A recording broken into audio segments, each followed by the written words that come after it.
ಕಾಪಾಡು ಸ್ವಾಮಿ ಕಾಪಾಡು. ಜಗದೀಶನ ಅನುಗ್ರಹ ವಿಶೇಷದಿಂದ ಉಂಟಾದಂತಹ ಈ ಜಗತ್ತು, ಇದನ್ನು ಆಳುವುದಕ್ಕಾಗಿ ಹುಟ್ಟಿಕೊಂಡಂತಹ ವಂಶ ಕ್ಷತ್ರ ವಂಶ.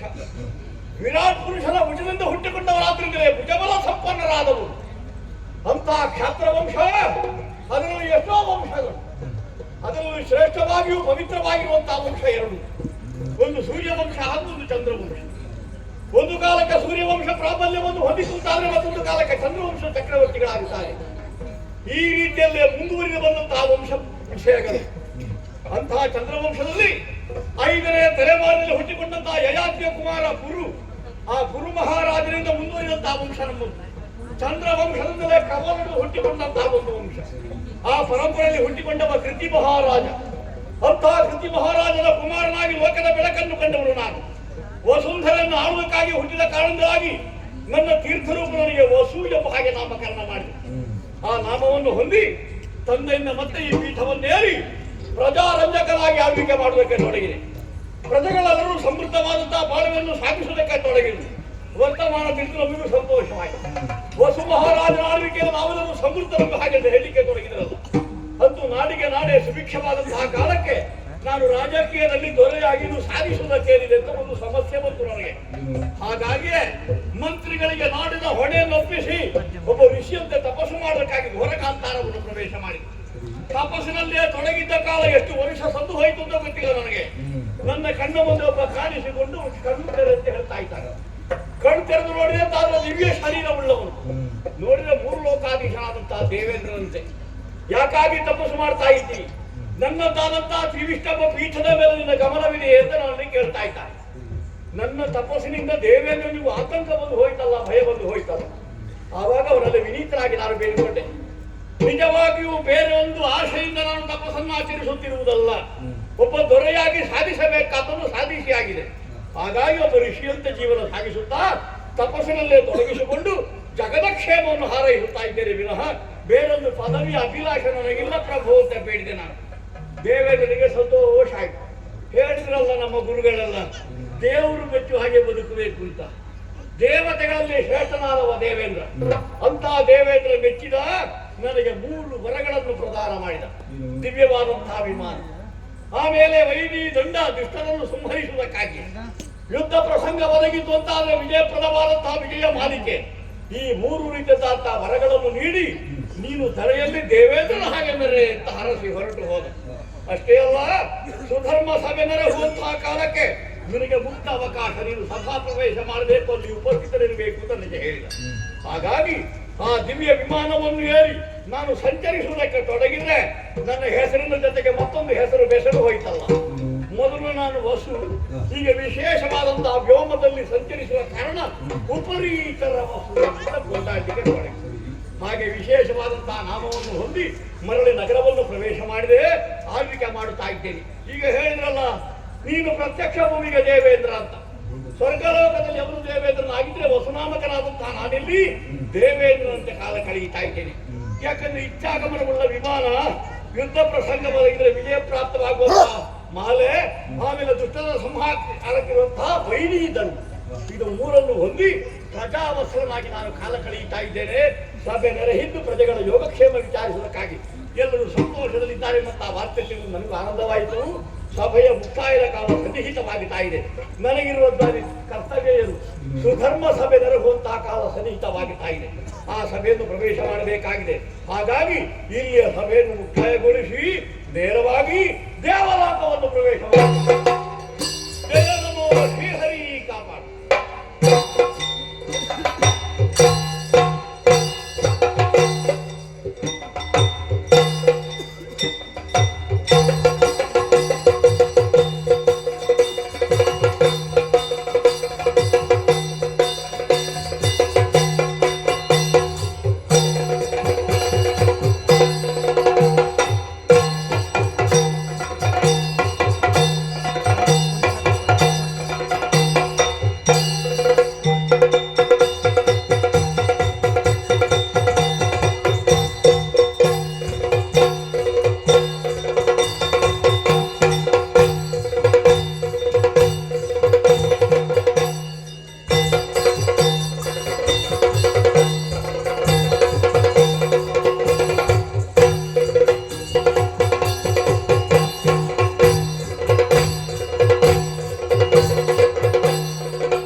ನಾನೇ ಸರಿ ಬಹಳಷ್ಟಿದೆ. ಎಲ್ಲಿ ನಮ್ಮ ಮಗನ ಬರಲಿ.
ಶ್ರೇಷ್ಠವಾದ ಲೋಕ ಯಾವುದು ಎಂಬುದಾಗಿ ಕೇಳಿದ್ರೆ ಅದು ಭೂಲೋಕ.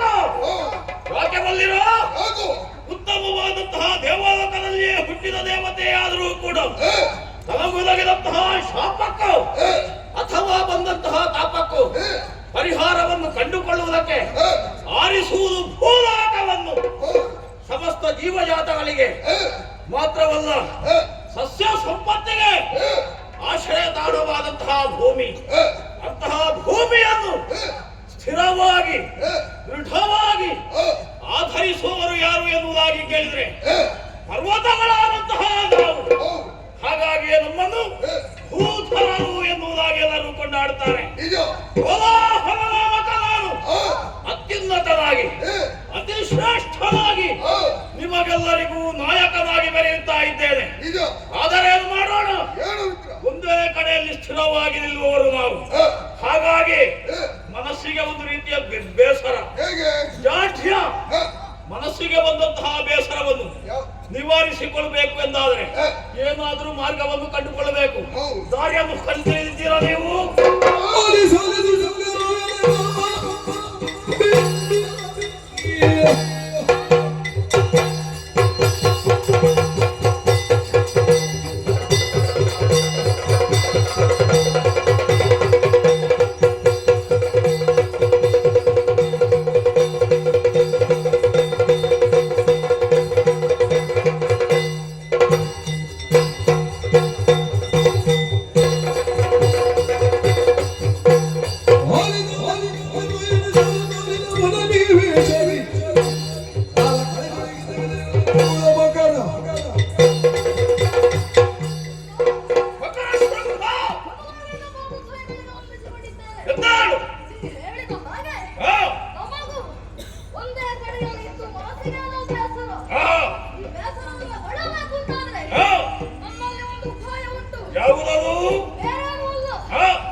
ಮಾಡುವುದಕ್ಕೆ ನಾವು ಮೊದಲು ಏನು ಮಾಡಬೇಕು ಮಲ್ಲಯ್ಯ? ಏನು ಮಾಡಬೇಕು? ಇನ್ನ ಕಾಲಬುಡದಲ್ಲಿ ಹರಿಯುತ್ತಾ ಉಂಟು ಶುಕ್ತಿಮತಿ ಎಂಬುವಂತಹ ನದಿ.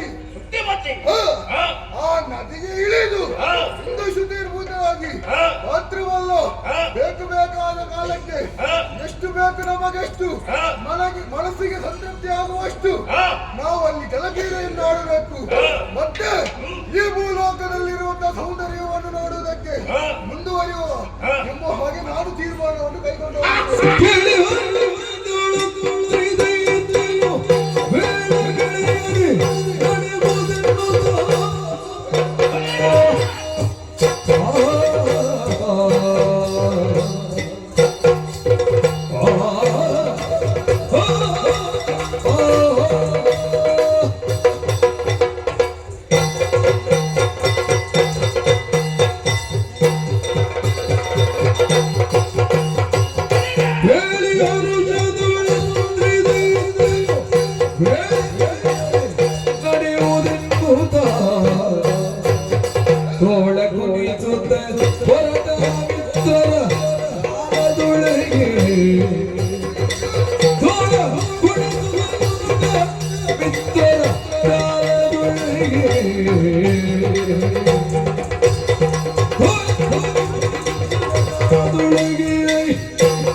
ಅಭಿಪ್ರಾಯಗಳನ್ನು ನೀವು ಮಂಡಿಸಿರುವಿರಿ. ಶುಕ್ತಿಮತಿಯಲ್ಲಿ ಸ್ನಾನಾದಿಗಳನ್ನು ಪೂರೈಸಬೇಕು. ಆ ಬಳಿಕ ಕಾಣುತ್ತಿರುವಂತಹ ಈ ತಂಪಾದ ಪರಿಸರದಲ್ಲಿ ವನವಿಹಾರವನ್ನು ಗೈಬೇಕು. ಅಂಗಾಳಿಗೆ ತದುವಟ್ಟಬೇಕು. ಆ ಮುಖೇನವಾಗಿ ಮನಸ್ಸಿಗೆ ಆವರಿಸಿದಂತಹ ಬೇಸರವನ್ನು ನಿವಾರಿಸಿಕೊಳ್ಳಬೇಕು. ಸರಿ, ಹಾಗಿದ್ರೆ ತಡ ಮಾಡುವುದು ಯಾಕೆ? ಈ ಕ್ಷಣವೇ ವನವಿಹಾರಕ್ಕಾಗಿ ಅಲ್ಲ, ಜಲಕ್ಯಾರಿಗಾಗಿ ಕೆಳಗಿಳಿಯುವ.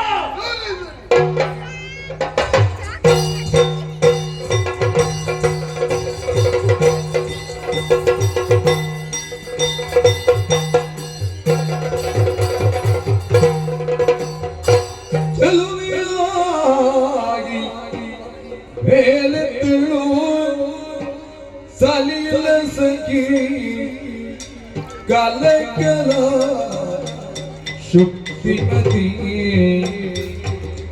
ಹೇಳೋ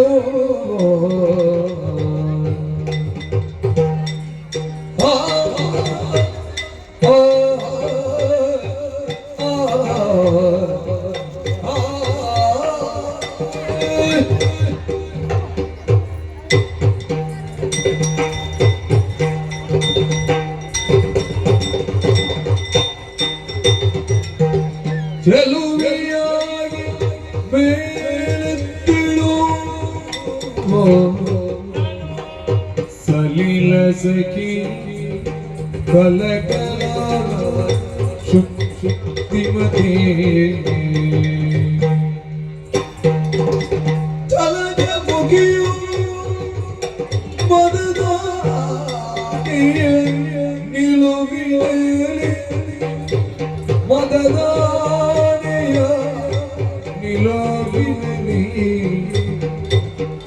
ಸೆಳೆಯೊದ ಕಣ್ಗಣ್ಣಿನರಿ ಸೆಳೆಯೊದ ಕಣ್ಗಣ್ಣಿನರಿ ಶುಕ್ತಿಮತಿ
ಗಲರು ಗಲರು ಗೆಜ್ಜೆಯ ನಾದದಲ್ಲಿ ಗೆಜ್ಜೆಯ ನಾದದಲ್ಲಿ ಗೆಜ್ಜೆಯ ನಾದದಲ್ಲಿ ಗೆಜ್ಜೆಯ ನಾದದಲ್ಲಿ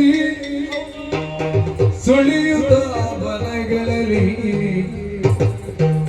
ಸುಳಿಯುತ್ತ ವನಗಳಲ್ಲಿ ಸುಳಿಯುತ್ತ ವನಗಳಲ್ಲಿ ಸುಳಿಯ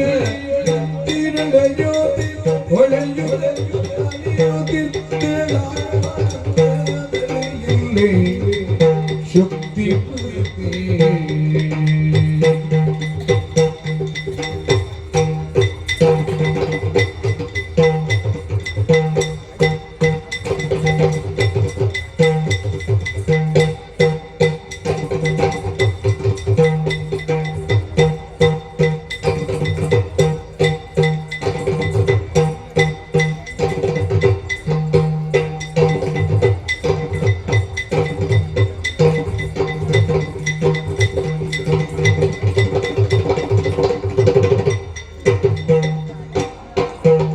ಚೆಲುವೆಯಾಗಿ ಬೇಲೆತ್ತಿಳು ಸಲಿಲ ಸಖಿ ಕಲಕಲ ಶುದ್ಧಿಮತಿ ಶುದ್ಧಿಮತಿ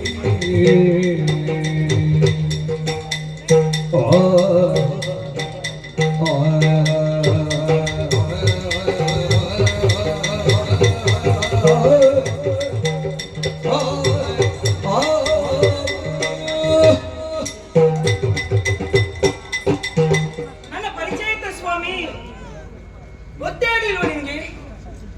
ವೇಷ ಮಾಡಿದಕ್ಕೆ ಸಾರ್ಥಕ ಆಯ್ತು. ಹೌದು, ಇದು ರೂಪ. ಇಲ್ಲಿಯೇ ಸನಿಹದಲ್ಲಿ ಹರಿತಾ ಇರುವಂತಹ ನದಿ ಯಾವುದು? ಶುಕ್ತಿಮತಿ ನದಿ.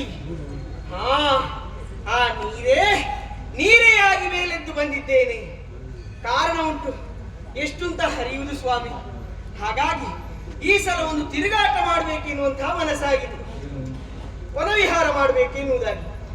ಹಾಗಾಗಿ ನೀರಾದಂತಹ ನಾನು ನೀರೆಯಾಗಿ ಕಾಣಿಸಿಕೊಂಡಿದ್ದೇನೆ. ತಡ ಮಾಡುವುದು ಸರಿಯಲ್ಲ. ವನವಿಹಾರಕ್ಕೋಸ್ಕರವಾಗಿ ಈ ವನದಲ್ಲಿ ಸುಳಿಯುತ್ತಾ ಮುಂದುವರಿಯುತ್ತೇನೆ.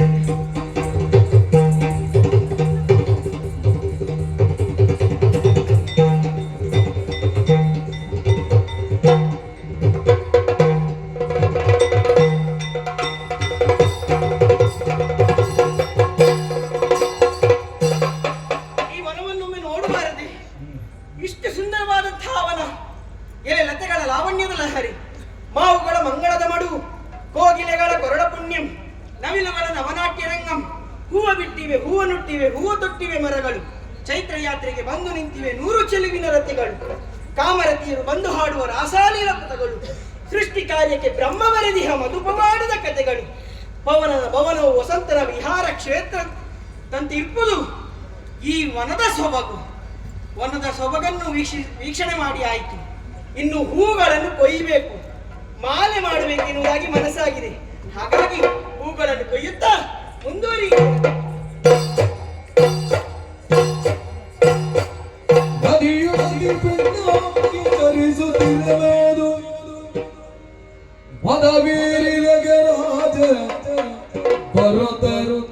ಅವಳ ಕಣ್ಣು ಅವಳ ಕಣ್ಣು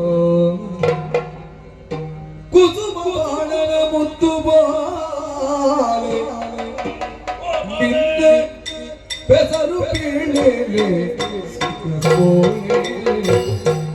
ನಿನ್ನ ಬೆಸರು ಕೇಳಲೆ ಸಿಕ್ಕೋಲೆ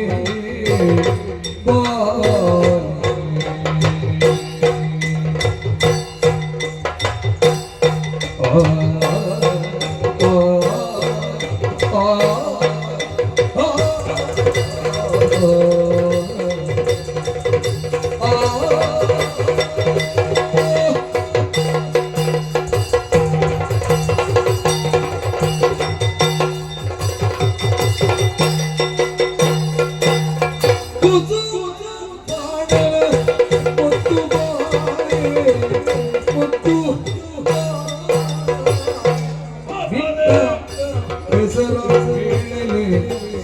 ಪೋಲೆ ನಿನ್ನ ಹೆಸರು ಕೇಳಲೆ ಸುಖ ಪೋಲೆ ಸುಖ ಪೋಲೆ ಹೆಸರು ಕೇಳಲೆ ಸುಖ ಪೋಲೆ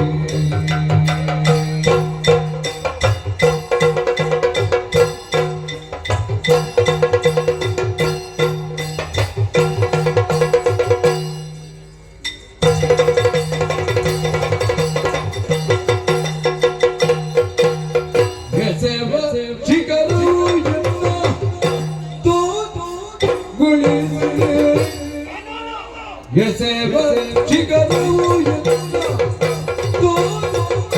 ಗೊಳಿಸಿದೆ ಕುಸುಮ ಕೋಮಲೆ ಬಾರೆ ಕುಸುಮ ಕೋಮಲೆ ಬಾರೆ ತೋಳದು ಸೀರೆ ಕುಸುಮ ಕೋಮಲೆ ಬಾರೆ ಕುಸುಮ ಕೋಮಲೆ ಬಾರೆ ತೋಳದು ಸೇರೆ ತೋಳದು ಸೇರೆ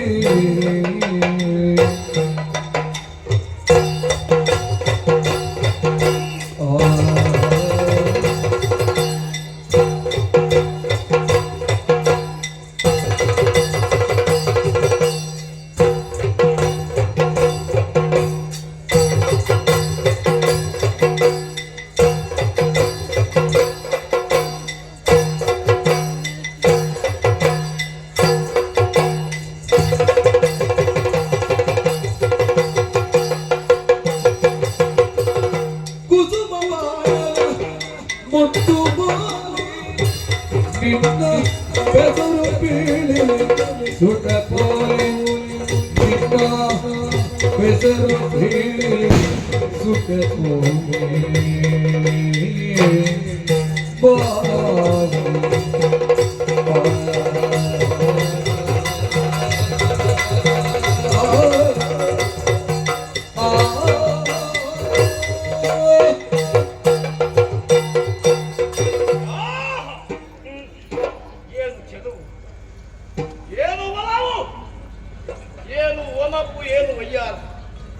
ನಿನ್ನ ರೂಪಾತಿಶಯವನ್ನು ಕಂಡು ನಾನೊಮ್ಮೆಗೆ ಬೆರಗಾಗಿ ಹೋದೆ.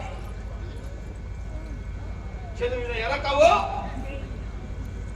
ಲಾವಣ್ಯಾಮೃತ ಸಾಕಾರ ವಿಭ್ರಮವು ಲಲಿತ ಶೃಂಗಾರಾಧಿ ಮಥನೋಚ್ಛಲಿತ ಸುಧೆಯು ಎಂದು ಹಾಗೆ ನನ್ನ ಕಣ್ಮುಭಾಗದಲ್ಲಿ ಸಾಕಾರಳಾಗಿರುವೆ.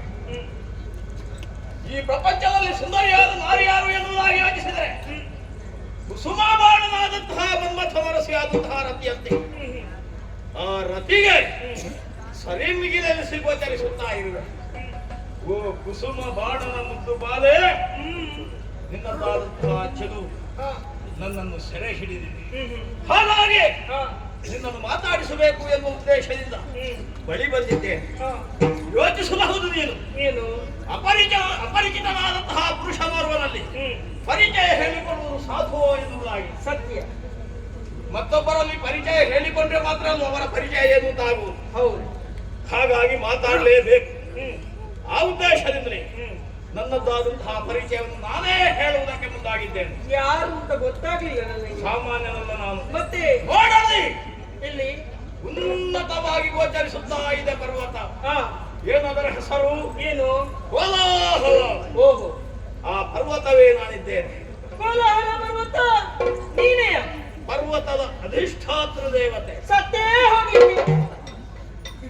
ದೇವರಿಂದ ಕುಟುಂಬದವರಿಗೆ ಅನ್ಯಾಯ ಮಾಡಿದ್ದೇನೆ ನಾನು. ಹಾಗಲ್ಲ. ಮತ್ತೆ ಶಾಪ ಹಾಕುದೇನು ನೀವು? ಇಷ್ಟು ದೊಡ್ಡ ವ್ಯಕ್ತಿ, ಇಷ್ಟು ದೊಡ್ಡ ಪರ್ವತ ನನ್ನ ಕಣ್ಣ ಮುಂಭಾಗದಲ್ಲಿ ಗುರುತಿಸಿಕೊಳ್ಳುವುದಕ್ಕೆ ಅಸಾಧ್ಯವಾಯಿತಲ್ಲ ಅಂತ ಬುದ್ಧಿಗೆ ಬೈದುಕೊಂಡದ್ದು ನಾವು. ಅದಷ್ಟೇ. ಕೆಲವು ಮಂದಿ ನಮ್ಮ ಬಳಿಯಲ್ಲೇ ಇದ್ರು ಕೂಡ ಅವರ ಕುರಿತು ನಮಗೆ ತಿಳಿದಿರುವುದಿಲ್ಲ. ಹೌದು. ನನ್ನ ಕಾಲ್ಗುಡದಲ್ಲಿಯೇ ಹರಿಯುವಂತಹ ನದಿಯ ತೀರದಲ್ಲಿ ವಿಹಾರವನ್ನು ಮಾಡಬೇಕು ಎನ್ನುವ ಉದ್ದೇಶದಿಂದ ಈ ರೂಪವನ್ನು ಅಂದು ಬಂದೆ ನಾನು. ಹೌದಾ? ಸುಂದರಿ, ಏನು? ನಿನ್ನನ್ನು ಕಂಡಾಗ ನನ್ನ ಮನವು ಮರುಳಾಗುತ್ತಾ ಇದೆ. ನಿನ್ನದ್ದಾದಂತಹ ಸಾಮೀಪ್ಯವನ್ನು ನನ್ನ ದೇಹ ಬಯಸುತ್ತಾ ಇದೆ. ಹಾಗಾಗಿ ಹೇಳುತ್ತಾ ಇದ್ದೇನೆ, ನನ್ನದ್ದಾದಂತಹ ನಿಡಿದಾದಂತಹ ತೋಳುಗಳನ್ನು ಸೇರಿ ನನಗೆ ಕೊಡಬೇಕಾದಂತಹ ಸುಖವನ್ನು ಕೊಟ್ಟೇ ಎಂದಾದರೆ ನಿನ್ನನ್ನು ಮನ್ನಿಸ್ತೇನೆ ನಾನು. ಮನ್ನಿಸಲೆ ಗಿರಿರಾಯ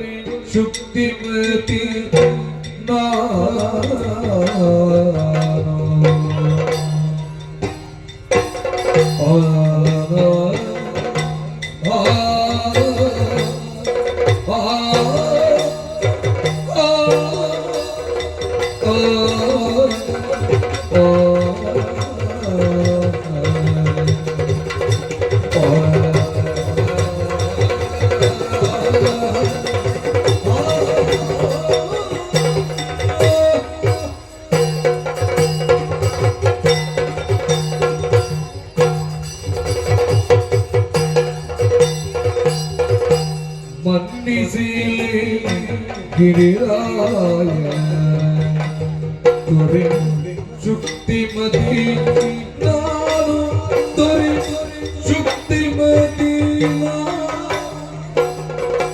ಹೆಣ್ಣಾದಿ ಈ ಬಲದ ಸಿರಿಯ ಸವಿಯೇ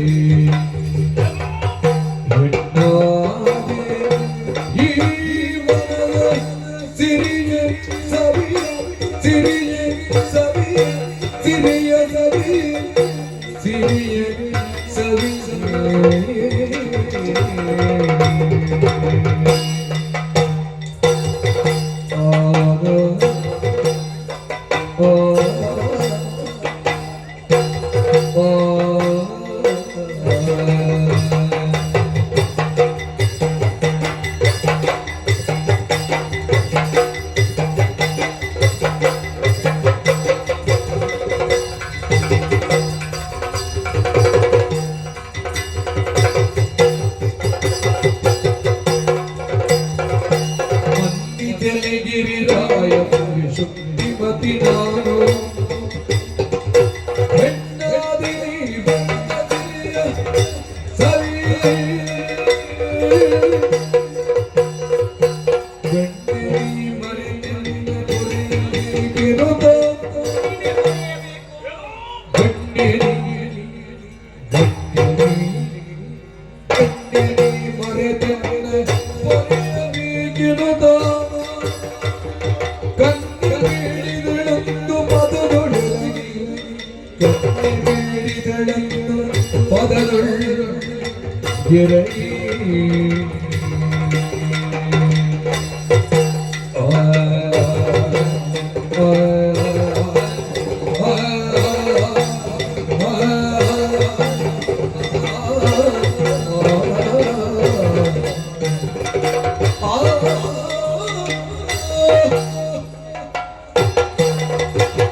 ನೀನು ತಿಳಿದು ತಿಳಿಯದವರಂತೆ ನಟನೆ ಮಾಡುದು ಪುಣ್ಯಾತ್ಮ. ತಿಳಿದು ತಿಳಿಯದವರ ಹಾಗೆ. ಹೌದು. ಅರ್ಥ ಆಗಲಿಲ್ಲ ನಿನ್ನ ಮಾತು. ನನ್ನ ಪರಿಚಯ ನಿನಗೆ ಇರ್ಲೇಬೇಕಲ್ವಾ? ಆದ್ರೆ ಇದು ಅದರಿಂದ ನೋಡಿಲ್ವಲ್ಲ ನಾನು. ಹಾಗೆ. ಹೌದು. ನಿನ್ನ ಸನಿಹದಲ್ಲೇ ನಾನಿದ್ದವಳು. ನನ್ನ ಜೊತೆ. ಹೌದು. ನಿನಗೆ ಗೊತ್ತೇ ಇಲ್ವಾ? ಇಲ್ಲವಲ್ಲ. ಯಾವತ್ತೂ ನಿನ್ನ ಕಾಲ ನಿನ್ನ ಒಗಟಿನ ಮಾತೇ ಅರ್ಥವಾಗುವುದಿಲ್ಲ ನನಗೆ. ಹೌದು. ನಿನ್ನ ಕಾಲ ಬುಡದಲ್ಲಿ ಹರಿಯುವುದು ಯಾವುದು? ಅದು ನದಿ ಅಲ್ಲ. ಶುಕ್ತಿಮತಿ ನದಿ. ಹೌದು. ಶುಕ್ತಿಮತಿ ನದಿಯ ಅಭಿಮಾನಿ ದೇವತೆ ನಾನು. ನೀನು ನೀರಾದಂತಹ ನಾನು ನೀರೇ ಆಗಿ ಕಾಣಿಸಿಕೊಂಡಿದ್ದೇನೆ. ಕಾರಣ ಬೇಕಲ್ಲ? ಕಾರಣ ಉಂಟು. ಏನು? ವನ ವಿಹಾರವನ್ನು ಮಾಡಬೇಕು, ಈ ಉಪವನದ ಸವಿಯನ್ನು ಸವಿಯಬೇಕೆನ್ನುವಂತಹ ಉದ್ದೇಶದಿಂದ ನೀರೆಯಾಗಿ ಈ ರೂಪದಲ್ಲಿ ಬಂದಿದ್ದೇನೆ.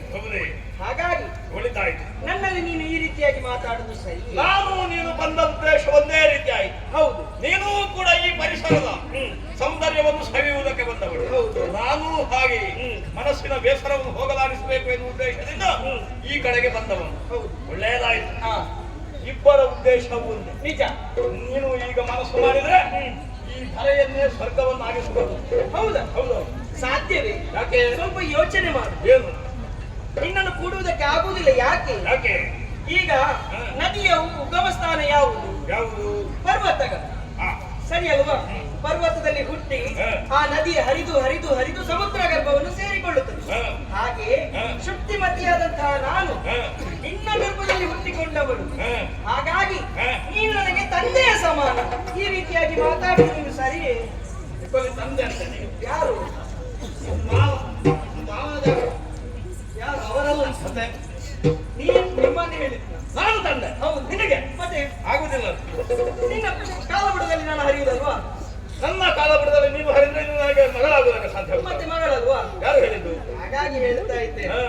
ಆ ರೀತಿಯಾಗಿ ಮಾತಾಡುವುದು ಸರಿಯಲ್ಲ ಹಾ. ವನಶಾಲೆಗೂ ಮಾರಿ ಆಯಿತು ಹಾ. ನೀರೇ ಆದಂತಹ ನಾನು ಹಾ. ಇನ್ನು ಮುಂದಕ್ಕೆ ನೀರಾಗಿ ಹರಿಯಬೇಕು ಹಾ. ನನಗೆ ಸಾವಕಾಶ ಕೊಡು ಆದಷ್ಟು ಬೇಗ ನೀರೇ ಮುಖ್ಯದಲು ಕಾಮದವ ದಿಕ್ಕಿದಲು ಬಿಡಬಹುದೇವ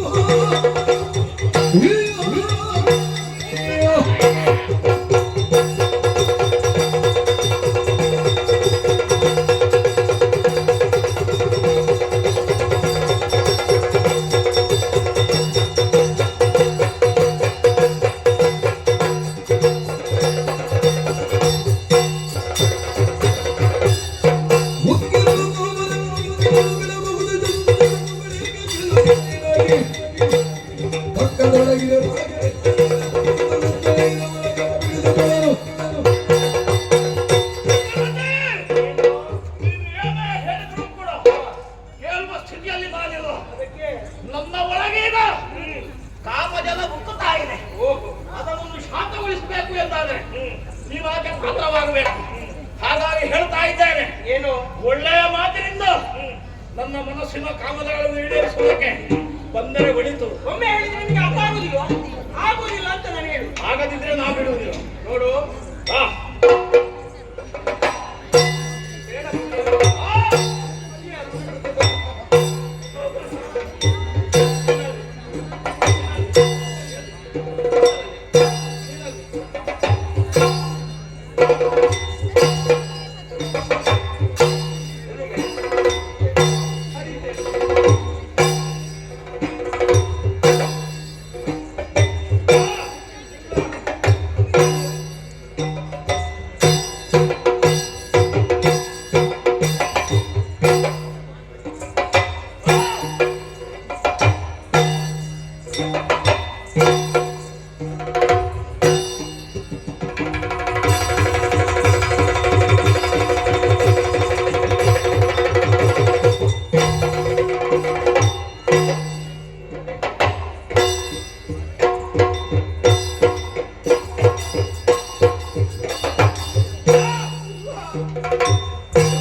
ಸುಧರ್ಮ ಸಭೆ ಮುಕ್ತಾಯವಾದಂತಹ ಕಾಲಕ್ಕೆ ದೇವೇಂದ್ರನಿಂದ ಬೀಳ್ಕೊಂಡು ಹೊರಟು ಬರ್ತಾ ಇದ್ದೆ ನಾನು ಆಕಾಶ ಮಾರ್ಗದಲ್ಲೇ ಸಾಗುತ್ತಾ ಇದ್ರೆ ನನ್ನ ಪುರಕ್ಕೆ ಸಮೀಪವಾಗಿ ಹರಿತಿರುವಂತಹ ನದಿ ಯಾಕೆ ಹೀಗಾಗಿದೆ ಶುಕ್ತಿಮತಿ ನದಿ ಜೀವನದಿಯಾಗಿ ವಿಶಾಲವಾಗಿ ವಿಸ್ತಾರವಾಗಿ ಹರಿಯುತ್ತಾ ಇದ್ದವಳು ಮಂದಮಂದವಾಗಿ ಹರಿಯಲಿಕ್ಕೆ ತೊಡಗಿದ್ದಾಳೆ ನೋಡಿದ್ರೆ ಪರ್ವತದ ಸ್ಥಾನ ಪಲ್ಲಟಾಗಿದೆ ಯಾಕೆ ಹೀಗೆ ತಿಳಿಯಬೇಕು ಈ ಕ್ಷಣವೇ ಮತ್ತ ಕಡೆಗೆ ಸಾಗುತ್ತೆ ನೋಡೋಣ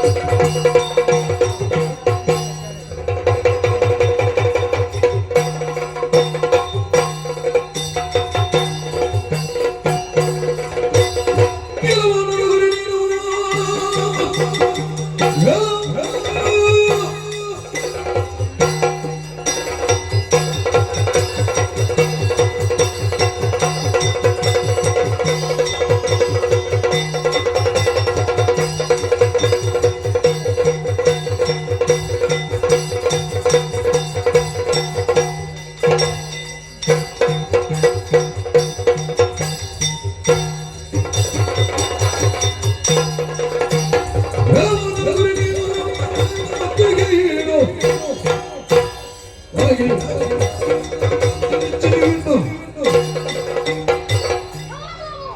ಏನಲ್ಲವ? ನಿನ್ನನ್ನು ನೋಡುವಾಗ ಹಾ, ಯಾವುದೋ ಅರಸ ಎಂಬುದನ್ನು ನಾವು ಬಲ್ಲೆ. ನಿನಗೆ ಊರಿನ ಅರಸನ ಪರಿಚಯ ಸಿಕ್ಕುದಿಲ್ಲ ಅಲ್ವ? ಏನೋ ಸ್ವಲ್ಪ ಮಟ್ಟಿಗೆ ಸಿಕ್ಕಿತು. ಹಾ, ಹಾ. ನೀನು ಯಾರೇ ಆಗಿರಲಿ ಹಾ. ನನಗೇನು ಹೇ, ನನಗೆ ನೀವೆಲ್ಲ ಲಕ್ಷ್ಯವೇ ಅಲ್ಲ. ಹೌದು. ನಮ್ಮ ಪರಿಸರ ಇದು. ಹ್ಮ್. ಬಿಟ್ಟು ಹೋದರೆ ಸರಿ, ಇಲ್ಲದಿದ್ದರೆ ಶಿರ ಹೋದಿನು. ನೀನು ನನ್ನ ಪರಿಸರದಲ್ಲಿರುವು ಎಂಬ ಪ್ರಜ್ಞೆ ಬೇಕು ನಿನಗೆ. ನಿನ್ನನ್ನು ಕುಟ್ಟಿ ಪುಡಿ ಮಾಡ್ತೇನೆ.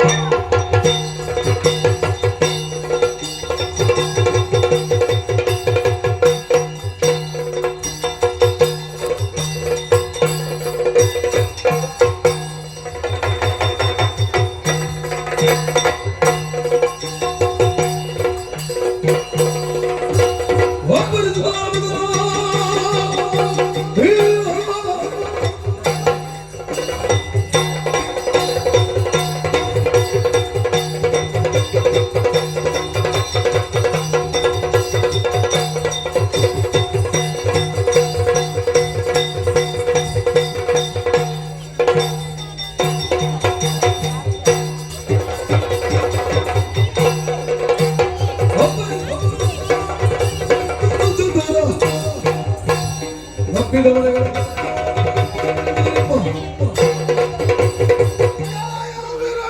ಏನು?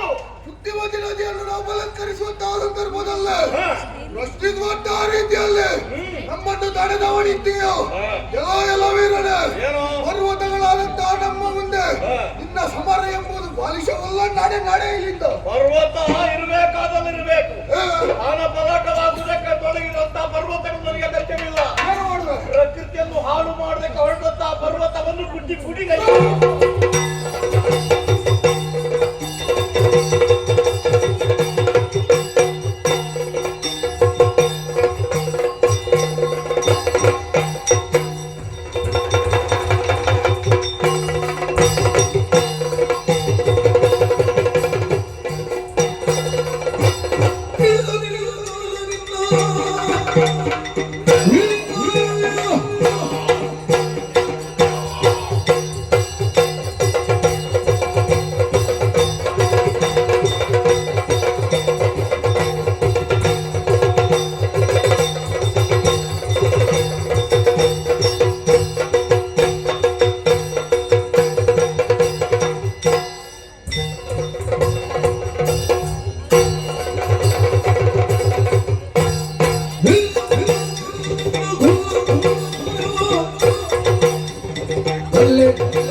ಇದ್ದಕ್ಕಿದ್ದ ಹಾಗೆ ಗಗನ ಮಾರ್ಗದಿಂದ ಇಳಿದವನು ನೀನು.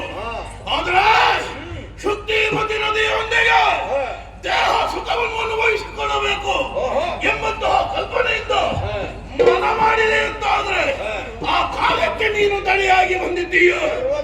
ಇದ್ದಂತಹ ನೀನು ಮಾನವ ದೇಹ ಧರಿಸಿದ್ದಕ್ಕಾಗಿಯೇ ನಮಗೂ ಒಂದು ಸುಖ ಬೇಕು. ಈ ಪ್ರಪಂಚದಲ್ಲಿ ಸುಖ ಭೋಗಗಳನ್ನು ಅನುಭವಿಸುವವರು ನೀವು. ಅದಕ್ಕೆ ಒಪ್ಪಿನ ಅನುಭವಿಸಬೇಕೇ ಬಿಟ್ರೆ ನೀವು ನೈತಿಕವಾಗಿರ್ಬೇಕು ವ್ಯವಹಾರ. ಆದ್ರೆ ಏನು ಮಾಡೋಣ? ಪರಸ್ಪರ ಮನಸ್ಸಿದ್ದು ಒಡಂಬಡುವುದು ಒಂದುಗೂಡುವುದು ಅಪರಾಧ ಇರ್ಬೋದು. ನೀನು ಅವಳಿಗೆ ಮನಸ್ಸುತ್ತ ಇರುವಂತ ಕೇಳಿಲ್ಲ. ನಿನ್ನ ಬಲಾತ್ಕಾರ ನಾನು ಕೇಳಿದೆ. ನೈತಿಕವಲ್ಲದಿರುವಂತದ್ದು ಕೆಲವು ನಮ್ಮ ಜೀವನದ ಒಂದು ರೀತಿಯೇ ಬೇರೆ. ಕೆಲವನ್ನು ಕೇಳಿ ಪಡೆಯುತ್ತೇವೆ. ಕೊಡುವಂತಹ ಮನಸ್ಸು ಇಲ್ಲ ಅಂತಾದ್ರೆ ನಾವು ಬಲಾತ್ಕಾರ ಮಾಡುವುದೇ. ನಮಗೆ ಇನ್ನೊಬ್ಬರ ವಿಷಯ ಮುಖ್ಯ ಅಲ್ಲ, ನಮಗೆ ಏನು ಬೇಕು, ಅದನ್ನು ಹೇಗೆ ಸಂಪಾದಿಸಬೇಕು ಅದನ್ನು ನಾವು ಸಂಪಾದಿಸುವಂತ ಉದ್ದೇಶದಿಂದ ಏನನ್ನು ಮಾಡಬೇಕು ನಾವು ಸಿದ್ಧರಿದ್ದೇವೆ. ಲೋಕ ಒಪ್ಪಿದ ಹಾಗೆ ನಿನಗೆ ಬೇಡ. ನಿನಗೆ ನಿನ್ನದೇ ಹಾದಿಟ್ಟು ಹೇಳಲಿಕ್ಕೆ ತೊಡಗಿದೆಯಲ್ಲ. ಮೇಲು ಲೋಕದಲ್ಲಿ ಸಂಚರಿಸುತ್ತಾ ಇದ್ದ ಹಾಗೆ ನನಗೂ ಒಂದು ಕ್ಷೀಣವಾದ ಧ್ವನಿ ಕೇಳಿಸಿತು. ಹೌದಾ? ಆ ಧ್ವನಿ ಯಾರಿಗೂ ಅರ್ಥವಾಯಿತು. ನಮ್ಮ ನಗರಕ್ಕೆ ಜೀವ ಸ್ವರೂಪಳಾಗಿರುವಂತಹ ಜೀವನದ ಶಕ್ತಿಮತಿಯಂತಾದ ಧ್ವನಿ. ಹಾಗಾಗಿ ಅವಳ ಅಳವನ್ನು ದೂರ ಮಾಡುವುದಕ್ಕಾಗಿ ನಿನ್ನ ನಾಶಕ್ಕಾಗಿ ಇಳಿದು ಬಂದಿದ್ದೇನೆ. ಬಿಟ್ಟು ಹೋಗಿದ್ಯಾ? ಅಲ್ಲ, ವಿರೋಧಿಸಿ ಸಾಹಿತ್ಯ ಬಿಟ್ಟು ಹೋಗುವುದಿಲ್ಲ. ನಿನ್ನ ಕಾಲನ್ನು ಹಿಡಿದು ನೆಲಕ್ಕೆ ಅಪ್ಪಳಿಸಿ ಆಮೇಲೆ ಸುಖ ಅನುಭವಿಸ್ತೇವೆ. ಜಗತ್ತಿನ ನಡೆದು ಸದೆಯ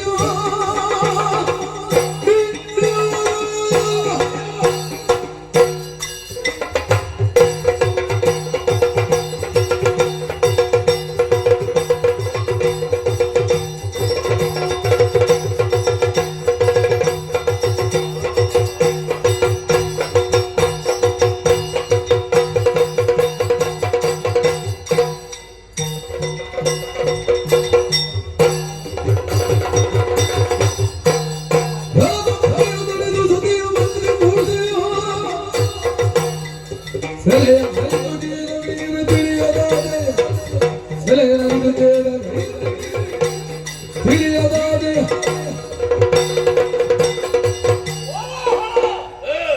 ಒಟ್ಟು ಕೋಲಾಹಲ ಎಬ್ಬಿಸುವುದಕ್ಕೆ ತೊಡಗಿದ್ದೀನಿ.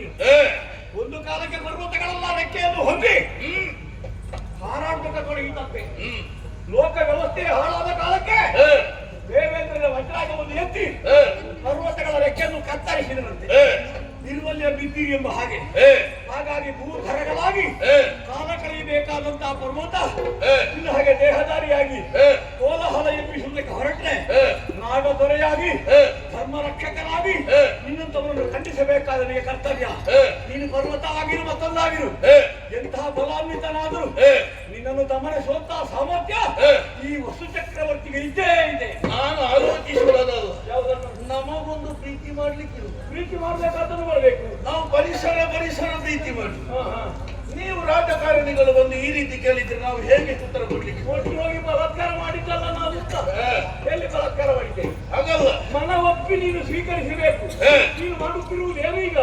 ಅವರನ್ನು ಬಲಾತ್ಕರಿಸಲಿಕ್ಕೆ ಮುಂದಾದದಲ್ವಾ? ಅದರಲ್ಲಿ ಒಂದು ಸುಖ ಬೇರೆ. ಪರ್ವತ, ನೀನು ಪರ್ವತ ರಾಣಿಯನ್ನು ಪ್ರೀತಿಸು. ನೀನು ಪರ್ವತ ರಾಜನಾಗು, ಪರ್ವತ ರಾಣಿಯನ್ನು ಪ್ರೀತಿಸು. ಅವಳು ನೀನು ನದ್ಯಾಭಿಮಾನಿ ದೇವತೆಯನ್ನು ಹಾಳುಗೆಡಕ್ಕೆ ಯಾಕೆ? ಅವಳು ನನ್ನಿಂದಲೂ ಉದ್ಭವಿಸಿಕೊಂಡವಳು. ನದ್ಯಾಭಿಮಾನಿ ದೇವತೆಗಳಿಗೆ ಗಂಡನಾಗಿರುವ ಸಮುದ್ರ ರಾಜ ವರುಣ. ಅವನಿರುವಾಗ ನೀನು ಎಂತದ್ದು ಗಂಡ? ನೀನನ್ನು ದಂಡಾತ ಮಾಡಿ ನಾನು. ಹೌದಾ? ಹಾಗಾದ್ರೆ ನೀನು ಹೋರಾಟಕ್ಕೆ ಸಿದ್ಧನೆಂಬುದಾಗಿ ನೀನು ಹೋರಾಟಕ್ಕೆ ನೀನು ಮಾಡಿ. ಹಾಗಾದ್ರೆ ನೋಡು.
ಇವನಲ್ಲಿ ಹೋರಾಟವನ್ನು ಮುಂದುವರಿಸಿದ್ರೆ ಯಾವ ರೀತಿಯ ಜಯವನ್ನು ನಿನಗೆ ಕಾಣಿಸಿಕೊಳ್ಳುತ್ತಾ ಇಲ್ಲ.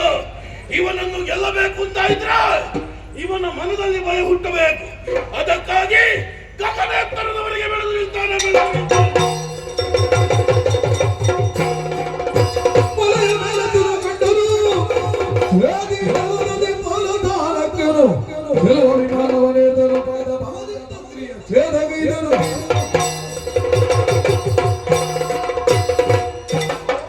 ಮಣಿಸಬೇಕು ಅಂತ ಹೊರಟ್ರೆ ಇವನು ಶಿಖರ ಬೆಳೆಯುತ್ತಾ ಬೆಳೆಯುತ್ತಾ ವ್ಯೋಮದೆತ್ತರಕ್ಕೆ ಸಾಗುತ್ತಾ ಇದೆ. ಇವನನ್ನು ಮಣಿಸಬೇಕು ಅಂತಾದ್ರೆ ಭೂಮಿಯಲ್ಲಿ ನಿಂತಲ್ಲ, ದಿವ್ಯ ವಿಮಾನವನ್ನೇರಿ ವೈರಿ ದಂಡದ ಮೂಲಕವಾಗಿ ಇವನ ಶಿಖರವನ್ನೇ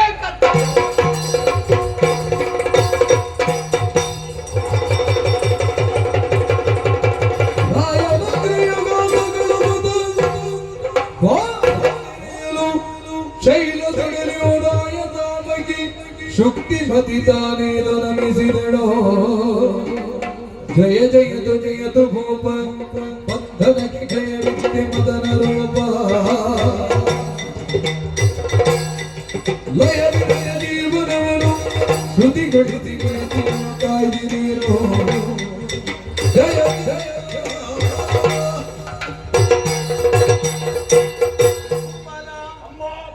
ಕೋಲಾಹಲ ಪರ್ವತದ ಬಂಧನದಿಂದ ನನ್ನನ್ನು ಮುಕ್ತಗೊಳಿಸಿದವನಿದ್ದೀಯ.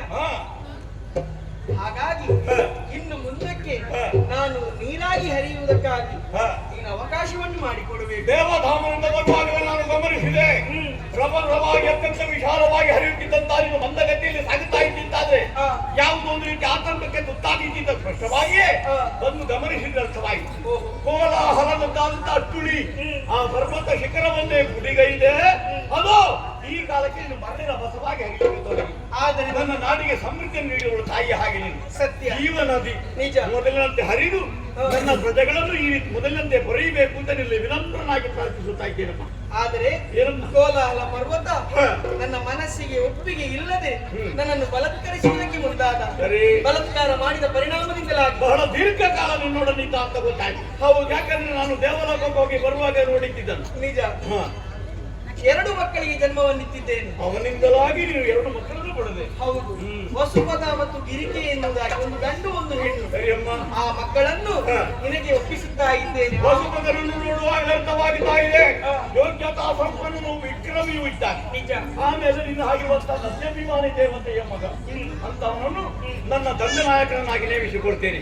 ನನಗೆ ಮದುವೆ ಆಗಲಿಲ್ಲ, ಹಾಗಾಗಿ ಗಿರಿಕೆಯು ಸ್ವರೂಪಿಣಿಯಾಗಿದ್ದಾಳೆ. ನಿನ್ನ ಮಗಳನ್ನು ನಾನು ಮದುವೆ ಆಗುತ್ತೇನೆ. ನೀನು ಹರಸಿ ನಮ್ಮ ಭವಿತವ್ಯದ ಜೀವನ ಸುಗಮಯವಾಗಿ ಸಾಗುವಂತೆ ಅನುಗ್ರಹಿಸಬೇಕು ಅಂತ ನಿಮಗೆ ಪ್ರಾರ್ಥಿಸ್ತಾ ಇದ್ದೇನೆ. ಇಷ್ಟಾದ್ರೆ ನನಗೆ ಸಂತೋಷ ಆಗಿದೆ. ಹೌದಲ್ಲ? ಈ ಮೊದಲಿನಂತೆ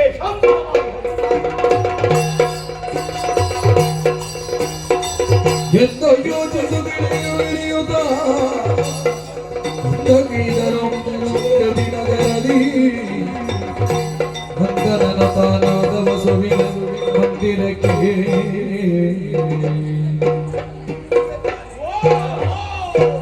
ವಸುರುದ್ರನಾದಿತ್ಯ ರೂಪದೊಳಗೆ ರಸದೊಳಗೆ ಪವಿತ್ರಗಳಿಗೆ ಪೀಠವನಿತ್ತು ಧರಣೇಂದ್ರನು ಬೆಸದವನು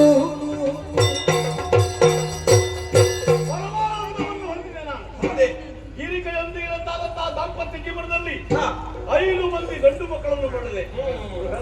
ಮಕ್ಕಳಿಲ್ಲ ಮೊದಲಾದಂತಹ ಹೆಸರನ್ನು ಆ ಮಕ್ಕಳಿಗೆ. ಹಾಗಾಗಿ ಒಂದು ರೀತಿಯಾದಂತಹ ಸಾಂಸಾರಿಕ ಜೀವನ ನನ್ನ ಮನಸ್ಸು ಹೇಗೆ ಪ್ರಫುಲ್ಲಿತವಾಯಿತು. ಕಾರಣ ಏನು? ನನ್ನದಂತ ಮನಸ್ಸು. ಹಾಗಾಗಿ ಈ ಸಂತೋಷದಲ್ಲಿ ಕಾಲ ಕಳೆಯುತ್ತಾ ಇದ್ರೆ ದಿವ್ಯ ತೇಜಸ್ವಿಗಳಾದಂತ ನೀವು ಆಗಮಿಸಿದ್ದೀರಿ. ವಸು ರುದ್ರ ಆದಿತ್ಯ ರೂಪಿಗಳು ರೂಪಿಸಿಕೊಂಡೆ ಪಿತೃಲೋಕದವರು. ನನಗೆ ಅರ್ಥ ಆಗಿದ್ರೆ ಹಾಗಾಗಿ ನಿಮ್ಮನ್ನು ಕರೆತಂದಿದ್ದೇನೆ. ಯೋಗ್ಯವಾದಂತಹ ಪೀಠಕ್ಕೆ ಏರಿಸಿದ್ದೇನೆ. ಸಾಧ್ಯವಿದ್ದಷ್ಟು ಉಪಚಾರವನ್ನು ಮಾಡಿದ್ದೇನೆ. ಇಲ್ಲಿವರೆಗೆ ಬರಬೇಕು ಅಂತಾದ್ರೆ ಏನೋ ಒಂದು ಉದ್ದೇಶ ಉಂಟಾಯಿತು. ನಿಮ್ಮ ಸೇವಕನಿದ್ದೇನೆ, ನಿಮ್ಮ ಪರಂಪರೆಯಲ್ಲಿ ಹುಟ್ಟಿ ಬಂದವನಿದ್ದೇನೆ. ನನಗೆ ಏನು ಸೇವೆ ಆಗಬೇಕು ಅಪ್ಪಣೆ ಆಗಲಿ. ಶುದ್ಧಾದಿಯಲ್ಲಿ ಬಂದಿಪ್ಪೆವು ಸತ್ಯದಲ್ಲಿ ಭೋಜನವನು ಶುದ್ಧವಾದ ಮೋಕ್ಷದಿತ್ತ ಸಿದ್ಧವಾದನವನು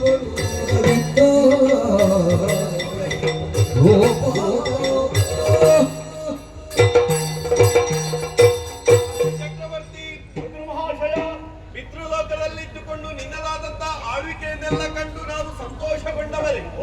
ಅಲ್ಲಿದ್ದುಕೊಂಡು ಸದಾಕಾಲವು ನಿನ್ನನ್ನು ಹರಸುತ್ತಾ ಬಂದವರು. ಧನ್ಯವಾದ ಸರ್. ಹಾಗಂತ ಇಷ್ಟರವರೆಗೆ ಈ ರೂಪದಲ್ಲಿ ನಿನಗೆ ಕಾಣಿಸಿಕೊಂಡವರಲ್ಲ. ಇಂದು ನಾವು ಕಾಣಿಸಿಕೊಂಡೆವು ಅಂತಾದ್ರೆ ಏನೋ ಉದ್ದೇಶ ಇರಬೇಕು ಎನ್ನುವ ಹಾಗೆ ನಿನ್ನ ಮನದ ಸಂದೇಹ ನಿಜವಾಗಿಯೂ ನನ್ನ ಅನುಷ್ಠಾನದಲ್ಲಿ ಕೊರತೆಯಾಯಿತು. ಕರ್ತವ್ಯದಲ್ಲಿ ಹಿಂದೆ ಉಳಿದಿದೆ. ವರ್ಷ ಮಾಡುವ ಶ್ರಾದ್ದ ಕರ್ಮವನ್ನು ಗುರುಗಳ ಮುಖೇನವಾಗಿ ಸಾಧವಾಗಿ ಸಕಾಲಕ್ಕೆ ಮಾಡಿದವನಿದ್ದೀಯ. ಅದನ್ನೆಲ್ಲ ನಾವು ಸ್ವೀಕರಿಸಿಕೊಂಡು ಅಷ್ಟು ತೃಪ್ತಿ ಎನ್ನುವ ಹಾಗೆ ನಾವು ಕೂಡ ನಿನ್ನನ್ನು ಅರಸಿದವರೇ.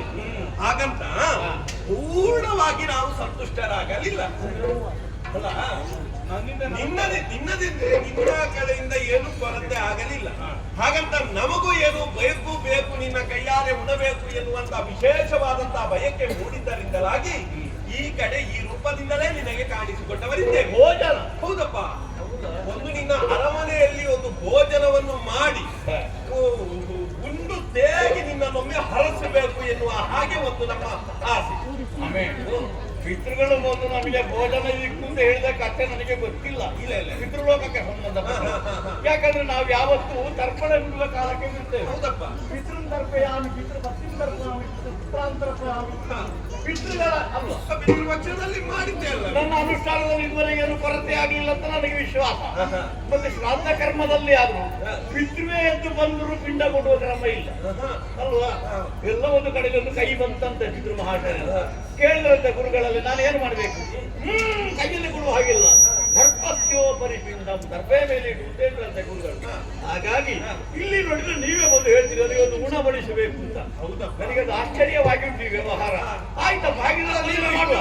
ನಾವು ನಮ್ಮ ಭೋಜನ ಶಾಲೆಗೆ ಹೋಗುವ. ಕರ್ಮವನ್ನು ಮಾಡುವುದು ನಮ್ಮ ತೃಪ್ತಿಗೋಸ್ಕರ ತಾನೆ. ಈಗ ನಾವಾಗಿಯೇ ಒಂದು ಊಟವನ್ನು ಉಣಬಡಿಸು ಎನ್ನುವ ಹಾಗೆ ಕೇಳಿಕೊಟ್ರೆ ನೀನು ಇಲ್ಲ ಅಂತ ಹೇಳ್ತೀಯ. ಭೋಜನ ಯಾವತ್ತೂ ಸಿಗ್ತೇವೆ. ಭೋಜನ ಶಾಲೆಗೆ ಅವಸರ ಮಾಡುವ. ಅಡುಗೆ ಭಟ್ರನ್ನು ಸಿದ್ಧ ಮಾಡ್ತಾರೆ. ಯಾವ್ದು ಆದ ಭೋಜನವ? ಹೌದು, ಅದು ಬೇಡ.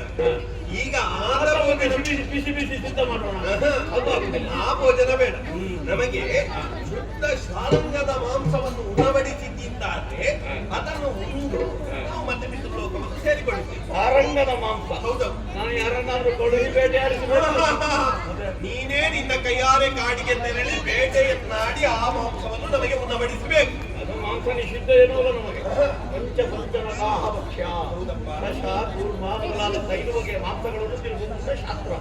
ಆದೀತಪ್ಪ, ನಿಮಗೆ ಸಾರಂಗದ ಮಾಂಸವೇ ಆಗಬೇಕು ಅಂತ 2 ವರ್ಷ ಕುತ್ಕೊಳ್ತೀನಿ. ಹಾಗೆ ಈಗಲೇ ಆಗಿದೆ. ನಿಜವಾಗಿಯೂ ನಾನು ಹೊರಟದ್ದು ನನ್ನ ಸತಿಯಾದಂತಹ ಗಿರಿಕೆಯ ಅಂತಃಪುರದ ಕಡೆಗೆ ಹೊರಟದ್ದು.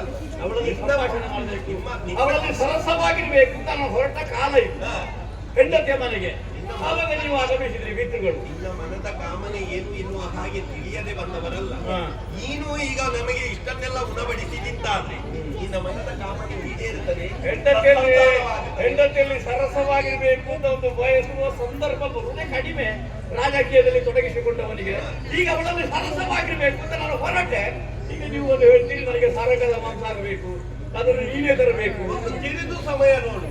ಕಿರಿದು ಸಮಯದಲ್ಲಿ ಇದನ್ನೆಲ್ಲ ನೀನು ಪೂರೈಸಿದ್ದಾದ್ರೆ ನಿರಂತರವಾಗಿ ನೀನು ನಾಳೆ ಆಗ್ಲಿಕ್ಕಿಲ್ಲ. ಇವತ್ತೇ ಆಗಿದೆ. ಈಗಲೇ ಆಗಬೇಕು. ನೀನು ಮನದ ಎಣಿಕೆಯನ್ನು ನಮ್ಮನ್ನು ಈಡೇರಿಸಿದ್ದಾದ್ರೆ ಸಂತಾನವಾಗುತ್ತದೆ, ಕುಲ ಉದ್ಧಾರವಾಗುತ್ತದೆ. ಆಗ ನಮ್ಮನ್ನು ಬೇಸರಿಸಿ ಕಳಿಸಿದ್ದಾದ್ರೆ ಅಯ್ಯೋ ಪಿತೃಗಳು ಬೇಸರ ಮಾಡಕೂಡದಪ್ಪ. ಅವನಿಗೆ ಶಾಪವಾಗಿ ತಟ್ಟಿದ್ದು ಆದೀತು ಅರಮನೆ ಒಳಗೆ ಇಲ್ಲಿ ಸಾರಂಗನ ಮಾಂಸಕ್ಕಾಗಿ ವನಗಮನ ಮಾಡ್ತೇನೆ.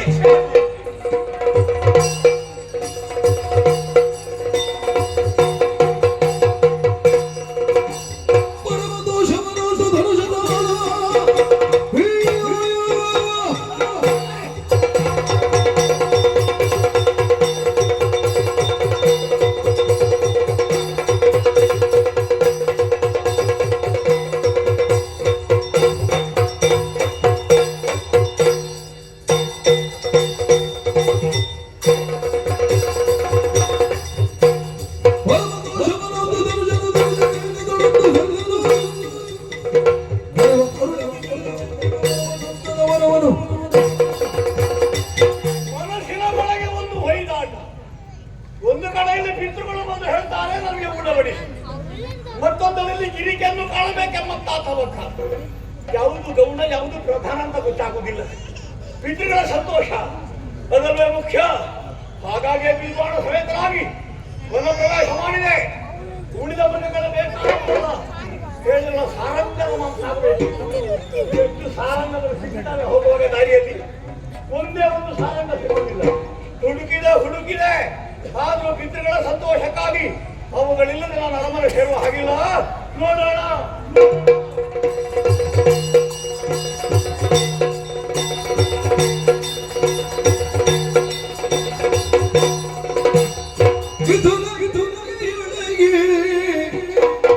ನಲಿವರಿಗವಕಂಡನು ವಿದುರಗಿಯೊಳಗೆ ನಲಿವರಿಗವಕಂಡನು ಸತಿಯ ನಿಲಿದು ಭಾವವಶದಿ ಸ್ತಬ್ಧನಾದನು.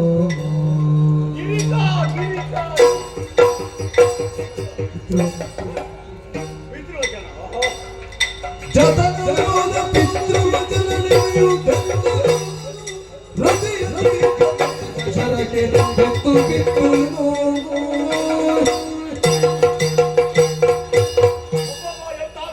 ಕಾಣ್ತಾ ಇದ್ದೆ ನಾನು. ಎಲ್ಲವೂ ಎರಡೆರಡಾಗಿ ಕಾಣ್ತಾ ಇದ್ದೆ. ಪ್ರಾಣಿಗಳಾಗಲಿ ಪಕ್ಷಿಗಳಾಗಲಿ ಜೊತೆಯಾಗಿ ಹರಿಸುತ್ತಿರುವಂತಹ ದೃಶ್ಯವನ್ನು ನೋಡುತ್ತಾ ಇದ್ದ ಹಾಗೆ ನಮ್ಮ ಸತಿಯಾದ ಗಿರಿಕೆ ನೆನಪಾಯ್ತಲ್ಲ ನನಗೆ. ಏನು ಮಾಡೋಣ, ಬೇಕವಳೀಗ ಅವಳನ್ನು ಪಿತೃವಚನ ಅದು ಮುಖ್ಯವೋ ಅದೇ ಮುಖ್ಯ. ಅದಿರಲಿ ಅದರಷ್ಟಕ್ಕೆ. ನೋಡೋಣ ಬೇಟೆಯಾಡಬೇಕು. ಅದಕ್ಕೂ ಮುಖ್ಯವಾಗಿ ಸಿಗಬೇಕಾದ್ದು ಸಾರಂಗದ ಮಾಂಸ. ಎಷ್ಟು ಅರಸಿದೆ, ಎಷ್ಟು ಅರಸಿದೆ.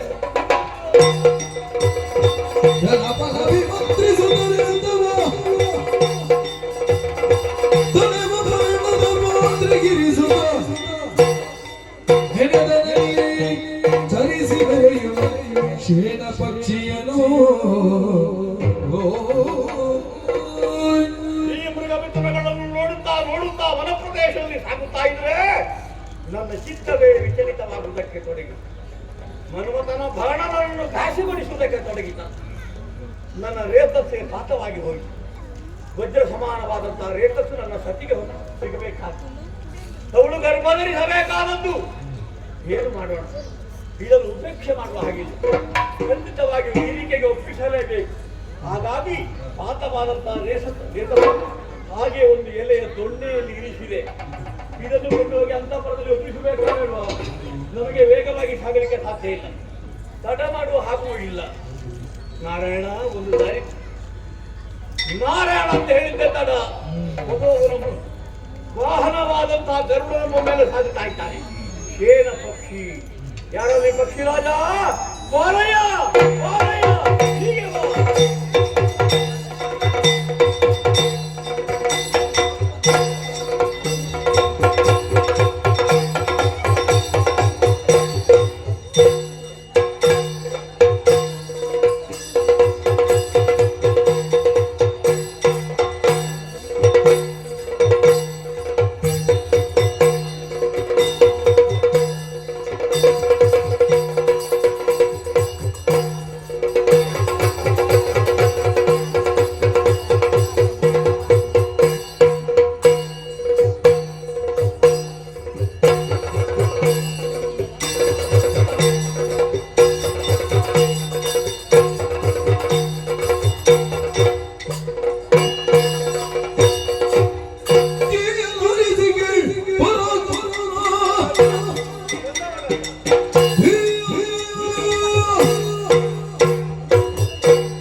ಮೊದಲಾಗಿ ವಂದಿಸಿಕೊಳ್ಳುತ್ತಾ ಇದ್ದೇವೆ. ಗಗನ ಮಾರ್ಗದಲ್ಲಿ ಪ್ರಕೃತಿಯ ಸೌಂದರ್ಯವನ್ನೇ ವೀಕ್ಷಿಸುತ್ತ ಹಾಡ್ತಾ ಇದ್ದವರ ಇದ್ದಕ್ಕಿದ್ದಾಗ ನಿಮ್ಮ ಕರೆ ಮುಖವನ್ನು ನೋಡ್ತಾ ಇದ್ದೇವೆ. ಕುತೂಹಲ, ಸಂದೇಹ ಎದ್ದು ಕಾಡ್ತಾ ಇದೆ. ಯಾಕೆ, ಏನು, ಹೇಗೆಂಬುದಾಗಿ ತಿಳಿಯುತ್ತಾ ಇಲ್ಲ. ತಿಳಿದಿದೆ ಅಂತ ಹೇಳಿ ಆದ್ರೆ ಕ್ಷಣ ಮಾತ್ರದಲ್ಲಿ ನಾನು ಮಾಡ್ತೇನೆ. ನಡೆಸಿಕೊಳ್ಳಬೇಕು ಅಂತಾದ್ರೆ ಘನವಾದ ಉದ್ದೇಶವಿದೆ. ಏನು? ಪಿತೃಗಳ ಸಂತೋಷಕ್ಕಾಗಿ ಸಾರಂಗದ ಮಾಂಸವನ್ನು ಒಯ್ಯುವ ಉದ್ದೇಶದಿಂದ ನಾನು ವನ ಪ್ರವೇಶ ಮಾಡಿದೆ. ಇಲ್ಲಿರುವಂತಹ ದೃಶ್ಯಗಳನ್ನು ನೋಡುತ್ತಾ ನೋಡುತ್ತಾ ಇದ್ದ ಹಾಗೆ ನನ್ನ ಹೆಂಡತಿಯಲ್ಲಿ ಎಣಿಸಿ ನನ್ನ ಚಿತ್ತ ವಿಚಲಿತವಾಗಿದೆ. ಅದು ವಜ್ರ ಸಮಾನವಾದಂತಹ ರೇತಸ್ಸು ಪಾತವಾಯಿತು. ಅದನ್ನು ಹಾಗೆ ಸಂಗ್ರಹಿಸಿ ಒಂದು ಎಲೆಯ ದೊಣ್ಣೆಯಲ್ಲಿ ಇರಿಸಿದೆ. ಇದು ನನ್ನ ಸತ್ತಿಗೆ ಸಲ್ಲಬೇಕಾದ ವೇಗವಾಗಿ ಹೋಗಿ ಅವನಿಗೆ ಒಪ್ಪಿಸುವಂತ ಪ್ರವೃತ್ತಿದ್ದಾನೆ. ಹಾಗಾಗಿ ನಾರಾಯಣನನ್ನು ನೆನೆಯುತ್ತಾ ನಾನು ಆಗಸದ ಕಡೆಗೆ ನುಡಿದೆ ಅಂತಾದ್ರೆ ನಿನ್ನನ್ನು ನೋಡಿದೆ ಪುಣ್ಯಾದ ಖಗರಾಜ. ಈ ದೊಣ್ಣೆಯನ್ನು ಕೊಂಡು ಹೋಗಿ ನನ್ನ ಹೆಂಡತಿ ಆದಂತಹ ಗಿರಿಕೆಗೆ ಅಂತಃಪುರದಲ್ಲಿದ್ದಾಳೆ. ಒಪ್ಪಿಸುವಯಾ?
ಆದಷ್ಟು ಬೇಗ ನಾನು ಮುಟ್ಟಿಸ್ತೇನೆ. ಪುತ್ರ ರತ್ನನನ್ನು ಪಡೆಯಬೇಕಾಗಿರುವಂಥದ್ದು, ಹಾಗಾಗಿ ಕೊಂಡೋಗಿ ಒಪ್ಪಿಸು. ಇದು ನಿನಗೆ ಕೃತಜ್ಞತಾ ಭಾವದಿಂದ ಶಿರಬಾರಿಸ್ತಾ ಇದ್ದೇನೆ, ಸ್ವೀಕರಿಸು. ಹಾಗೆ ಹಾಗೆ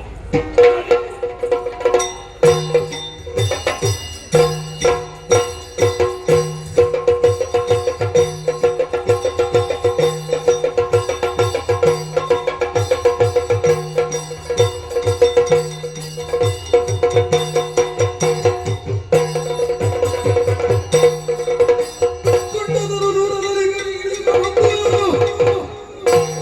ಚಂಡ ಕಿರಣದ ತೆರದಿ ಮೇಲ್ ಹಾಯ್ದು ಬಂದು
ಏನಾಶ್ಚರ್ಯ! ಗಗನ ಮಾರ್ಗದಲ್ಲಿ ರೆಕ್ಕೆಯನ್ನೇ ಹಬ್ಬಿಸಿ ತಿರುಗಾಟ ಮಾಡ್ತಾ ಇದ್ದೆ. ಸ್ವಾಮಿ, ನನ್ನನ್ನು ಕರೆಯುವುದಕ್ಕೆ ವಿಶೇಷವಾದ ಹೆಸರುಂಟು. ಕಪ್ಪಗಿರುವುದರಿಂದ ಕರೆಗಿಡುಗ ಎಂಬ ಹಾಗೆ ನನ್ನನ್ನು ಕರೆಯುತ್ತಾರೆ. ಉದರಾಭಿಮಾನಿಸುತ್ತಾ ಇದೆ. ಆಹಾರವನ್ನು ಹುಡುಕುತ್ತಾ ಹೊರಟವರು ನಾನು. ಬರ್ತಾ ಇದ್ದಾರಲ್ಲ ಸೇನ ಪಕ್ಷಿ, ಯಾವುದೋ ಆಹಾರವನ್ನು ನೀಡಬೇಕು ಅಡಗಿಸಿದ್ದಾರೆ. ಮುಂದುವರಿತಾರೆ.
ಆದ್ರೆ ಹಿಂದಿನ ದಿನ ವಿಶೇಷತೆಯನ್ನು ಗಮನಿಸಿದೆ. ಯಾಕೆ?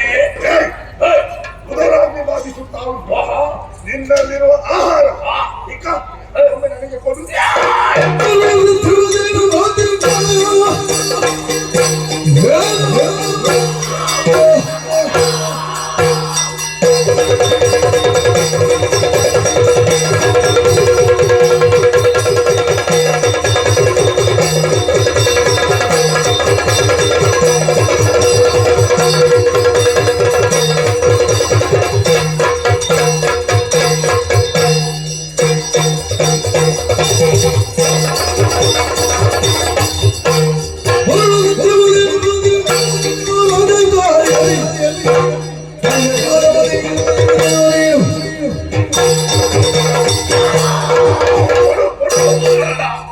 ಒಳಗ ಮಾಂಸವನ್ನು ತಿಂದು ಜೀರ್ಣಿಸುವ ನೀನು ಇದು ಗಗನ ಮಾರ್ಗ ಕೆಳ ಪ್ರದೇಶವನ್ನು ನೋಡು ನೀರು ಹರಿತಾನೆ ಈ ವೇಳೆಯಲ್ಲಿ ಸುತ್ತಲಿದ್ದಂತಹ ವಸ್ತು ಬೇಕು ಎಂಬುದಾಗಿ ಕೇಳಿದ್ರೆ ಕೊಡುವಂತದ್ದಲ್ಲ ರಾಜ್ಯ ಕಾರ್ಯಕ್ಕಾಗಿ ಹೊರಟು ಹೋಗುತ್ತಾ ಇದ್ದೇನೆ ಮುಂದೆ ಬಂದ್ರೆ ಒಕ್ಕದಿಂದ ಸಿಗುತ್ತೇನೆ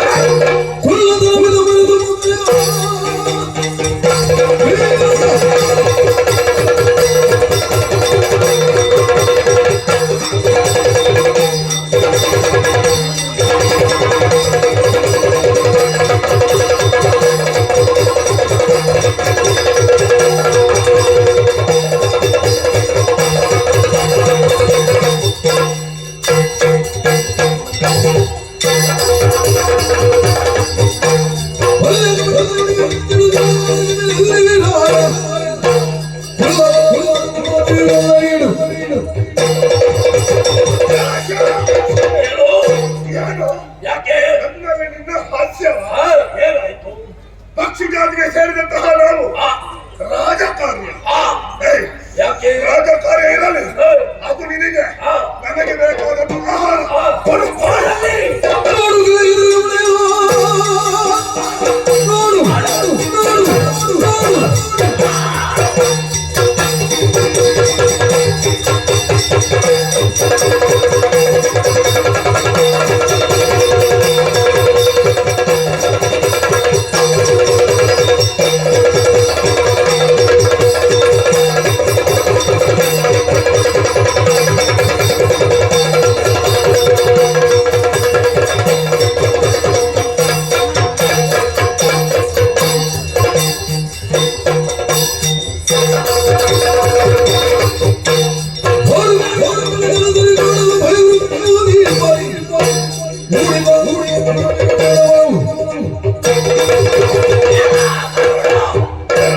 ಪ್ರದೇಶವನ್ನು ನೋಡು ಯಮುನಾನದಿ ಹರಿಯುತ್ತಾ ಇದೆ ಈ ವೇಳೆಯಲ್ಲಿ ಗಗನ ಮಾರ್ಗದಲ್ಲಿ ಒಕ್ಕಲಿದ್ದಂತಹ ವಸ್ತು ಬೇಕೆಂಬುದಾಗಿ ಕೊಡುವ ಹಾಗಿಲ್ಲ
ಪಂಜೊಳಗೆ ಪಾತ್ರೆಯೂ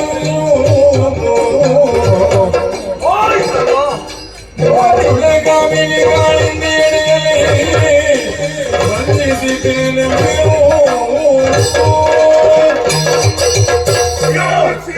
ಏನು ನಿನ್ನದು? ಹುಡುಕ್ತಾ ಇದೀಯಾ? ಹೌದು ಸಂತೋಷ ಇಬ್ಬರಿಗೂ ಇಲ್ಲಲ್ಲ ಹುಡುಕು ಇನ್ನು ಹೋಗಲಿಲ್ಲ ಹುಡುಕು ಅಯ್ಯೋ ಅಯ್ಯೋ ಒಡೆಯಲಿಂದ ಮಾತನ್ನು ಕೊಟ್ಟು ಬಂದಿದ್ದೇನೆ ಮುಟ್ಟಿಸುತ್ತೇನೆ ಎಂಬುದಾಗಿ ಎಂತಹ ಮಾತಕ್ಕೆ ನಾನಾವೆ ಮುಟ್ಟಿಸುವುದಕ್ಕಾಗಲಿಲ್ಲ ಆದ್ರೆ ಏನು ಮಾಡೋಣ ಕೊಕ್ಕಲಿದ್ದಂತಹ ವಸ್ತು ಕೆಳಜಾರಿ ಹೋಯಿತು ನೀರಲ್ಲದೆ ಬೇರೆ ಏನು ಕಾಣುವುದೂ ಇಲ್ಲ. ಎಲ್ಲಿ ಹುಡುಕುವುದು, ಎಲ್ಲಿ ನೋಡಿದರೂ ಕಾಣುವುದಿಲ್ಲ ಅಂತೇಳಿ ಆದ್ರೆ ಇಲ್ಲಿಯೇ ಉಳಿಯುವುದಲ್ಲ. ದೇವರ ಧ್ಯಾನವನ್ನು ಮಾಡುತ್ತಾ ಮುಂದುವರಿಯುತ್ತೇನೆ.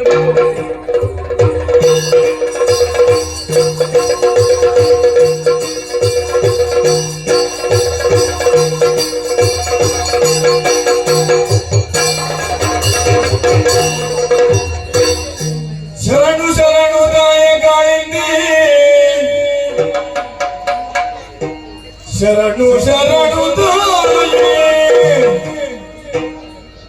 ಶರಣು ಶರಣು ತಾಯೇ ಕಾಳಿಂದಿ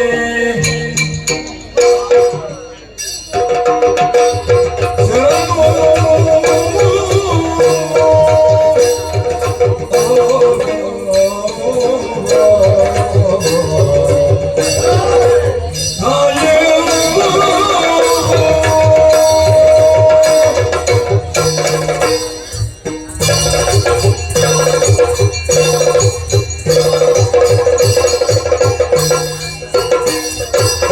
ಶರಣು ಶರಣು ತಾಯೇ ಕಾಳಿಂದಿ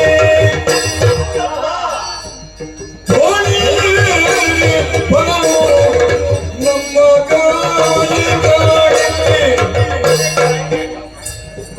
ಧೋಣಿಯೇ ಬರಲು ನಮ್ಮ ಕಾಯಿ ಕಾಳಿಂದಿ ನಮ್ಮ ಕಾಯಿ ಕಾಳಿಂದಿ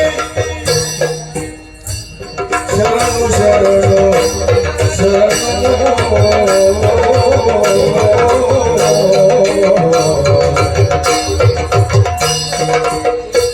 ಕರಿಯ ಕೆಂಚ ಸೋಮ ಧೂಳಿ ಪೂರ್ವ ಕಾಲ ಸೇರಿ ಕರಿಯ ಕೆಂಚ ಸೋಮ ಧೂಳಿ ಪೂರ್ವ ಹಣಗಳೆಲ್ಲ ಸೇರಿ ಹಿರಿದು ಕಿರಿದು ಬಾಲೆಯ ಬೀಸಿ ಹಿರಿದು ಕಿರಿದು ಬಾಲೆಯ ಬೀಸಿ ಬಾಲೆಯ ಬೀಸಿ ಬಾಲೆಯ ಬೀಸಿ ಹರುಷದಿಂದ ಮಾಡಿ ಹಿರಿದು ಕಿರಿದು ಬಾಲೆಯ ಬೀಸಿ ಹರುಷದಿಂದ ಮಾಡಿ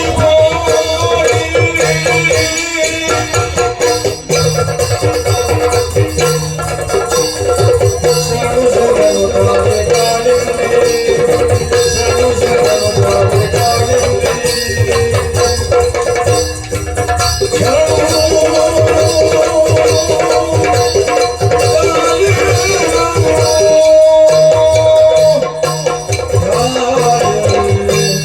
ಗೆಳೆಯರೇ ಕೂಡಿರೆ ದೋಣಿಯ ದೂಡಿರೆ ಮುಂದೆ ಮುಂದೆ ಸಾಗಲಿ ದೋಣಿಯು.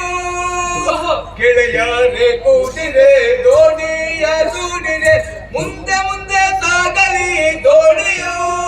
ಹಾಯ್ ಮುಂದೆ ಮುಂದೆ ಹೋಗಲಿ ದೋಣಿಯು. ಹಾಯ್ ಮುಂದೆ ಮುಂದೆ ಸಾಗಲಿ ದೋಣಿಯು. ಅಕೋ ಇಕೋ ನೋಡಿರಿ ಮೀನಿನ ಜೋಡಿಯು ದೊಡ್ಡ ದೊಡ್ಡ ಸಾಲು ಸಾಲು ಕಟ್ಟಿರಿ. ಅಕೋ ಇಕೋ ನೋಡಿರಿ ಮೀನಿನ ಜೋಡಿಯು ದೊಡ್ಡ ದೊಡ್ಡ ಸಾಲು ಸಾಲು ಕಟ್ಟಿರಿ. ಬೇಗ ಹಿಡಿಯೋಣ ಬಲೆಯನ್ನು ಬೀಸಿರಿ. ಬೇಗ ಹಿಡಿಯೋಣ ಬಲೆಯನ್ನು ಬೀಸಿರಿ. ಗೆಳೆಯರೇ ಕೂಡಿರೆ ದೋಣಿಯ ದೂಡಿರೆ ಮುಂದೆ ಮುಂದೆ ಸಾಗಲಿ ದೋಣಿಯು. ಹಾಯ್ ಮುಂದೆ ಮುಂದೆ ಹೋಗಲಿ ದೋಣಿಯು. ಹಾಯ್ ಮುಂದೆ ಮುಂದೆ ಸಾಗಲಿ ದೋಣಿಯು. ಸಣ್ಣ ಸಣ್ಣ ಮಿಂಗಳ ನುಂಗಿವೆ ಎಲ್ಲವೂ ದೊಡ್ಡದಾಗಿ ಬೆಳೆದಿವೆ ನೋಡಯ್ಯ. ಸಣ್ಣ ಸಣ್ಣ ಮಿಂಗಳ ನುಂಗಿವೆ ಎಲ್ಲವೂ ದೊಡ್ಡದಾಗಿ ಬೆಳೆದಿವೆ ನೋಡಯ್ಯ. ಬೇಗ ಹಿಡಿಯೋಣ ಬಲೆಯನ್ನು ಬೀಸಿರಿ. ಬೇಗ ಹಿಡಿಯೋಣ ಬಲೆಯನ್ನು ಬೀಸಿರಿ.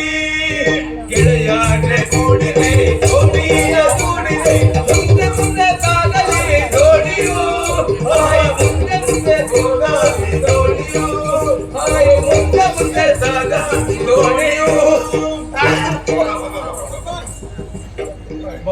ಮಾತ್ರ ಮುಂದೆ ಹೋಗುದು. ಪ್ರಾಯ ಆಯ್ತು, ಬೇಡ ಬೇಡ ಅಂತ ಹೇಳುದು, ನೀವು ಕೇಳುದಿಲ್ಲ. ಹಳೆಯ ನೆನಪು ಬಿಡ್ಲಿಕ್ಕೆ ಆಗುದಿಲ್ಲ. ಹೌದಪ್ಪ. ನಮ್ಮದು ಬೆಸ್ತರ ಕೇರಿ, ಹೌದು. ಎಲ್ಲಿ ನೋಡಿದ್ರು ಬೆಸ್ತರ ಕೇರಿಯಲ್ಲಿ ಬೆಸ್ತರ ಮನೆ ಹೊರತು ಮತ್ತೆ ಯಾವ ಮನೆ ಇಲ್ಲ. ಇರುವುದರಲ್ಲಿ ಸ್ವಲ್ಪ ದೊಡ್ಡ ಮಾಳಿಗೆ ಮನೆ ನನ್ನದೆಲ್ಲ. ಗುಡಿಸಲೆ ಹೌದು. ಗುಡಿಸಲಲ್ಲಿ ಸ್ವಲ್ಪ ದೊಡ್ಡ. ನೀವು ಎಲ್ಲರೂ ಸೇರಿ ಹಿರಿಯ ಸ್ಥಾನವನ್ನು ನನಗೆ ಕೊಟ್ಟಿದ್ದಾರೆ. ಹಾಗೆ ಹಿರಿತಲೆ ಹಿರಿಯ ಸ್ಥಾನ ನಿಮಗೆ ಎನ್ನುವ ಹಾಗೆ ನಾವು ಒಮ್ಮತದಿಂದ ಒಪ್ಪಿಕೊಂಡದ್ದು. ನಮ್ಮೊಳಗೆ ಒಳ್ಳೆ ಕಾರ್ಯ ಆಗಲಿ ಅಪರ ಕ್ರಿಯೆ ಆಗಲಿ ಏನಿದ್ದರೂ ನನ್ನ ಬಳಿಗೆ ಬಂದು ನನ್ನಲ್ಲಿ ಒಪ್ಪಿಗೆ ಪಡೆಯದೆ ನೀವು ಮುಂದೆ ಹೋಗುವ ಹಾಗಿಲ್ಲ. ಕ್ರಮವೇ ಇಲ್ಲ. ಉಳಿದ ಮಾನವರು ನೆಲದ ಮೇಲೆ ಹೇಗೆ ನಡೆಯುತ್ತಾರೋ ಹಾಗೆ ನಾವು ನೀರಿನ ಮೇಲೆ. ಜೀವನವೇ ನೀರಿನಲ್ಲಿ. ಹೌದಪ್ಪ. ನಾವು ನಂಬಿದಂತಹ ಮಹಾಮಾತೆ ಯಾವತ್ತೂ ನಮ್ಮ ಕೈ ಬಿಡುವ ಹಾಗಿಲ್ಲ. ಹಾಗೆ ಅಂತ ನಮಗೆ ಬೇರೆ ಯಾವ ಉತ್ಪತ್ತಿ ಇಲ್ಲ. ಮೀನು ಹಿಡಿಯುವುದು, ಮಾರಾಟ ಮಾಡುವುದು, ಜೀವನ ಸಾಗಿಸುವುದು, ಅದರಲ್ಲೇ ಜೀವನ. ನಾನು ಅದೆಲ್ಲ ಪುಣ್ಯಾತ್ಮ. ಏನು ಈ ಸಲದ ವಾತಾವರಣ ಒಂದು ಬದಲಾಗಿದೆ. ಸುಖ ಇಲ್ಲ. ಇದು ಹಾಗೆ ಯಾವ ಬೆಳಿಗ್ಗೆ ಒಮ್ಮೆ ಮಳೆ ಬರುವ ಲಕ್ಷಣ. ಹೌದು. ಮಧ್ಯಾಹ್ನ ಸ್ವಲ್ಪ ಬಿಸಿ ಬಿಸಿ, ಮತ್ತೆ ರಾತ್ರಿ ಆಗುವಾಗ ಚಳಿ ಚಳಿ, ಜೊತೆಯಲ್ಲಿ ಗಾಳಿ. 3 ಕಾಲ ಒಂದೇ ದಿನದಲ್ಲಿ. ಇದು ನಮಗೆ ಮಾತ್ರ ಹೋಗ ಕಾಲ ಅಂತ ಹೇಳಿ ಮೇಲಿನ ಕರೆದು ಹೇಳ್ತಾರೆ, ಎಷ್ಟರ ಜಾಗೃತ ಮಾಡಿ 60 ವೇಗದಲ್ಲಿ ಗಾಳಿ ಬರ್ತದೆ ಅಂತ ಅವ್ರಿಗೆ ಹೇಳಿಯಾರು. ಬಾರದಿದ್ರೆ ನಾವು ಓಣೆ ಅಲ್ಲ ಪುನಃ. ಹೌದು, ಅವ್ರು ಹೇಳಿಯಾರೆ. ನಮಗೆ ಬದುಕಬೇಕು. ದಿನ 4 ಆಯ್ತು. ಹೌದು. ದೋಣಿ ಹಿಡಿಯ ಇವತ್ತಿನ ಅವಸ್ಥೆ ಕಾಣುವಾಗ ಮಳೆ ಬರುವ ಲಕ್ಷಣ ಇಲ್ಲ. ಲಕ್ಷಣ ದೋಣಿ ಸಾಗಿಸಬಹುದು ಅಂತ, ಆದ್ರೆ ಬಲೆ ಎಲ್ಲ ಮೂಲೆಗೆ ಹಾಕಿ ಅಲ್ಲೇ ಉಂಟು. ಯಾಕೆ ದಿನ ಇವರು ಹೇಳಿದ್ದಾರೆ ಅಂತ 4 ದಿವಸ ದೋಣಿ ಒಂದು ತುಂಡು ಮೀನು ಇಲ್ಲ ಇದ್ರೆ ಅನ್ನ ಸೇರಿದ್ರೆ ಹಾಗಲ್ಲ. ಎಲ್ಲ ನಾವು ಉಪವಾಸ ಇರ್ಬೇಕಾಗ್ತದೆ. ಹೌದು. ಮಾರಾಟ ಮಾಡಿದ್ದು ಹೊಟ್ಟೆಗೆ ಇರ್ಬೇಕಲ್ಲ. ಮಕ್ಕಳು ಮಡದಿಯರೆಲ್ಲ ಬೊಬ್ಬೆ ಹೊಡಿತಿದ್ದಾರೆ. ಏನಿಲ್ಲ ಏನಿಲ್ಲ ಎನ್ನುವ ಹಾಗೆ. ಹೌದೌದು. ಹಾಗಾಗಿ ಇವತ್ತೊಂದು ನೀರು ಮಳೆ ಬರ್ಲಿ, ಬಿರುಗಾಳಿ ಬರ್ಲಿ, ಇಳಿಯುವುದಷ್ಟು ಮಹಾತಾಯಿ. ಹೌದು. ಹಾ. ರಕ್ಷಿಸುವವಳು. ಹೌದು.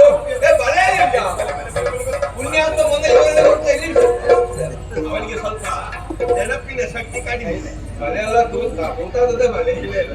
ಇದು ಅಂದ್ರೆ ಸಣ್ಣ ಮೀನು ಕೂಡ ತಪ್ಪಿಸಬಾರ್ದು ಅಂತ ಈ ಬಲೆ. ಇದಕ್ಕೆ ಮಹಾಬಲೆ ಅಂತ ಹೆಸರು.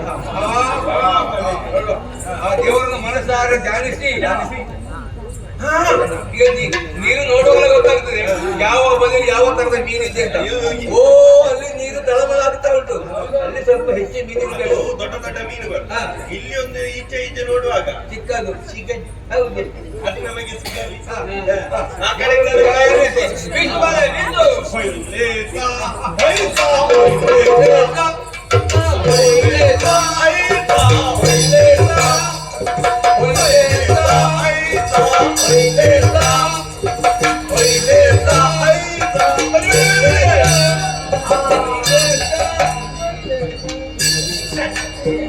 ಏನಿಲ್ಲ. ಈ ಪುಣ್ಯಾತ್ಮ ಸ್ನಾನವೇ ಮಾಡಲಿಲ್ಲ. ನೀರಿನಲ್ಲಿ ಏನಿಲ್ಲ. ಈ ಕಡೆ ದೂರ ಹೋಗ್ಲಿ.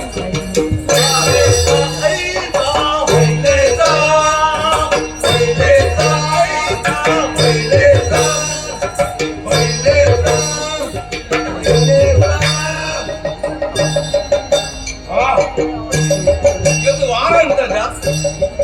ಆದಿತ್ಯನ ವಾರ. ಹೌದಾ? ಹೆಚ್ಚಿನ ಅಂಶ ಮೀನುಗಳೆಲ್ಲ ಮದುವೆಗೆ ಹೋಗಿರ್ಬೇಕಂತ. ಒಂದು ಮೀನು ಇಲ್ಲ ಪುಣ್ಯಾತ್ಮ. ಮದುವೆ ಇರ್ಬೋದು. ಮೀನುಗಳಲ್ಲಿ ಒಂದು ಮೀನು ಮಧುಮಾಲ ಮೀನು. ಒಂದು ಪದವೇ ಉಂಟು, ಮಂಗುಟ ಮದುವೆ ಭೂತಾಯಿ ಮದುವೆ ಶಾದಿಯ ಪೋನ ಆಟ ಅಂತ. ಅದಲ್ಲ, ನಮ್ಮ ಭಕ್ತಿಯಲ್ಲಿ ಏನು ಒಂದು ಕರೆದು ಕಾಣಿರಬಹುದು. ಮಹಾಗಣಪತಿಯ ಸ್ತುತಿ ಆಗಲಿ, ವಿಘ್ನ ನಿವಾರಕ ವಿಘ್ನೇಶ ಕೈ ಬೀಳ್ಬೇಡ ಪುಣ್ಯಾತ್ಮ. ಅವನಿಗೆ ಒಮ್ಮೆ ನಮಸ್ಕಾರ ಮಾಡಿ ಆ ಕಡೆ ಒಮ್ಮೆ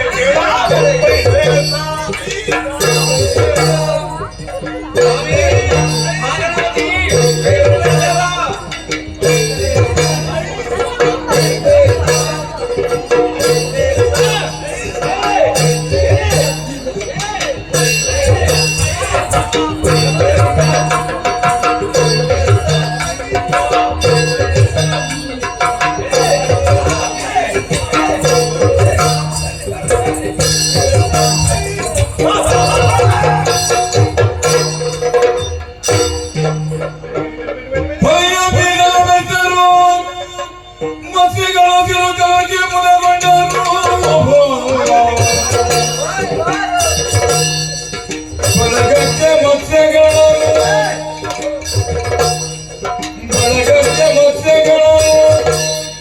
ಹಂಚುತ್ತ ಭಜನನ್ನು ಶೋಧಿಸಿದರು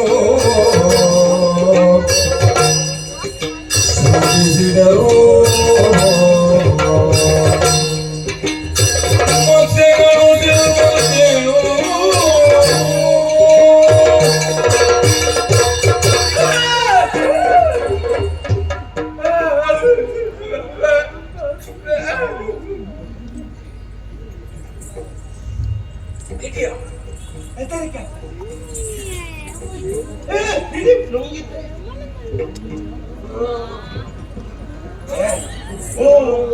ಪುಣ್ಯಾತ್ಮ, ನಾನು ಅದೆಲ್ಲ ಆಲೋಚನೆ ಮಾಡುದು.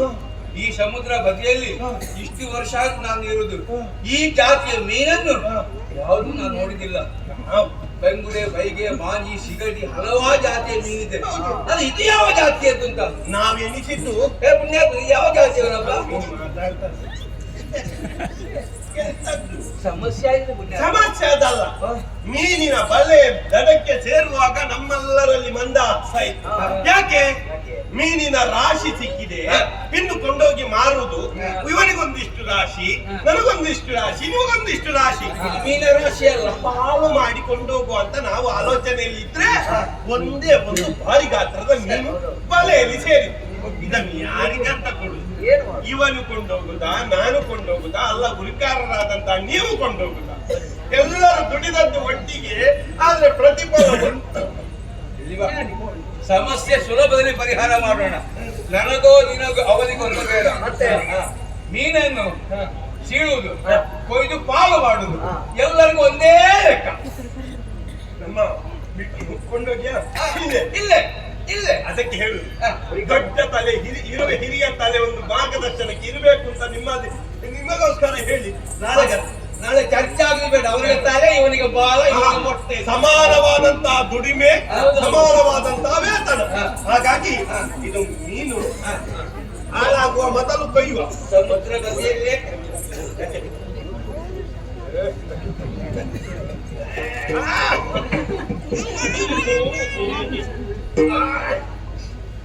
ತಲೆ ಕೊಯ್ಯಿ ಮೊದಲು.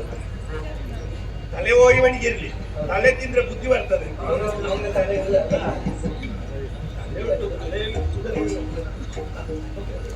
ಮೊಟ್ಟೆ ಇರ್ಬೋದು, ಮೊಟ್ಟೆ ಇರ್ಬೋದು.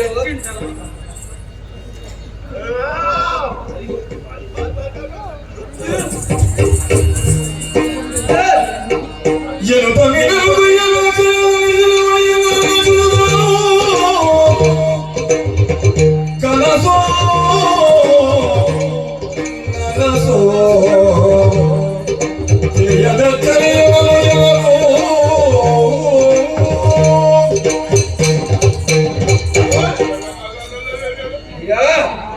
ವಿಚಿತ್ರ ಆದರೂ ಸತ್ಯ. ನಮ್ಮ ನಿರೀಕ್ಷೆಯ ಸುಳ್ಳಾಗಿ ಹೋಯ್ತಲ್ಲ. ಮೀನಿನ ಹೊಟ್ಟೆಯಲ್ಲಿ ಸಿಗುವಾಗ ಮೊಟ್ಟೆ ಸಿಕ್ಕೋದು ಮೊಟ್ಟೆ ಅಲ್ಲ, ಅವಳ ಶಿಶುಗಳೆರಡು ಮಕ್ಕಳು. ಅದು ಕೂಡ ಜೀವಂತವಾಗಿ ಉಂಟು. ಒಂದು ಹೆಣ್ಣು, ಒಂದು ಗಂಡು. ಅದು ಮುಖನಡಪ್ಪ, ಕಣ್ಣು ಬಿಡ್ತಾರೆ. ಯೋಚಿಸುವುದು ನಾನು.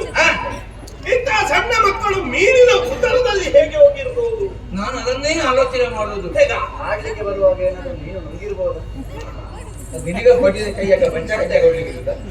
ಇದು ಆಡ್ಲಿಕ್ಕೆ ಬರುವ ಮಕ್ಕಳು, ದೊಡ್ಡದ ಮಕ್ಕಳು, ಸಣ್ಣ ಮಕ್ಕಳು. ಅದೆಲ್ಲ ಪುಣ್ಯಾತ್ಮ.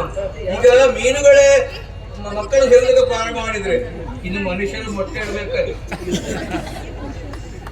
ಅದೆಲ್ಲ ಸಮಸ್ಯೆ.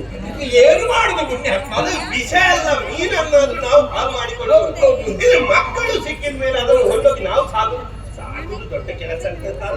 ನಮ್ಮ ಮನೆಯಲ್ಲಿ ಒಂದು ತಂದು ಕೊಟ್ಟರು ಕೂಡ ಮಕ್ಕಳು ಬೆಳೆದು ದೊಡ್ಡವರಾದಿದ್ದು ನಾಳೆ ನಮ್ಮೊಟ್ಟಿಗೆ ಮೀನು ಹಿಡಿಯುವುದಕ್ಕಾಗಿ ನಮ್ಮ ಕೈಗಾರಿಕೆಗೆ ಸೇರಿಕೊಂಡವರು. ಅದೆಲ್ಲ ವಿಷಯ. ಈ ಮಕ್ಕಳು ನಾವು ಬೆಳೆಸಿ ಇದಕ್ಕೊಂದು ವಿದ್ಯಾಭ್ಯಾಸ ಇಲ್ಲದೆ ನಮ್ಮೊಂದಿಗೆ ಇದು ಮಕ್ಕಳು ಕೂಡ ದೊಡ್ಡವರಾದ ಮೇಲೆ ಈ ಕೆಲಸಕ್ಕೆ ಹಿಡಿಯುವುದಂತಾದ್ರೆ ಬೇಸರ ಆಗ್ತದೆ. ನೋಡುವಾಗ ಲಕ್ಷಣಯುತ ಮಕ್ಕಳಾಗಿ ಕಾಣ್ತಾ ಉಂಟು. ಹಾಗಂತ ಎಂತ ಮಾಡುವುದು ಯೋಚನೆ ಆಗ್ತದೆ. ಸಮಸ್ಯೆ ಪರಿಹಾರಕ್ಕೆ ಒಳ್ಳೆ ದಾರಿ ಉಂಟು. ಪರಂಪರೆಯನ್ನು ನಾವು ಯಾವತ್ತೂ ಮೀರಬಾರದು. ನನ್ನ ಅಪ್ಪನ ಕಾಲದಲ್ಲೇ ನಡೆದುಕೊಂಡು ಬರುವ ಪದ್ಧತಿ. ಸಮುದ್ರದಲ್ಲಿ ಅಥವಾ ಹೊಳೆಯಲ್ಲಿ ಆದ್ರೂ ವಿಶೇಷವಾದ ಯಾವುದಾದ್ರೂ ವಸ್ತು ಸಿಕ್ಕಿದ್ರೆ ನಾವು ಅದನ್ನು ಉಪಯೋಗ ಮಾಡುವ ಹಾಗಿಲ್ಲ. ಮಹಾರಾಜರಿಗೆ ಒಪ್ಪಿಸಬೇಕು. ಅವರು ಏನು ತೀರ್ಮಾನ ಕೈಗೊಳ್ಳುತ್ತಾರೋ ಅದಕ್ಕೆ ನಾವು ಬದ್ಧರಾಗಿರ್ಬೇಕು. ಹಾಗೆ ಮಾಡಿದ್ರೆ ಅದೇ ಒಳ್ಳೆದು ಉಪಾಯ ಮಾಡಿದ್ದಾರೆ ಅಲ್ವಾ. ಭೂಮಿಯಲ್ಲಿ ಸಿಕ್ಕಂತ ಸುವಸ್ತುಗಳೇನಾದರೂ ಸಿಕ್ಕರೆ ಅದು ರಾಜನ ಸುಪತ್ತಿಗೆಗೆ ಒಪ್ಪಿಸಬೇಕು. ಒಂದು ವೇಳೆ ಬೇಡದ್ದು ಸಿಕ್ಕರೆ ಅದಕ್ಕೆ ಜನ ನೀನೇ ಅಂತ ಒಳಗಾಗ್ತಾರೆ. ಅದು ನಮ್ಮ ಆಚಾರ. ಏನೇ ಇರ್ಲಿ ಒಳ್ಳೇದೇ ಸಿಕ್ಕಿದೆ ಅಲ್ವಾ. ಹೌದು, ಅದು ನಮ್ಮ ಪುಣ್ಯ. ಮಗುವನ್ನು ಮಹಾರಾಜರ ಕೈಗೆ ಕೊಟ್ಟಾಗ ಪರಿಗೈದೆ ಅವರು ಕಳಿಸಿಕೊಟ್ಟು ಏನಾದ್ರೂ ಕೊಟ್ಟಾರ. ಆದ್ದರಿಂದ ನೀವೆಲ್ಲ ನಿರೀಕ್ಷೆ ಇಟ್ಟುಕೊಳ್ಳಿ. ನಾನು ಅರಮನೆಗೆ ಹೋಗಿ ಮಹಾರಾಜರಿಗೆ ಈ ಮಗು ಒಪ್ಪಿಸಿ ಬರ್ತೇನೆ.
ಒಮ್ಮೆ ಹಿಡಿದ್ರೆ ಸಾಕಲ್ಲ, ಪದೇ ಪದೇ ಬಂದು ಸುಮ್ಮನೆ ಪಾದ ಅಂತದ್ದು. ಓಹೋ, ಒಮ್ಮೆ ಅಡ್ಡ ಬಿದ್ರೆ ಸಾಕಾಗುದಿಲ್ಲ. ಬಡವರ ಅನ್ನದಾತ ತಾವು ಬಳಿಗೆ ಬಂದು ತಲೆ ತುರಿಸಿದ್ರೆ ಸಾಕು, ಬಳಿಗಲ್ಲಿ ಕಳಿಸುವ ಸ್ವಭಾವ ನಿಮ್ಮದಲ್ಲ. ಅಯ್ಯೋ ಹಾಗಲ್ಲ, ನಮಗೆ ತೊಂದರೆ ಆಗಿಲ್ಲ. ಆದ್ರೆ ಈಗ ಬರದ ಕೆಲವು ಸಮಯ ಆಯ್ತು. ಹೌದು, ಏನಾದ್ರೂ ಮೀನುಗಳು ವಿಶೇಷವಾದ ಅಡುಗೆ ಮನೆಗೆ ಒಂದು ಹೋಗುತ್ತೆ ಅಂತ ಅಲ್ಲಿ ಕೊಟ್ಟು ಹೋಗುದು. ಇವತ್ತು ಇಲ್ಲಿಗೆ ಬಂದದ್ದು ಯಾಕೆ? ಒಂದು ವಿಶೇಷ ಹೇಳಿದ್ರೆ ನೀವು ನಂಬಲಿಕ್ಕಿಲ್ಲ, ಅಂತದ್ದೊಂದು ಕಥೆ ನಡೆದು ಹೋಯ್ತು. ಹೇಳಿದ್ರೆ ನಂಬಲಿಕ್ಕಿಲ್ಲ, ನಡೆದು ಸತ್ಯ ಅಲ್ವ? ಸತ್ತದವನು ನನಗೆ ನಂಬಿಕೆ ಬರ್ಬೇಕಿಲ್ಲ ಅಂತ ಒಂದು ಸತ್ಯ. ಹೀಗೂ ಉಂಟೆ ವಿಚಿತ್ರವಾದರೂ ಸತ್ಯ. ಹಾಗಾದ್ರೆ ಕೇಳುವ, ಏನು ಸತ್ಯ?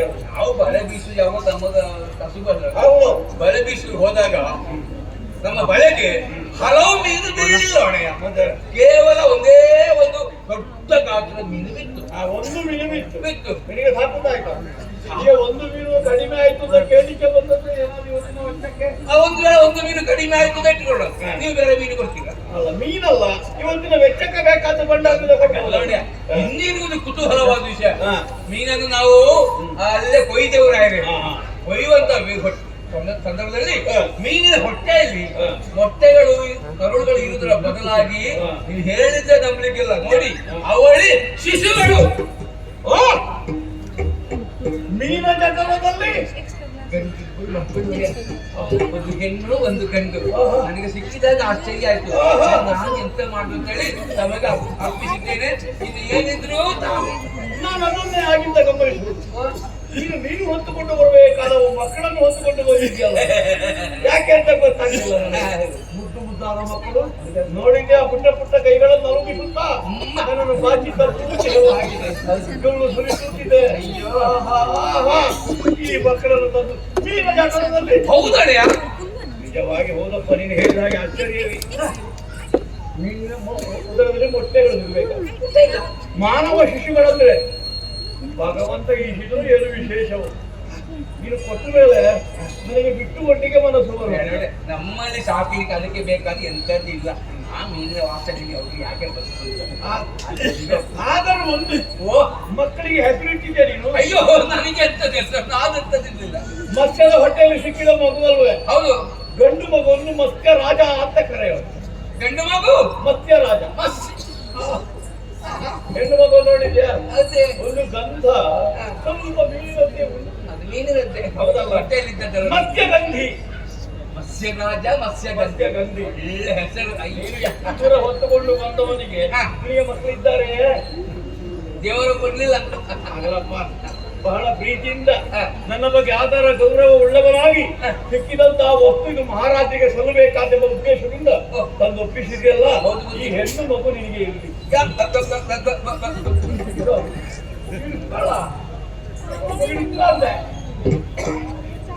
ಹೆಣ್ಣು ಮಗುವನ್ನು ಕೊಟ್ಟು ಹೋಗಿ ನೀನೇ ಸಾಕು, ಗಂಡು ಮಗುವನ್ನು ನಾನು ಸಾಕುತ್ತೆ.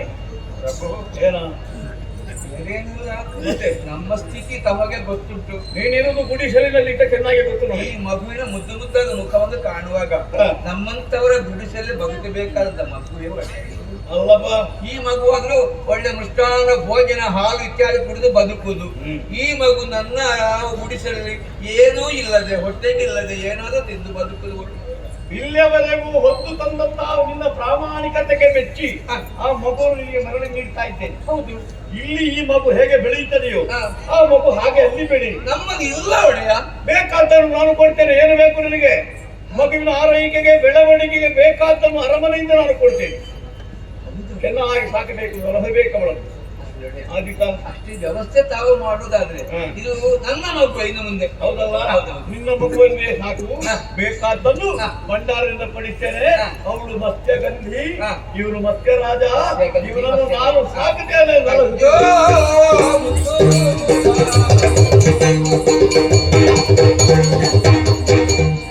ಸತ್ಯನಿಷ್ಠೆಗೆ ಸಂಧಿಯ ಫಲವಿದು,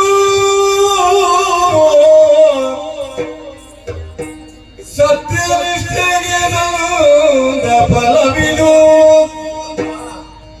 ಸತ್ಯವತಿಯು ಶಿಶುವೆಂದವನು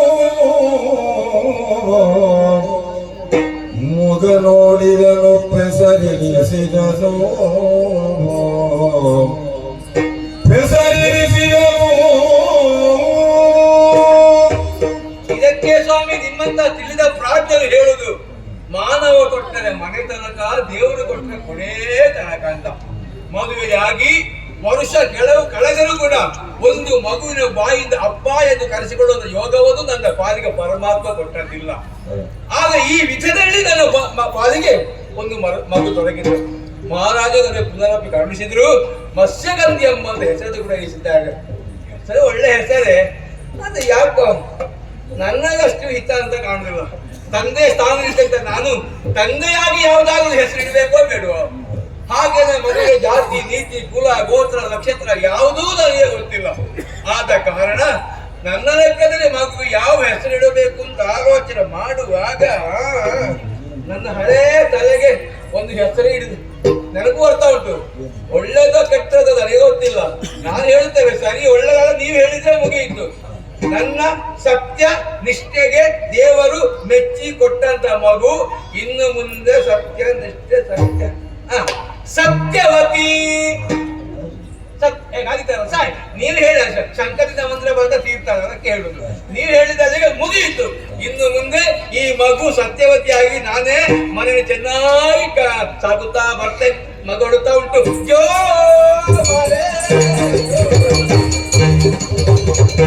ಬಂದಳಾಗ ನಾವೆಯ ತಂದಳಾಗ ಚಂದದಲ್ಲಿ ತನುವಿಂದ ಮತ್ಸ್ಯಗಂಧ ಬೀರುತ್ತ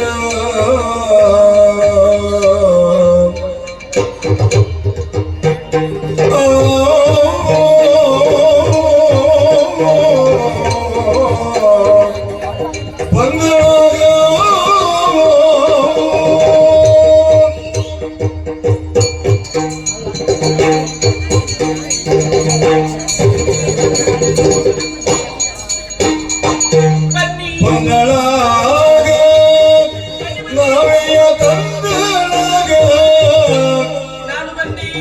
ಚಂದದಲ್ಲಿ ತನುವಿಂದ ಮತ್ಸ್ಯದ ಗಂಧ ಬೀರುದ ಸತ್ಯವತಿಯಳೋ ಚಂದದಲ್ಲಿ ತನುವಿಂದ ಮತ್ಸ್ಯದ ಗಂಧ ಬೀರುದ ಸತ್ಯವತಿಯಳೋ ನೀರ ಮಧ್ಯದಿ ನಾವೇ ಏರುತ್ತ ಬನ್ನಿ. ನೀರ ಮಧ್ಯದಿ ನಾವೇ ಏರುತ್ತ ಯಾರಿದ್ದೀರಿ? ನೀರ ಹುಟ್ಟನು ಬೀಸುತ್ತ ಬೀಸಿದೆ. ನೀರ ಹುಟ್ಟನು ಬೀಸುತ್ತ ಮಾರನರಗಿರಿ ಹೀರ ಭಾಷಣಿ ಬನ್ನಿ ಬನ್ನಿ. ಚಾರು ಭಾಸವ ಬೀರುತ್ತ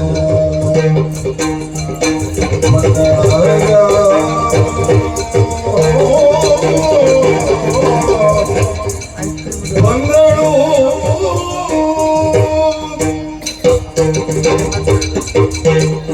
ಪ್ರಪಂಚದಲ್ಲಿ ಉತ್ತಮ ತಂದೆ ತಾಯಿಗಳಿಗೆ ಮಕ್ಕಳಾಗಿ ಜನಿಸಬೇಕು ಅಂತಾಗಿದ್ದರೆ ಪೂರ್ವ ಜನ್ಮದಲ್ಲಿ ಮಾಡಿರುವಂತಹ ಪುಣ್ಯ ವಿಶೇಷತೆ ಎನ್ನುವುದು ಬೇಕಂತೆ.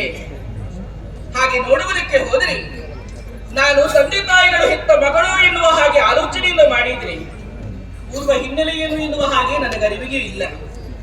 ಆದರೂ ಕೂಡ ತಂದೆ ಮಮಕಾರದಿಂದಲೇ ಸಾಕಿದವರಿದ್ದಾರೆ.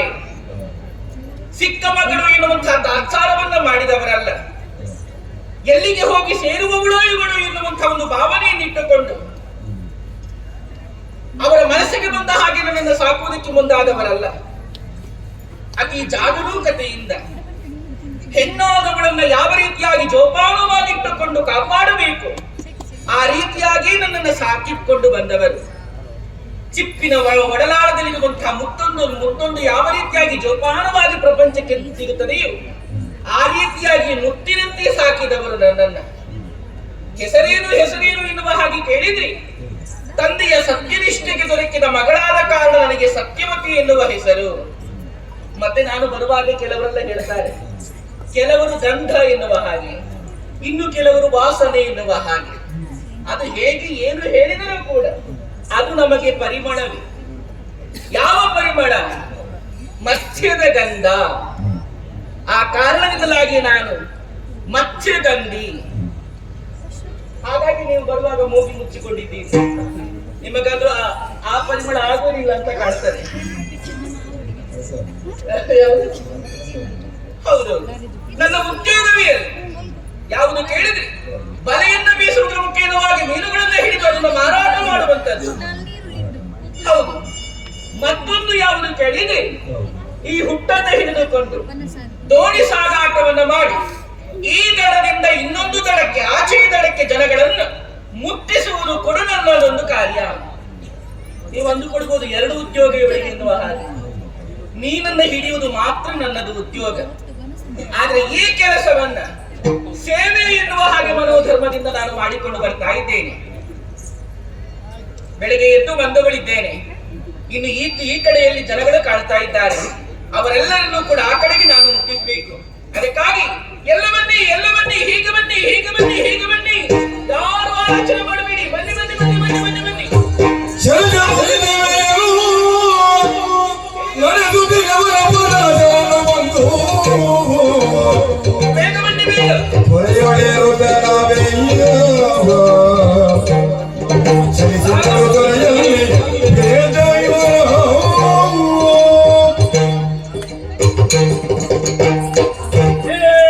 ಅಂಬುಜಮುಖಿ ಕೇಳಿ ಮನಸ್ಸಿದ ನಂಬಿದ ಮಾತಾಳೆ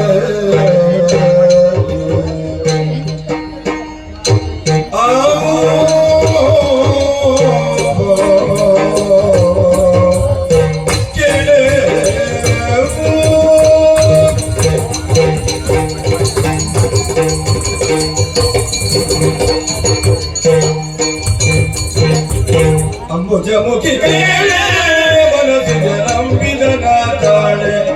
ಮನಸ್ಸಿದ ನಂಬಿದ ನಾತಾಳೆ ಹಂಬಲಿಸಿದೆ ಸುಖ ನಂಬುತ್ತದೆ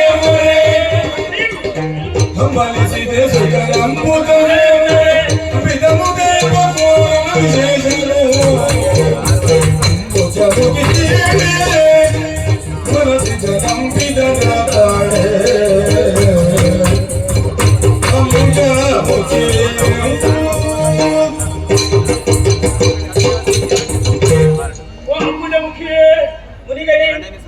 ನಾವೇ ಮುಗಡಿಸುತ್ತಾ ಇದ್ವಿ.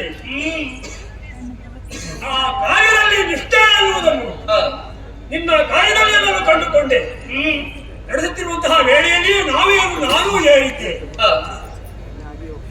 ಮುಂದೆ ಬಂದೆವು, ಸಾಗುತ್ತಾ ಇತ್ತು. ಈ ಮಧ್ಯಪಥಕ್ಕೆ ಬರುವಾಗ ನಿನ್ನನ್ನು ತಡೆದು ನಿಲ್ಲಿಸುವುದಕ್ಕೆ ಸೂಚನೆ ಕೊಟ್ರಿ. ಹೌದು, ಯಾಕೆ ಅಂತ ಗೊತ್ತಿಲ್ಲ. ನಿಲ್ಲಿಸಿದ್ದು ಮಾತ್ರವಲ್ಲ, ಮತ್ತೆ ಮಾತನಾಡುವ ಆಯಿತು ನನಗೆ. ನಾನೇನು ಸಾಮಾನ್ಯನಲ್ಲ, ಪರಾಶರ ಮುನಿ ನಾನು. ಹೌದು, ದೀರ್ಘಕಾಲ ತಪಸ್ಸನ್ನಾಚರಿಸಿದೆ. ಈಗ ಎಚ್ಚರವಾಯಿತು, ಪ್ರಪಂಚದ ಕಡೆ ದೃಷ್ಟಿ ಹರಿಸಿದೆ. ಆದ್ದರಿಂದಲೇ ನಾನು ಕರೆದುಕೊಂಡು ಬರ್ತಾ ಇದ್ದೇನೆ. ಇನ್ನು ಒಂದು ಯಮನೆಯನ್ನು ಉತ್ತರಿಸಿ ಮುಂದುವರಿಯಬೇಕೆನ್ನುವಂತಹ ಯೋಚನೆಯಲ್ಲಿಯೇ ನಾವಿನಲ್ಲಿ ಹೇಳಿದ್ದೇನೆ. ಇದನ್ನು ಕಂಡಾಗ ಯಾಕೆ ಹೀಗಾಯಿತೋ ತಿಳಿಯದಾದೆ.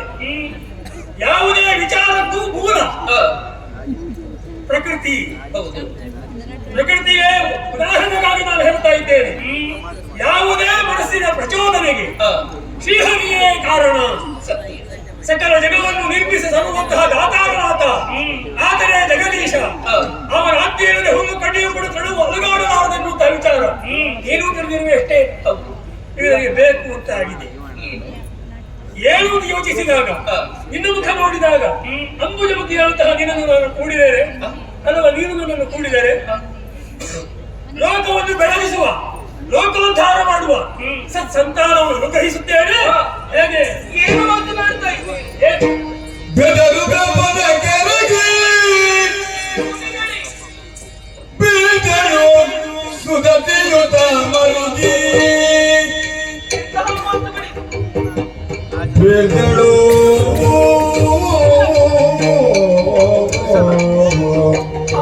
ಸುಧತಿಯುತ ಮರುಗಿ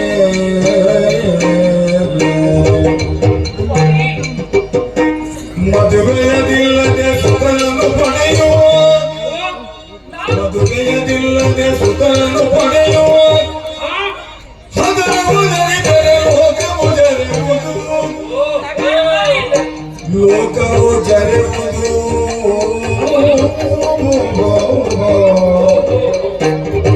ಇದರುದ ಪರ ಕೆಳಗೆ ಪರ ಕೆಳಗೆಯೋ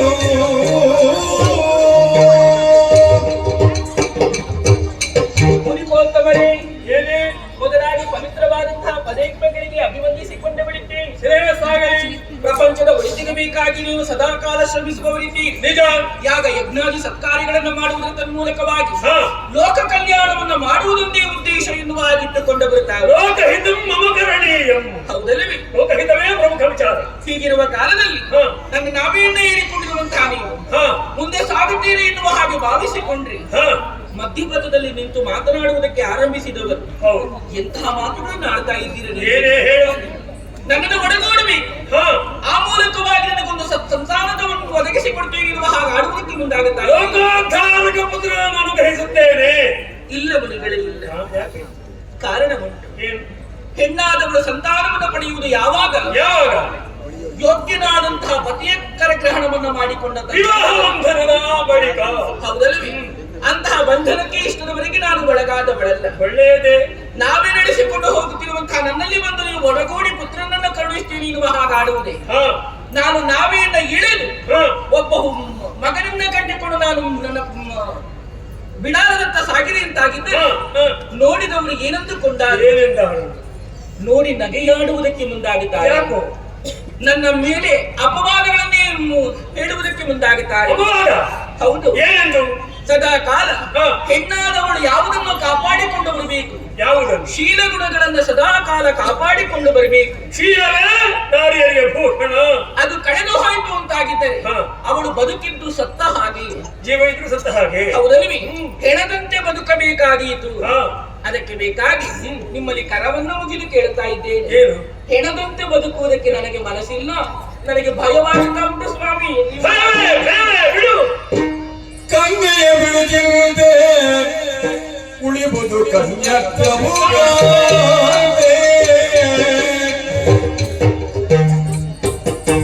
ಬನ್ನಿಸಲರಿಯರ ದೀಪವ ಹರಿಸುತ್ತವ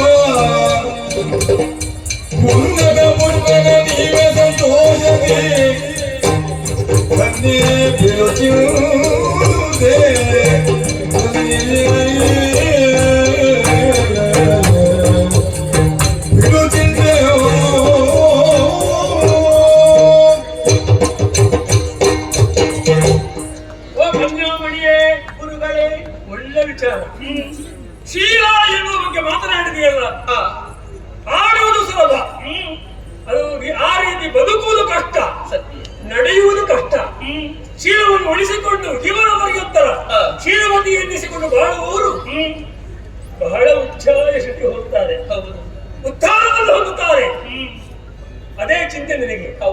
ಶ್ರದ್ಧೆಯ ಭಯ ನಿಮ್ಮನ್ನು ಕಾಡ್ತಾ ಇದೆ.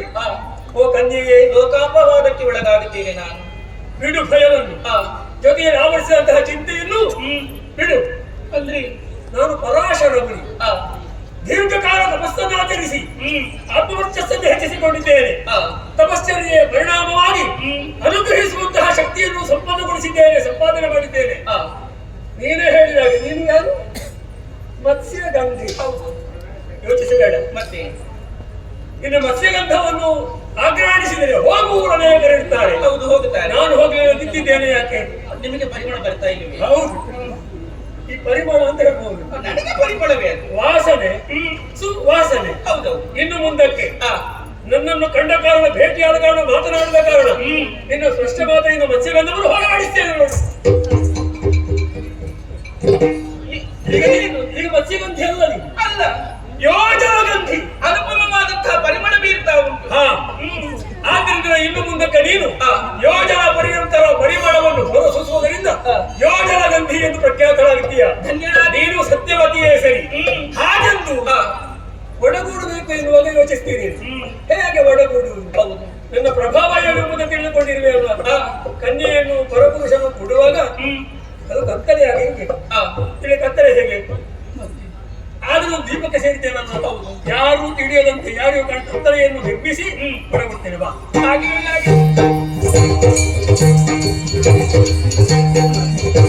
ಪ್ರೇಮ ಬಾನುವಿದೆ ಬಾಲನ ಮನೋಮನ ನಾಮವಿರಿಸೆ ವ್ಯಾಸನೆಂದು ಚಿಮದಂಕುರ ಯಾಕೆ ಮಗ ಹಿಡಿದು ಹೋಗುತ್ತಾ ಇದ್ದಾನೆ, ನಮ್ಮಿಂದ ಆಶೀರ್ವಾದವನ್ನು ಪಡೆದುಕೊಂಡು. ಆಶೀರ್ವಾದ ಪಡೆದ ಹೇಗೆಂದು ಕೇಳಿದ. ತಪಸ್ಸನ್ನು ಮಾಡುವ ಕಾರಣತೆಯನ್ನು ಕೊಡು. ಹೌದೌದು, ಮಗುವೊಬ್ಬ ಜನಿಸಿದರೆ ನಿಮ್ಮ ಮಗ ಆದ ಮೇಲೆ ನಿಮ್ಮ ಗುಣವೇ ಬರಬೇಕಲ್ವೇ? ಅಲ್ಲ, ಶೈಶವಾವಸ್ಥೆಯಲ್ಲಿಯೇ ನಾನು ತಪಸ್ಸನ್ನು ಆಚರಿಸುತ್ತೆ ಹೇಳುವಂತಹ ಮಗು ಹುಟ್ಟುವುದಕ್ಕೆ ಸಾಧ್ಯ ಉಂಟು. ಅದರಲ್ಲಿಯೂ ಕೂಡ ಒಂದು ಮಾತನ್ನೇ ಹೇಳಿದ್ದಾನೆ. ಏನೆಂದು? ನಿಮಗೆ ಏನಾದ್ರೂ ಸಂಕಷ್ಟಗಳು ಬಂತು ಅಂತಾಗಿದ್ರೆ ನೆನೆದುಕೊಳ್ಳಿ ಎನ್ನುವ ಹಾಗೆ. ನೆನೆದಾಗ ಬರುತ್ತೇನೆ. ಹಾಗಿದ್ರೆ ನಿನ್ನ ಶರೀರ ಸ್ಪರ್ಶ ಮಾತ್ರ ಮಾಡಿದ್ದು ನಾನು. ಹೌದು, ಯಾವುದೇ ರೀತಿಯಲ್ಲಿ ನಾನು ತುಂಟಾಟಕ್ಕೆ ತೊಡಗಿಲ್ಲ. ಪ್ರಬುದ್ಧನಾದಂತಹ ನಾನು ಪ್ರಬುದ್ಧನಾದಂತಹ ಪ್ರಪಂಚವನ್ನು ಕೊಡಬೇಕು, ಪ್ರಬುದ್ಧ ಪುತ್ರವನ್ನು ಕೊಡಬೇಕು, ಚಂದ್ರವಂಶ ವರಿಷ್ಠರಾಗಬೇಕು, ಚಂದ್ರವಂಶ ಬೆಳಗಬೇಕು ಎನ್ನುವಂತಹ ಉದ್ದೇಶದಲ್ಲಿ ಅನುಗ್ರಹಿಸಿದ್ದೇನೆ. ಸತ್ಯೋಜಾತನಾದಂತಹ ಹೌದು. ಗರ್ಭದಲ್ಲಿ 9 ತಿಂಗಳು ಹೋಗಿ 10ನೇ ತಿಂಗಳ 10ನೇ ಯುಗದಲ್ಲಿ ಏನು ಹರಿದದ್ದಲ್ಲ ಅಲ್ವೇ? ಸತ್ಯೋಜಾತವಾದಂತಹ ಮಗು ಪಡೆದಿದ್ದೆ. ಆದ್ರಿಂದ ಬೆಳೆದಿದ್ದಾನೆ, ತಪಶ್ಚರ್ಯೆಗಾಗಿ ಹೋಗಿದ್ದಾನೆ. ಹೆಸರು ಬೇಕಲ್ವೇ? ಹೆಸರು ಬೇಕು. ಹೌದು, ನೋಡು, ಅವನ ಶರೀರ ಕಪ್ಪು ಮಣ್ಣಿಂದ ಶೋಭಿಸುತ್ತಾ ಉಂಟು. ಆದ್ರಿಂದಲೇ ಕೃಷ್ಣ ಎಂದು ಹೆಸರಿರುತ್ತೇನೆ. ಸಾಕಾಗುವುದಿಲ್ಲ. ಮತ್ತೆ ದ್ವೀಪದಲ್ಲಿ ಜನಿಸಿರುವಾಗ ಸೀತಾ ಅವನಿಗೆ ಕೃಷ್ಣ ದ್ವೈಪಾಯನ, ಒಳ್ಳೆಯದು, ವ್ಯಾಸ ಎಂದು ಕರೆಯಲು. ನಿನ್ನ ಕಷ್ಟ ಕಾಲದಲ್ಲಿ ಸಮಸ್ಯೆಗಳು ಉದ್ಭವವಾದಾಗ ಸಮಸ್ಯೆ ಪರಿಹಾರಕ್ಕೆ, ಕಷ್ಟ ಪರಿಹಾರಕ್ಕೆ ನೆನೆಸಿಕೋ, ಅವನೇ ಒದಗಿ ಬಂದು ನಿಲ್ಲುತ್ತಾನೆ. ಹಾಗೆಯೇ ನನಗೆ ತಪಸ್ಸು.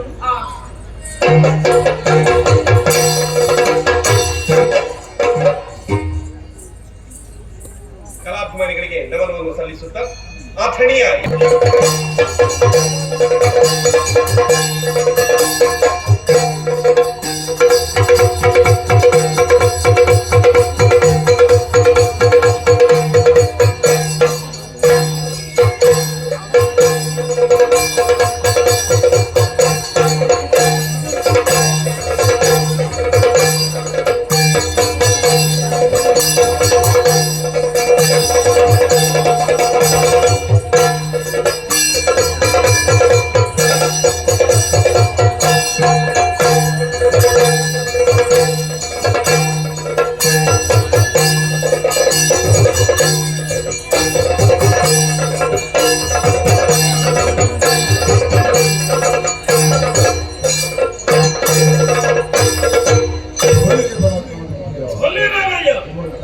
ಹಸ್ತಿನಾವತಿಗೆ ಯಾರೆಂಬುದಾಗಿ ತಿಳಿದುಕೊಂಡಿದ್ದೀವಿ. ಹಾಗೆಂದುಕೊಳ್ಳಬಹುದು. ವಿಶೇಷವಿದೆ, ವಿಶೇಷವಿದೆ.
ವಂಶವೇ ಶಾಂತವಾಗುವಂತಹ ಸಂದರ್ಭದಲ್ಲಿ ಹುಟ್ಟಿಕೊಂಡ ಕಾರಣದಿಂದಾಗಿ ಶಂತನು ಎನ್ನುವ ಹಾಗೆ ನಾಮಕರಣವನ್ನು ಮಾಡಿದ್ರು. ಯಾರನ್ನು ನಾನು ಸ್ಪರ್ಶಿಸುತ್ತೇನೆಯೋ ಅಂತವರಿಗೆ ಯೌವನ ಪ್ರಾಪ್ತವಾಗುವಂತಹ ವಿಶೇಷ ಯೋಗ್ಯತೆಯನ್ನು ಹೊಂದಿರುವಂತಹ ನಾನು ಧರ್ಮ ಮಾರ್ಗದಿಂದಲೇ ಅರ್ಥವನ್ನು ಕಾಮವನ್ನು ಗಳಿಸಬಹುದು ಎನ್ನುವ ಹಾಗೆ ಶಾಸನವನ್ನು ಮಾಡಿ ಆಳ್ವಿಕೆಯನ್ನು ನಡೆಸುವಂತಾಗುವ ಕಾರಣದಿಂದಾಗಿ ಶಂತನು ಚಕ್ರವರ್ತಿ ಧರ್ಮಾತ್ಮ ಸತ್ಯಾತ್ಮ ಎನ್ನುವ ಹಾಗೆ ಪ್ರಪಂಚ ಕೊಂಡಾಡುತ್ತಾ ಇದೆ. ರಾಜಕೀಯ ವಿಚಾರವಾಗಿ ಯೋಚಿಸುವುದಿದ್ರೆ ಯಾವ ಸಮಸ್ಯೆಗಳೂ ಇಲ್ಲ. ನನ್ನ ಸಂಸಾರದ ಬಗ್ಗೆ ನಾನು ಯೋಚಿಸುತ್ತಾ ಇದ್ದೇನೆ. ಬೇಟೆಗಾಗಿ ಕಾಡಿಗೆ ಹೋದೆ. ಸುಂದರಿಯಾದಂತಹ ಹೆಣ್ಣೋರ್ವಳು ಕಾಣುವುದಕ್ಕೆ ಸಿಕ್ಕಿದಳು. ಅನುರಾಗ ಪರವಶನಾದಂತಹ ನಾನು ಮದುವೆಯ ಪ್ರಸ್ತಾಪವನ್ನು ಮಾಡಿದೆ. ಆಗ ಅವಳು ಹೇಳಿದಂತಹ ಮಾತು, ನಾನು ಯಾರು ಎನ್ನುವ ಹಾಗೆ ಪ್ರಶ್ನಿಸಬಾರದು, ನನ್ನ ವ್ಯವಹಾರವನ್ನು ನೀವು ಕೇಳಬಾರದು ಎನ್ನುವಂತಹ ನಿಬಂಧನೆಗಳೊಂದಿಗೆ ಅವಳನ್ನು ನಾನು ಮದುವೆಯಾದೆ. ಏನು ಮಾಡೋಣ, ನಮ್ಮ ದಾಂಪತ್ಯ ಜೀವನದ ಪ್ರತೀಕವಾಗಿ ಹುಟ್ಟಿದಂತಹ 7 ಮಕ್ಕಳನ್ನು ನದಿಗೆ ಎಸೆದಳು. ಅವಳ ಮೇಲೆ ಇದ್ದಂತಹ ಅತಿಯಾದ ವ್ಯಾಮೋಹದಿಂದಾಗಿ ಅವಳನ್ನು ಪ್ರಶ್ನಿಸಲಿಲ್ಲ. ಕೊನೆಯದಾಗಿ 8ನೇ ಮಗುವನ್ನು ಜಲಕ್ಕೆ ಎಸೆಯುವಂತಹ ಸಂದರ್ಭದಲ್ಲಿ ಅವಳನ್ನು ನಾನು ಪ್ರಶ್ನಿಸಿದೆ. ಆಗ ಅವಳು ಹೇಳಿದಂತಹ ಮಾತು, ನಮ್ಮದಾದಂತಹ ನಿಬಂಧನೆಗಳನ್ನು ನೀನು ಮುರಿದೆ, ಇನ್ನು ನಿನ್ನೊಂದಿಗೆ ನಾನು ಜೀವಿಸುವುದಕ್ಕೆ ಸಿದ್ಧಳಿಲ್ಲ. ಈ 8ನೇ ಮಗು ದೇವವ್ರತನನ್ನು ನಿನ್ನ ಮಡಿಲಿಗೆ ನಾನು ಇರಿಸಿದ್ದೇನೆ ಎನ್ನುವ ಹಾಗೆ ಹೇಳಿ ಅವಳು ದೂರ ಹೋದಳು. ಗಂಗಾ ಭವಾನಿ ಎನ್ನುವ ಹಾಗೆ ಆಮೇಲೆ ಅರ್ಥವಾಯಿತು. ಯುವರಾಜ ಪಟ್ಟಾಭಿಷೇಕವನ್ನು ದೇವವ್ರತನಿಗೆ ಮಾಡಿದೆ. ಈ ಹಸ್ತಿನೆಯ ಧರ್ಮ ಸಿಂಹಾಸನದಲ್ಲಿ ಆತನನ್ನು ಕುಳ್ಳಿರಿಸಿದಲ್ಲಿಗೆ ನನ್ನ ಜವಾಬ್ದಾರಿ ಮುಗಿಯುತ್ತದೆ ಎನ್ನುವಂತಹ ಸಮಾಧಾನ ನಮಗೆ. ಈ ಮಧ್ಯೆ ಕಾಡಿನಲ್ಲಿ ಜೀವಿಸುವವರೆಲ್ಲರೂ ಬಂದಿದ್ದಾರೆ. ಒಂದು ದಿನ ನಮ್ಮೊಂದಿಗೆ ಚಕ್ರವರ್ತಿಗಳಾದಂತಹ ನೀವು ಕಳೆಯಬೇಕು ಎನ್ನುವ ಹಾಗೆ ಕೇಳಿಕೊಂಡಿದ್ದಾರೆ. ಅವರ ಆಶೆಯನ್ನು ಈಡೇರಿಸಬೇಕಾದುದು ಚಕ್ರವರ್ತಿಯಾಗಿ ನನ್ನ ಕರ್ತವ್ಯ. ಬರುತ್ತೇನೆ ಎನ್ನುವ ಹಾಗೆ ಹೇಳಿದ್ದೇನೆ. ನಾನು ಓರ್ವನೇ ಹೋಗುವುದಲ್ಲ, ಆತ್ಮೀಯ ಸಖನೊಂದಿಗೆ ಹೋಗಬೇಕು. ಎಲ್ಲಿದೆಯಾ?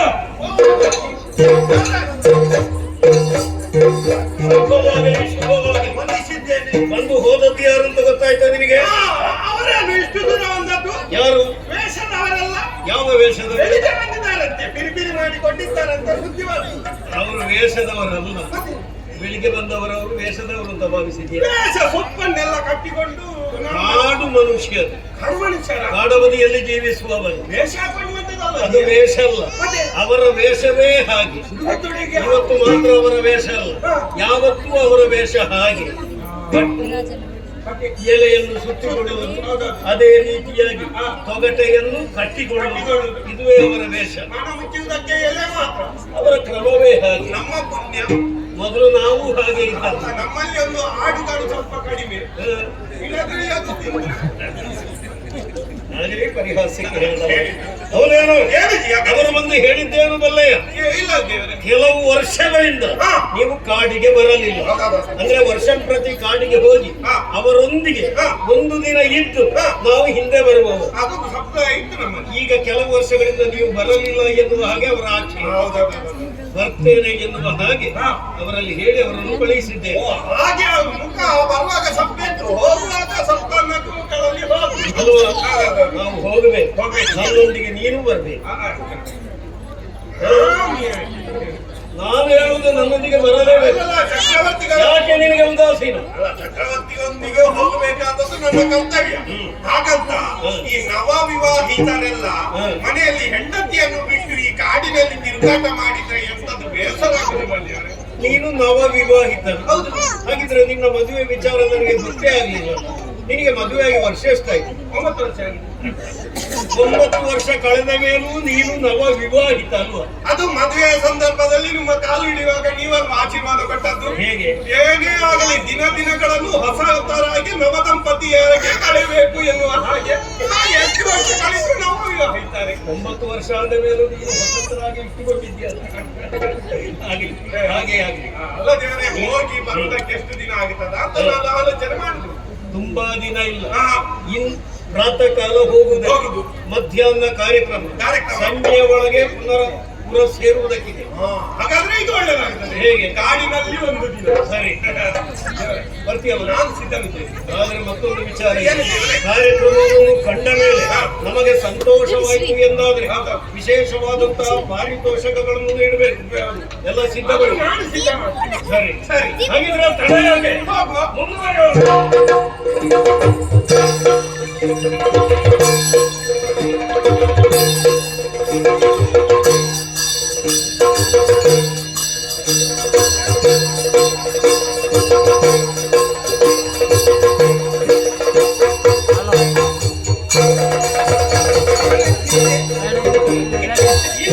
ಪ್ರಾರಂಭಿಸೋಣ.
ಹೇಗಾಯಿತು ಬೇಟೆ?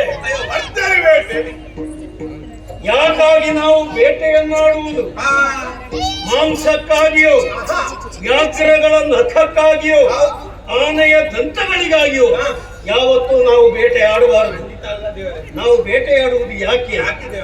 ಕೆಲವೊಮ್ಮೆ ಕಾಡಿನಲ್ಲಿ ಮೃಗಗಳ ಸಂಖ್ಯೆ ಹೆಚ್ಚಾಗಿ ಅವುಗಳು ಊರಿಗೆ ಇಳಿದು ಸಾಕು ಪ್ರಾಣಿಗಳಿಗೆ, ಮನುಷ್ಯರಿಗೆ, ಬೆಳೆಗಳಿಗೆ ಉಪದ್ರ ಕೊಡುವುದಕ್ಕೆ ಸಾಧ್ಯ ಇದೆ. ಮೃಗಗಳನ್ನು ನಿಯಂತ್ರಿಸುವುದಕ್ಕಾಗಿ ನಾವು ಬೇಟೆಯಾಡುವುದು. ಹಾಗಿದ್ರೆ ಮೃಗಗಳನ್ನು ಕಾಡಿನವರು ನಮ್ಮನ್ನು ಕಾಯ್ತಾ ತಯಾರು ಮಾಡಿ ಮುಂದುವರಿಯೋಣ.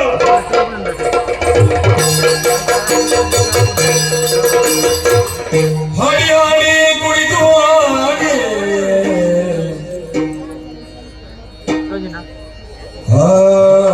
ಹಾಡಿ ಕುಣಿದು ಹಾಡಿ ಕಾಡು ನಮ್ಮರು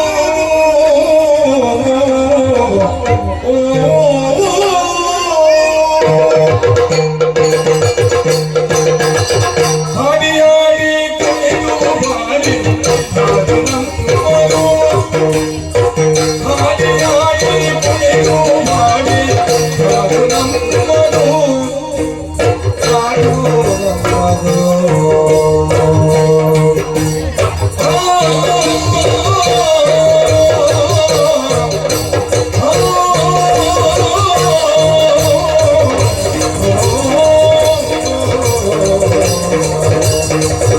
ಕಾಡು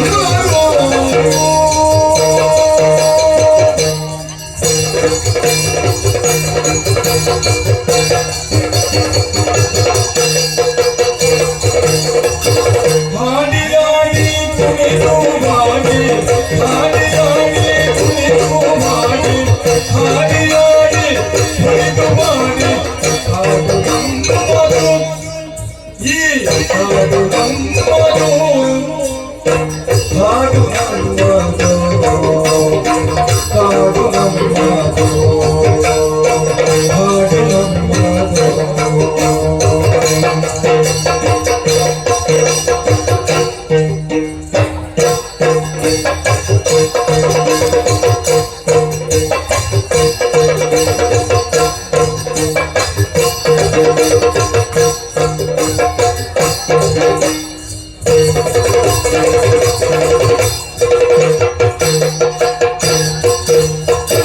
ತೊರೆಯು ಚರಿಯು ಅರಿವಾದಾಸ್ಯ ತೊರೆಯು ಚರಿಯು ತೊರೆಯು ಚರಿಯು ಹರಿವರಾಸ್ಯ ಹರಿವರಾಸ್ಯ ಹಾಡು ನಮ್ಮದು ತೊರೆಯು ಚರಿಯು ಹರಿವರಾಸ್ಯ ತೊರೆಯು ಚರಿಯು ಹರಿವರಾಸ್ಯ ಹಾಡು ನಮ್ಮದು ಈ ಹಾಡು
ಕಾರ್ಯಕ್ರಮವನ್ನು ಕಂಡು ನಮಗೆ ಬಹಳಷ್ಟು ಆನಂದವಾಗಿದೆ.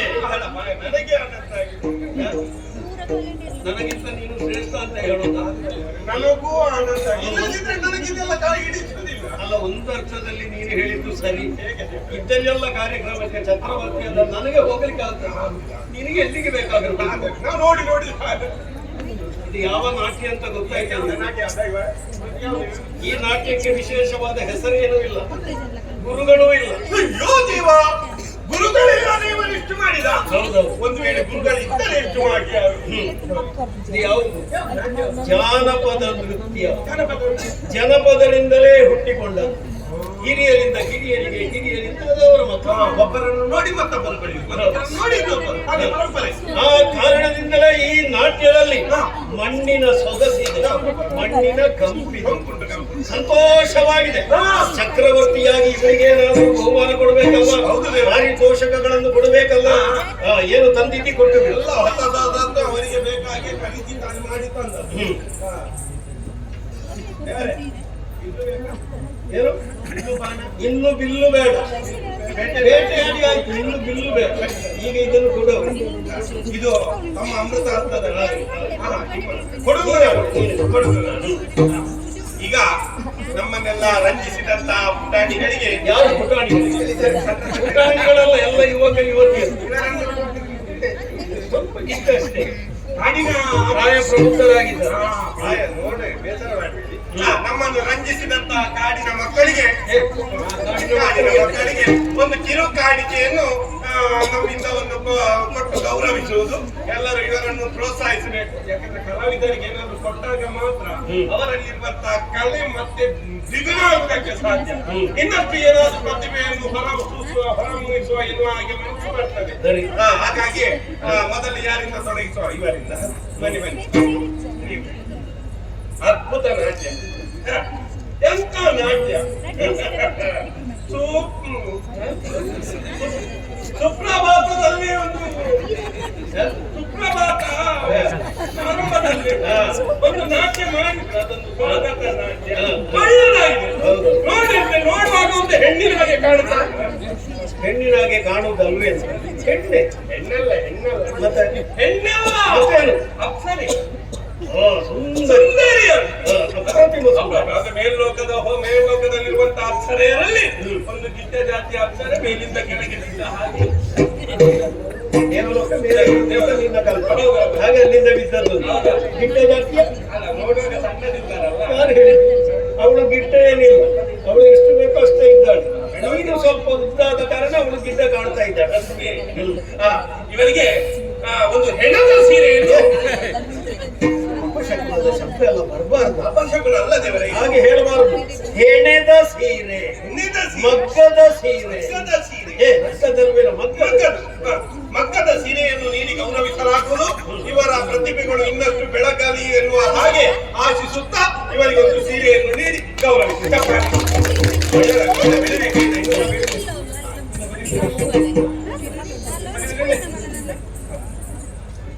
ಏನು ಭಾವ? ಏನು ಏನು ಹೇಳ್ತಾರೆ? ಏನು ಭಾವ? ಏನು ಭಂಗಿ? ಭಾವ, ಬರೇ ಭಾವ ಅಂತ ಹೇಳಬೇಡ. ಭಾವ ನಾಟ್ಯದಲ್ಲಿ ಮನಪು ವೈಯಾರ ಮುಖದಲ್ಲಿ ಅದ್ಭುತವಾಗಿ ಮೂಡಿಬಂತು ನಾಟ್ಯ. ಇವರಿಗೆ ಹುಳದ ಸೀರೆ, ಹುಳದ ಸೀರೆ ಏನು ಹೇಳಿ ನೋಡಿ. ರೇಷ್ಮೆಯ ಸೀರೆ, ರೇಷ್ಮೆ ಹುಳಗಳಿಂದ ನಿರ್ಮಿಸುವುದು ಹೌದಾದರೂ ಅದನ್ನು ನಾವು ಹೇಳಬೇಕಾದ್ದು ಹೇಗೆ? ರೇಷ್ಮೆಯ ಸೀರೆ. ರೇಷ್ಮೆ ಸೀರೆಯನ್ನು ನೀಡಿ ಗೌರವಿಸಲಾಗುವುದು. ಚಪ್ಪಾಳೆ. ಎರಡು ಬಣ್ಣದಲ್ಲಿ ಲಭ್ಯ. ಒಂದೇ ಬಣ್ಣ ಕಾಣ್ತಾ ಉಂಟು. ಹೌದು, ಗುಡಿಸಲಿಗೆ ಹೋಗಿ ಒಮ್ಮೆ ನೀರಿಗೆ ಹಾಕಿ ಬಿಳಿ ಹಾಕಿ ಏನು ಗುಣಮಟ್ಟ ಇಲ್ಲ ಅಂತ ಹೇಳುದು. ಗುಣಮಟ್ಟ ಇಲ್ಲ ಯಾಕಂದ್ರೆ ಕೆಂಪಿನ ಬಣ್ಣ ನೀರಿಗೆ ಹಾಕಿದ ಕೂಡಲೇ ಮಾಸುವುದಿಲ್ಲ, ಬಿಳಿ ಆಗುತ್ತದೆ. ಮತ್ತೆ ಒಣಗುವುದಕ್ಕೆ ಹಾಕುವಾಗ ಮತ್ತೆ ಯಥಾ ಬಣ್ಣಕ್ಕೆ ಬರ್ತದೆ ಅಂತ ವಿಶೇಷ ಗುಣವುಳ್ಳ ಸೀರೆ. ಸರಿ, ಆಯ್ತು. ಹೆಣ್ಣು ಮಕ್ಕಳಿಗೆ ಆಯ್ತಲ್ಲ, ಸಂತೋಷ. ಇದು ಗಂಡು ಮಕ್ಕಳಿಗೆ ಸೀರೆ ಎಲ್ಲ ಕೊಟ್ರೆ ಸೀರೆ ಕೊಡುವ ಕ್ರಮ ಉಂಟು. ಕ್ರಮ ಉಂಟು, ಅದು ಅವರ ಮನೆಗೆ ಹೋಗ್ತದಂತ ನಿಗಂಟಿಲ್ಲ. ಎಲ್ಲರೂ ನಿನ್ನ ಹಾಗೆ ಅಲ್ಲ, ಎಲ್ಲ ಪ್ರಪಂಚದಲ್ಲಿರುವವರೆಲ್ಲ ನಿನ್ನ ಹಾಗೆ ಅಂತ ಎಣಿಸ್ಬೇಡ. ನಾನು ನಿಮ್ಮ ಹತ್ರ ಹೇಳಿದ್ರೆ ಹೊಸ ನವ ಮದುವಾಗ ಬರಲಾರೆ ಅಂತ ಇವರನ್ನೆಲ್ಲ ನೋಡುವಾಗ ಬೇಗ ಮದುವೆ ಆದದ್ದೇ ಸುಮ್ಮನೆ ಅಷ್ಟು ಸೌಂದರ್ಯ ಕಾಡಿನಲ್ಲಿದ್ದಾರೆ ಅಂತ. ಜಾಗ್ರತೆ. ದೇವರೇ, ಇವ ಹೆಣ್ಣು ಅಂದ್ರೆ ಆಗಲ್ಲ, ಗಂಡು ಮಕ್ಕಳಿಗೆ ಏನಾದ್ರು ಉಪಯೋಗಕ್ಕೆ ಬೀಳಬೇಕು, ಹೌದು. ಅವರ ಮುಖ ಅರಳಬೇಕಂತ ಇದ್ರೆ ಮಾಲೆ ಆಗ್ಬೇಕು. ಏನು ಮಾಲೆ ಮಾಲೆ? ಮುತ್ತಿನ ಗಂಡು ಮಕ್ಕಳಿಗೆ ಮುಖ ಹರಡಬೇಕು ಅಂತಾದ್ರೆ ಮಾಲೆ ಆಗ್ಬೇಕು. ಹೌದು. ಮಾಲೆಯನ್ನು ಕೊಡಬೇಕು, ಮಾಲೆಯನ್ನು ಕೊಡ್ಬೇಕು. ಹಾರವನ್ನು ಕೊಡಬೇಕು. ಮಾಲೆ ಆಗ್ಬೇಕು ಅಂತ ಹೇಳುವಾಗ ನಾನು ಏನು ಅಂತ ಯೋಚನೆ ಮಾಡಿದೆ. ನಾನು ತಂದಿದ್ದೇನೆ ಮುತ್ತಿನ ಹಾರ, ಮುತ್ತಿನ ಮಾಲೆ. ಹಾಗಾಗಿ ಇದು ಏನಾದ್ರೂ ಅವರಿಗೆ ಉಪಯೋಗಕ್ಕೆ ಬರ್ತದೆ. ಕಾಡಿನ ಮಕ್ಕಳಲ್ಲ, ಇಂಥದನ್ನ ನೋಡ್ಲಿಕ್ಕೆಲ್ಲ ಪಾಪ ಅವರೇನಾದ್ರೂ ಮನದ ತೊಗಟೆಗಳನ್ನು ಅದನ್ನೆಲ್ಲ ಹಾಕುವವರು. ಹೌದು. ಹಾಗಾಗಿ ಬನ್ನಿ ಬನ್ನಿ ಬನ್ನಿ ಬನ್ನಿ, ಅದ್ಭುತವಾದಂತಹ ಪ್ರತಿಭೆ. ಹೌದೌದು. ಎಡ ನೀರಿನ ಅರಳಿದ ನೀನು ಎಡ ಅಲ್ಲಿ ಅರಿತದಲ್ಲ, ನೀರಿನ ಬದಿಯಲ್ಲಿ ಇವರ ಸಂಗೀತ ಸಂಗೀತ ಅಭ್ಯಾಸ ಮಾಡಿ ಒಂದು ಸುಗಮ ಸಂಗೀತವನ್ನು ಹಾಗಾಗಿ ಇವರ ಪ್ರತಿಭೆ ಬೆಳಿಬೇಕೆನ್ನುವ ಹಾಗೆ ಮಾಲಾರ್ಪಣೆ ಮಾಡಿ ಇವರನ್ನು ಗೌರವಿಸಲಾಗುವುದು. ಚಪ್ಪಾಳೆ.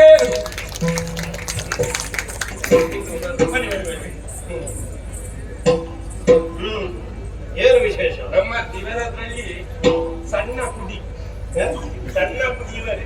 ಎಳೆಯ ಕುಡಿ. ಹೌದಾ? ಸಣ್ಣ ಕುಡಿ ಅಂತ ಹೇಳಿದ್ರೆ ಬೇರೆ ಅರ್ಥ.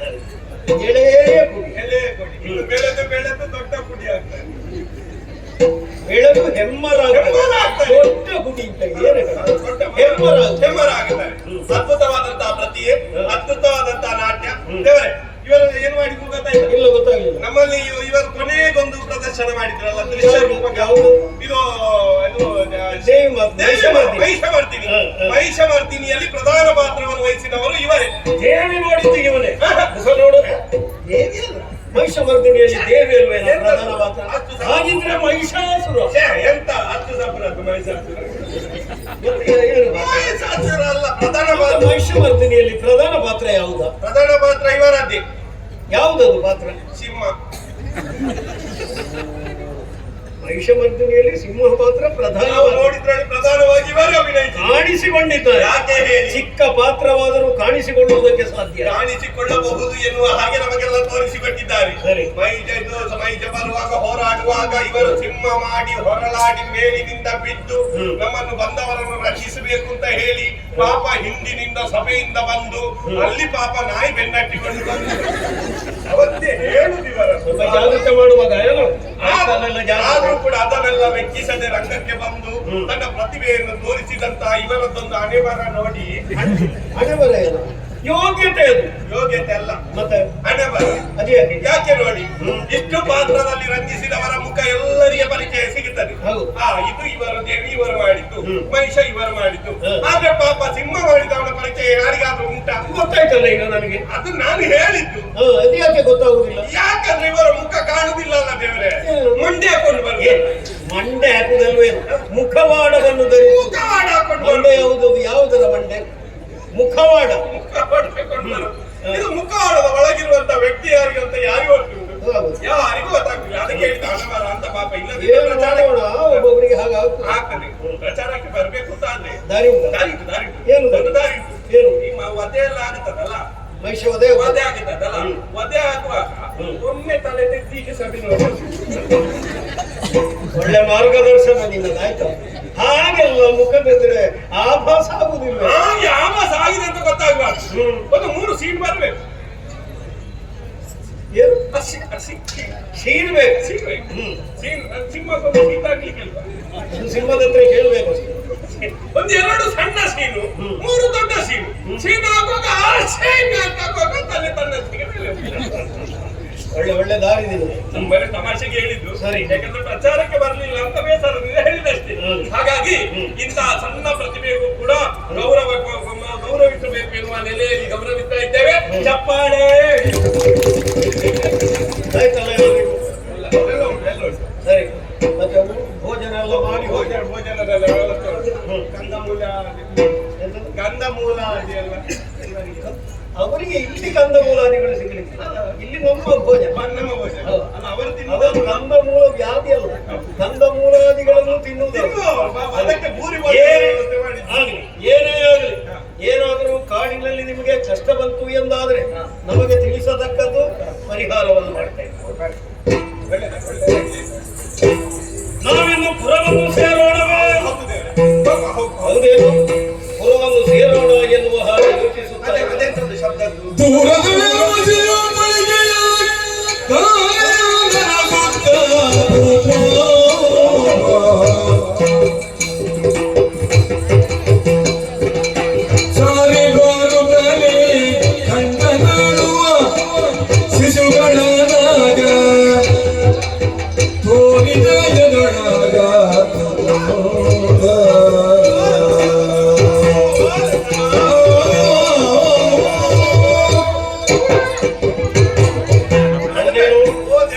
ಶಿಶುಗಳು ಅಳುವಂತಹ ಶಬ್ದ ಕೇಳಿದ ಕ್ಷಣ ಅರಸುತ್ತಾ ನಾವು ಈ ಕಡೆಗೆ ಬಂದೆವು.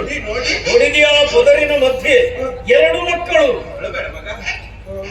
ಲಕ್ಷಣಯುತವಾದಂತಹ ಮಕ್ಕಳು. ಸರಿಯಾಗಿ ನೋಡಿದ್ರೆ ಒಂದು ಗಂಡು ಮತ್ತೊಂದು ಹೆಣ್ಣು. ಉಚ್ಚ ಜಾತಿಯಲ್ಲಿ ಹುಟ್ಟಿದಂತಹ ಮಕ್ಕಳು ಅನ್ನುವುದರಲ್ಲಿ ಸಂದೇಹವೇ ಇಲ್ಲ. ನನ್ನಷ್ಟಕ್ಕೆ ನಾನು ಯೋಚಿಸುವುದು, ಯಾರು ಈ ಕಾಡಿನಲ್ಲಿ ಮಕ್ಕಳನ್ನು ತ್ಯಜಿಸಿದ್ರೋ ಏನೋ. ಅದೇ ಬೇಸರ ಆಗುದು ದೇವರೇ. ಯಾಕೆ ಎಂತ ನಿಷ್ಕರುಣಿಯಪ್ಪ ಮಾತೆ. ಯಾಕೆ ಹೇಳ್ತಾ ಇದ್ದಿ? ಕಾರಣ ಉಂಟು. ಅವಳ ಹೊಟ್ಟೆಯಲ್ಲಿರುವುದು ಕರುಳು ಅಲ್ಲ, ಕಪ್ಪಿನದ ಸರುಳು. ಯಾಕೆ ಇನ್ನು ಹಾಗೆ ಹೇಳಲಿಕ್ಕೆ ಬೇಸರ ಆಗ್ತದೆ. ಯಾಕೆ ಇಲ್ಲದೆ ಹೋದರೆ 18 ತಿಂಗಳು ಹೊತ್ತು ನಿಲ್ಲಿಸು, ಅಸಂಬದ್ಧ ಮಾತನಾಡುವುದು. ಹೌದೇನು? ಮಗುವನ್ನು ತಾಯಿಯಾದವಳು ಹೊಟ್ಟೆಯಲ್ಲಿ ಇರಿಸುವುದು ಎಷ್ಟು ಸಮಯ? 9 ತಿಂಗಳು. ನಿನ್ನದು ಯಾವ ಲೆಕ್ಕಾಚಾರ ಇದು? 18 ತಿಂಗಳು. 9 ಅಂತ ಗೊತ್ತುಂಟು ದೇವರೇ. ನಮ್ಮದಂದ್ರೆ ಗಣಿತ ಶಾಸ್ತ್ರ ಅಲ್ಲ. ನಾನು 9 ಕೂಡಿಸಿ 2 ಮಕ್ಕಳನ್ನು ಬೇರೆ ಬೇರೆಯಾಗಿ ಹೊಟ್ಟೆಯಲ್ಲಿ ಇರಿಸುವುದು ಅಂತ ನೀನು. ಇದು ಅವಳಿ ಮಕ್ಕಳು ಅನ್ನುವುದರಲ್ಲಿ ಸಂದೇಹ ಇಲ್ಲ.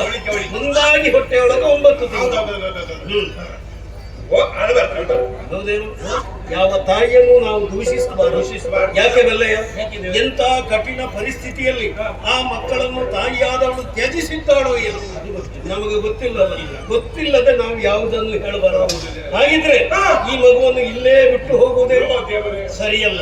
ಚಕ್ರವರ್ತಿಯಾದಂತಹ ನಾನು ಈ ಮಕ್ಕಳನ್ನು ನೇರವಾಗಿ ಅರಮನೆಗೆ ಕರೆದುಕೊಂಡು ಹೋಗಿ ಚೆನ್ನಾಗಿ ಪೋಷಿಸಬೇಕು. ಭವ್ಯ ಭವಿಷ್ಯವನ್ನು ನಿರ್ಮಾಣ ಮಾಡಬೇಕು. ಖಂಡಿತ ಮಕ್ಕಳಿಗೊಂದು ಹೆಸರಾಗಬೇಡ. ಅರಮನೆಗೆ ಹೋಗಿ ಎಲ್ಲ ಊರನ್ನೇ ಸೇರಿಸಿ ಭವ್ಯವಾಗಿ ಒಂದು ನಾಮಕರಣದ ವ್ಯವಸ್ಥೆ. ಅರಮನೆಗೆ ಹೋದಕ್ಕೆ ಮೇಲೆ ನಾಮಕರಣವನ್ನು ಮಾಡೋಣ. ಆದ್ರೆ ಇಲ್ಲೇ ಹೆಸರನ್ನು ಸೂಚಿಸಿದ್ರೆ ಹೇಗೆ? ಕಾಡಿನಲ್ಲಿ ಒಂದು ಹೆಸರನ್ನು ಸೂಚಿಸೋಣ. ಏನು ಹೆಸರು? ಒಳ್ಳೆ ವಿಷಯ ಉಂಟು. ಒಳ್ಳೆದಾಗಿದೆ. ಇದು ಮಕ್ಕಳು ಪಾಪ ಈ ದಾರಿ ಬದಿಯಲ್ಲಿ ಬಿದ್ದು ಯಾವುದಾದ್ರೂ ಕಾಡು ಪ್ರಾಣಿಗೆ ಬಾಯಿಗೆ ಆಹಾರವಾಗಿ ತುತ್ತಾಗುವ ಬದಲು ಒಂದು ನಿಮ್ಮ ಕಣ್ಣಿಗೆ ಕಾಡ ಸಿಕ್ಕಿತಲ್ಲ ದೇವರೇ. ಇನ್ನು ಈ ಮಕ್ಕಳಿಗೆ ಉಜ್ವಲವಾದಂತಹ ಭವಿಷ್ಯ ಈ ಮಕ್ಕಳಿಗೆ ಉಂಟು ಅಂತ ನನ್ನ ಮನಸ್ಸು ಹೇಳ್ತಾ ಉಂಟು. ಯಾಕೆ? ನಿಮ್ಮ ಕೃಪಾ ದೃಷ್ಟಿ ಇದರ ಮೇಲೆ ಬಿದ್ದಿದೆ. ಹಾಗಾಗಿ ನಿಮ್ಮ ಕೃಪೆಯಿಂದಲಾಗಿ ಮಕ್ಕಳು ಬೆಳೆಯುತ್ತದೆ ಎನ್ನುವ ಹಾಗೆ ವಿಶ್ವಾಸ ನನ್ನಲ್ಲಿ ಬರ್ತಾ ಉಂಟು. ಆದರೆ ಹೆಸರು ಏನು ಎನ್ನುವ ಹಾಗೆ ಯೋಚಿಸಿದ್ರೆ ಈ ತಲೆಗೆ ಎಂತದ್ದು ಹೊಳೆಯುವುದಿಲ್ಲ. ನನ್ನ ಕೃಪೆಯಿಂದ ಮಕ್ಕಳು ಬೆಳೆಯಲಿ. ಆ ಗಂಡು ಶಿಶುವಿಗೆ ಕೃಪಾ ಎನ್ನುವ ಹಾಗೆ ಹೆಸರಿಡೋಣ.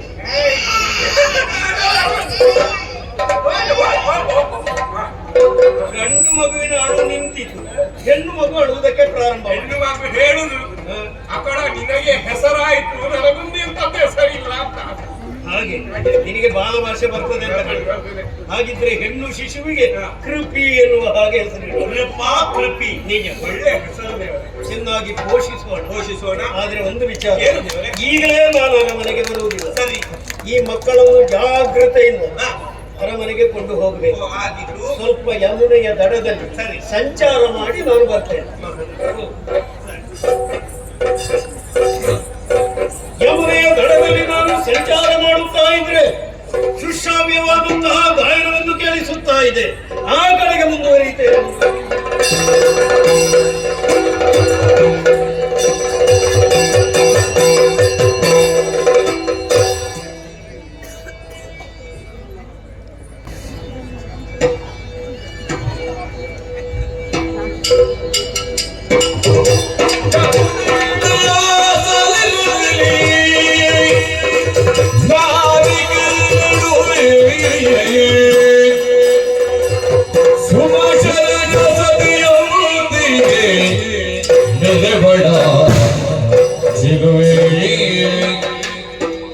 ಅರವಿಂದ ಮುಖಿ ಬಳ ಕಂಡು ಸಂತಸತೆ ಸ್ಮರಣ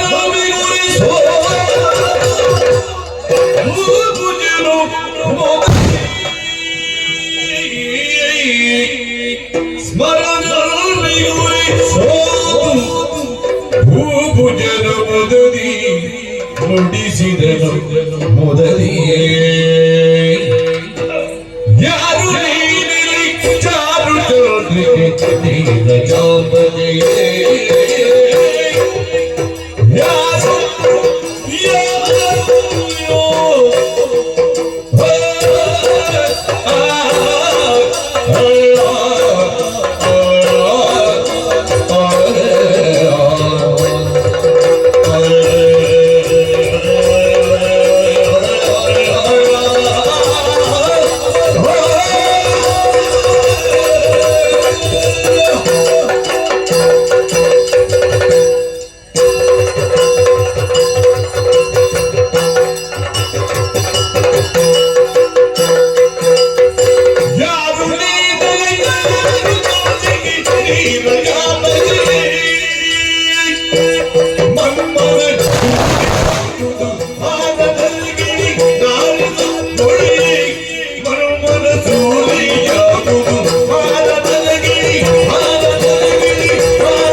ನಿನಗೆ ಬೇಸರ ಆಗುವುದಕ್ಕಿಂತಲೂ ಹೆಚ್ಚಾಗಿ ನನಗೆ ನಾನು ದ್ರೋಹ ಮಾಡಿದ ಹಾಗಾಗ್ತದೆ. ಹೌದಾ?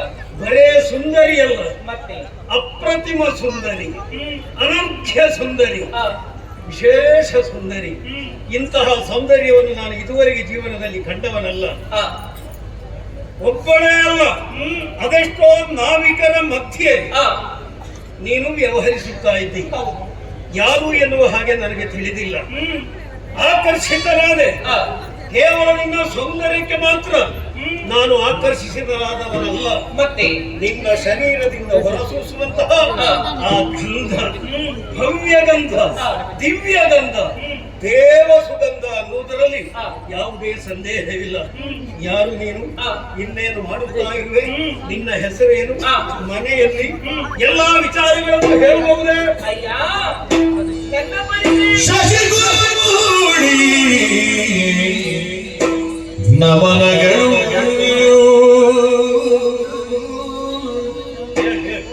ನಮನಗಳು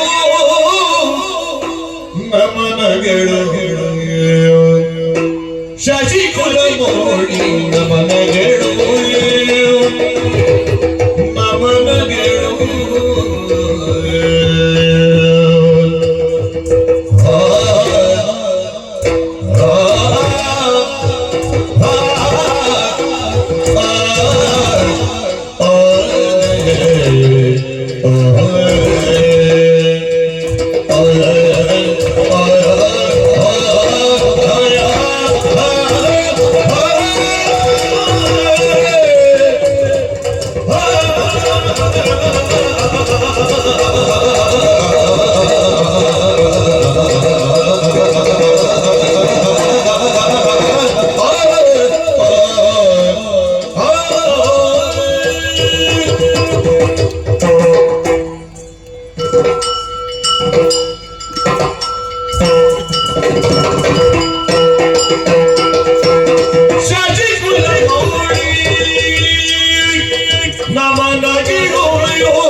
ವಿಷಯ ಬೇಡುವಿನಿಲ್ಲ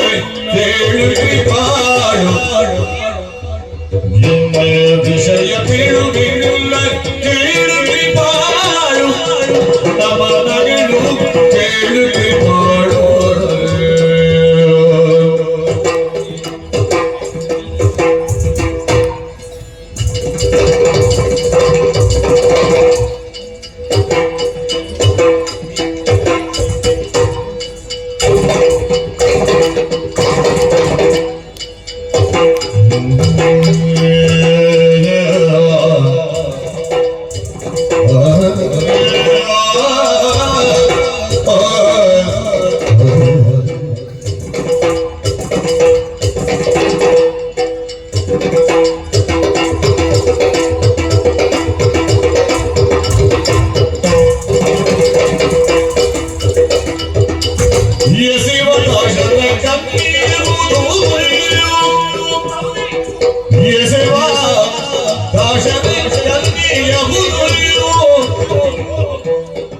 ಮತ್ತೆ ಪೆಸರಿನ ಯೋಜನಗಂಧಿ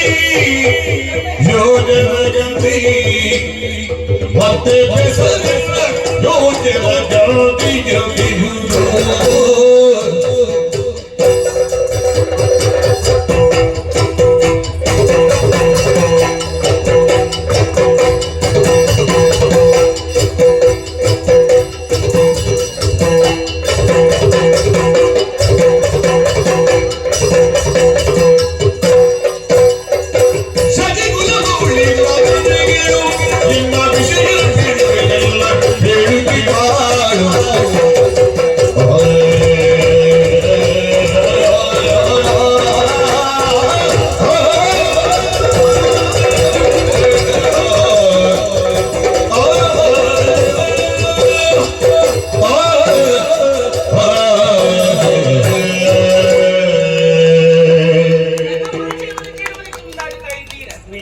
ಓ ಶಶಿಕುಲ ಮೌಳಿ, ನಾನು ಯಾರು ಅಂತ ನಿನಗೆ ಅರ್ಥ ಆಯ್ತಲ್ಲ? ಖಂಡಿತವಾಗಿ ಗೊತ್ತಾಗಿದೆ. ಸಾಧಾರಣ ಓರ್ವಳು ಪ್ರಜೆ ನೀನು.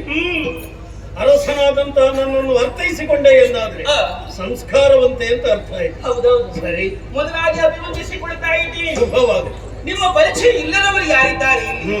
ಎಲ್ಲರಿಗೂ ಕೂಡ ನಿಮ್ಮ ಪರಿಚಯ ಗೊತ್ತೇ ಇರುವಂತದ್ದು. ಸಂತೋಷ. ಆದರೂ ಕೂಡ ನನ್ನನ್ನು ಕಂಡಂತಹ ಕಾಲದಲ್ಲಿ ಪರಿಚಯಿಸಿಕೊಡಬೇಕಿರುವಂತಹ ಒಂದು ಮನವಾಯಿತಲ್ಲವೇ? ನಿಜ. ಅದಕ್ಕೆ ಬೇಕಾಗಿ ನಾನು ಯಾರು ಎನ್ನುವ ಹಾಗೆ ಕೇಳ್ತಾ ಇದ್ದೀರಾ? ಹೌದು. ನಾನು ಇದೇ ವಾತಾವರಣಕ್ಕೆ ಹೊಂದಿಕೊಂಡವನು. ಅಂದ್ರೆ ನಾನು ಇಲ್ಲೇ ಇರುವವನು. ಇಲ್ಲೇ ಇರುವವಳು. ಹೌದು. ಯಾರು ಮಗಳು ನೀವು? ನಾನು ದಾಸರಾಜನ ಮಗಳು. ಅಲ್ಲಿ ಕಾಣಿಸುತ್ತಾ ಇರುವುದು ಬೆಸ್ತರಕ್ಕೆ. ಹೌದು. ದಾಸರಾಜನ ಮಗಳು ನೀವು. ಬೆಸ್ತರ ನಾಯಕ ದಾಸರಾಜ. ಎಲ್ಲಿ ನಿಮ್ಮ ಮನೆ? ಅದೆಲ್ಲವೂ ಕೂಡ ಕಾಣ್ತಾ ಇರುವುದು ಕುಟೀರ. ಅದಕ್ಕಿಂತ ಎತ್ತರವಾಗಿ ಒಂದು ಮನೆ ಕಾಣ್ತಾ ಉಂಟು ನೋಡಿ. ನಿಜ. ಅದುವೇ ನನ್ನ ಮನೆ. ಓಹೋ, ದಾಸರಾಜನ ಮಗಳು. ಹೌದು. ನಿನ್ನ ಹೆಸರು? ನನ್ನ ಹೆಸರು ಸತ್ಯವತಿ ಎನ್ನುವ ಹಾಗೆ. ಸರಿ. ನನಗೆ ಗಂಧವನ್ನ ಅಗ್ರಾಣಿಸುವಾಗ ನನಗೆ ಹೆಸರು ಬಂದದ್ದು ಹೇಗೆ? ಹೇಗೆ? ಯೋಜನಾಗಂಧಿ ಎನ್ನುವ ಹಾಗೆ. ಅನ್ವರ್ಥ ನಾಮವೇ ಸರಿ. ಯೋಜನಾಗಂಧಿ. ಹೌದು. ಸಂತೋಷ. ನಮ್ಮ ಕುಲಕಸುಬು ಯಾವುದು ಎನ್ನುವ ಹಾಗೆ ಕೇಳಿದ್ರೆ ಬೆಸ್ತರು ನೀವು. ಮೀನನ್ನ ಹಿಡಿದು ಅದರ ಮಾರಾಟವನ್ನ ಮಾಡಿ ಅದರಿಂದ ನಿಮ್ಮದು ಬರುವಂತಹ ಹಣದಿಂದ ಬದುಕನ್ನು ಸಾಗಿಸಬಹುದು. ನೀನು ಮೀನು ಹಿಡಿಯುವುದು ನಾನು ಕಾಣುತ್ತಾ ಇಲ್ಲ. ಇನ್ನೇನು ಮಾಡುತ್ತಾ ಇದ್ವಿ? ಇದು ಕೂಡ ನನ್ನದೊಂದು ಉದ್ಯೋಗ. ಇದೇನು? ನಾವೇನು ನಡೆಸಿಕೊಂಡು ಹೋಗ್ತಾ ಇದ್ದೀವಿ. ಈ ದಳದಿಂದ ಆ ದಳಕ್ಕೆ ಜನಗಳನ್ನು ಮುಟ್ಟಿಸುವುದು. ಹಾಗಿದ್ರೆ ಇದು ಎರಡನೇ ಉದ್ಯೋಗ. ಎರಡು ರೀತಿಯ ಸಂಪಾದನೆ ನಿಮಗೆ. ಉದ್ಯೋಗವೇ. ಮೀನು ಹಿಡಿಯುವುದರಿಂದ ಬರುವುದು ಮಾತ್ರ ನನಗೆ ಸಂಪಾದನೆ. ಇದು ನನ್ನದು ಸೇವೆ, ಸಮಾಜ ಸೇವೆ. ಹೌದು. ಸಂತೋಷ. ಹಾಗಿದ್ರೆ ಪರಿಚಯ ಆಯ್ತು. ಒಂದು ಮಾತು ಹೇಳಬಹುದಾ? ಹೇಗೆ? ಸತ್ಯ ಹೇಳ್ತೇನೆ ನಾನು.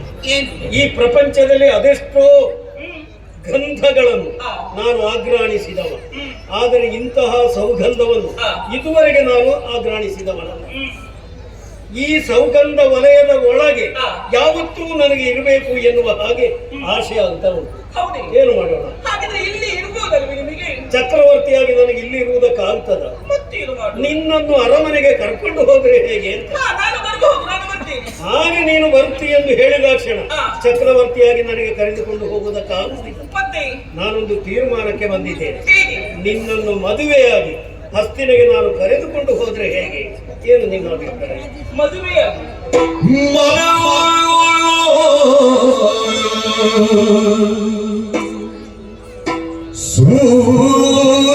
ಸೂರ್ಯದಾಯ್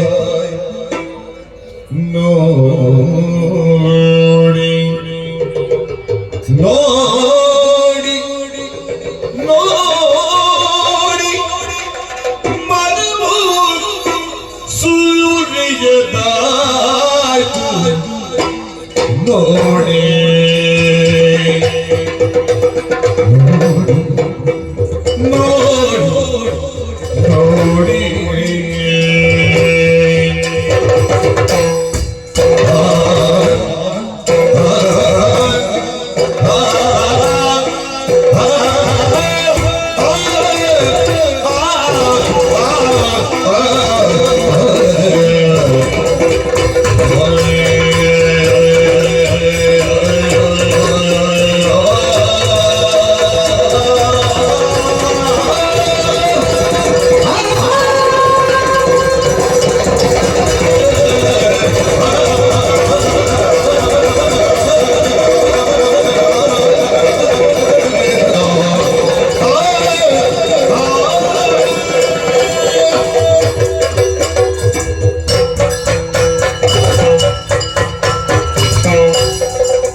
ಸೂರ್ಯದಾಯ್ತು ನೋಡಿ ನಿನ್ನ ಮನೆಯಾಳು ಬೆಳೆದು ಸೌಗಂಧ ನಿನ್ನ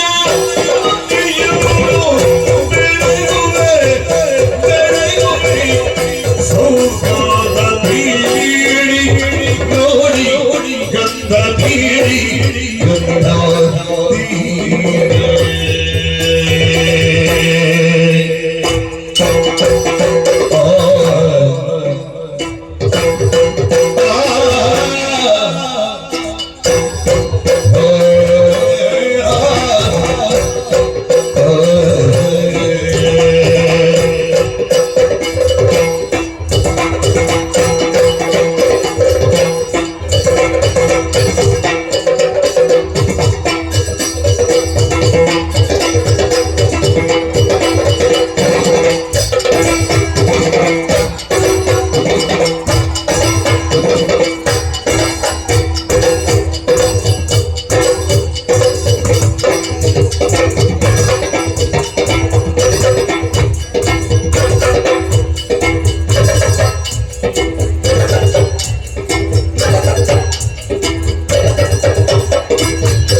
ನರ್ತಿಸುವ ರೀತಿ ಹೌದೌದು. ನರ್ತಿಸಿದ್ಯಲ್ಲ.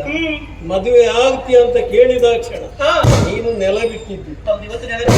ಕುಣಿಯುವುದಕ್ಕೆ ಪ್ರಾರಂಭ ಮಾಡಿದ್ದು. ಹೌದು. ಕುಣಿದಾಗ ನಿನಗೆ ಆಯಾಸ ಆಗಿದೆ. ಆಯಾಸ ಆಗುವಾಗ ನಿನ್ನ ಶರೀರದ ಗಂಧ ನನಗೆ ಮತ್ತಷ್ಟು ಬರ್ತಾ ಇದೆ. ಹೌದಾ?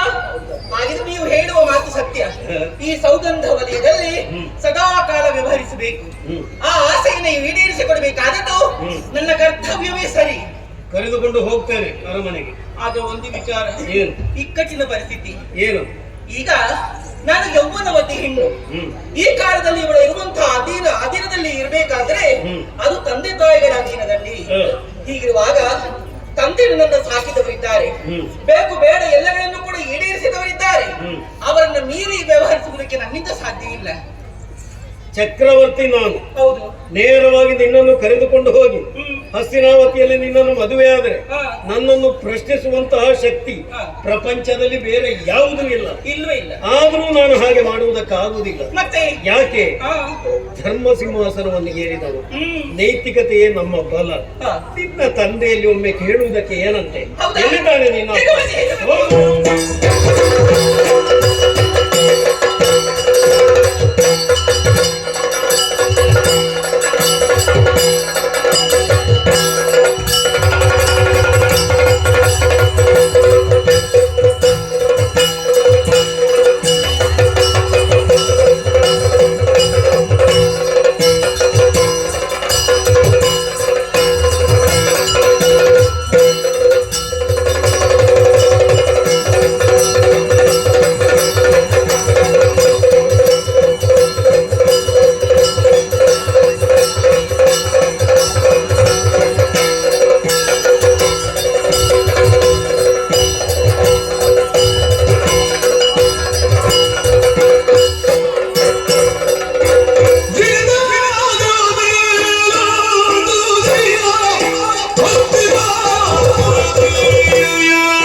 ಗಂಗಾಮಾತೆಯರ ಪ್ರೇಮದ ಬೆಸುಗಿಯಾಗಿ ಹುಟ್ಟಲ್ಪಟ್ಟವ ನಾನು. ದೇವವ್ರತ ಎನ್ನುವ ಹಾಗೆ ನನಗೆ ಹೆಸರನ್ನಿರಿಸಿದರು. ನನ್ನ ತಾಯಿ ಗಂಗಾಮಾತೆ 4 ಯೋಗ್ಯ ಗುರುಗಳಲ್ಲಿ ನನಗೆ ವಿದ್ಯಾಭ್ಯಾಸವನ್ನು ಕೊಡಿಸಿದರು. ಬೃಹಸ್ಪತ್ಯಾಚಾರ್ಯರು, ಶುಕ್ರಾಚಾರ್ಯರು, ವಶಿಷ್ಠರು ಹಾಗೂ ಭಾರ್ಗವರಾಮರಲ್ಲಿ 33 ವರ್ಷಗಳ ಕಾಲ ವಿದ್ಯಾಭ್ಯಾಸವನ್ನ ಮಾಡಿದೆ. ಆ ಬಳಿಕ ನನ್ನವೇ ನನ್ನನ್ನು ಹಸ್ತಿನಿಗೆ ಕರೆದುಕೊಂಡು ಬಂದರು. ನನ್ನಪ್ಪನ ಬಳಿ ಬಿಟ್ಟು ಹೊರಟೇ ಹೋದರು. ಅಂದಿನಿಂದ ಇಂದಿನವರೆಗೂ ನನ್ನಪ್ಪ ಶಂತನು ಚಕ್ರವರ್ತಿಯ ಜೊತೆಯಲ್ಲಿ ನಾನಿದ್ದೇನೆ. ಒಂದು ದಿವಸ ದಿಗ್ವಿಜಯ ಮಾಡಬೇಕೆನ್ನುವ ಹಾಗೆ ನನಗೆ ಮನವಾಯಿತು. ಅಪ್ಪನಲ್ಲಿ ಹೋಗಿ ಕೇಳಿಕೊಂಡೆ, ಅಪ್ಪಯ್ಯ, ನನ್ನ ಪರಾಕ್ರಮದ ಪರಾಕಾಷ್ಠೆ ಏನು ಎನ್ನುವುದನ್ನು ಪ್ರಪಂಚಕ್ಕೆ ನಾ ಪ್ರಕಟಿಸಬೇಕು, ಅವಕಾಶವೇ ಒದಗಿಸಿಕೊಡಬೇಕು ಎನ್ನುವ ಹಾಗೆ ಅಪ್ಪ ಆಶೀರ್ವದಿಸಿ ಕಳುಹಿಸಿಕೊಟ್ಟರು. ನಾನು ದಿಗ್ವಿಜಯವನ್ನು ಕೈಗೊಂಡೆ. ನನ್ನ ಪರಾಕ್ರಮದ ಆಳ ಏನು ಎನ್ನುವುದನ್ನು ಭೂಭುಜರಿಗೆ ತಿಳಿಯಪಡಿಸಿದೆ. ಬಳಿಕ ಪುರಪ್ರವೇಶವನ್ನು ಮಾಡಿದ ಕಾಲಕ್ಕೆ ನನ್ನಪ್ಪ ಶಂತನು ಚಕ್ರವರ್ತಿಗಳು ಏಕಾಂತದಲ್ಲಿದ್ದಾರೆ, ಮನೋವ್ಯಾಧಿಗೆ ಒಳಗಾಗಿದ್ದಾರೆ ಎನ್ನುವ ವಿಷಯ ತಿಳಿಯಿತು. ಮಂತ್ರಿವರಿಯರನ್ನು ಬಳಿ ಕರೆದು ಕೇಳಿದೆ, ಏನಾಯಿತು ನನ್ನಪ್ಪನಿಗೆ ಅಂತ. ಆವಾಗ ಅವರೇ ಆಡಿದ್ದು, ಯಮುನಾ ನದಿ ತೀರಕ್ಕೆ ಹೋಗಿದ್ದರಂತೆ, ಅಲ್ಲಿ ಒಬ್ಬಳಾಕೆಯನ್ನು ಮಾತನಾಡಿಸಿದ್ದರಂತೆ. ಬಳಿಕ ಪುರಪ್ರವೇಶ ಮಾಡಿ ಏಕಾಂತವನ್ನು ಅನುಭವಿಸುತ್ತಾ ಇದ್ದಾರೆ.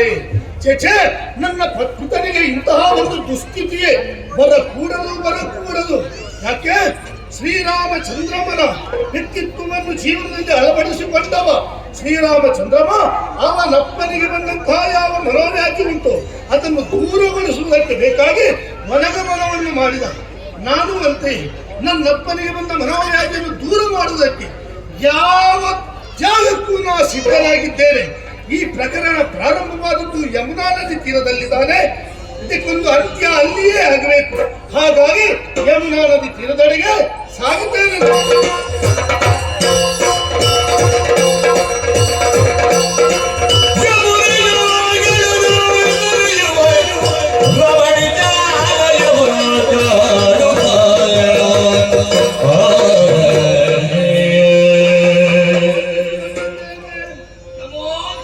ಇದು ದಾಸರಾಜ ಅಂತ ಹೇಳಿದ್ರೆ ನಾನೇ ಇವುದೇ ಹೌದು. ಮತ್ತೊಮ್ಮೆ ವಂದನೆ.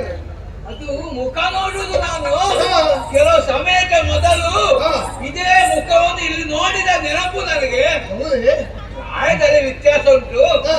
ತಾವು ಯಾರು ಏನು ಅಂತ ಅರ್ಥ ಆಗಲಿಲ್ಲ. ಪರಿಚಯ ತಿಳಿಯುವ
ಸಂತನು ಚಕ್ರವರ್ತಿ. ಹೌದು, ಅವರನ್ನು ನೋಡಿದ್ದೇನೆ, ಮಾತಾಡಿದ್ದೇನೆ. ನನ್ನ ಮುಖ ನೋಡುವಾಗ ಅವರು ಹಾಗೆ ಕಾಣ್ತಾ ಉಂಟು. ಅದೇ ಛಾಯೆ.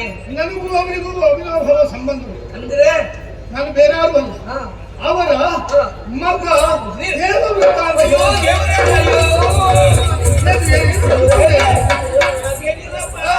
ನಿಮ್ಮಂತವರೆಲ್ಲ ನಮ್ಮ ಮನೆಗೆ ಬರುವಾಗ ಮೊದಲು ಸೂಚನೆ ಕೊಡಬೇಕು. ಎಲ್ಲಿ ನೋಡಿದ್ರು ಮೀನುಗಳ ರಾಶಿ ನಮಗೆಲ್ಲ ಒಂದು 4 ಎಳನೀರು ತೆಗಿ ಯುವರಾಜರು ಬಂದಿದ್ದಾರೆ.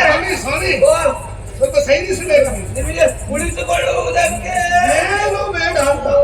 ಮೀನುಗಳ ರಾಶಿ ಆದರೂ ಚಿಂತಿಲ್ಲ, ಆಗುತ್ತದೆ. ಮತ್ತೆ ನೀವು ಶಿವಾಳವನ್ನು ಧರಿಸಬೇಕಾಗಿ ಏನೂ ಇಲ್ಲ. ನಾ ಅತಿಥಿಯಾಗಿ ಬಂದಿರುವುದೂ ಅಲ್ಲ, ನಾವೊಂದು ಕಾರ್ಯ ನಿಮಿತ್ತವಾಗಿ ಇಲ್ಲಿಗೆ ಬಂದವನಿದ್ದೇನೆ. ಯಾವುದು ಬೇರೇನೂ ಅಲ್ಲ. ನನ್ನ ತಂದೆಯವರು ಇಲ್ಲಿಗೆ ಬಂದಿದ್ದರಂತೆ. ಹೌದೇ? ನಿಮ್ಮ ಮಗಳು ಸತ್ಯವತಿಯನ್ನು ಕಂಡಿದ್ದರಂತೆ. ಹೌದೇ? ಹೌದು. ಇಷ್ಟು ವಿಷಯ ನನಗೆ ಗೊತ್ತುಂಟು. ಆಮೇಲೆ ಏನಾಗಿದೆ ಎನ್ನುವುದನ್ನು ನೀವೇ ತಿಳಿಸಬೇಕು. ಯುವರಾಜರೇ, ನಿಮ್ಮ ತಂದೆಯವರು ಇಲ್ಲಿಗೆ ಬಂದದ್ದು ಹೌದು. ನನ್ನ ಮಗಳ ರೂಪವನ್ನು ಕಂಡು ಮದುವೆ ಆಗಬೇಕೆಂಬ ಹಾಗೆ ಅಪೇಕ್ಷೆ ಪಟ್ಟದ್ದು ಹೌದು. ಸರಿ, ಕೊಡುವುದಕ್ಕೆ ನಾನು ಮನಸ್ಸು ಮಾಡಿದೆ. ಆದರೆ ಒಂದು ಬೇಡಿಕೆ ಅವರ ಮುಂದಿಟ್ಟಾಗ ಅದಕ್ಕೆ ಯಾವ ಉತ್ತರವನ್ನು ಕೊಡದೆ ತಲೆ ತಗ್ಗಿಸಿಕೊಂಡು ಹೋಗಿದ್ದಾರೆ. ಯಾವ ಬೇಡಿಕೆ? ಬೇರೆ ಏನಲ್ಲ, ನನ್ನ ಮಗಳನ್ನು ನಾನು ಕೈ ಎತ್ತಿ ಕೊಡುವುದಕ್ಕೆ ಸಿದ್ಧರಿದ್ದೇನೆ. ಆದರೆ ನನ್ನ ಮಗಳ ಹೊಟ್ಟೆಯಲ್ಲಿ ಹುಟ್ಟಿದಂತ ಅಂದ್ರೆ ನನ್ನ ಮೊಮ್ಮಕ್ಕಳಿಗೆ ಹಸ್ತಿನಾವತಿಯ ಅಧಿಕಾರ ತಾವು ಕೊಡುವುದಾದ್ರೆ ಮಗಳನ್ನು ನಾನು ಕೊಡಬಲ್ಲೆ ಅಂತ ಸ್ವಾರ್ಥಿಯಿಂದ ಹೇಳಿದೆ. ಅದಕ್ಕೆ ಅವರು ಉತ್ತರ ಕೊಡ್ಲಿಲ್ಲ. ಹೌದೌದು. ಏನು ಸ್ವಾಮಿ, ಇದು ಒಂದು ಪ್ರಶ್ನೆ. ನನ್ನಪ್ಪನನ್ನು ನಿಮ್ಮ ಮಗಳು ಮದುವೆ ಆದ್ರೆ ಏನಾಗ್ತಾಳೆ? ಮಹಾರಾಣಿಗೆ ಹುಟ್ಟಿದ ಮಕ್ಕಳೇ ಇಲ್ಲಿ ಅದು ಮಹಾರಾಜರಾಗುವುದು. ಇಂಥ ಒಂದು ಪ್ರಶ್ನೆ ನೀವು ಕೇಳಿದ್ರೆ ಹಾಗಾಗುದಿಲ್ಲ. ಅವರ ಮೊದಲ ಹೆಂಡತಿಗೆ ಹುಟ್ಟಿದಂತ ಹಿರಿಯ ಮಗ ನೀವಿರುವಾಗ, ತಲೆ ಇರುವಾಗ ಕಾಲಿಗೆ ಬಟ್ಟ ಬರ್ತದ ಪ್ರಭು. ಹಾಗಾಗಿ ಈ ಪ್ರಶ್ನೆಯನ್ನು ಮುಂದಿಟ್ಟೆ.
ಆಗುವುದು. ಆ ಸಂದರ್ಭದಲ್ಲಿ ನನ್ನ ಮೊಮ್ಮಕ್ಕಳು ನಿಮ್ಮ ಮೊಮ್ಮಕ್ಕಳು ಅಧಿಕಾರಕ್ಕೆ ಬೇಕಾಗಿ ಕಚ್ಚಾಟ ಮಾಡಿದ್ರೆ ನನ್ನ ಮೊಮ್ಮಕ್ಕಳು ಪೆಟ್ಟು ಮಾಡ್ಲಿಕ್ಕೆಲ್ಲ ಆಗುವ ಜನರು ಅಲ್ಲ.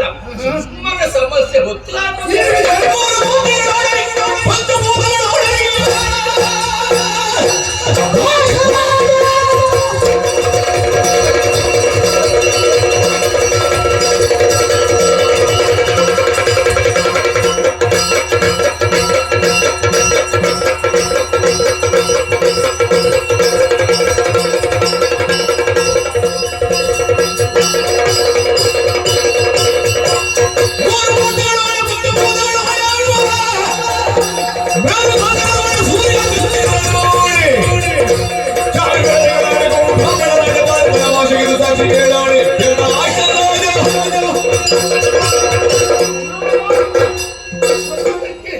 ಭೂಮಿ ತಾಯಿಯ ಆಣೆ, ಮಾತ್ರವಲ್ಲ ಬ್ರಾಹ್ಮಣನ ಆಣೆ, 3 ಮೂರ್ತಿಗಳ ಆಣೆ, 4 ವೇದಗಳ ಆಣೆ, ಪಂಚಭೂತಗಳ ಆಣೆ, ಇಂದಿನಿಂದ ಮೊದಲು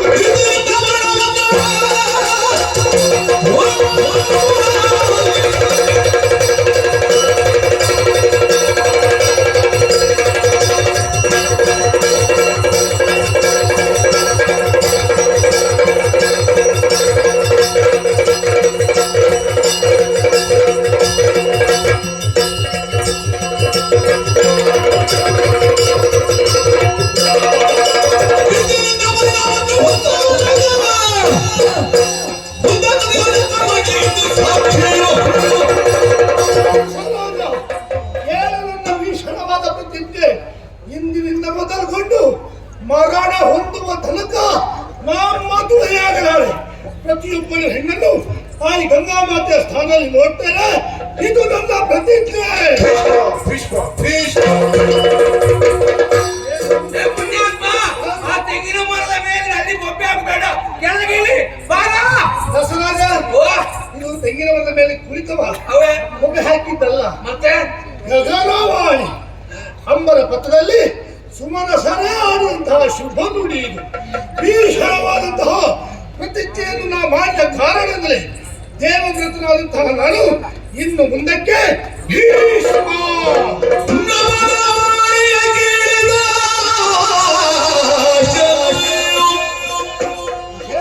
ವಿಭುಧ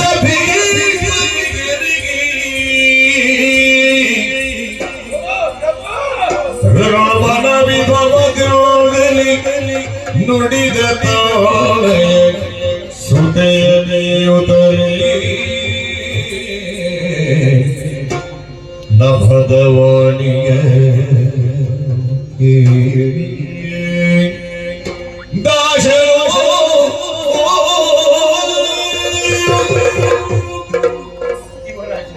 ದಸರಾಜ, ತಮ್ಮ ಮುಂದೆ ಬಾಯಿದ್ದು ನಾನು ಮೂಕನಾಗಿ ಹೋದೆ ಸ್ವಾಮಿ. ಯಾಕೆ ಈ ಮಾತು? ನಿಮ್ಮಂತಹ ವೀರ ಪುತ್ರರನ್ನು ಪಡೆದಂತಹ ನಿಮ್ಮ ತಂದೆಯ ಜನ್ಮ ಸಾರ್ಥಕವಾಯಿತು ಎಂಬ ಅಭಿಮಾನ ಪೂರ್ವಕವಾಗಿ ನಾನು ಕೇಳ್ತಾ ಇದ್ದೇನೆ. ಈ ದಾಸರಾಜ ಸ್ವಾರ್ಥಿಯಾಗಿದ್ದಾನೆ ಎಂಬಾಗಿ ಖಂಡಿತವಾಗಿ ತಾವು ಭಾವಿಸಬಾರದು. 10 ಹಲವು ಮಕ್ಕಳು ನನಗಿಲ್ಲ. ಹೆಣ್ಣಿಗೆ ಹೆಣ್ಣಾಗಿ ಗಂಡಿಗೆ ಗಂಡಾಗಿ ಒಬ್ಬಳೇ ಇರುವುದು. ಅವಳ ಭವಿಷ್ಯದ ಗೋಪುರವನ್ನು ಕಟ್ಟಿದ ಕಾರಣ ಇಂತಹ ಒಂದು ಬೇಡಿಕೆಯನ್ನು ನಾನು ಮುಂದಿಟ್ಟೆ ಸ್ವಾಮಿ. ನಾನು ಸ್ವಾರ್ಥಿಯಲ್ಲ. ಮಕ್ಕಳ ಭವಿತವ್ಯವನ್ನು ನಿರ್ಧರಿಸಬೇಕಾದ ಅಪ್ಪನ ಸ್ಥಾನದಲ್ಲಿ ನೀವು ನಿಂತು ಆಡಿದ್ದೀರಿ. ಮಾತೆಂಬ ಹಗ್ಗದಲ್ಲಿ ನನ್ನ ಬಿಗಿದಾಯ್ತು ಸ್ವಾಮಿ. ನೀವು ಇದು ನಾನು ಮಾತಾಡುವ ಹಾಗಿಲ್ಲ. ನನ್ನ ಮಗಳನ್ನೆಲ್ಲ ನನ್ನ ಕರುಣೆಯನ್ನೇ ಕಿತ್ತು ತಮ್ಮ ಕೈಗೆ ನಾನು ಕೊಡುವುದಕ್ಕೆ ಸಿದ್ಧನಾಗಿದ್ದೇನೆ ಸ್ವಾಮಿ, ಬದ್ಧನಾಗಿದ್ದೇನೆ. ಆದರೆ ತಮ್ಮಲ್ಲಿ ಒಂದು ಮಾತು ಸ್ವಾಮಿ, ಒಂದು ಕೇಳಿಕೆ. ಏನು ದಾಸರಾಜ? ಅಲ್ಪರಿಗೆ ಅಧಿಕಾರ ಬಂದರೆ ಮಧ್ಯರಾತ್ರಿಯಲ್ಲಿ ಕೊಡೆ ಹಿಡಿತಾರೆ ಅಂತ ಒಂದು ಗಾದೆ ಮಾತುಂಟು. ಸಿರಿತನ ಅಂದ್ರೆ ಏನು ಅಂತ ನನ್ನ ಮಗಳು ಕಣ್ಣಾರೆ ಕಂಡವಳಲ್ಲ. ಬಡತನದಲ್ಲೇ ಇದುವರೆಗೂ ಕಾಲ ಕಳೆದವಳು. ಮದುವೆ ಆದ ಮೇಲೆ ಅರಮನೆಗೆ ಬಂದ ಮೇಲೆ ಮಹಾರಾಣಿ ಆಗಿದ್ದಾರೆ. ಸುಖ ಸಂಪತ್ತು ಬೇಕಾದಷ್ಟು ದೊರಕುತ್ತದೆ. ಅಂತ ಬೇರೆಯಲ್ಲಿ ಈ ಮುದುಕನಿಗೆ ನನ್ನ ಮಗಳನ್ನು ಕಾಣಬೇಕೆಂಬಂತ ಒಂದು ಆಸೆಯಲ್ಲಿ ಅರಮನೆ ಕಡೆಗೆ ನಾನು ಧಾವಿಸಿ ಬಂದರೆ ಹೌದು. ಕಾದ್ರೆ ನನ್ನ ಮಗಳನ್ನು ನೋಡುವಂತ ಒಂದು ಅವಕಾಶ ಬಂದು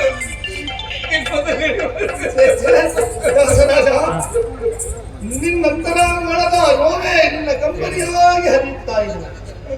ಮುಂದೇನು ಗತಿ? ಶ್ರೀಮಂತಿಗೆಯಲ್ಲಿ ಮೆರೆಯುತ್ತಿರುವಂತಹ ನಮ್ಮ ಮನೆಗೆ ಬಡತನದಲ್ಲಿದ್ದಂತಹ ನಿನ್ನ ಮಗಳು ಬಂದರೆ ಮುಂದೆ ಅವಳ ಗತಿಯೇನು? ಅವಳನ್ನು ಎಂತು ನೋಡುವುದು ಎನ್ನುವ ಹಾಗೆ ಚಿಂತಿಸುತ್ತಿರುವೆಯ? ಚಿಂತೆಯನ್ನು ಮಾಡಬೇಡ.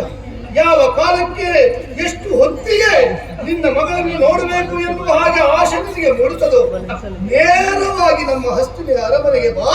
ಮುಕ್ತ ಪ್ರವೇಶ ನಿನಗಾಗಿದೆ. ಧನ್ಯನಾದೆ ಸ್ವಾಮಿ. ನನ್ನ ಮಗಳನ್ನು ಇದೋ ಕೈಯಾರ ಒಪ್ಪಿಸಿದೆ.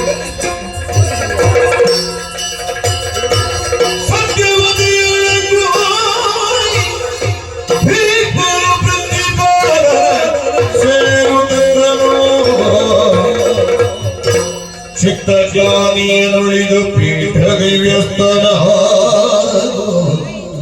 ಜನಕ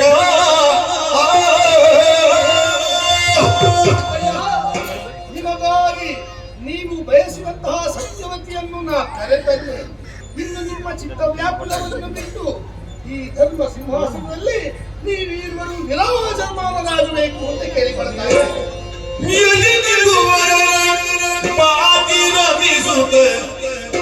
ಯಾದವ ಬನಿ ಪಾಗ ಪೆರ್ಮೆಯಿಂದರಿ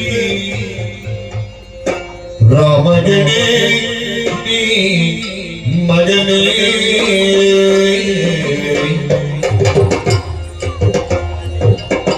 ರಾಮಗಣೆ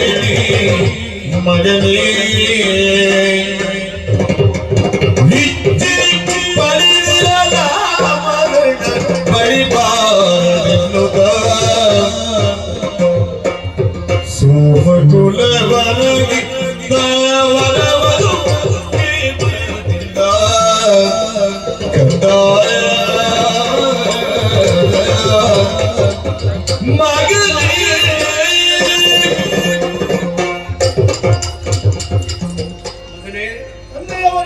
ಕೇವಲ ವ್ಯಸ್ತನಾದಂತಹ ದಾಸರಾಜನಿಗೆ ತನ್ನ ಮಗಳ ಭವಿಷ್ಯದ ಬಗ್ಗೆ ಎಷ್ಟು ಆಸಕ್ತಿ ಇದೆಯೋ, ಎಷ್ಟು ಶ್ರದ್ಧೆ ಇದೆಯೋ, ಅಷ್ಟು ಶ್ರದ್ಧೆ ಚಕ್ರವರ್ತಿಯಾದಂತಹ ನನಗೆ ನಿನ್ನ ಮೇಲೆ ಇಲ್ಲದೆ ಹೋಯಿತು ಮಗನೇ. ವಿಶೇಷವಾದಂತಹ ತ್ಯಾಗವನ್ನು ಮಾಡಿದೆ. ನೀನು ಮಾಡಿದಂತಹ ತ್ಯಾಗವನ್ನು ಎಣಿಸುವಾಗ ಮರ್ಯಾದಾ ಪುರುಷೋತ್ತಮನಾದಂತಹ ಶ್ರೀರಾಮಚಂದ್ರಮನ ನೆನಪು. ಪಿತೃವಾಕ್ಯ ಪರಿಪಾಲನೆಗಾಗಿ 14 ವರ್ಷಗಳ ಕಾಲ ವನವಾಸವನ್ನು ಅನುಭವಿಸಿದವ. ತಂದೆಯ ವೃದ್ಧಾಪ್ಯದ ಒಂದು ಆಶೆಗಾಗಿ ನಿನ್ನ ಜೀವನದ ಎಲ್ಲಾ ಸುಖ ಭೋಗಗಳನ್ನು ನೀನು ತ್ಯಾಗ ಮಾಡಿದವ. ನಿನ್ನ ತ್ಯಾಗಕ್ಕೆ ಖಂಡಿತವಾಗಿಯೂ ಬೆಲೆ ಕಟ್ಟುವುದಕ್ಕೆ ಸಾಧ್ಯವಿಲ್ಲ. ಆದ್ದರಿಂದಲೇ ವಿಶೇಷವಾದಂತಹ ಅನುಗ್ರಹವನ್ನು ನಾನು ಮಾಡುವವರಿದ್ದೇನೆ. ಇಚ್ಛಿಸದೆ ನಿನಗೆ ಮರಣ ಬರಬಾರದು. ಇಚ್ಛಾವರಣಿಯಾಗು ಮಗನೇ, ಇಚ್ಛಾವರಣಿಯಾಗು.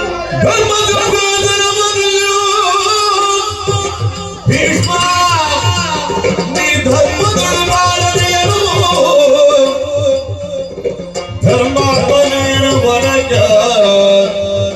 ಮಾಡಿಂದು ಧರ್ಮದೊಳಗುಳಿದ ಜನಗ ಮಗನೇ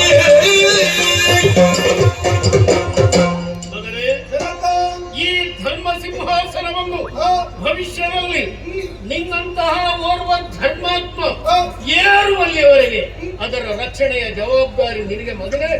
ಇದು ನನ್ನ ಕೇಳಿಕೆ. ನಿಮ್ಮ ಮಾತು ಶಿರೋಧಾರ್ಯವಪ್ಪ.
ಈ ಹಿಂದಕ್ಕಾದ್ರೂ ನಮ್ಮ ಅಣ್ಣನಾದಂತಹ ದೇವ ವಿರುದ್ಧ ಭೀಷಣವಾದಂತಹ ಪ್ರತಿಜ್ಞೆಯನ್ನು ಮಾಡಿ ಭೀಷ್ಮ ಎಣಿಸಿಕೊಂಡ ಎಲ್ಲಿವರೆಗೆ ಅಂದರೆ ಹಸ್ತಿನಾವತಿಯ ಸಿಂಹಾಸನ ಏರುವುದಿಲ್ಲ ಎನ್ನುವ ಹಾಗೆ ಆಗ ಹಸ್ತಿನಾವತಿಯಲ್ಲಿ ಹುಟ್ಟಿಕೊಂಡಂತ ಒಂದು ಪ್ರಶ್ನೆ, ಹಾಗಿದ್ರೆ ಮುಂದಿನ ಹಸ್ತಿನಾವತಿಯ ಪೀಠಕ್ಕೆ ಜನ ಯಾರು, ಉತ್ತರಾಧಿಕಾರಿ ನಮ್ಮ ನಾಡುವಂತಹ ದೊರೆ ಯಾರು ಎನ್ನುವ ಹಾಗೆ ಆವಾಗ ನಡೆಯುತ್ತಲ್ಲ ಒಂದು ಅದ್ಭುತ.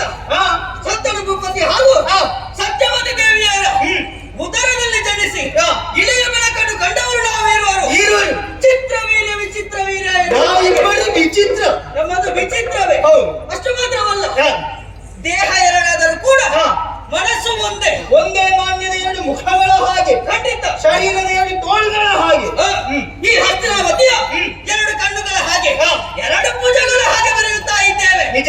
ನಾವು ಪುರದಲ್ಲಿ ಬರುವಾಗ ನಮ್ಮನ್ನು ಕಂಡು ಹಸ್ತಿನಾವತಿಯ ಮಂದಿಯಲ್ಲಿ ಆಡುವುದುಂಟು.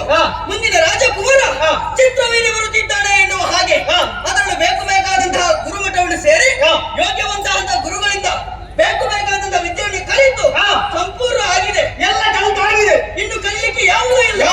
ಹಾಗಾಗಿ ಎಲ್ಲರೂ ನನ್ನನ್ನು ಭೀಮ ವಿಕ್ರಮ ಎನ್ನುವುದಾಗಿ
ಯಾರಿಗೆ ಗೊತ್ತಾಗುವುದಿಲ್ಲ. ಗೊತ್ತಾಗುದಿಲ್ಲ. ನಾವು ಕೂಡ ಆ ಸಾಲಿನಲ್ಲೇ ಇದ್ದೇವೆ. ಹಾ. ನಮ್ಮದಾದಂತಹ ಕೆಲಸ, ಹಾ. ನಮ್ಮದಾದಂತಹ ಶೌರ್ಯ, ಹಾ. ನಮ್ಮದಾದಂತಹ ಪ್ರಚಾರ ಹಾ. ಇಷ್ಟರವರೆಗೆ ಹಾ. ಯಾರು ಕೂಡ ಮಾಡಿರ್ಲಿಲ್ಲ. ಹಾ. ಹಾಗಾಗಿ ನಾವೇ ಪ್ರಚಾರ ಮಾಡುದು. ಮತ್ತೆ ಒಂದುಂಟು, ಯಾರಾದ್ರೂ ಪ್ರಚಾರ ಮಾಡಬೇಕು. ಯಾರು ಪ್ರಚಾರ ಮಾಡುದಿಲ್ಲ ಅಂತ ಆದ್ರೆ ನಮ್ಮನ್ನು ನಾವೇ ಪ್ರಚಾರ ಮಾಡಬೇಕು. ಹಾಗಾಗಿ ಈ ಪ್ರಪಂಚದಲ್ಲಿ ಹಾ. ಒಬ್ಬೊಬ್ಬರು ಒಂದೊಂದು ರೀತಿಯಾದಂತಹ ಸಾಧನೆಯನ್ನು ಮಾಡಿದ್ದಾರೆ. ಹಾ. ಉದಾಹರಣೆಗೆ ಹಾ. ಹೋಗಕ್ಕೆ ಯಾರಂತ ಕೇಳಿದ್ರೆ ಇಂದ್ರ, ಪ್ರಕಾಶತೆಗೆ ಹಾ. ಅಗ್ನಿ, ಹಾ. ಸತ್ಯ ಕ್ರೀಡೆಗೆ ಮನ್ಮಥ. ಮನ್ಮಥ, ಹಾ. ದಾನಕ್ಕೆ ಹಾ. ಶಿಬಿ, ಹಾ. ಇವರೆಲ್ಲ ಒಂದೊಂದು ರೀತಿಯಾದಂತಹ ಕ್ಷೇತ್ರದಲ್ಲಿ ಹಾ. ಒಂದೊಂದು ಸಾಧನೆ. ಹಾ. ನನ್ನದು ಹಾಗಲ್ಲ. ಭೋಗದಲ್ಲಿ ನಾನೇ, ಹಾ. ಯಾಕಂದ್ರೆ ಹಸ್ತಿನಾವತಿಯಲ್ಲಿ ಬೇಕಾದಷ್ಟು ಉಂಟು. ಹಾ. ರೂಪದಲ್ಲಿ ನಾನೇ, ಹಾ. ಮನ್ಮಥನಿಗಿಂತ ನಾನು ಕಡಿಮೆ ಇದ್ದಲ್ಲ. ಇಲ್ಲ. ಪ್ರಕಾಶತೆಯಲ್ಲಿ ಹಾ. ನಾವು ಬರುವಾಗ, ಹಾ. ಬೀದಿಯಲ್ಲಿ ಬರುವಾಗ ಹಾ. ಎಂತಹ ವೈಭವ, ಹಾ. ಎಂತಹ ಟಿವಿ ನಮ್ಮದು. ಹಾ, TV. ಹಾಗಾಗಿ ಹಾ. ನಮ್ಮನ್ನು ಕಂಡು ಆಡುವವರು, ಹಾ. ನೋಡುವವರು ಆಡುವುದು ಹೇಗೆ? ಹಾ. ಹಿಮಕರಾಳೆಯ ಲತೆಯನ್ನು ದಿಸಿದ ವಿಮಲಕಾಂತನ ಕುಸುಮ ಎನ್ನುವ ಹಾಗೆ ಹಾ. ಇಂತಹ ಪರಾಕ್ರಮವನ್ನು ಹೊಂದಿದಂತ ನಮಗೆ ಹಾ. ಎದುರು ಯಾರಾದರೂ ಇದ್ದಾರಾ? ಒಂದು ಹೊಸ ವಿಷಯ ಉಂಟು.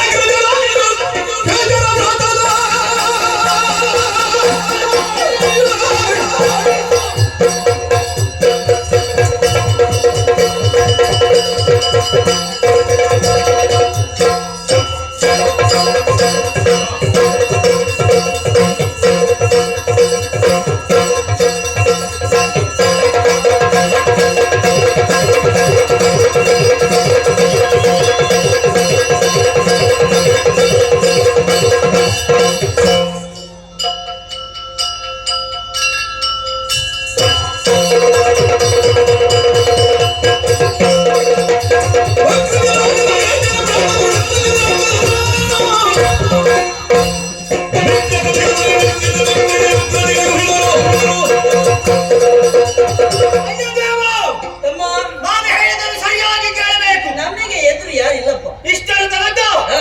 ನಮ್ಮಲ್ಲಿ ನಮಗೆ ಎದುರಾಗಿ ಯಾರೂ ಇಲ್ಲ ಎನ್ನುವ ಹಾಗೆ ಯೋಚಿಸುತ್ತಾ ಇದ್ದವರು ನಾವು ಹಾ. ಸಂತೋಷದಲ್ಲಿ ಇದ್ದೆವು. ಹಾ. ಆದ್ರೆ ಈಗ ಕೇಳಿದಂತಹ ವಿಚಾರ ನಿನಗೆ ಗೊತ್ತಾದ್ರೆ ಹಾ. ಸಿಟ್ಟು ನೆತ್ತಿಗೇರಿತಾ ಇದೆ. ಅಂತಹ ವಿಚಾರ. ಹೌದು. ಹಸ್ತಿನಾವತಿಗೆ ವಿರೋಧಿಗಳ ದಾಳಿ ಆಯಿತೆ. ಆ ಆಗುವ ಎಲ್ಲಾ ಲಕ್ಷಣಗಳುಂಟು. ಯಾರು? ನಾವು ಏನು, ನಾವು ಎಷ್ಟು, ನಾವು ಹೇಗೆ, ಏನನ್ನು ಕಲಿತಿದ್ದೇವೆ, ಎಷ್ಟು ಕಲಿತಿದ್ದೇವೆ, ಸತ್ಯ ಹೇಳಬೇಕು ನಮಗೆ ಗೊತ್ತಿಲ್ಲ ಅಲ್ವಾ? ನಮ್ಮದಾದಂತಹ ಕಥೆಯನ್ನು ಬರುವುದಕ್ಕೆ ಹೋದ್ರೆ 7 ಹಗಲು 7 ರಾತ್ರಿ ಬೇಕಾದ್ರೆ ಆದ್ರೂ ಮುಗಿಯುವುದಿಲ್ಲ. ಆದ್ರೆ ಈಗ ಹೊಸ ವಿಚಾರವನ್ನು ತಿಳಿದಿದ್ದೇನೆ. ಯಾವುದು? ಚಿತ್ರಾಂಗದ ಎನ್ನುವಂತಹ ಸಂದರ್ಭ ನಮ್ಮ ವಿಕ್ರಮವನ್ನು ಕಂಡು ದುರಕ್ಕಾಗಿ ಬರುತ್ತಾನೆ ಎನ್ನುವ ಹಾಗೆ ಬರೆದು ಕಳುಹಿಸಿದ್ದಾನೆ. ಏನು ಮಾಡುವ?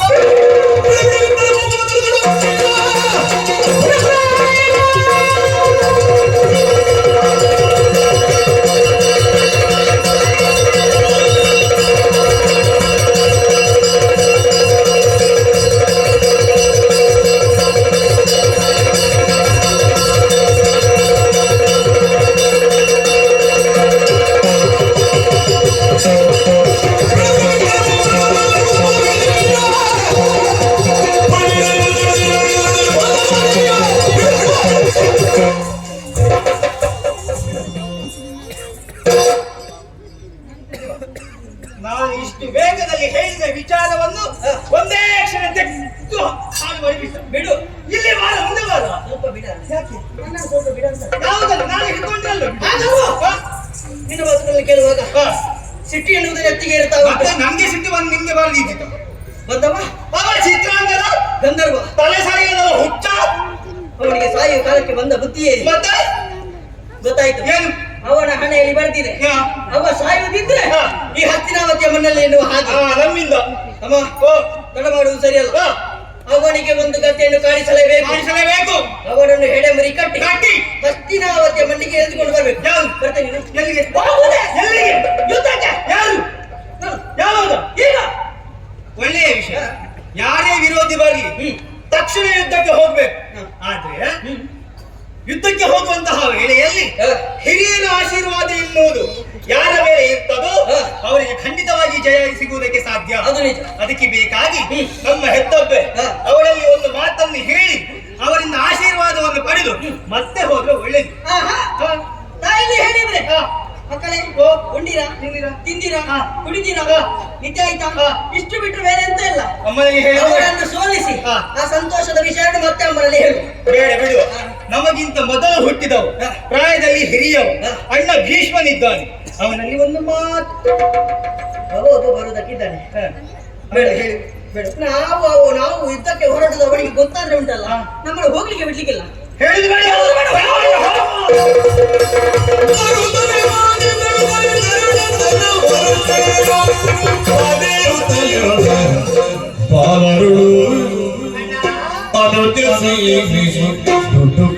ತುಡುಕದಿರು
ವಿಚಿತ್ರ ವೀರ್ಯ. ಸಹೋದರರು ಒಟ್ಟಾಗಿ ಹೊರಟು ನಿಂತಿದ್ದೀರಿ. ಹೊರಟದೆಲ್ಲಿಗೆ? ಯಾರಲ್ಲಿ? ಗಂಧರ್ವನ ಕೂಡ ಕಾಳಗವನ್ನು ಮಾಡಿ ಆ ಮುಖಾಂತರ ವಿಜಯವನ್ನು ಸಂಪಾದಿಸುತ್ತೇವೆ ಎನ್ನುವಂತಹ ಹಂಬಲದಿಂದ ಹೊರಡಲು ತೃಪ್ತರಾಗಿದ್ದೀರಿ.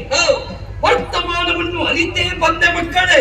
ಏನೋ ಯಾಕಂದ್ರೆ ನಿಮ್ಮ ಬಗೆಗಾಗಿ ಬಹಳಷ್ಟು ಕನಸು ಕಟ್ಟಿಕೊಂಡವನ ಶಶಿಕುಲ ಅನ್ವಯದ ಪ್ರದೀಪರು ನೀವು. ಯಾವತ್ತೂ ನೀವು ಬೆಳಗಬೇಕು. ಈ ವಂಶವಲ್ಲರಿ ಪಲ್ಲವಿಸುವುದಕ್ಕೆ ನೀವು ಕಾರಣೀಭೂತರಾಗಬೇಕು ಎಂಬ ಹಾಗೆ ಯೋಚಿಸಿ ಯೋಚಿಸಿ ನಿಮ್ಮನ್ನು ಬೆಳೆಸಿದವನಿದ್ದೇನೆ. ನಾವು ಈಗ ಕೂಡ ಬೆಳೆಸ್ತಾ ಇದ್ದೇವೆ. ಹೌದಪ್ಪ, ಬೆಳಗುತ್ತಾ ಇದ್ದೀರಿ. ನಂದಬಾರದಲ್ಲ? ಯಾಕೆ? ನಂದುವ ಬೆಳಕಲ್ಲ ಇದು ನಂದನವನವಾಗಬೇಕು, ಆನಂದವನವಾಗಬೇಕು. ಅಂತಿದ್ರೆ ನೀವು ಬೆಳಗುತ್ತಾ ಬೆಳಗುತ್ತಾ ವಿಶ್ವಜ್ಯೋತಿ ಆಗಬೇಕು ಎನ್ನುವುದೇ ಈ ಭೀಷ್ಮನ ಅಪೇಕ್ಷೆ ಮಕ್ಕಳೇ. ಹಾಗಿದ್ರೆ ಈಗ ಏನಾಯ್ತು? ಈಗ ನೀವು ಹೊರಟು ನಿಂತದ್ದು ಗಂಧರ್ವನ ಕೂಡೆ ಕಾಳಗಕ್ಕೆ. ಸಾಧ್ಯವೇ? ಯಾಕೆ ಸಾಧ್ಯವಿಲ್ಲ? ಸಾಧುವೇ? ಹೇಗೆ? ಖಂಡಿತ ಇಲ್ಲ. ಆ, ಮೊದಲು ನಾವು ಕೊಳದಲ್ಲಿ ಈಜಬೇಕು, ಮತ್ತೆ ತೊರೆಯಲ್ಲಿ ಈಜಬೇಕು, ಮತ್ತೆ ನದಿಯಲ್ಲಿ ಈಜಬೇಕು, ಮತ್ತೆ ಸಮುದ್ರದಲ್ಲಿ ಈಜಬೇಕು. ಮಕ್ಕಳೇ, ನಮಗೆ ಈಜು ಬರುತ್ತದೆ ಅಂತ ಒಟ್ಟು ಹೋಗಿ ಸಮುದ್ರಕ್ಕೆ ಹಾರಿದ್ರೆ ನಾಳೆ ಸುದ್ದಿ ಬಂದಿತ್ತು, ಇಬ್ಬರು ಮಕ್ಕಳು ನೀರು ಪಾಲು ಅಂತ. ನಮ್ಮ ಕ್ರಮ ಹಾಗಲ್ಲ. ಹಾಗಾಗಬಾರದಲ್ಲ. ಆದ್ದರಿಂದ ನಿಮ್ಮನ್ನು ತಡೆ ಹಿಡಿದಿದ್ದೇನೆ. ಯಾಕೆ? ಶಶಿಕುಲವನ್ನು ಬೆಳಗುವುದಕ್ಕಿರುವವರು ನೀವು. ಚಾಕ್ಷುಷ ಸಂಮೋಹನಾದಿ ವಿದ್ಯಾ ವಿಶಾರದರು ಗಂಧರ್ವರಿದ್ದಾರೆ. ಅವರನ್ನು ಗೆಲ್ಲುವುದಷ್ಟು ಸುಲಭ ಇಲ್ಲ. ವಿಶೇಷ ಏನು ಬಲ್ಲಿರ? ನಾ ಇರುತ್ತಾ ನಿಮಗೆ ಒಲೆ. ನನ್ನಲ್ಲಿ ಹೇಳದೆ ನಿಮ್ಮ ಗಮನ. ನಮ್ಮ ಪರಾಕ್ರಮ. ನಿಮ್ಮ ಪರಾಕ್ರಮ ಅಲ್ಲ, ಒಳಗಿಂದೊಳಗೆ ನಡೆಯುವ ಹುನ್ನಾರ ಅಂತ ಗೊತ್ತಾಗುತ್ತಾ ಉಂಟು. ಭೀಷ್ಮನೊಬ್ಬನು ಏನಾದ್ರೂ ಆಚೆ ಈಚೆ ಆದ್ರೆ ಮತ್ತೆ ಎಲ್ಲರನ್ನೂ ತೆಗೆಯಬಹುದು ಅಂತ ಎಲ್ಲರದ್ದೂ ಯೋಚನೆ. ಆದ್ದರಿಂದ ಆಚೆ ಈಚೆ ಭೀಷ್ಮ ಆಗುವುದಕ್ಕೂ ಇಲ್ಲ, ಇದ್ದವರನ್ನು ಆಚೆ ಈಚೆ ಮಾಡುವುದಕ್ಕೂ ಇಲ್ಲ. ಆ ವಿಶ್ವಾಸದಿಂದಲೇ ನಿಮ್ಮ ಬಳಿಗೆ ಬಂದಿದ್ದೇನೆ. ಗಣಧರದ ಮಂತ್ರಾಸ್ತ್ರ ವಿದ್ಯೆಯ ನೀವು ತಿಳಿಯುವುದಕ್ಕೆ ಸಾಧ್ಯ ಇಲ್ಲ. ಈಗ ನೀವು ಯುದ್ಧಕ್ಕೆ ಹೋಗುವುದು ಬೇಡ, ನಾನೇ ಹೋಗುತ್ತೇನೆ. ಗಂಧರ್ವನನ್ನು ಗೆಳೆದು ನಿಮ್ಮ ಪಾಲಿಗೆ ಜಯ.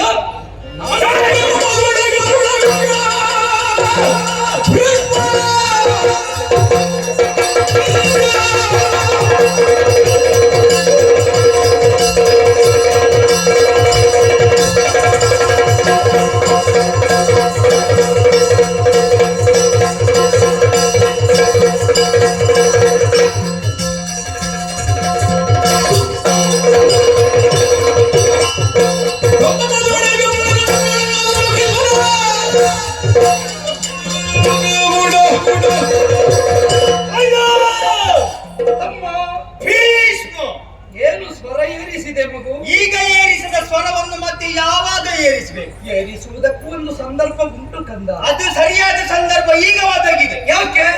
ಸರಿಯಾಗಿ ಗಮನವಿಟ್ಟು ಕೇಳಬೇಕು. ಇಷ್ಟರ ತನಕ ಅಣ್ಣ ಎನ್ನುವಂತಹ ಗೌರವ, ಆ ಪ್ರೀತಿ ಇತ್ತು. ಈಗ ಕಾರಣಾಂತರದಿಂದ ಅದನ್ನು ರದ್ದುಪಡಿಸಿದ್ದೆ. ಕಾರಣ ಬೇಕಲ್ಲ? ಕಾರಣ ಇದೆ. ಯಾವುದು? ಇಲ್ಲದಿದ್ರೆ ನಮ್ಗೆ ಇದೆ ಹೊಸತಲ್ಲ, ನಿತ್ಯವೂ ಇದೆ. ಸರಿಯಾಗಿ ಊಟ ಮಾಡ್ಲಿಕ್ಕಿಲ್ಲ, ಕುಳಿತುಕೊಂಡ್ರು ಆಗುದಿಲ್ಲ. ಬೇಡ, ಸ್ವಲ್ಪ ವಿಶ್ರಾಂತಿ ಪಡೆಯುವ, ನಿದ್ದೆ ಮಾಡುವಂತ ಹೋದ್ರೆ ಅಲ್ಲಿಯೂ ಬಂದು ಎಬ್ಬಿಸ್ತಾನೆ. ನಾವು ಯಾವುದೇ ಕೆಲಸವನ್ನು ಮಾಡುವುದಿದ್ರು ಕೂಡ ನಮಗೆ ಅಡ್ಡಗಾಲಾಗಿರುವವ ನೀನು. ಇದು ನಿಮ್ಮ ಕಲ್ಪನೆಯೋ? ನಮ್ಮ ಕಲ್ಪನೆ. ಯಾಕೆ ಹೀಗೆ ಯೋಚಿಸ್ತೀರಿ? ಯಾಕೆ? ಅಡಿಗಡಿಗೆ ನಿಮ್ಮನ್ನು ಸೂಚಿಸಿ ಯೋಚಿಸಿ ಯೋಚಿಸಿ ಸಿದ್ಧಪಡಿಸುವುದೇ ನನ್ನ ಲಕ್ಷ್ಯವಲ್ಲದೆ ನಿಮ್ಮ ಬಗೆಗಾಗಿ ಯಾವುದೇ ಬೇರೆ ಭಾವ ಇಲ್ಲ ಮಕ್ಕಳೇ. ನೀನು ನಮ್ಮನ್ನು ಸಿದ್ಧಪಡಿಸು ಮತ್ತೇನು ಅಲ್ಲ, ಅಥವಾ ಸಿದ್ಧಪಡಿಸುವ ಕ್ರಮ ಹೀಗೋ? ನಮ್ಮ ಕುಲನ ಆಣತಿಯೇ ಹಾಗೆ. ಭವಿಷ್ಯದಲ್ಲಿ ಕಂದಮ್ಮಗಳನ್ನು ಕಾಯ್ದುಕೊಂಡಿರುವ ಹೊಣೆ ನಿನಗೆ. ನಮ್ಮನ್ನು ಸಿದ್ಧಗೊಳಿಸುವುದು ನೀನೇ ಹೌದು ಅಂತ ಆದ್ರೆ ಇವತ್ತೊಂದು ಅವಕಾಶವನ್ನು ಕೊಡಬೇಕಿತ್ತು. ಯಾಕೆ ಗೊತ್ತಾ? ನನ್ನ ತಮ್ಮಂದಿರು ಇರುವರು ಯುದ್ಧಕ್ಕಾಗಿ ಹೋಗ್ತಾ ಇದ್ದಾರೆ. ಸಾಮಾನ್ಯ ಜೊತೆ ಇರೋಲ್ಲ, ಆ ಗಂಧರ್ವನ ಕೂಡೆ ನನ್ನ ತಮ್ಮಂದಿರ ಪರಾಕ್ರಮ ಏನೆಂಬುದು ಅವನಿಗೂ ಕೂಡ ಗೊತ್ತಾಗಬೇಕು ಎನ್ನುವ ಹಾಗೆ ನಿನಗೂ ಅನಿಸಬೇಕಿತ್ತು. ಸತ್ಯ. ಯಾಕೆ ಅವಕಾಶ ಕೊಡುವುದಿಲ್ಲ? ನರರ ಕೂಡೆ ಯುದ್ಧ ಅಲ್ಲ ಮಕ್ಕಳೇ, ಗಂಧರ್ವ ವರ್ಗದ ಕೂಡೆ ಯುದ್ಧ. ಅವನೇನು ಮಹಾ, ಅವನಿಗೆ ಗೊತ್ತಿರುವ ವಿದ್ಯೆ ನಿಮಗೆ ಗೊತ್ತಿರುವುದಕ್ಕೆ ಸಾಧ್ಯವೇ? ನಮಗೆ ಗೊತ್ತಿರುವುದು ಅವನಿಗೆ ಗೊತ್ತಿರುವುದಕ್ಕೆ ಸಾಧ್ಯವೇ? ಖಂಡಿತ ಗೊತ್ತಿದೆ. ಯಾಕೆ? ಯಾಕೆ? ಧನುರ್ವೇದ ಎನ್ನುವುದು ಅದರ ಉಪವೇದವೇ ಗಂಧರ್ವ ವೇದ. ಆದ್ದರಿಂದ ಗಂಧರ್ವರು ಧನುರ್ವೇದದ ಸರ್ವಸ್ವವನ್ನು ಮುಂದುಕೊಳ್ಳಬಲ್ಲರು ಮಕ್ಕಳೇ. ನಿನ್ನ ಈ ಮಾತಿನ ಒಳಾರ್ಥ ನನಗೆ ಸ್ಪಷ್ಟವಾಯಿತು. ಏನು? ಯಾರೋ ಒಬ್ಬ ವಿರೋಧಿಯಾಗಿ ಬಂದವ ಗಂಧರ್ವನ ಮೇಲೆ ನಿನಗೆ ವಿಶ್ವಾಸ ಉಂಟು, ನನ್ನ ಒಡ ಹುಟ್ಟಿದ ತಮ್ಮಂದಿರ ಮೇಲೆ ನಿನಗೆ ವಿಶ್ವಾಸ ಇಲ್ಲ. ಖಂಡಿತ ವಿಶ್ವಾಸ ಉಂಟು. ಅಣ್ಣನಾಗಿ ಮಾಡಬೇಕು ಇದು ಆ ಕೆಲಸ. ನೀವು ಒಬ್ಬ ಸಾಮಾನ್ಯರ ಕೂಡ ಯುದ್ಧ ಮಾಡುವುದಿದ್ರೆ ನಿಮಗೆ ಪರೀಕ್ಷಾ ರಂಗ ಅಂತ ಬಿಟ್ಟು ಕೊಡ್ತಾ ಇದ್ದೆ. ಆದರೆ ಇದು ನಿರೀಕ್ಷೆಯ ರಂಗ ಮಕ್ಕಳೇ. ಆದ್ದರಿಂದ ಎಲ್ಲರಿಗೂ ಇಲ್ಲಿ ಒಂದು ನಿರೀಕ್ಷೆಯೇ ಉಂಟು ನಿಮ್ಮ ಬಗ್ಗೆ. ನಮಗೂ ಅದನ್ನು ಸತ್ಯವಾಗಿಸುವಲ್ಲಿ, ನಿಮ್ಮನ್ನು ಉಳಿಸಿಕೊಳ್ಳುವಲ್ಲಿ ಹೊಣೆಗಾರಿಕೆ ನಮಗುಂಟು. ನಮಗೂ ಒಂದು ನಿರೀಕ್ಷೆ ಇತ್ತು. ಏನು ಗೊತ್ತಾ? ಒಂದಲ್ಲ ಒಂದು ದಿನ ನಮಗೆ ಒಂದು ಅವಕಾಶ ಸಿಗ್ತದೆ, ನಮ್ಮ ಪ್ರತಿಭೆಯನ್ನು ತೋರ್ಪಡಿಸಕ್ಕೆ ಒಂದು ಅವಕಾಶ ಸಿಗ್ತದೆ ಎನ್ನುವ ಹಾಗೆ. ಆದ್ರೆ ಏನು ಮಾಡೋಣ, ನಾವು ಇಷ್ಟು ವರ್ಷ ಕಾದದ್ದೇ ಬಂತು, ಅವಕಾಶ ಸಿಗ್ಲಿಲ್ಲ. ಇದು ಕ್ರಮವೇ ಹಾಗೆ. ಅವಕಾಶ ಇದ್ದವರಿಗೆಲ್ಲ ಅದನ್ನು ತೋರ್ಪಡಿಸಲಿಕ್ಕೆ ವೇದಿಕೆ ಸಿಗುವುದಿಲ್ಲ, ವೇದಿಕೆ ಸಿಕ್ಕಿದವರಿಗೆಲ್ಲ ಅವಕಾಶವೂ ಇರುವುದಿಲ್ಲ. ಮಕ್ಕಳೇ, ಎಲ್ಲಿ ವೇದಿಕೆ, ಯಾವ ವೇದಿಕೆ ಅಂತ ಉಂಟು. ಬೆಳೆಯುವ ಸಿರಿ ಮೊಳಕೆಯಲ್ಲಿ, ಹಾಗೆಂದು ಮೊಳಕೆಯೊಡೆಯುವ ಕಾಲದಲ್ಲಿ ಅದನ್ನು ಹೊಣೆ ಅಂತ ತಿಳಿದುಕೊಳ್ಳುವುದಲ್ಲ. ಕೊರಳ ಸಾಮರ್ಥ್ಯವರಿತು ಹೊರೆಯನ್ನು ಹೊರಿಸಬೇಕು. ಕೊರಳಲ್ಲಿ ಹೊರಲಾಗದ ಹೊರೆಯನ್ನು ಹೊರಿಸಿದ್ರೆ ಕೊರಳು ಇಲ್ಲ, ಹೊತ್ತ ಗಂಟು ಇಲ್ಲ ಅಂತ ಆಗುತ್ತದೆ. ನೀವು ಚಂದ್ರವಂಶದ ಗಂಟು ಮಕ್ಕಳೇ, ಆದ್ದರಿಂದಲೇ ನಿಮ್ಮನ್ನು ಮುಡಿಪಾಗಿರಿಸುವುದೇ ನನ್ನ ಉದ್ದೇಶ. ನಮ್ಮ ಕೊರಳ ಶಕ್ತಿಯನ್ನು, ನಮ್ಮ ಬಾಹುಗಳ ಶಕ್ತಿ ಏನು ಎನ್ನುವುದು ತಿಳಿಯದಷ್ಟು ಮೂಢರು ನಾವಲ್ಲ. ನೀನು ಆಗ ಹೇಳಿದ ಮಾತಿಗೆ ಬರ್ತೇನೆ. ಆಗ ಒಂದು ಮಾತನ್ನು ಹೇಳಿದೆ ಅಲ್ವಾ, ಮೊದಲು ಯಾವುದು ಕೆರೆಯಲ್ಲಿ, ಮತ್ತೆ ಯಾವುದು ನದಿಯಲ್ಲಿ, ಕೊನೆಗೆ ಸಮುದ್ರ. ಎಲ್ಲರಂತೆ ನಾವು ಹೇಳಿದ್ದು ಮೊದಲು ಸಮುದ್ರ, ಕೊನೆಗೆ ಕೆರೆಯಲ್ಲಿ ಸಮಸ್ಯೆ. ಮತ್ತೆ ಎಲ್ಲರಂತೆ ನಾವು ಹಾಗೆ ಮಾಡಿದ್ರೆ ನಮಗೂ ಅವರಿಗೆ ವ್ಯತ್ಯಾಸ. ಮಕ್ಕಳೇ, ವ್ಯತ್ಯಾಸವನ್ನು ಕಂಡುಕೊಳ್ಳಬೇಕಾದದ್ದು ಬೆಳವಣಿಗೆಯಲ್ಲಿ. ನೀವು ಗಂಧರ್ವನಲ್ಲಿ ಹೋರಾಡುವ ಮಟ್ಟಕ್ಕೆ ಬೆಳೆಯಲಿಲ್ಲ, ಆದ್ದರಿಂದಲೇ ನಿಮ್ಮನ್ನು ತಡೆ ಹಿಡಿಯುತ್ತಾ ಇದ್ದೇನೆ. ಈಗ ನೀವೇ ಅಂತ ಇಟ್ಟುಕೊಳ್ಳಿ, ನಾನೊಬ್ಬ ರಾಜಪ್ರತಿನಿಧಿ, ಹೌದಾ? ನಿಮ್ಮ ಬದಲಾಗಿ ಹೋಗಬೇಕಾದವ ಯಾರು?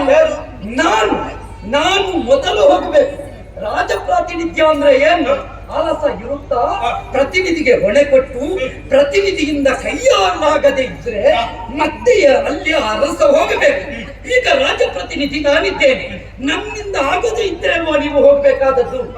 ಈಗ ನಾನೇ ನಿಮ್ಮನ್ನು ಎಚ್ಚರಿಸುತ್ತಾ ಇದ್ದೇನೆ, ಕಷ್ಟ ಸಾಧ್ಯವಾದುದು ನಾನು ನೋಡುತ್ತೇನೆ, ಮತ್ತೆ ನನ್ನಿಂದ ಆಗದಿದ್ರೆ ನೀವು ನೋಡಿ. ನೀನು ರಾಜಪ್ರತಿನಿಧಿ ಅಂತ ಅವನಿಗೆ ಗೊತ್ತಿಲ್ವಾ? ಗೊತ್ತುಂಟು.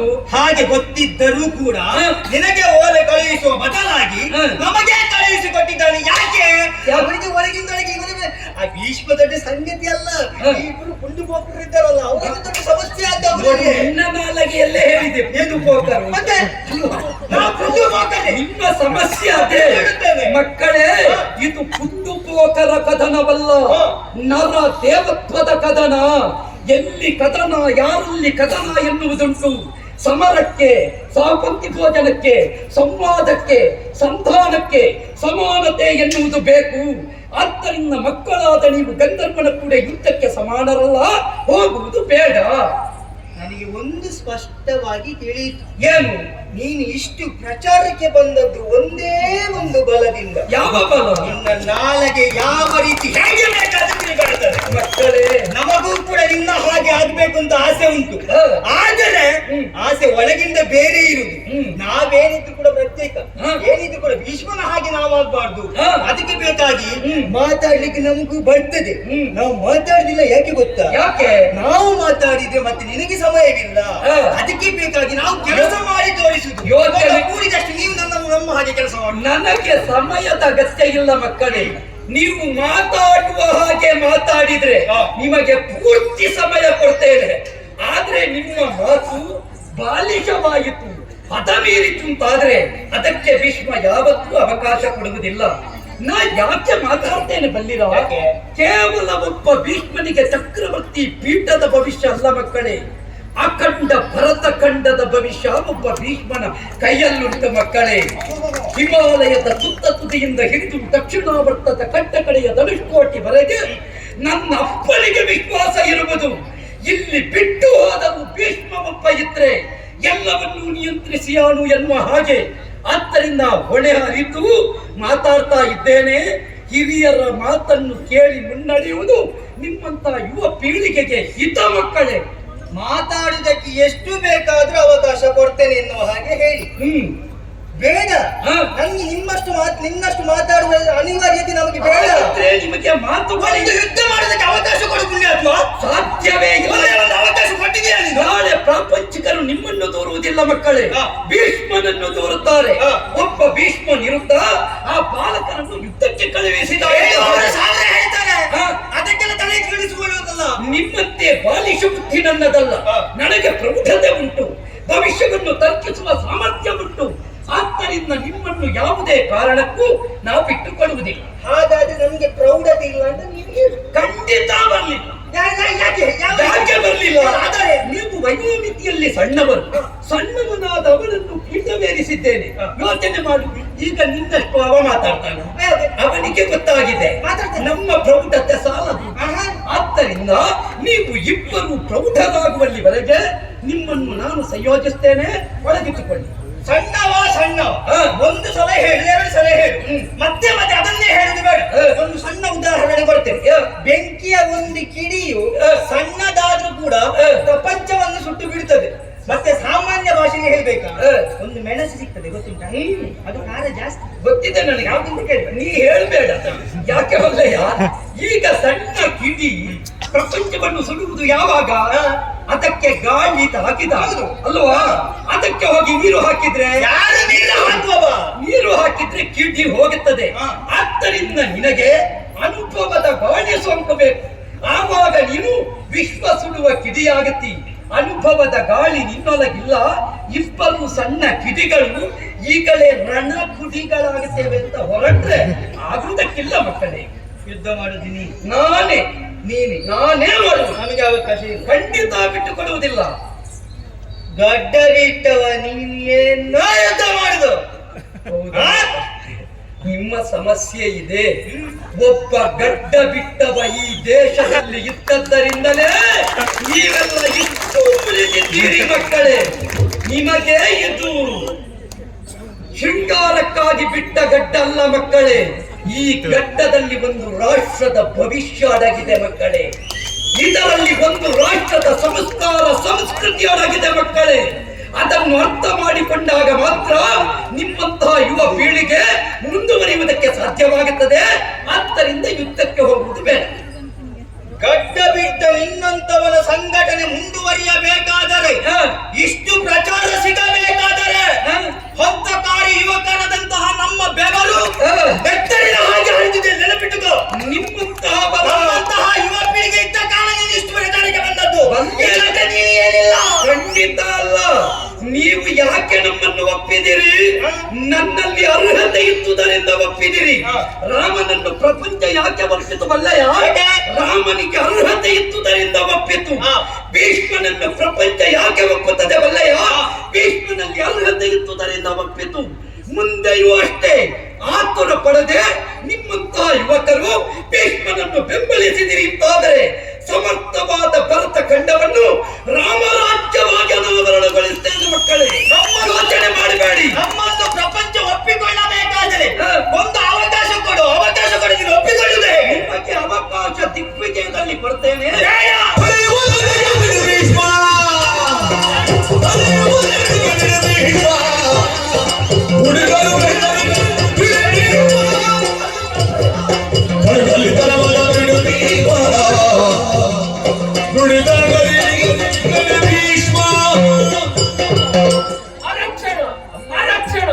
ಕಣ್ಣು ಮುಚ್ಚಿ ಮಲಗಲಿಕ್ಕೆ ಬಿಡುವುದಿಲ್ಲ. ಅಲ್ಲಿಗೆ ಕಟ್ಟರೆ ಒಂದು ಧ್ವನಿ ಮತ್ತೆ ಮಾರಿಗಳದ್ದು. ಎಂತದಿದು? ಮಕ್ಕಳದು ಬೇಡ, ಗೊತ್ತಾಯ್ತಲ್ವಾ? ಮತ್ತೆ ಹಸ್ತಿನಾವತಿ ರಾಜಚಾವಡಿಯ ನಿಜ ಕಾಣಸತ್ತೆ ಇದು. ಹಸ್ತಿನಾವತಿಯ ರಾಜಚಾವಡಿಯಲ್ಲಿ ಪಟ್ಟಬೇರಿದವರು ಜಾಗೃತರಾಗಿರುವುದು ಹೇಳುವುದಕ್ಕೆ ಕೇಳೋದಕ್ಕೆ ನಾನು ಜೀವನದಲ್ಲಿ ಇದ್ದಾಗಿಲ್ಲ. ಗೊತ್ತುಂಟ ನಿಮಗೆ? ನೀನು ರಾಜಮಾತೆ. ನಾನು ಯಾರು? ರಾಜಮಾತೆ. ರಾಜಮಾತೆ ಹೌದಲ್ಲ? ಉತ್ಸವ ಮೂರ್ತಿ ಅಲ್ವಲ್ಲ? ಅಲ್ಲಂತೆ. ನನ್ನ ಒಂದು ಮಾತು ಕೇಳು. ಎಷ್ಟು ಮಾತಾಡ್ತಪ್ಪ ತಡಿಬೇಡ, ನಾನು ಹೇಳ್ತೇನೆ. ಹೇಳಿದ್ರೆ ಈಗ ನಿನ್ನಲ್ಲಾದರೂ ಒಂದು ಮಾತು ಕೇಳಿದ್ರೆ ಯುದ್ಧಕ್ಕೆ ಹೋಗುವಾಗ ಕೇಳಿಲ್ಲ, ನನ್ನಲ್ಲಿಯೂ ಕೇಳಲಿಲ್ಲ. ವಿಷಯ ಗೊತ್ತಾದ ಈಗ ನನಗೆ. ಹೌದೇ? ಯುದ್ಧಕ್ಕೆ ಹೋಗುತ್ತಾ ಕಾಲಕ್ಕೆ ತಡೆಯುತ್ತಾ ಇದೆಯಲ್ಲ, ಯಾಕೆ ತಡೆಯುತ್ತಾ ಇದ್ದಿ? ಸಣ್ಣವರಲ್ಲವೇ? ಸಣ್ಣವರು ಹೋದಪ್ಪ. ನನ್ನ ಮಕ್ಕಳು ಏನು ಕಡಿಮೆ ಕರ್ತೇವೆ ಅಲ್ಲವಂತೆ.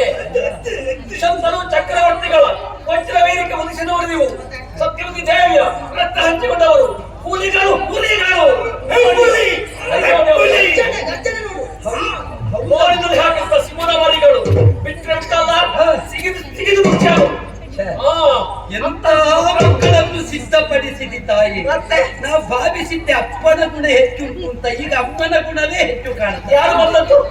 ಯಾರು ಬಂದದ್ದು? ಗಂಧರ್ವ. ಅವ ಯಾವ ಲೆಕ್ಕ ನನ್ನ ಮಕ್ಕಳ ಬದಿಗೆ? ತೃಣ ಸಮಾನರು. ಯುದ್ಧಕ್ಕೆ ಕಳಿಸಿ ನೋಡು. ನನ್ನ ಮಕ್ಕಳು ಯುದ್ಧಕ್ಕೆ ಹೋಗಿ ಆ ಗೊಂದಲನ್ನು ಹೇಳ ಹೆಸರಿಂದ ಮಾಡ್ತಾರೆ. ಈಗ ನಿನ್ನ ಒಪ್ಪಿಗೆ ಉಂಟು. ಏನು ಒಪ್ಪಿಗೆ? ನಾನು ತಡೆಯುವುದು ಬೇಡ. ಅಯ್ಯೋ ಮಗನೇ, ಮನೆಯಲ್ಲೇ ಕಟ್ಟಿ ಹಾಕಿದ್ರೆ ಲೋಕಾನುಭವ ಹೇಗೆ? ಕೇವಲ ಬಾವಿ ಒಳಗೆ ಕಪ್ಪೆ ಹಾಕಲ್ಲ ಹಾಗೆ. ಗೊತ್ತಾಯ್ತಲ್ವಾ? ಲೋಕಾನುಭವ ಆಗ್ಬೇಕು, ಊಸುತ್ತಬೇಕು. ಅಮ್ಮ, ಹಾಗಿದ್ರೆ ನಾಳೆ ನೀನು ಭೀಷ್ಮನನ್ನು ದೂರಬೇಡ. ನಿನ್ನ ಮಕ್ಕಳ ಹೊಣೆ ಯಾರಿಗೆ? ನಿನ್ನ ದೂರ ಕೇಳಿದೆ. ನನ್ನ ಮಕ್ಕಳ ಹೊಣೆ ನಿನಗೆ. ಹಾಗಿದ್ರೆ ನಾನೇ ನಿಲ್ಲಿಸಬೇಕಲ್ಲ. ಹಾಗಲ್ಲ, ನಿನ್ನ ರಕ್ಷಣಾಧಿಕಾರಿ ಹೋದಲ್ಲ, ಹೌದು, ಜೊತೆಯಾಗಿ ಹೋಗ್ಬೇಕು. ಯುದ್ಧಕ್ಕೆ ಮುಂದಾಗಿ ಇವರನ್ನು ದೂಡು. ಗೊತ್ತಾಯ್ತಲ್ವಾ? ಮುಂದೆ ಅವರು ಹಿಂದೆ ನೀನು. ಹಿಂದೆ ಬರುವಾಗ ಏನು ಅಲ್ಲ, ಮುಂದೆ ಯಾರು?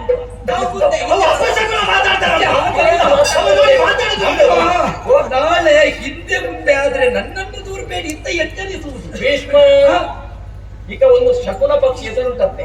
ನಾವು ಹೇಳಿದ ಕಾಲಕ್ಕೆ ಅದು ಹೋ ಹೇಳ್ತಾರಂತೆ. ಹಾಗೆ ಆಗಿ ಹೋಗ್ತದೆ. ನಿನ್ನ ಹಾಡು ನಾಲಿಗೆ ಉಂಟಲ್ಲ, ಏನಾದ್ರು ಆಡಿಬಿಟ್ಟಿರ್ತಲ್ಲ, ಹಾಳಬಾರ್ದು. ಭೀಷ್ಮನ ನಾಲಗೆ ಆಳುವ ನಾಲಗೆ ಎಮ್ಮ, ಯಾವತ್ತೂ ಅಳುವ ನಾಲಗೆ ಅಲ್ಲ. ಹಾಡು ನಾಲಿಗೆ ಆಗಬಾರ್ದು. ನಿನ್ನ ಮಕ್ಕಳಲ್ಲಿ ಸತ್ಯ ಪರಾಕ್ರಮ ಉಂಟು ಅಂತಾದ್ರೆ ಜಯಿಸುತ್ತಾರೆ. ಇಲ್ಲದೆ ಹೋದ್ರೆ ನಾಳೆ ನಿನ್ನನ್ನು ದೂರಬೇಡ.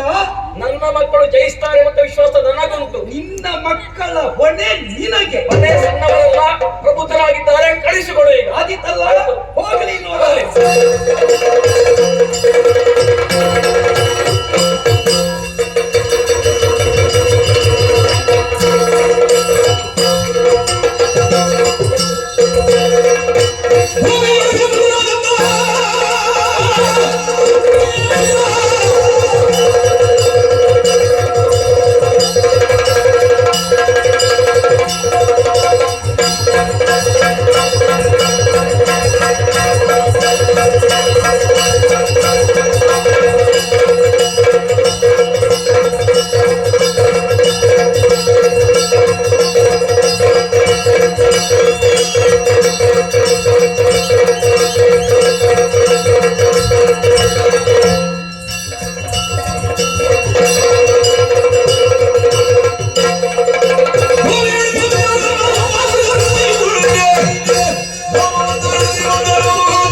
ನಿನ್ನೊಂದಿಗೆ ಯುದ್ಧಕ್ಕೆ ಬಂದವನಲ್ಲ. ನನ್ನ ಹೆಸರನ್ನು ಹೀರಿಸಿ ಹಾಳು ಕಾರ್ಯವನ್ನು ಮಾಡುತ್ತಿರುವಂತಹ ವಿಚಾರ ತಿಳಿದುಕೊಂಡಿದ್ದೇನೆ.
ವೀರಗಂಧರ್ವನಲ್ಲಿ ಮಾಡಿದನಂತೆ. ಈ ವೇಳೆಯಲ್ಲಿ ನನ್ನ ಮಾತನ್ನು ಧಿಕ್ಕರಿಸಿ ಹೋದ ಎಂದ ಮಾತ್ರಕ್ಕೆ ನಾವು ಸುಮ್ಮನೆ ಇರುವುದಲ್ಲ. ನಮ್ಮವನೇ ಆದರೂ ತಪ್ಪು ಮಾಡಿದ ಕಾಲದಲ್ಲಿ ವಿರೋಧಿಗಳ ಪಕ್ಷ ವಹಿಸಿ ಮಾತಾಡುವುದು ನಮ್ಮ ಅಲ್ಪತನ. ನಮ್ಮ ವಿರೋಧಿಗಳೇ ಆದರೂ ತಪ್ಪಿದ ಕಾಲದಲ್ಲಿ ಮತ್ತೊಬ್ಬ ವಿರೋಧಿಯನ್ನು ಎದುರಿಸುವುದು ನಮ್ಮ ನೆಲದ ಗುಣ. ಆದ್ದರಿಂದಲೇ ಧನುರ್ದಂಡವನ್ನು ಎತ್ತಿದ್ದೇನೆ. ಆ ಗಂಧರ್ವ ಲೋಕವನ್ನು ನಿಂತ ನೆಲದಲ್ಲಿಯೇ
ಬಗ್ಗಿಸಿದರೆ ಮೇಲಿನ ಯೋಧರು ಬೇಕು. ಸತ್ಯ. ಸಾಮರ್ಥ್ಯ ವಿಹೀನ ಅಂತ ಭಾವಿಸಿದೆಯಾ? ಸಲೆ ಅಗಮಿನಾಶಿನಿ ಜಾತನು ಇಂದು ದೇವಪೃತನಾಗಿದ್ದವ ಭೀಷ್ಮನಾದದ್ದು ಕೇವಲ ಹೊಗಳಿಕೆಯಿಂದ ಅಲ್ಲ ಗಂಧರ್ವ ಪದೇ, ಸಾಧನೆಯಿಂದ ತ್ಯಾಗದಿಂದ. ಇನ್ನು ನಮ್ಮ ನೆಲಕ್ಕೆ ನಾ ಇರುತ್ತಾ ನನ್ನ ಸಹೋದರನಿಗೆ ಮಾಲೆ ಕೊಟ್ಟೆ, ಅವನನ್ನು ರಣಕ್ಕೆ ಆಹ್ವಾನಿಸಿದೆ, ಕದನದಲ್ಲಿ ಅವನನ್ನು ಕೊಂದೆ, ಅವನಲ್ಲಿ ತೋರಿಸಿದ ಬಲ್ಮೆ ನನ್ನಲ್ಲಿ ಇದ್ರೆ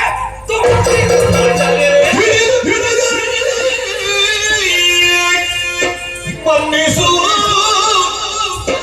ಸುರತೋ ಬಂಧು ನೀನಗುದಾಲಿಸು ಮನ್ನಿಸು ಹಿಂದೂ ಕುಲಗಳ ಖಾತೆ ಹಿಂದೂ ಕುಲಗಳ ಖಾತೆ ಬಿಡಲಾಡಿ ಸುದುರಿವೆ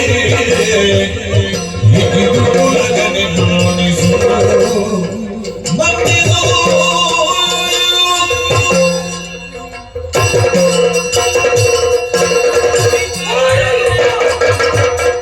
ನನ್ನ ಅಪರಾಧವನ್ನು ನೀವು ಮನ್ನಿಸಬೇಕು. ಯಾಕಾಗಿ? ನೀವೇನು, ನಿಮ್ಮ ಪರಾಕ್ರಮವೇನು, ನಿಮ್ಮ ಯೋಗ್ಯತೆ ಏನೆಂಬುದನ್ನು ಅರಿಯದವನೇ ಹೇಳಿ ನಾನು. ಮತ್ತ್ಯಾಕೆ? ನಿಮ್ಮೊಂದಿಗೆ ಯುದ್ಧವನ್ನು ಮಾಡುವುದಕ್ಕಾಗಿ ನಾನು ಬಂದವನಲ್ಲ.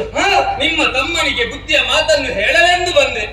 ಆದರೆ ಆತನೊಂದಿಗೆ ದುರವನ್ನೇ ಬಯಸಿ ಮುಂದಾದ ಪರಿಣಾಮ ನನ್ನಿಂದಲೇ ಹತನಾಗಿ ಹೋದ. ವಿಧಿಯ ಬರಹವೋ ಏನು. ಆದರೆ ಇನ್ನು ಮುಂದೆ ಇಂತಹ ಘಟನೆ ನಡೆಯಕೂಡದು ಎನ್ನುವ ಕಾರಣಕ್ಕೆ ಬೇಕಾಗಿ ನಾನು ನಿಮಗೊಂದು ಮಾತನ್ನು ಕೊಡುತ್ತಾ ಇದ್ದೇನೆ. ಎಲ್ಲಿಯವರೆಗೆ ನೀವಿರುತ್ತೀರೋ ಅಲ್ಲಿಯವರೆಗೆ ಚಂದ್ರವಂಶದವರನ್ನು ಈ ಗಂಧರ್ವ ಲೋಕದವರು ಕೆಣಕುವುದಿಲ್ಲ. ಇದು ಈ ಗಂಧರ್ವ ಕೊಡುವಂತಹ ಮಾತು. ನೀ ಮಾತು ಕೊಡುವುದಂತಿರಲಿ, ಹಸ್ತಿನಾವತಿಯಲ್ಲಿ ಭೀಷ್ಮ ಇದ್ದಾನೆಂತ ಗೊತ್ತಾಯಿತು. ಗೊತ್ತು. ಮತ್ತ್ಯಾಕೆ ನನಗೆ ಅವಳ ಕೊಡ್ಲಿಲ್ಲ? ಭೀಷ್ಮ ಇರುತ್ತೆ, ಇವರು ಹಾಳು ಕಾರ್ಯ ಮಾಡುತ್ತಿದ್ದಾರಲ್ಲ, ಅದು ನಿಮಗೆ ತಿಳಿದಿಲ್ಲ. ಯಾಕೆ? ನನಗೆ ತಿಳಿದಿದ್ದನು. ನೀವಿದ್ದು ಹಾಳು ಕಾರ್ಯ ಆಗುತ್ತದೆ ಎಂದ ಮೇಲೆ ನಾನು ಅವರಿಗೆ ಕಾರ್ಯ ಓಲೆಯನ್ನು ಕೊಡುವುದು ಸರಿಯಾಗುವೆ? ಹಾಗಿದ್ರೆ ನೀನು ಭೀಷ್ಮನಿಗೆ ಅವರನ್ನು ಕಿತ್ತುವ ಸಾಮರ್ಥ್ಯ ಇಲ್ಲ ಅಂತ ತೋರಿಸಿದ ಹಾಗಾಗಲಿಲ್ವಾ? ಹಾಗಲ್ಲ, ನೀವಿರುತ್ತ ಹಾಳು ಕಾರ್ಯ ಆಗುವಾಗ ನಿಮಗೆ ತಿಳಿಯದ ಹಾಗೆ ಬಂದವರನ್ನು ತಿದ್ದುವ ಅಂತರವರು ಬಂದದ್ದು. ಆದ್ರೆ ಏನು ಮಾಡುವ, ಅಹಂಕಾರದಿಂದ ಕೊಬ್ಬುತ್ತಾ ಇದ್ದ, ಅಹಂಕಾರವನ್ನು ನಿಲ್ಲಿಸಿದ. ನನಗರ್ಥವಾಯಿತು ಗಂಧರ್ವಪತಿ. ಯಾಕೆ ನಿನ್ನನ್ನು ಪ್ರಶ್ನಿಸಿದೆ ಬಲ್ಲೆಯ? ಯಾಕೆ? ಹೊರಗಿನವರು ನೀವು ನಾನು ಬೇಕು ಅಂತ ಅಪೇಕ್ಷೆ ಪಡ್ತೀರಿ, ನಮ್ಮ ಒಳಗಿದ್ದವರು ನನ್ನನ್ನು ಯಾವಾಗ ತೆಗೆಯುವುದು ಅಂತ ನೋಡ್ತಾ ಇದ್ದಾರಲ್ಲ. ಹೊರಗಿನವರಿಗೆ ಬೇಕಾಗುವ ಭೀಷ್ಮ ಒಳಗಿನವರಿಗೆ ಬೇಡವಾಯಿತಲ್ಲ, ಅದುವೇ ನನ್ನ ಅಂತರಂಗದ ನೋವು, ಬೇರೆ ಏನು ಅಲ್ಲ. ನೇರ ನಮ್ಮಲ್ಲಿ ಹೋರಾಟ ಮಾಡ್ಲಿಕ್ಕೆ ಆಗದಿದ್ರೆ ನನ್ನನ್ನು ಹೇಗಾದ್ರೂ ತೆಗಿಬೇಕು ಅಂತ ಹೆಂಗಸರನ್ನು ಬಿಡ್ತಾರೆ. ಅಂದ್ರೆ ಸತ್ಯವತಿ ದೇವಿಯವರನ್ನು. ಅಂತೂ ನನ್ನ ಹೆಸರನ್ನು ಹಾಳು ಮಾಡಬೇಕೆನ್ನುವುದೇ ದುರುದ್ದೇಶ ಇತ್ತು. ಆದರೆ ಕಾಣದ ಶಕ್ತಿಯೊಂದು ಅದನ್ನು ನಡೆಸ್ತದೆ ಎನ್ನುವುದಕ್ಕೆ ಕಾಣದೇ ಇರುವ ಶಕ್ತಿಯಾಗಿ ಬಂದಿರುವಂತಹ ಗಂಧರ್ವಪತಿ ನೀ ಸತ್ಯ.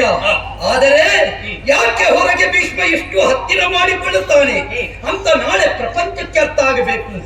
ಆರ್ಯಾವರ್ತಕ್ಕೆ ಬರಬಹುದಾದ ಕಂಟಕವನ್ನು ನಿವಾರಿಸುವುದಕ್ಕೆ ಬೇಕಾಗಿ ಭೀಷ್ಮನಿಗೆ ಹೊರಗಿನವರ ಸಾಂಗತ್ಯವೇ ವಿನಃ ಯಾವ ಲಾಭಕ್ಕೂ ಅಲ್ಲ. ನಾ ಗಂಟು ಮಾಡಿಟ್ರೆ ನನಗೆ ಹೆಂಡತಿ ಮಕ್ಕಳಿಲ್ಲ, ಸಂಸಾರ ಇಲ್ಲ. ಆದ್ದರಿಂದ ನನಗಿರುವ ವಾಂಛೆ ಒಂದೇ, ನಾ ಹುಟ್ಟಿದ ನೆಲ, ನನಗೆ ಜನ್ಮ ಕೊಟ್ಟ ಮಾತೃಭೂಮಿ. ಈ ಪ್ರಪಂಚದಲ್ಲಿ ಮಾತೃಭೂಮಿಗೆ ಬೇಕಾಗಿ ಯಾವಾತನು ಕೊನೆವರೆಗೆ ತನ್ನ ಬದುಕನ್ನು ಸೀಮಿತವಾಗಿ ಇರುತ್ತಾನೋ ಅವನೇ ನಿಜವಾದ ದೇಶದ ಮಗ. ಒಂದು ದೇಶದಲ್ಲಿ ಇದ್ದುಕೊಂಡು ಆ ದೇಶದ ಉನ್ನತಿಗೆ ಬೇಕಾಗಿ ಶ್ರಮಿಸುವಾತನನ್ನು ಯಾವಾಗ ಅವಗಣನೆಗೆ ತಳ್ಳುತ್ತಾರೋ ಅವರಷ್ಟು ದೊಡ್ಡ ಪಾಪಿಗಳು ಪ್ರಪಂಚದಲ್ಲಿ ಇರುವುದಿಲ್ಲ. ಆದ್ದರಿಂದಲೇ ನಾಯೇನು ಅಂತ ಈ ಪ್ರಪಂಚಕ್ಕೆ ತೋರಿಸಿಕೊಟ್ಟೆ. ಹೊರಗಿನ ನಿನಗೆ ಗೊತ್ತಾದಷ್ಟು ಒಳಗಿರುವ ನಮ್ಮವರಿಗೆ ಗೊತ್ತಾದ್ರೆ ಸಾಕು, ಅಷ್ಟೇ ನನ್ನ ಅಪೇಕ್ಷೆ. ಯೋಚಿಸಬೇಡ. ನಿನ್ನ ನನ್ನ ಈ ಸಂಬಂಧ ಯಾವತ್ತು ಚಂದ್ರವಂಶದಲ್ಲಿ ಸ್ಥಿರವಾಗಿ ಉಳಿಯಲಿ. ನಿನ್ನ ಲೋಕ ನೀನು ಸೇರು. ನಮ್ಮವರನ್ನು ಎಚ್ಚರಿಸಬೇಕು. ನೋಡೋಣ.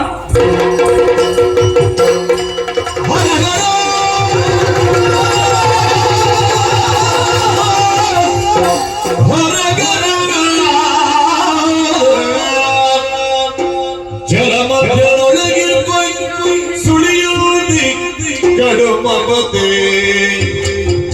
ಸಿಲುಕಿ ಬರುತ್ತಿದಂತೆ ಜಗದಿ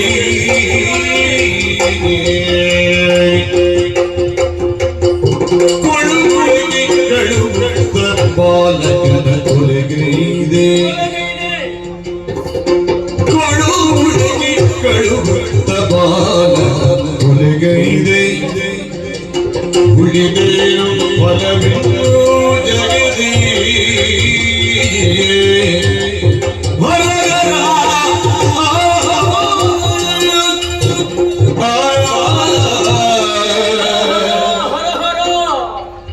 ಎಂತಹ ದುರ್ವಾಕ್ಯವನ್ನು ನನ್ನ ಈ ಕಿವಿಯಿಂದ ಕಿವಿಗಳಿಂದ ಕೇಳುತ್ತಾ ಇದ್ದೀರಪ್ಪ. ಕಾಸಿನಂತಹ ಸೀಸವನ್ನೇ ನನ್ನ ಕಿವಿಗಳಿಗೆ ಸುರಿದಂತಹ ಅನುಭವವಾಗಿ ಹೋಯಿತು. ಭಗವಂತ, ನನಗೆ ಯಾಕೆ ತಂದೆ ಕೇಳುವಂತಹ ಶಕ್ತಿ ಕೊಟ್ಟೆ? ನನ್ನ ಎರಡು ಕಿವಿಗಳು ಕಿವುಡಾಗಿ ಹೋಗುತ್ತಾ ಇದ್ದರೆ ಒಳೆಯಿತ್ತೋ ಏನೋ. ನನ್ನ ಸ್ವಾಭಿಮಾನ ಅಧಿಕವಾಗಿ ಹೋಯಿತು. ಮಕ್ಕಳು ಮತ್ತು ಅಭಿಮಾನದಿಂದ ಗಂಧರ್ವನ ಕೂಡ ಯುದ್ಧಕ್ಕೆ ಬೇಕಾಗಿ ನಾನು ಕಳುಹಿಕೊಟ್ಟೆ. ಮಗನಾದಂತಹ ಭೀಷ್ಮ ಬೇಡ ಬೇಡ ಹೀಗೆಂಬುದಾಗಿ ಸಾರಿ ಸಾರಿ ಹೇಳಿದ.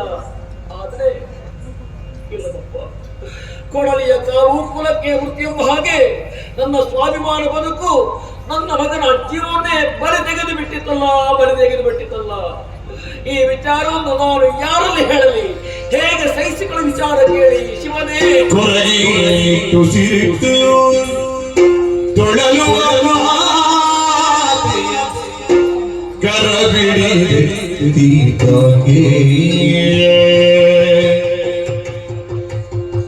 ಮಾತೆಯೇ ಕರಬಿಡಿದೀಕಾಗೆ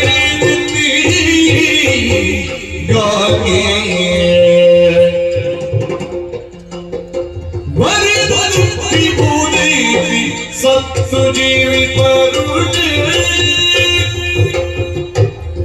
ತರಳುಳಿಗೆ ಮೂರ್ವನೆನುತ್ತ ತರಳ ಉಳಿದಿಗೆ ಮೂರ್ವನೆನುತ್ತ ಸತ್ಯವತಿ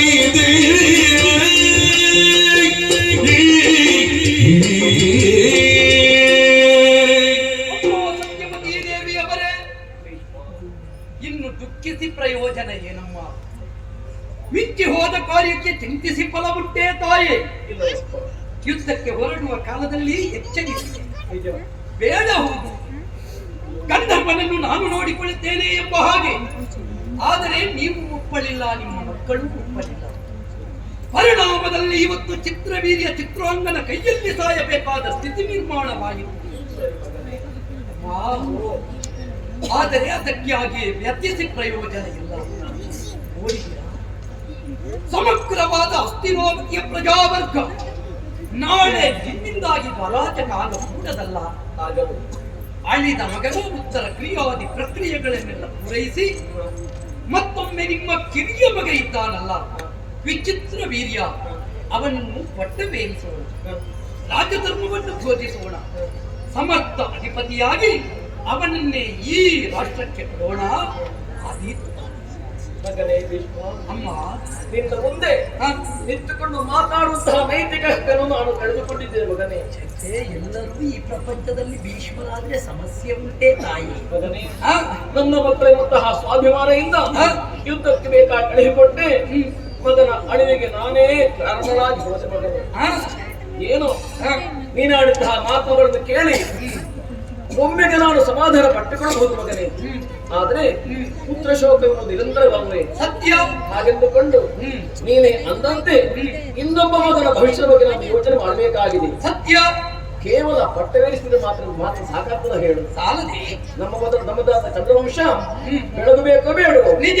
ಅದಕ್ಕೆ ಬೇಕಾದ ವ್ಯವಸ್ಥೆ ನಾವು ಮಾಡಬೇಕಾಗಿದೆ. ಸರಿ ಮಗನೇ, ಅಮ್ಮ ಒಂದು ಕೆಲಸ ಮಾಡುವಿಯ ನೀನು? ಏನಮ್ಮ? ಕಂದ, ಮಗ ಸಣ್ಣವನಲ್ಲ, ಪ್ರಾಯಕ್ಕೆ ಬಂದಿದ್ದಾನೆ, ದೊಡ್ಡವನಾಗಿದ್ದಾನೆ, ಸತ್ಯ ಪ್ರಬುದ್ಧನಾಗಿದ್ದಾನೆ, ಮದುವೆ ಆಗುವಂತಹ ಕಾಲ. ಕುಮಾರ, ಒಂದು ಕೆಲಸ ಮಾಡು. ಎಲ್ಲಿಯಾರು ಅನುಕೂಲವಂತಹ ಕನ್ನಿಕೆ ಇದ್ದರೆ ಅವಳನ್ನು ಅರಸಿ ತಂದು ಮಗನಿಗೊಂದು ವಿವಾಹ ಮಾಡುವ ಪ್ರಯತ್ನ ಮಾಡುವೆಯೇ ಮಗ? ಯೋಚನೆ ತಪ್ಪಲ್ಲ. ಬೇಲಿ ಹಾರುವ ಮೊದಲೇ ಒಂದು ಬಂಧನಿಕೆ ಕಟ್ಟಿದ್ರೆ ಒಳ್ಳೇದಮ್ಮ. ಹೌದು ಮಗ, ಯೋಚಿಸೋಣ. ಹೊರಳಿಗೊಂದು ಕಟ್ಟಿದಾಗ ಎಲ್ಲ ದಾರಿಗೆ ಬರ್ತಾರೆ ಮಗ. ಸಂದರ್ಭ ಒದಗಿ ಬರಲಿ, ಮದುವೆಯ ವ್ಯವಸ್ಥೆ ನಾನು ನೋಡಿಕೊಳ್ಳುತ್ತೇನೆ. ಆ ಕಡೆಗೆ ಲಕ್ಷ್ಯ ಇರಲಿ. ಸರಿ.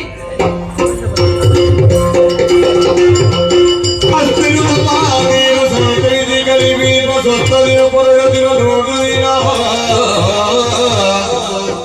ಕಾಶಿಯು ಪೃಥ್ವಿಗಳ ಸುತ್ತಲಿ ಪರಿಣಯವ ನೆಸಗುವರಿ ಪಡವಿ ಪುದವಿಯುತ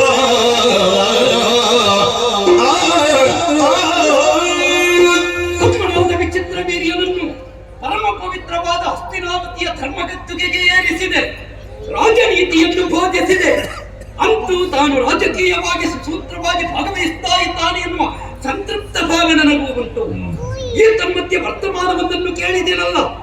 ಹತ್ತಿರದ ಧರ್ಮಕ್ಷೇತ್ರವಾದ ಕಾಶಿಯಲ್ಲಿ ಪ್ರತಾಪಸೇನ ತನ್ನ ಸುತೆಯರಾದ 3 ಮಂದಿ ಅಂಬಿಕೆ ಅಂಬಾಲಿಕೆಯರಿಗೆ ವಿವಾಹ ಏರ್ಪಡಿಸಿದ್ದಾನಂತೆ.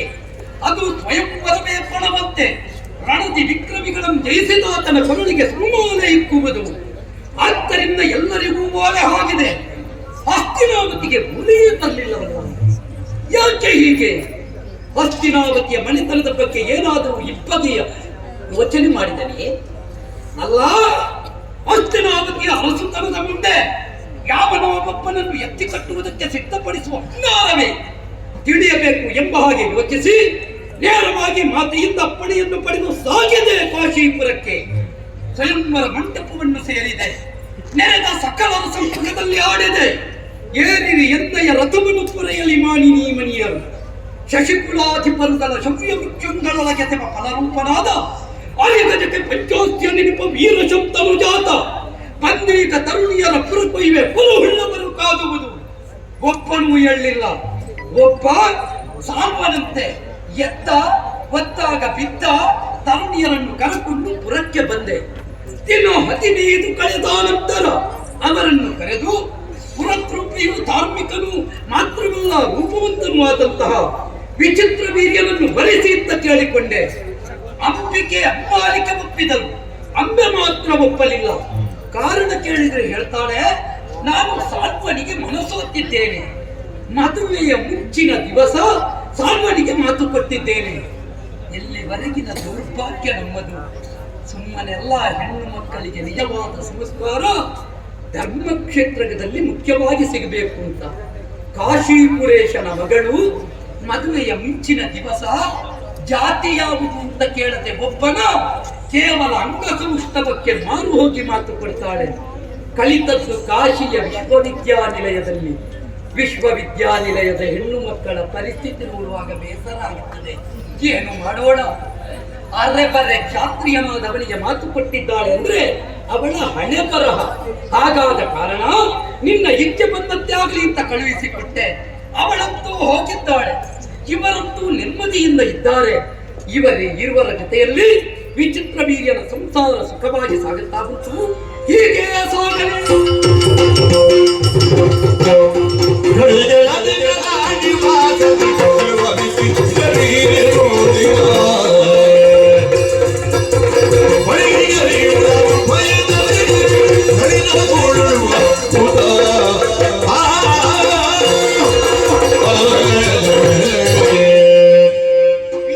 ಯಾವ ರೀತಿ ಇರ್ತದೆ, ಹೇಗಿರ್ತದೆ ಎಂಬುದನ್ನು ತಿಳಿದವರೇ ಪ್ರಪಂಚದಲ್ಲಿ ಯಾರೂ ಇಲ್ಲ. ಯಾಕೆ ಈ ಮಾತನ್ನು ಹೇಳಿದೆ? ಹಸ್ತಿನಾವತಿ ಅಧಿಕಾರಿಯಾಗಿ ಮೆರೆಯಬೇಕಾದಂತ ಅಣ್ಣ ಚಿತ್ರವೀರ್ಯನನ್ನು ಕಳೆದುಕೊಳ್ಳುವಂತಹ ದೌರ್ಭಾಗ್ಯ ನನ್ನ ಪಾಲಿಗೆ ಬಂದದಲ್ಲ. ಏನು ಮಾಡೋಣ? ಕಳೆದು ಹೋದಂತಹ ವಿಚಾರಕ್ಕೆ ಚಿಂತಿಸಿ ಫಲವಿಲ್ಲ. ಆಮೇಲೆ ಅಣ್ಣನಾದಂತಹ ಭೀಷ್ಮನ ಮಾತಿನಂತೆ ಕಾಶಿಯ ಅರಸನಾದಂತಹ ಪ್ರತಾಪಸೇನನ 3 ಮಂದಿ ಹೆಣ್ಣು ಮಕ್ಕಳಲ್ಲಿ ಇಬ್ಬರನ್ನು ಮದುವೆಯಾಗಿ ಕೆಲವೇ ದಿನಗಳು ಕಳೆದು ಹೋಯಿತು. ಸ್ವಲ್ಪ ತಿರುಗಾಟ ಮಾಡಬೇಕೆಂದು ಹಾಗೆ ಮನಸ್ಸಾಗಿದೆ. ಎಲ್ಲಿದ್ದೇನೆ?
ಸೂರ್ಯ ಕುಂಡಿ ಮಧುರ ಭಾಯಿಣಿ ಮದಿರಾತ್ರಿ ಮನವ ಮದಿರಾತ್ರಿ ಮನವ ಮದಿರಾತ್ರಿ ಮನವ ಸೂರ್ಯ ಕುಂಡಿ ಮಧುರ ಭಾಯಿಣಿ ಭಾಯಿಣಿ ಭಾಷಿಣಿ ಮಧುರ ಭಾಷಿಣಿ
God,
ಕಿರಿಯ ಸುತನನ್ನು ಕಳಕೊಂಡೆವು. ಕಿರಿಯ ಸುತ ಈಗ ಪ್ರಬುದ್ಧನಾಗಿದ್ದಾನೆ. ಮದುವೆಯಾಗಿ ಕೆಲವು ಸಮಯ ಸದ್ದು ಹೋಯಿತು. ನಿಜವಾಗ ಮದುವೆಯಾದರೂ ಹೊಣೆಗಾರಿಕೆಯ ಬಗ್ಗೆ ಲಕ್ಷ್ಯ ಬೇಕಲ್ಲ ಅಮ್ಮ. ಏನಾಗಿದೆ? ಪ್ರಜೆಗಳೆಲ್ಲ ಆಡಿಕೊಳ್ಳುತ್ತಾ ಇದ್ದಾರೆ. ಏನಂತೆ? ಮದುವೆ ಆದ ನಂತರ ಅವನಿಗೆ ಸುಖ ಪ್ರಸ್ತಾವ ಬೇಕಾಯಿತೇ ವಿನಃ ಹಸ್ತಿನಾವತಿಯ ಪೀಠದ ಕೊಡವೆಯೇ ಇಲ್ಲ ಅಂತ. ಕೆಲವು ದಿನವಾಯಿತಂತೆ. ಅಧಿಕಾರದ ಬಗ್ಗೆ ಲಕ್ಷ್ಯ ವಹಿಸ್ತಾ ಇಲ್ಲ. ಇದೀನಾಯಿದ್ದೇನೆ ನೋಡಿಕೊಳ್ಳುವುದಕ್ಕೆ. ಆದರೆ ಇದೀಗ ಋಷಿವರೇಣ್ಯರು, ಯೋಗಿವರೇಣ್ಯರು, ಬ್ರಾಹ್ಮಣೋತ್ತಮರು ಸಾಲು ಸಾಲಾಗಿ ನಮ್ಮ ಹಸ್ತಿನಾವತಿಗೆ ಬರ್ತಾ ಇದ್ದಾರೆ. ವಿಪ್ರೋತ್ತಮರ ಶುಭ ಸೇಸೆಗೆ ಶಿರಬಿಚ್ಚಿಸಿಕೊಳ್ಳಬೇಕಾದದ್ದು ಅಧಿಪತಿಯಾದವನ ಅತ್ಯ ಕರ್ತವ್ಯ. ಅದು ಅವನಿಗೆ ಆಯಸ್ಸು ವರ್ಧನೆಗೆ, ಆರೋಗ್ಯ ವರ್ಧನೆಗೆ, ರಾಜ್ಯದ ಅಭಿವೃದ್ಧಿಯ ವರ್ಧನೆಗೆ ಮೂಲ ಅಲ್ಲವೇ? ಹಾಗಾಗಿ ನಮ್ಮವರನ್ನು ಕರೆದು ಕಳುಹಿಸಿದೆ. ಅವನನ್ನು ಬರಲಿಕ್ಕೆ ಹೇಳಿ ಅಂತ. ಅವ ಹೇಳ್ತಾನಂತೆ, ನಾ ಯಾಕೆ ಬರಬೇಕು? ಅವ ಇಲ್ವಾ ಗಡ್ಡ ಬಿಟ್ಟವ? ಬೇಕಾ ನಮಗೆ? ಒಬ್ಬ ಗಡ್ಡ ಬಿಟ್ಟವನ ಹೆಸರಲ್ಲೇ ಇವರೆಲ್ಲ ಮೇಲೆ ಬೀಳುವುದಾದ್ರೆ ಮತ್ತೆ ಇವರು ಯಾಕೆ ಮಣ್ಣು ತಿನ್ನುವುದಕ್ಕೆ ಯೋಚಿಸುವುದಲ್ಲ. ಆದ್ದರಿಂದಲೇ ಅವನನ್ನು ಎಚ್ಚರಿಸಿ ಕಳುಹಿಸಿದೆ. ಕರಕೊಂಡು ಬನ್ನಿ ಎಂಬ ಹಾಗೆ. ಅವನು ಈಗ ಹೆಂಡತಿಯರ ಜೊತೆಯಲ್ಲಿ ಶೃಂಗಾರದಲ್ಲೇ ಕಾಲ ಕಳೀತಾ ಇದ್ದಾನೆ ಬಿಟ್ರೆ ರಾಜ್ಯದ ಗೊಡವೆ ಇಲ್ಲ. ನೀನು ರಾಜಮಾತೆ ಇದ್ದಿ. ಮಗನಾದವನನ್ನು ಕರೆದು ತಿದ್ದಿ ತೀಡಿ ಋಷಿಗಳ ಆಶೀರ್ವಾದವನ್ನು ಪಡೆದು ಆ ಮುಖಾಂತರ ರಾಜಕಾರಣದಲ್ಲಿ ಪಡೆದುಕೊಳ್ಳುವಂತೆ ಮಾಡಬೇಕು. ಪ್ರಯತ್ನ ಮಾಡಮ್ಮ.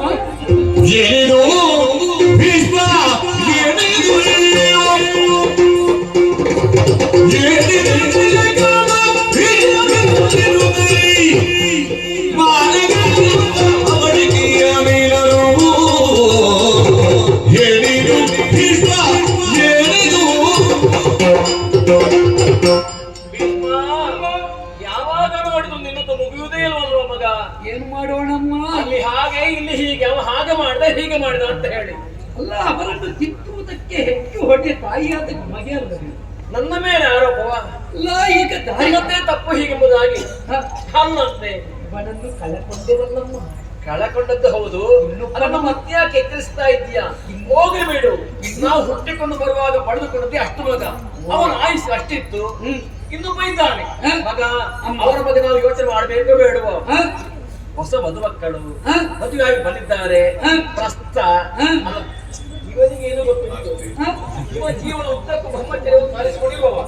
ಶೃಂಗಾರ ಕಾರ್ಯ ಗೊತ್ತುಂಟ. ಅಮ್ಮ, ನಿನ್ನನ್ನು ಕುಡಿಲಿಕ್ಕೆ ಬಿಟ್ಟು ನೀನು ಕುಡಿತೀಯಾ? ನನ್ನಿಂದ ಸಾಧ್ಯ ಇಲ್ಲಮ್ಮ. ಹೆಣ್ಣೆ ಕುಡಿಕೊಂಡು ಕುಣಿಯುತ್ತಾರೆ. ನಾ ಕುಣಿಸಿ ಏನು ಬಿಟ್ರೆ ಕುಣಿಯಲಿಕ್ಕೆ ಆಗಲಿಕ್ಕಿಲ್ಲ. ಹೇಳ್ತಾ ಇದ್ದೀ ಋಷಿವರು ಬರ್ತಾ ಇದ್ದಾರೆ, ಬ್ರಾಹ್ಮಣರು ಬರ್ತಾ ಇದ್ದಾರೆ ಅಂತ. ಸತ್ಯ. ಅಲ್ಲ, ಬ್ರಾಹ್ಮಣರು ಬರುವುದಕ್ಕೆ ಇದುವೇ ಮುಹೂರ್ತವ? ಏನು ನಾಳೆ ಬರಬಾರ್ದಿತ್ತ? ಅವರ ಸಂಕಲ್ಪ ಅಲ್ವೇ? ಬಂದರೆ ಬರಲಿಯಪ್ಪ, ಅದು ಯೋಗ ಅಲ್ವೇ? ನೀನಿದೆಯಲ್ಲ, ನೀನು ಯಾಕಿರುವುದಿಲ್ಲಿ? ನಾನು ರಾಜಪ್ರತಿನಿಧಿಯಾಗಿ ಬಂದವರಿಗೆ ಬೇಕಾದ ವ್ಯವಸ್ಥೆ ನೀನು ಮಾಡಬೇಕು. ರಾಜಪ್ರತಿನಿಧಿ ಆದ ಕಾರಣ ಹೊಸ ಮಧುಮಕ್ಕಳ ಬಗ್ಗೆ ಅವಯೋಚನೆ ಮಾಡಿ. ಹೆಣ್ಣು ಮಕ್ಕಳು ಆಸೆ ಭಾವನೆ ಎಂಬುದಾಗಿ ಉಂಟೋ ಇಲ್ವೋ? ಅದಕ್ಕೆ ಸರಿಯಾಗಿ ಅವ ಸ್ಪಂದಿಸ್ತಾನೆ. ಒಂದುಂಟು ತಾಯಿ, ಏನು ಮಗ? ಹರಕೆ ಹೇಳಿದವರೇ ಹರಕೆ ಸಂದಾಯ ಮಾಡಬೇಕು. ದಾರಿಯಲ್ಲಿ ಹೋಗುವವನ ಕೈಯಲ್ಲಿ ಈ ಹರಕೆಯನ್ನು ನನ್ನ ಪರವಾಗಿ ಹಾಕುವಂತ ಹೇಳಿದ್ರೆ ಹಾಕಿದವನಿಗೆ ಫಲ ಅಲ್ಲದೆ ಹರಕೆ ಹೇಳಿದವನದ್ದು ಬಾಕಿಯೇ ಉಳಿಯುತ್ತದೆ. ಇದೀಗ ಯಾರಿಗೆ ಹೇಳುದು ನೀನು? ನನ್ನ ವಿಷಯಕ್ಕೆ ಹೇಳಿದ್ದು. ಅದೆಲ್ಲ ಬೇಡ, ಗೊತ್ತಾಯ್ತು. ಆಶೀರ್ವಾದ ಸಿಕ್ಕಿದ್ರೆ ಅವನಿಗೆ ನಮಗೆಲ್ಲ. ನಾವು ನಮ್ಮ ಚಂದ್ರವಂಶದ ಉದ್ಧಾರ ಬಯಸಬೇಕಾಗಿದೆ. ಅದಕ್ಕೆ ಸ್ವಲ್ಪ ಅವರ ಪಡೆಗೆ ಬಿಟ್ಟು ಬಿಡು, ಆಯ್ತಲ್ಲ? ಬಂದವರಿಗೆ ವಸ್ತು ನೀನು ಮಾಡು. ಬೇಕಾ? ಈ ಪ್ರಪಂಚದಲ್ಲಿ ಸಂಸ್ಕಾರ ಕೊಡಬೇಕಾದವಳು ತಾಯಿ, ಜಾಗೃತಿಗೊಳಿಸಬೇಕಾದವಳು ತಾಯಿ.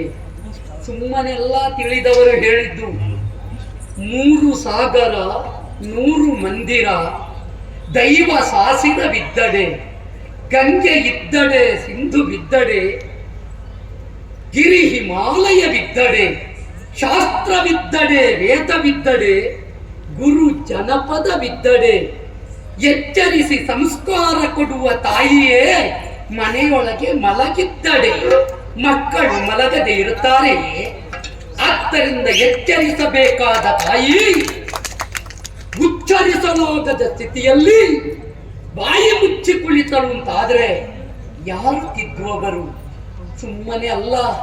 ಈ ಪ್ರಪಂಚದಲ್ಲಿ ತಿಳಿದವರು ಹೇಳಿದ್ದು, ಬಿಳಿಯ ಕಾಗೆಯನ್ನಾದರೂ ಹುಡುಕಬಹುದು, ನೀರಿನಲ್ಲಿ ಮೀನಿನ ಪಾದವನ್ನಾದರೂ ಕಂಡುಹಿಡಿಯಬಹುದು, ಅತ್ತಿಯ ಹೂವನ್ನಾದರೂ ಹುಡುಕಬಹುದು, ಆದರೆ ಹೆಣ್ಣಿನ ಚಿತ್ತವನ್ನರಿಯುವುದಕ್ಕೆ ಯಾರಿಂದಲೂ ಸಾಧ್ಯ ಇಲ್ಲ.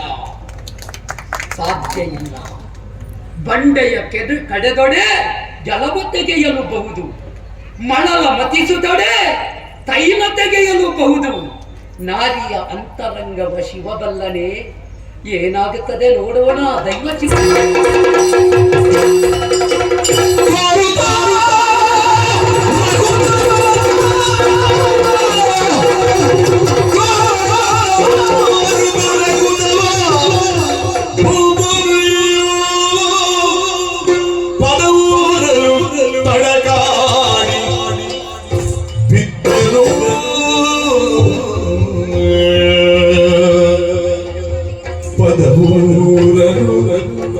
ತಡಗಾಡಿ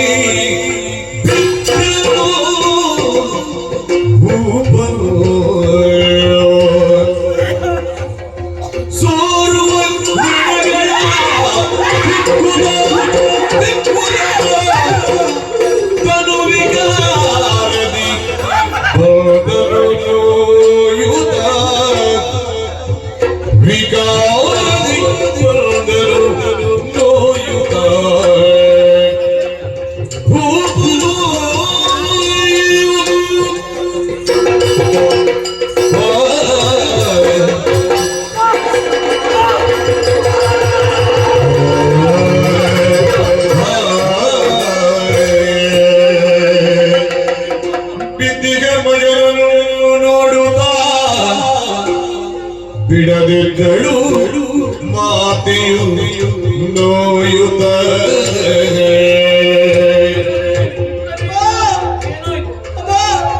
ಮುದ್ದಿಸಿ ಮುದ್ದಿಸಿ ಭಾವಶುದ್ಧಿ ಪರಿಸೇವೆಗೆಯುತ್ತ ಮಗನೇ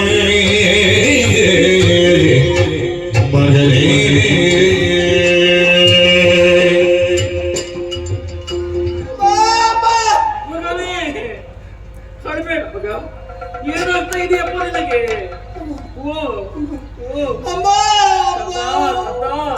ನೀತಿಗಳ ಧಿಕ್ಕರಿಸಿ ಕಾಮದಳು ಮನವಿರಿಸಿ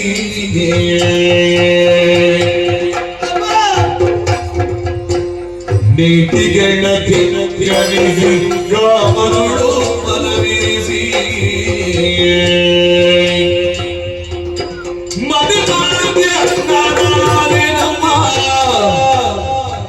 ಮತಿ ಮಾಂದೆ ನಾನಾರೆ ನಮ್ಮ ಪ್ರೀತಿ ಕಾಯುವುದಿದೆ,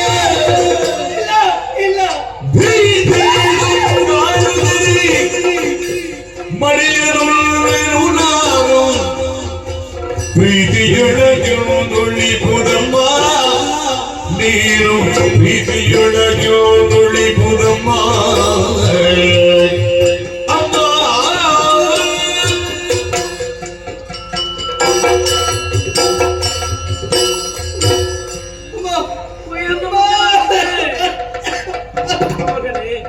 ಏನು ಆಗ್ಲಿಲ್ಲಪ್ಪ ನಿನಗೆ? ಏನು ಆಗುವುದಿಲ್ಲ, ನಿನ್ನನ್ನು ನಾನು ಉಳಿಸ್ತೇನೆ ಕಂದ, ನಾನು ಉಳಿಸ್ತೇನೆ. ನಡೆದಂತಹ ವಿಷಯವನ್ನು ಯಾವ ರೀತಿ ಹೇಳದಮ್ಮ?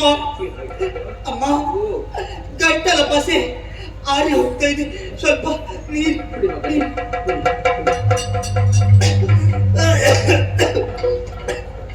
ಅಮ್ಮ.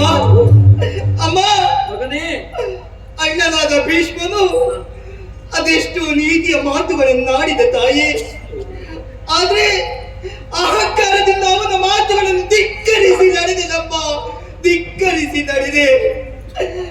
ಅಣ್ಣನ ಮಾತನ್ನು ಕೇಳಿದಂತಹ ಈ ತಮ್ಮನಿಗೆ ನೋಡಮ್ಮ, ಇವತ್ತು ಎಂತಹ ಸ್ಥಿತಿ ಬಂತು ತಾಯಿಯ, ಎಂತಹ ಸ್ಥಿತಿ ಬಂತು.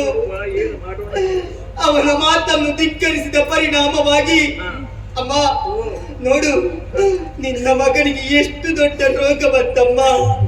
ಅಮ್ಮ, ಈ ರೋಗದಿಂದಲಾಗಿ ದೇಹದ ಶಕ್ತಿಯು ಕುಂದಿ ಹೋಗುತ್ತಾ ಇದೆ.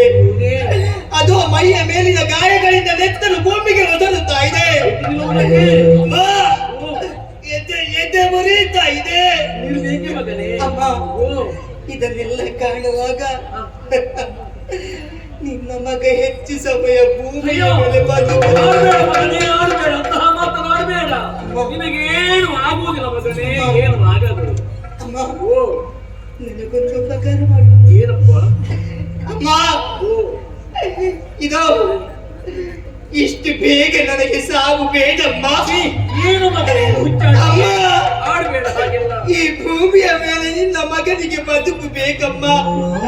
ನೀನು ಬದುಕಬೇಕು, ನೀನು ಬದುಕಬೇಕು. ನಿನ್ನ ಮಗನಿಗೆ ಜೀವನ ಇನ್ನೂ ಬೇಕು. ಇದು ಅಮ್ಮ, ಅಮ್ಮ, ಎರಡು ಕರೆಗಳನ್ನು ಮುಗಿದು ಅಮ್ಮ ಪ್ರಾಣ ಭಿಕ್ಷೆಯನ್ನು ಬೇಡುತ್ತಾ ಇದ್ದೀನಪ್ಪ.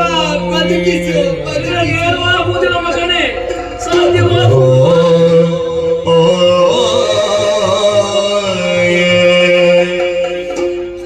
ಮಡಿಲೊಳಗೆ ಮಲಗಿಸುತ್ತ ಉರಿವೆದೆಯ ತೀಡುತ್ತ ಕುಡಿಸಿದಳು ಜಲವನ್ನು ಜನನಿ, ಕುಡಿಸಿದಳು ಜಲವನ್ನು ಜನನಿ. ಸುಡುವುಡಲ ಜಿಗುತ್ತ ಮೇಲು ಸೀರೆ ಎಳೆಯುತ್ತ, ಸುಡುವುಡಲ ಜಿಗುತ್ತ ಮೇಲು ಸೀರೆ ಎಳೆಯುತ್ತ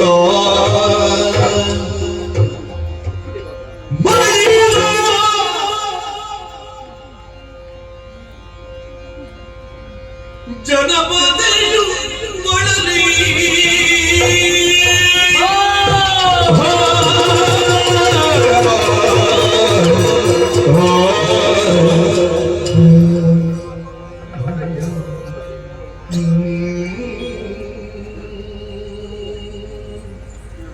ಏನಾಗಿ ಹೋಯ್ತಪ್ಪ, ಏನಾಗಿ ನಾನಿಂದ ಉಳಿಯಲಾರೆ.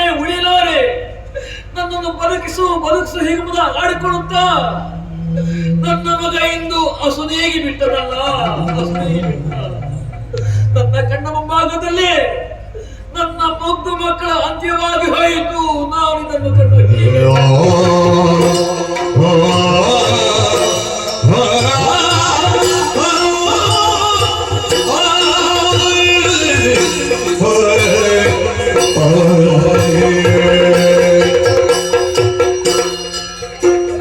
ಶಶಿಕುಲಾಮಯ ವೃಕ್ಷ ಪರಸಿಡಿಲ ಪಾರ ಎನ್ನುತ್ತ ಜ್ಯೋತಿಸುತ್ತ ಭೀಷ್ಮ ಎಂತಹ ಕನಸನ್ನು ಕಂಡಿದ್ದೆ ಈ ಶಶಿವಂಶದ ಬಗ್ಗೆ. ಚಿತ್ರವೀರ್ಯ ವಿಚಿತ್ರ ವೀರ್ಯರು ಸೂರ್ಯ ಚಂದ್ರರ ಹಾಗೆ ಈ ವಂಶವನ್ನು ಬೆಳಗಿಸ್ತಾರೆ ಅಂತ ಭಾವಿಸಿದ್ದೆ. ಭೀಷ್ಮನ ನೀತಿ ವಾಕ್ಯ ಪಥ್ಯವಾಗದೆ ಇಂದು ಯಮನಾಲಯದಲ್ಲಿ ಜಾಗ ಕಂಡುಕೊಳ್ಳುವ ಸ್ಥಿತಿ ನಿರ್ಮಾಣ ಮಾಡಿಕೊಂಡರಲ್ಲ. ಹಿರಿಯನ್ನು ಮಾತನ್ನು ಕೇಳದೇ ಇದ್ದರೆ ಏನಾಗುತ್ತದೆ ಎನ್ನುವುದಕ್ಕೆ ಸಾಕ್ಷಿಯಾಗಿ ಹೋದರಲ್ಲ. ಚಂದ್ರವಂಶ ಎನ್ನುವ ವೃಕ್ಷಕ್ಕೆ ಇಂದು ಬಲದೆಡೆ ಪಡೆಯುತ್ತಲ್ಲ. ಈ ವಂಶವನ್ನು ಹೇಗೆ ಬೆಳಗಿಸಲಿ, ಏನು ಮಾಡಲಿ? ಕರುಣರಿಸು ನೀ ಭೀಷ್ಮ,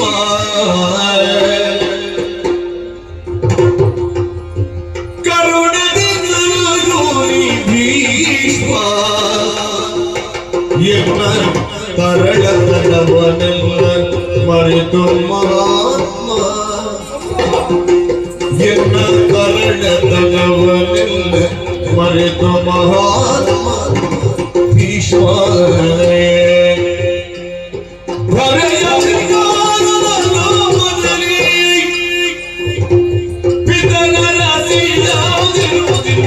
ಪರಮ ತ್ಯಾಗದಲ್ಲಿ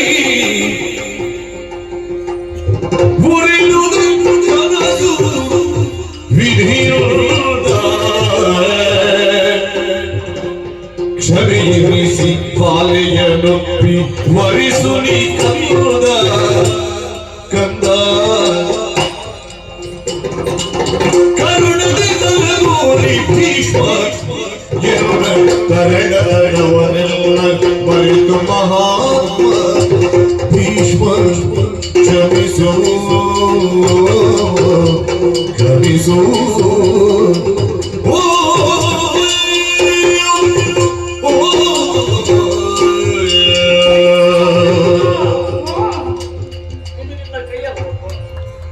ಇದನ್ನ ಕಾಲು ಹಿಡಿದುಕೊಂಡು ಎಂಬುದಾಗಿ ತಿಳಿದುಕೋ ಮಗನೇ. ಹಾಗಂತ ಬೇಡ ತಾಯಿ. ನನ್ನ ಅಮ್ಮ ನನ್ನದೆಲ್ಲ ಮಕ್ಕಳಾಟಿಗೆ ಅಡಗಿ ಹೋಯ್ತು ಮಗನೇ.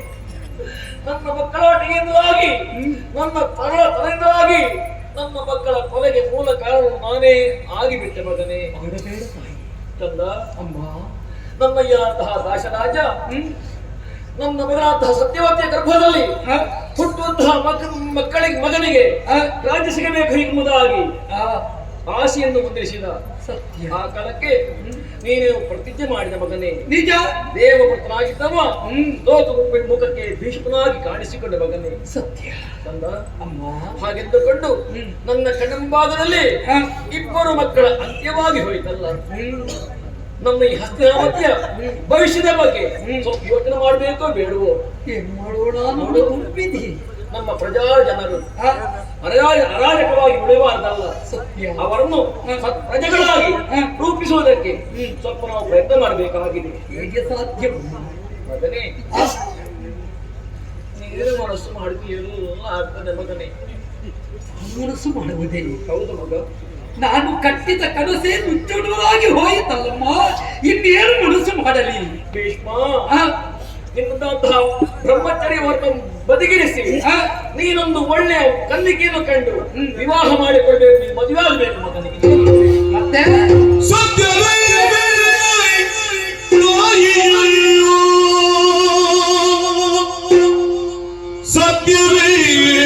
ತಂದೆಯೂ ಸತ್ಯವದಿನ ಗತಿ ಬಹುದು ಜನ ಸತ್ಯವದಿನ ಗತಿ ಬಹುದು ಜನ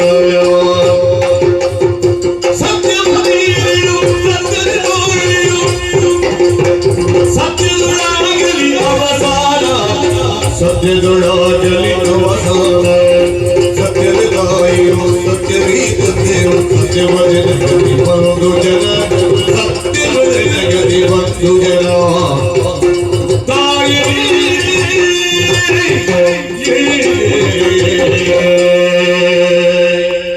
ಸತ್ಯವತಿ ದೇವಿಯವರೇ, ನೀವಾಡಿದ ಮಾತು ಸತ್ಯವೇ? ಯಥಾರ್ಥ ಮಗನೇ, ನೀನು ಸಂಸಾರಿ ಆಗಬೇಕು ಮಗ.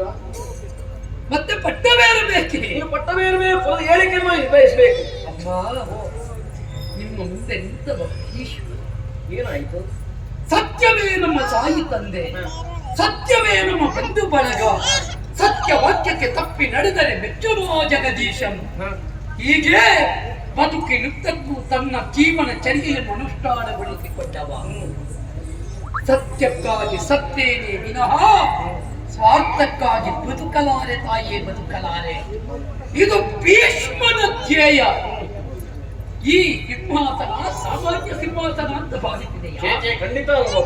ಒಂದು ಕಾಲದಲ್ಲಿ ಈ ನೆಲದಲ್ಲಿ ಧರ್ಮದ ಬೆಳೆಯನ್ನು ತೆಗೆಯುವುದಕ್ಕೆ ಬೇಕಾಗಿ ಗುರು ಭೂಮಿಪ ಶ್ರೀಮನ್ನಾರಾಯಣನ ಸುದರ್ಶನ ಚಕ್ರಕ್ಕೆ ತನ್ನ ಶರೀರದ ಅಂಗಾಂಗಗಳನ್ನೇ ಆಹುತಿ ಕೊಟ್ಟು ಧರ್ಮದ ಬೆಳೆ ತೆಗೆದ ನಮ್ಮ. ಆದ್ದರಿಂದಲೇ ಇದು ಧರ್ಮಕ್ಷೇತ್ರ ಕುರುಕ್ಷೇತ್ರ. ಅಂತಹ ತ್ಯಾಗಿ ಒಬ್ಬ ಏರಿದ ಯಾಗ ಸಿಂಹಾಸನ ತಾಯೇ ಭೂತಳದಿಂದ ಹಿಡಿದು ದೇವಲೋಕಕ್ಕೆ ಹೋಗಿ ದುರ್ಜಯಾದಿ ದುಷ್ಟರನ್ನು ಮಚಿಸಿ ಇಳೆಯಲ್ಲಿ ತನ್ನ ಸ್ಥಾನವನ್ನು ಉಳಿಸಿಕೊಂಡ ದುಷ್ಯಂತ ಚಕ್ರವರ್ತಿ ಏರಿ ಆಳಿ ಬೆಳಗಿಸಿದ ಕೀರ್ತಿ ಸಿಂಹಾಸನ ತಾಯೇ. ಹೆಚ್ಚೇನು ಹಿಮಾಲಯದ ತುತ್ತ ತುದಿಯಿಂದ ಹಿಡಿದು ಆರ್ಯಾವರ್ತದ ಕಟ್ಟೆ ಕಡೆಯವರೆಗೆ ಅಖಂಡ ಭೂಮಂಡಲವನ್ನು ಸುತ್ತಿ ಸಕ್ಕಿದ ಭೂಪಜರನ್ನೆಲ್ಲ ಮಗ್ಗಿಸಿ ಈ ನೆಲಕ್ಕೆ ಭಾರತ ಎನ್ನುವ ವಿಧಾನವನ್ನು ಇತ್ತಂತ ಭರತ ಚಕ್ರವರ್ತಿ ಏರಿ ಆಳಿ ಬಾಳಿದ ಧರ್ಮ ಸಿಂಹಾಸನ ತಾಯೆ. ಇಂಥ ಸಿಂಹಾಸನವನ್ನು ವಚನ ಭ್ರಷ್ಟನಾಗಿ ಭೀಷ್ಮ ಏರುವುದೇ ಇದು ಹಿತವಾಗಿ ಖಂಡಿತೆ ಇಲ್ಲ ತಾಯೇ ಇಲ್ಲ. ಯಾಕೆ? ಯಾವುದೇ ಕಾರಣಕ್ಕೂ ಈ ಸಿಂಹಾಸನವನ್ನು ಏರಲಾರೆ, ಕೊಟ್ಟ ಮಾತಿಗೆ ತಪ್ಪಲಾರೆ. ನಾನು ಯಾವತ್ತು ಭೀಷ್ಮರಾಗಿಯೇ ಉಳಿಯುತ್ತೇನೆ. ತಂದೆಗೆ ಬೇಕಾಗಿ ಬ್ರಹ್ಮಚರ್ಯವನ್ನು ಪಾಲಿಸುತ್ತಾ ಇದ್ದೀಯ, ತಾಯಿಗೆ ಬೇಕಾಗಿ ಸಂಸಾರಿಯಾಗುವ ಎಂಬುದಾಗಿ ಬೇಡಿಕೆ ಮುಂದಿಟ್ಟಿದ್ದೀನಲ್ಲ. ಈ ತಾಯಿಗೆ ಬೇಕಾಗಿ ಸಂಸಾರಿಯಾದೆ ಅಂತಾದ್ರೆ ಸಕಲರ ಪಾಪವನ್ನು ಕಳೆಯುವ ಅಗವಿನಾಶಿನಿಗೆ ಪಾಪ ಅಂಟಿಸಲೇನಮ್ಮ? ಮಗನೇ, ನೀನು ಮದುವೆಯಾಗುವುದಿಲ್ಲ, ಸಿಂಹಾಸನ ಏರುವುದಿಲ್ಲ. ನಮ್ಮ ಈ ಧರ್ಮ ಸಿಂಹಾಸನ ಅರಾಜಕತೆಯಿಂದ ಉಳಿಯುವುದಲ್ಲ ಮಗನೇ. ಇದಕ್ಕೆ ಯಾರು ಹೊಣೆ ಹೇಳು? ಇದನ್ನು ಯಾರು ಹೇಳುವರು? ಯೋಚಿಸಬೇಡ ತಾಯಿ, ಇದಕ್ಕೊಂದು ದಾರಿ ಉಂಟು. ನಿನ್ನ ಮಕ್ಕಳು ಅಳಿದಿರಬಹುದು, ಸೊಸೆಯಿಂದಿರಿದ್ದಾರಲ್ಲ, ಇದ್ರೆ ಅವರನ್ನು ಕುಳಿತುಗೊಳಿಸುವುದೇ? ಇಲ್ಲ, ಅವರಿಂದ ಸಂತಾನ ಪಡೆಯುವುದಕ್ಕೊಂದು ದಾರಿ ಉಂಟು. ಸಂತಾನ ಪಡೆಯುವುದಕ್ಕೆ ದಾರಿ? ಹಿಂದಕ್ಕಾದರೂ ಭಾರ್ಗವರಾಮರು ಕ್ಷಾತ್ರ ವಂಶವನ್ನೆಲ್ಲ ನಿರ್ನಾಮ ಮಾಡಿದ ಸಂದರ್ಭದಲ್ಲಿ ಕ್ಷಾತ್ರ ವಂಶದ ವೃತ್ತಿಯಂತು ಎನ್ನುವ ಚಿಂತನೆ ನಡೆಸಿದಾಗ ಋಷಪರಿಷತ್ತು ಒಂದು ದಾರಿ ತೋರಿಸಿತಂತೆ. ನಿಯೋಗ ಪದ್ಧತಿಯಿಂದ ಅಳಿದ ಕ್ಷಾತ್ರಿಯರ ಸತಿಯರಲ್ಲಿ ಸಂತಾನವನ್ನು ಪಡೆದರೆ ಆ ಮಕ್ಕಳು ರಾಜ್ಯಕ್ಕೆ ಹೊಣೆಗಾರರಾಗುತ್ತಾರೆ, ಪೀಠವೇರುವ ಅರ್ಹತೆಯನ್ನು ಹೊಂದುತ್ತಾರೆ. ಇಲ್ಲಿಯೂ ಅದನ್ನೇ ಮಾಡಬಹುದಲ್ಲ. ನಿಮ್ಮ ಮಕ್ಕಳ ಮಡದಿಯರಾದ ಅಂಬಿಕೆ ಅಥವಾ ಅಂಬಾಲಿಕೆಯರಲ್ಲಿ ಸಂತಾನವನ್ನು ಪಡೆದರೆ, ಋಷಿ ನಿಯೋಗದಿಂದ ಪಡೆದರೆ ಅವರನ್ನು ಪೀಠವೇರಿಸಿ ಚಂದ್ರವಂಶದ ವೃತ್ತಿ ಮಾಡುವುದಕ್ಕೆ ದಾರಿ ಉಂಟಮ್ಮ. ನಿಯೋಗ ಪದ್ಧತಿ, ಋಷಿ ನಿಯೋಗ ಸತ್ಯ. ಒಬ್ಬ ಸಮರ್ಥನಾದ ಪುಣ್ಯಾತ್ಮನಾದ ಯೋಗ್ಯನಾದ ಋಷಿಯನ್ನು ಆಯ್ಕೆ ಮಾಡಿದ್ರೆ ಆಯಿತು. ನಮ್ಮ ಕುಲದವರಿಗೆ ಈ ಸಿಂಹಾಸನ ದೊರಕಬೇಕು. ಮಗನೇ, ಈಗ ಹಾಗಾದ್ರೆ ನನ್ನ ಮಗನಿಂದಲೇ ವ್ಯವಸ್ಥೆ ಮಾಡಿದ್ರೆ ಹೇಗೆ ಮಗ?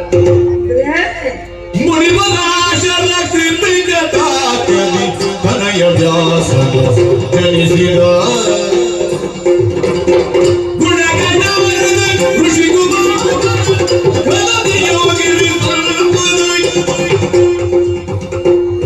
ಸತ್ಯವತಿಯನ ಕುಲ ಸುಜಾತರು ಪೃಥ್ವಿ ಪಾಲಕರಾಜನು ಸತಮದ ನಿಜ ಭಾಗ ಅಪ್ಪುದು ಚಿತ್ತದುಡು ನೀವು ಉಪ್ಪಲು ಭೀಷ್ಮ.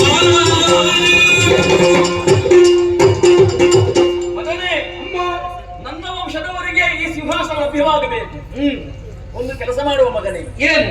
ನನಗೊಬ್ಬ ಮಗ ಇದ್ದಾನೆ, ವೇದವ್ಯಾಸ ಅಂತೇಳಿ ಅವನ ಹೆಸರು. ಅಂದ್ರೆ ಮದುವೆಯ ಪೂರ್ವದಲ್ಲಿಯೇ ಹೌದು, ಹುಟ್ಟಿದಂತಹ ಮಗ ಅವ. ಕೃಷ್ಣದ್ವೈಪಾಯನ. ಕೃಷ್ಣದ್ವೈಪಾಯನರು ನಿಮ್ಮ ಮಗ? ಹೌದು ಮಗನೇ. ಹೇಗೆ ಸಾಧ್ಯವಾಯಿತು ಮಗನೇ, ನಾನೊಬ್ಬಳು ಕ್ಷತ್ರಿಯ ಕುಮಾರಿ ಮಗನೇ. ಇಷ್ಟರವರೆಗೆ ಬೆತ್ತ ಕಣ್ಣಿಂದ ನೀನು ಪ್ರಚಾರದಲ್ಲಿದ್ದವಳು. ಹೌದು, ವಿಸ್ತಾರವಾದಂತಹ ಕಥೆಯೊಂದುಂಟು, ಸೂಕ್ಷ್ಮದಲ್ಲಿ ಹೇಳಿ ಮುಗಿಸ್ತೇನೆ ಮಗನೇ. ನಿನ್ನ ಸ್ವಭಾವ ನೋಡುವಾಗ ನನಗೂ ಆಗಾಗ ಎಂಗಿಂತ ಇತ್ತು, ಇದು ರಕ್ತ ಬೇರೆ ಅಂತ ಕಾಣ್ತದೆ.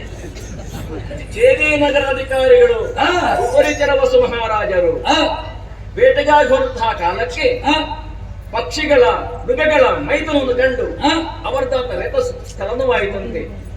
ಆಗ ಆ ಕಾಲಕ್ಕೆ ತನ್ನ ಹೆಂಡತಿ ಪುತ್ರಾಪೇಕ್ಷೆ ಇದ್ದಳಂತೆ. ಆ ರೇತ ನಷ್ಟವಾಗಬಾರ್ದಲ್ಲ, ಅದನ್ನು ಒಂದು ಗಿಡುಗನ ಮೂಲಕವಾಗಿ ಹೆಂಡತಿಗೆ ಕಳಿಸುವಂತ ವ್ಯವಸ್ಥೆ ಮಾಡಿದಂತೆ. ಹಿರಿಕೋದೇವಿಗೆ ಕೊಟ್ಟು ಕಳುಹಿಸಿದ. ಹೌದು, ಯಮುನಾದಿನ ಮೇಲ್ಭಾಗದಲ್ಲಿ ಹಾರಿ ಹೋಗುವಂತಹ ಕಾಲಕ್ಕೆ ಮತ್ತೊಂದು ಗಿಡಗವನ್ನು ಇದನ್ನು ಕಿತ್ತೊಯ್ಯುವಂತಹ ಪ್ರಯತ್ನ ಮಾಡಿದಂತೆ. ಆ ರೇತಸ್ಸು ಯಮುನಾ ನದಿಗೆ ಬಿತ್ತು. ಮುಂದೆ ಅಲ್ಲಿ ಅದ್ರಿಕೆ ಎನ್ನುವಂತಹ ಅಪ್ಸರ ಸ್ತ್ರೀ ಮೀನಾಗಿದ್ದಳಂತೆ. ಆ ರೇತಸ್ಸು ನುಂಗಿದಳಂತೆ. ಮತ್ತೆ ಬೆಸ್ತರೆಲ್ಲ ಹೋಗಿ ಬಲೆಯನ್ನು ಹಾಕಿ ಮೀನು ಹಿಡಿಯುವಂತಹ ಕಾಲಕ್ಕೆ ಆ ಮೀನು ಇವರ ಬರೆಯೊಳಗೆ ಸಿಕ್ಕಿತಂತೆ. ಮುಂದೆ ಹಾಗೆ ಮನೆಗೆ ತಂದು ಆ ಮೀನನ್ನು ಸಿಗುವಂತಹ ಕಾಲಕ್ಕೆ ಆ ಮೀನಿನ ಗರ್ಭದಲ್ಲಿ ಉಭಯ ಮಕ್ಕಳು, ಒಂದು ಹೆಣ್ಣು ಒಂದು ಗಂಡು.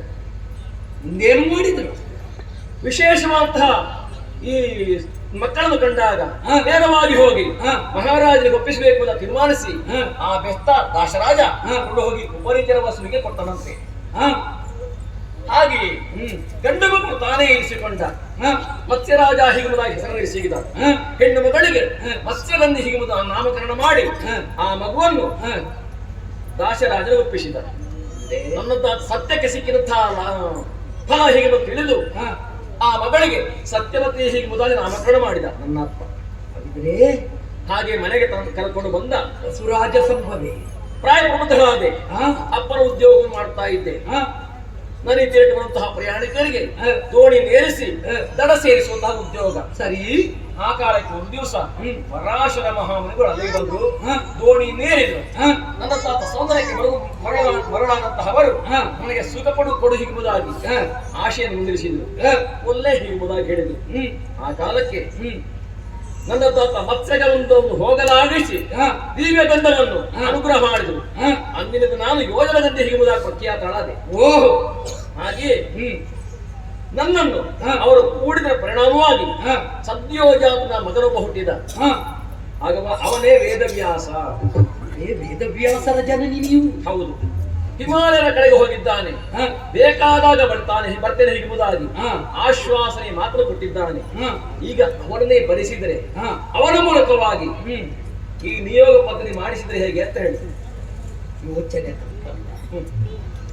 ಅಂತೂ ಕಾನೂನ ಸಂಭವರಾಗಿ ಅವರು ಮುಂದುವರಿದರು. ಹೌದು. ನಿಮ್ಮ ಕನ್ಯತ್ವ ಉಳಿಯಿತು. ಮತ್ತೆ ನೀವು ನಮ್ಮ ಅಪ್ಪನನ್ನು ವರಿಸಿದ್ದೀರಿ. ಹೌದು ಮಗ.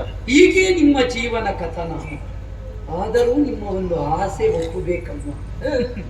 ಈಗಲೂ ನಿಮಗೆ ನಿಮ್ಮ ಕುಟುಂಬದವರೇ ಅಧಿಕಾರಕ್ಕೆ ಬರಬೇಕು. ವಂಶಗಳು ಸಿಗಬೇಕು ಅಂತ ಆಸೆ. ಲೋಕದಲ್ಲಿ ಎಲ್ಲರೂ ಹಾಗೆ ಅವರವರ ಕುಟುಂಬದವರೇ ಮೇಲೆ ಬರಲಿ ಅಂತ ಕಾಯುವುದು. ನಮ್ಮಪ್ಪನ ಸೀಡೆಯಿಂದ ಹಾಗಾಗ್ತದೆ ನಮಗೆ ಬೇಸರ ಹೀಗೆ, ನಮ್ಮ ಬೇಸರ ಹೀಗೆ ಒಟ್ಟು ಕುಟುಂಬ ರಾಜಕಾರಣದಲ್ಲೇ ಎಲ್ಲ ಹೋಗ್ತದಲ್ಲ ಅಂತ. ಹೌದು. ಯೋಚಿಸಬೇಡಿ. ದೈವ ನಿರ್ಣಯ ಹೇಗುಂಟೋ ಹಾಗೆ ನಿಮ್ಮ ಅಪೇಕ್ಷೆಯಂತೆ ಋಷಿವರನ್ನು ಒಪ್ಪಿದ್ರೆ ನಿಮ್ಮ ಸತಿಯರ ಗರ್ಭದಲ್ಲಿ ಉದಿಸಿದ ಕಂದಮ್ಮನಿಗೆ ಪಟ್ಟ ಬೇಡಿಸುವ ಹೊಣೆ ಭೀಷ್ಮನಿಗೆ. ಮಗನನ್ನು ನಾನು ಒಪ್ಪಿಸ್ತೇನೆ. ಸರಿ. ಈಗಲೇ ಅವನನ್ನು ಮನಸ್ಸ ಸ್ಮರಿಸಿಕೊಡ್ತೇನೆ. ಮಗನೇ ವೇದವ್ಯಾಸ, ಈಗ ಬಾರಪ್ಪ.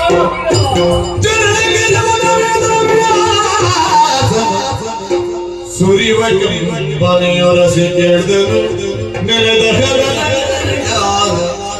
ಏನಮ್ಮ ನೆನೆದುದು ನೀನು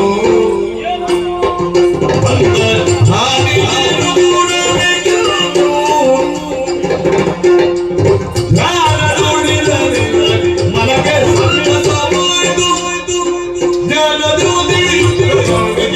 ಗೆಳದಿ ಬೇಳು ಬೇಳಿಲೆ ಏನಮ್ಮ ನೆನೆದುದು ನೀನು.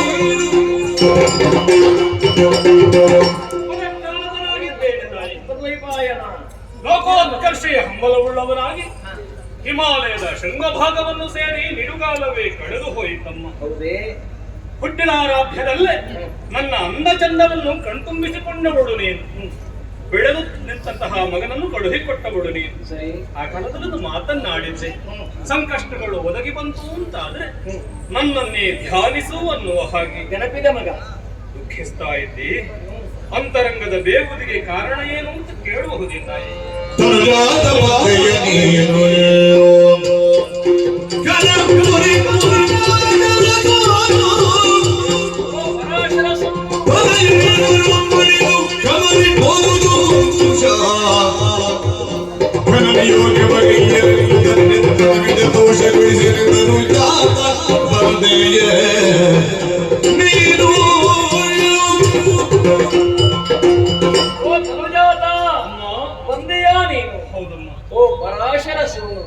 ನಿನ್ನ ಆಗಮನದಿಂದಲಾಗಿ ನನಗಾದಂತಹ ಸಂತೋಷ ಅಷ್ಟುವಪ್ಪ. ಹೌದೇ? ನಿನ್ನನ್ನು ಬರೆಸಿಕೊಳ್ಳುವುದಕ್ಕೆ ಬರವಾರಂತ ಕಾರಣ ಉಂಟು. ಏನಮ್ಮ ಅದು? ಈ ತಾಯಿಗೆ ನಿನ್ನಿಂದಲಾಗಿ ಮಹತ್ವರವಂತ ಸೇವೆಯನ್ನು ಆಗಬೇಕಾಗಿದೆ ಮಗನೇ. ಏನಾಗಬೇಕು ಹೇಳು. ಏನು ಕಣ್ಣಲ್ಲಿರೋ ಹೀಗುವುದಾಗಿ ಕೇಳಿಕೊಂಡಿರ ಮಗ. ಯಾವ ನಾಲಿಗೆ ಅಂತ ಹೇಳಲಿ ಮಗ. ಏನಾಯಿತು? ನನ್ನ ಗರ್ಭ ಸಂಜಾತರು ಇಬ್ಬರು ಮಕ್ಕಳು ಚಿತ್ರವೀರ್ಯ ಹಾಗೂ ವಿಚಿತ್ರವೀರ್ಯರು ನನ್ನ ಕಣ್ಣು ಭಾಗದಲ್ಲಿ ಅಳಿದು ಹೋದ್ರು ಮಗನೇ. ಕಂದ, ಹಾಗೆಂದುಕೊಂಡು ನಾವು ಈ ಧರ್ಮ ಸಿಂಹಾಸನದ ಬಗ್ಗೆ ಯೋಚನೆ ಮಾಡುತ್ತಾ ಇದ್ದೇವೆ ಮಗನೇ.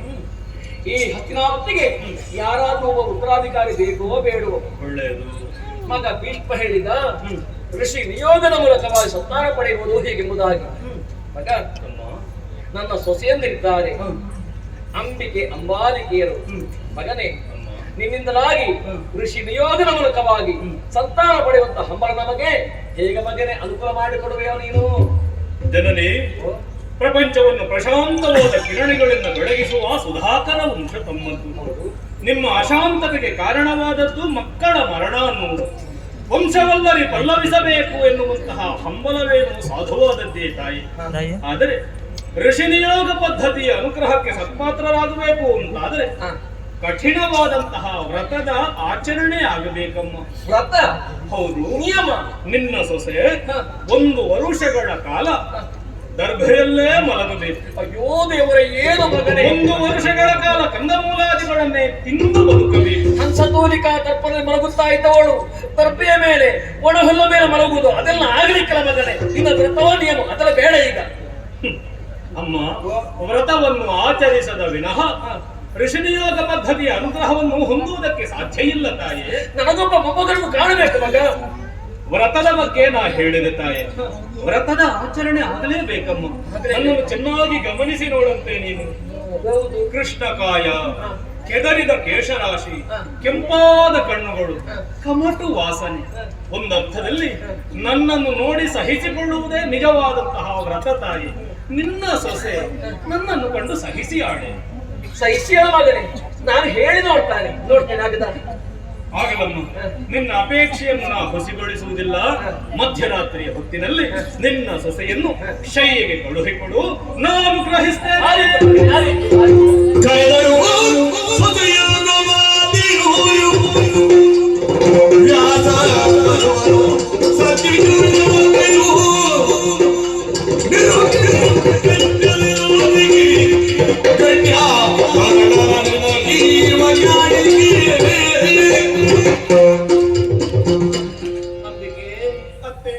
ನಿನ್ನ ಸ್ಥಿತಿಯನ್ನು ಕಾಣುವಾಗ ನನಗೆ ಯಾಕೋ ಅಯ್ಯೋ ಪಾಪ ಅನಿಸುತ್ತಾ ಇದೆ ಮಗಳೇ.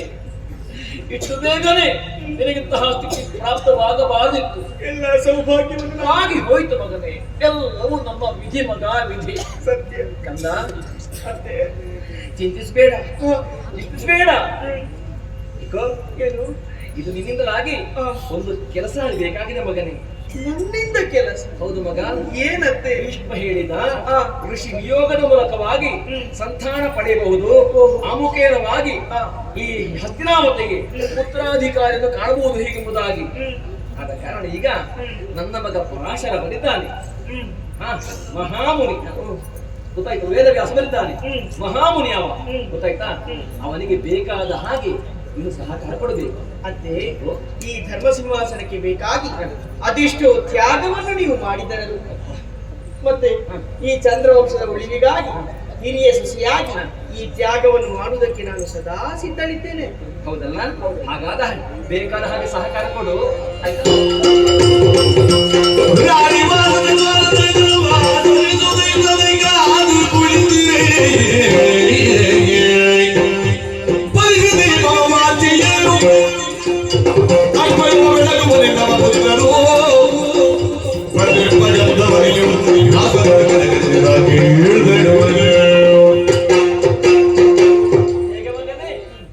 ನನ್ನ ಸೊಸೆ ಬೇಕಾದ ಹಾಗೆ ಸಹಕಾರ ಕೊಟ್ಟಿದ್ದಾಳ. ಬಳಲದಿರು ತಾಯಿ, ಬಳಲದಿರು. ಹುಟ್ಟುವಂತಹ ಮಗ ಹೇಗೆ ಬಲಯುತನಾಗ್ತಾನ? ನಿನ್ನ ವಂಶದಲ್ಲಿ ಮುಂದಕ್ಕೆ ಹುಟ್ಟುವಂತಹ ಮಗ 100 ಆನೆಯ ಬಲವುಳ್ಳ ಬಲವಂತ. ಅಪ್ಪ, ದೇವರು ದೊಡ್ಡವ ಆಗ್ಲಿ. ಆದರೆ ಏನಾದರೆ? ಪಟ್ಟೆಯ ಮಗ. ಅಮ್ಮ, ಇನ್ನೂ ಮುಂದುವರಿಸುವುದಕ್ಕಿದೆ. ಏನು? ನಾ ಮೊದಲೇ ಹೇಳಿದ್ದೇನಲ್ಲ, ನನ್ನ ಈ ರೂಪವನ್ನು ಕಂಡು ನಿನ್ನ ಸೊಸೆ ಭೀತಿಗಂಡು ಕಣ್ಣು ಮುಚ್ಚಿಕೊಂಡ ಕಾರಣ ಹುಟ್ಟುವಂತಹ ಮಗ ಕುರುಡನಾಗುತ್ತಾನೆ. ಕುರುಡನಿಗೆ ಸಿಂಹಾಸನವನ್ನು ಏರುವಂತಹ ಯೋಗ್ಯತೆ ಬರುವುದಿಲ್ಲ. ಸತ್ಯವತಿಯೂ ನೊಸಲಿನ ಮರಗಿಕ್ಕೆ ಯಾರು ಹೊಡೆಯೂ ಬರುವುದರ ಬರಲಿರುವುದ ಕರೆಸಿದಳು ಭೀಷ್ಮರನು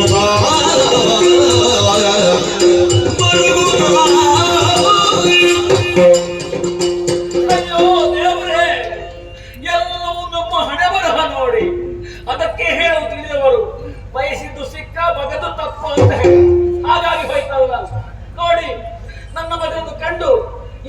ಹೆದರಿ ಬಿಟ್ಟಂತೆ.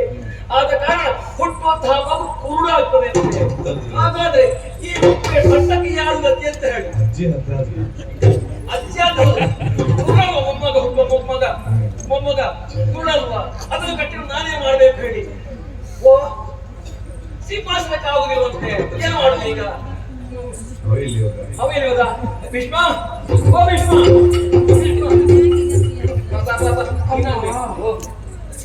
ವರ್ತಮಾನ ಕೇಳಿದೆ, ಪರಿಹಾರ ಹೇಳ್ಬೇಕು, ನಿನ್ನೆ ಹೇಳ್ಬೇಕು ಮಗ.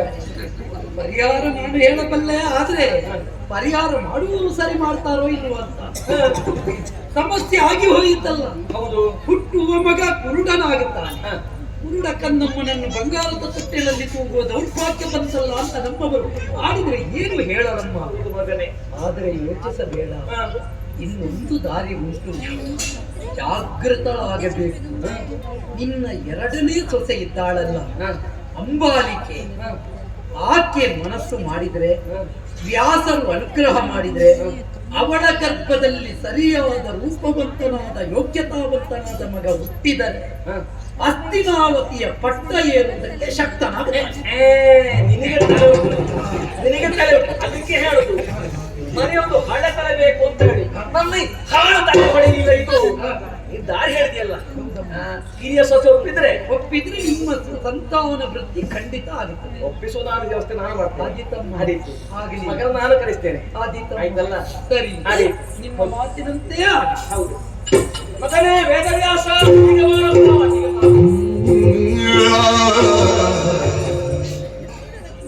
ಏನಮ್ಮ ನೀನು ಆವಾಗ ಬಾಯಾರು ಮಾಡುದು ಹಾಗಾಗಿ ಹೋಯ್ತಲ್ಲ ಕಂದ. ಇನ್ನೊಂದು ಉಪಕಾರ ಆಗಬೇಕು ಮಗ. ಏನಮ್ಮ? ಒಂದು ನಿಷ್ಫಲವಾಗಿ ಹೋಯ್ತಲ್ಲ. ಹೌದು, ಆವಾಗಲೇ ಹೇಳಿದ್ದೇನಲ್ಲ, ಕುರುಡ ಮಗ ಸಿಂಹಾಸನಕ್ಕೆ ಭಾಜನನಾಗುವುದಿಲ್ಲ. ಹೌದು, ಈ ಕುರುಡ ಮೊಮ್ಮಗನ್ನು ಕಟ್ಟಿಕೊಂಡು ನಾನೇನು ಸಾಯುವುದು? ಅದಾಗುವುದಿಲ್ಲ. ಇನ್ನೊಂದು ಚಂದನ ಮಗುವಾಗಬೇಕು. ಏನಮ್ಮ? ಇನ್ನೊಬ್ಬಳಿದ್ದಾಳೆ ಹಿರಿಯ ಸೊಸೆ ಅಂಬಾಲಿಕೆ, ಅವಳಿಂದಲಾಗಿ ಇನ್ನೊಂದು ಸಂತಾನ ಪಡೆಯುವಂತ ಪ್ರಯತ್ನ ನಮ್ಮದು. ಹೇಗೆ ಮನಸ್ಸು ಮಾಡ್ತೀಯ? ಅಮ್ಮ, ನಿನಗೇನೋ ಉತ್ಸಾಹ ಉಂಟು. ನಾ ಆಡಿದನಲ್ಲ, ಋಷಿ ನಿಯೋಗ ಪದ್ಧತಿಯ ವಿಷಯಕವಾಗಿ ನೀನು ಬಹಳಷ್ಟು ತಿಳಿಯುವುದಕ್ಕಿದೆಯಮ್ಮ.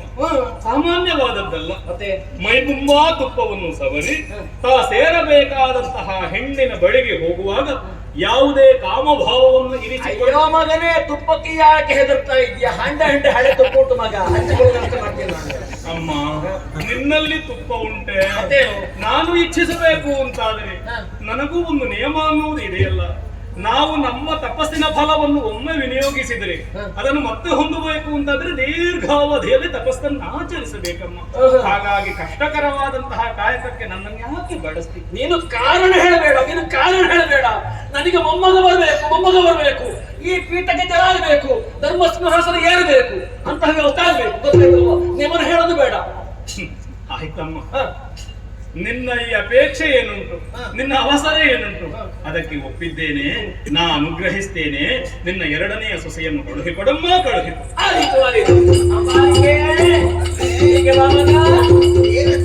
ಬಾ ಮಗನೇ, ಬಾ. ಎಷ್ಟು ಚಂದ ಕಾಣ್ತಾ ಇದೆಯಾ ನೀನು. ಮಗಳೇ, ನಿಂದು ಉಪಕಾರ ಆಗ್ಬೇಕು ಮಗ. ಹೌದು, ಇದು ನಿನ್ನ ಅಕ್ಕ ಈಗ ತಾಯಿ ಆಗಿದ್ದಾಳಲ್ಲ, ಹೆಣ್ಣಿನ ತಾಯ್ತನ ಹೇಗೆ ಕಂದನ ಬಲಿಗೆ ತಾಯಿ ಆಗಬೇಕು. ಆ ಮುಖ್ಯವಾಗಿ ಹೆಣ್ಣು ತಾಯಿ ಆಗಬೇಕು ಅಲ್ವಾ? ತಾಯಿತನ ಸಾರ್ಥಕವಾಗಬೇಕು. ಭಾಗ್ಯವನ್ನು ಯಾರು ಹೇಳಿದ್ದು? ಭಾಗ್ಯ ಉಂಟು ಎಂಬುದನ್ನು ಲೋಕಮುಖಕ್ಕೆ ತೋರಿಸಿಕೊಡಬೇಕು. ಮಗ, ನನ್ನ ಮಗ ಇದ್ದಾನೆ ವೇದವ್ಯಾಸ, ಅವ ಬಂದು ನಿಯೋಗ ಪದ್ಧತಿಯ ಮೂಲಕವಾಗಿ ನಿನಗೊಂದು ಸಂತಾನ ಕರುಣಿಸ್ತಾನೆ. ಹೌದು, ಅದಕ್ಕೆ ನಾನೇನು ಮಾಡಲಿ ಬಂದಿದ್ದಾನೆ. ಅವ ಹೇಳಿದ ಹಾಗೆ ವ್ರತ ನಿಯಮನ ಪೂರೈಸಬೇಕು. ಆದ್ರೆ ಒಂದು ಮಗ, ಯಾವ ಕಾರಣಕ್ಕೂ ಕಣ್ಣು ಮುಚ್ಚಬಾರ್ದು, ಕಣ್ಣು ಮುಚ್ಚಲೇಬಾರ್ದು, ನೋಡಿಕೊಂಡೇ ಇರ್ಬೇಕು. ಅಲ್ಲ, ಅವ ಹೇಳಿದಷ್ಟು ಸಮಯ ಗೊತ್ತಾಯ್ತಾ? ಅವ ಹೇಳಿದ ಹಾಗೆ ಸಹಕಾರ ಕೊಡ್ತಾಯಿ.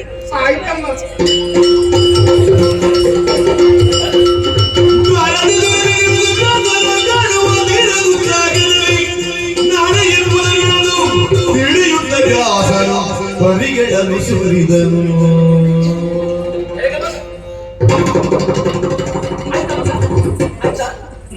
ಹೇಗೆ ನನ್ನ ಸೊಸೆ ಹೇಳಿದಾಗ ಮಾಡಿದಾಳ? ಅನುಗ್ರಹಿಸಿ ಕಳುಹಿಸಿದ್ದೇನೆ ತಾಯಿ. ಹೌದಾ? ಕಣ್ಣು ಮುಚ್ಚಲಿಲ್ಲ. ಕಣ್ಣು ನಾನು ಹೇಳ್ತೇನೆ ಕಣ್ಣು ಮುಚ್ಚಬಾರ್ದು ಅಂತ ಹೇಳಿ ಆಗ ಹುಟ್ಟಿದ್ದು ಕೂಡ ಅಲ್ವಾ? ಹೌದು, ಕಣ್ಣು ಮುಚ್ಚಿಲ್ಲ ತಾಯಿ. ಮತ್ತೆ ನಿನ್ನ ವಂಶದಲ್ಲಿ ಮುಂದಕ್ಕೆ ಹುಟ್ಟುವಂತಹ ಮಗ ಮಹಾಜ್ಞಾನಿಯಾಗುತ್ತಾನೆ ತಾಯಿ, ಸದ್ಗುಣ ಭರಿತನಾಗುತ್ತಾನೆ. ಆದರೆ ಎಂತದಾದರೆ ಆದರೆ ಹೋದರೆ ನನ್ನ ಈ ಮುಖವನ್ನು ಕಂಡು ನಿನ್ನ ಸೊಸೆಯ ಮೈಯೆಲ್ಲ ಬಿಡುಚಿಕೊಂಡ ಕಾರಣ, ಮುಖ ವಿವರಣವಾದ ಕಾರಣ ಹುಟ್ಟುವಂತಹ ಮಗ ಪಾಂಡು ರೋಗಗ್ರಸ್ತನಾಗುತ್ತಾನೆ. ರೋಗಸ್ಥನಿಗೆ ಪೀಠ ಏರುವಂತಹ ಯೋಗ ಯೋಗ್ಯತೆ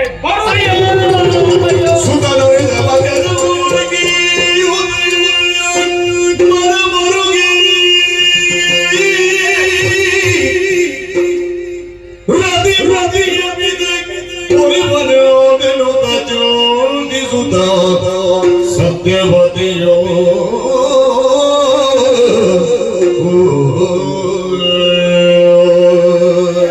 ನಾರಾಯಣ ನಾರಾಯಣ ಎಂತ ಆಶೆಯನ್ನು ಜೀವನದಕ್ಕೂ ಕಟ್ಟಿಕೊಂಡವಳು ನಾನು. ನಡೆದಂತಹ ವಿದ್ಯಮಾನಗಳು ಗಮನಿಸಿದಾಗ ನನ್ನ ಆಶಾಗೋಪುರವೇ ಕುಸಿದು ಹೋಯಿತಲ್ಲ. ಅತಿ ಶೀಘ್ರವಾಗಿ ಮೊಮ್ಮಗಳನ್ನು ಕಾಣಬೇಕು, ಈ ಧರ್ಮ ಸಿಂಹಾಸನಕ್ಕೆ ಒಬ್ಬ ಉತ್ತರಾಧಿಕಾರಿ ಆಗಬೇಕು ಎಂಬುದಾಗಿ ಹಬ್ಬಹಬಿಸುತ್ತಾ ಇದ್ದವಳು. ಹಾಗೆಂದುಕೊಂಡು ಒಬ್ಬ ಕುರುಡ ಮಗ, ಇನ್ನೊಬ್ಬ ರೋಗಿಷ್ಠ. ಹಾಗಾದ್ರೆ ಈ ಪೀಠಕ್ಕೆ ಯಾರಿದ್ದಾರೆ? ಪೀಠಕ್ಕೆ ಎರಡು ಪ್ರಯತ್ನ ನಿಷ್ಫಲವಾಗಿ ಹೋಯ್ತಲ್ಲ. ಮರಳಿ ಪ್ರಯತ್ನ ಮಾಡ್ಬೇಕು. ಮತ್ತೆ ಇನ್ನೊಮ್ಮೆ ಮಾಡಿಸಿದ್ರೆ ಹೇಗೆ? ಮತ್ತೆ ಕೇಳಿ ನೋಡುವ. ಹೌದು, ಅಧಿಕಾರ ಮತ್ತು ನಾನು ಯಾರು? ಮತ್ತೆ ಸಾಮ್ರಾಜ್ಯ ಹೊರಲ್ವಾ? ಅಲ್ಲಿ ಮಗನ ವೇದ ವ್ಯಾಸ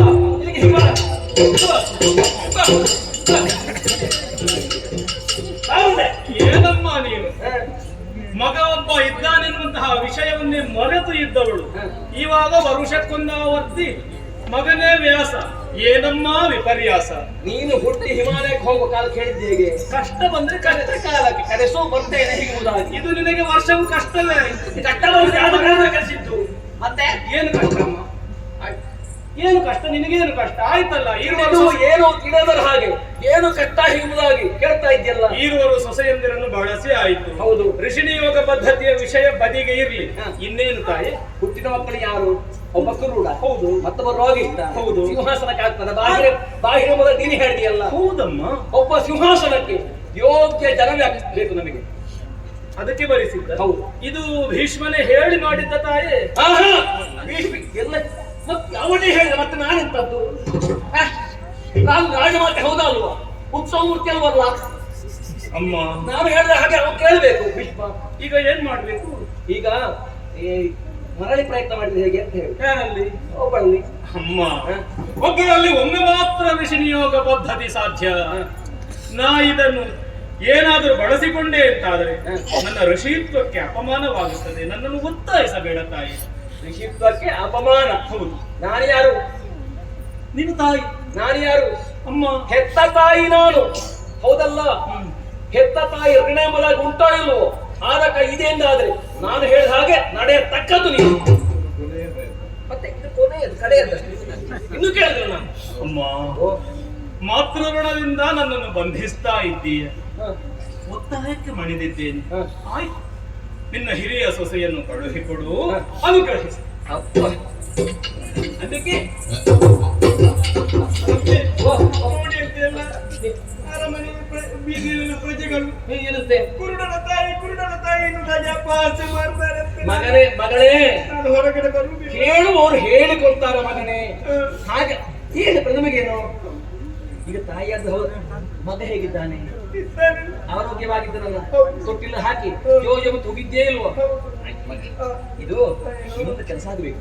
ಕೆಲಸ? ಹೌದು. ಏನಂತೆ? ಇದು ಅವ ಬಂದಿದ್ದಾನೆ, ನನ್ನ ಮಗ ವೇದವ್ಯಾಸ.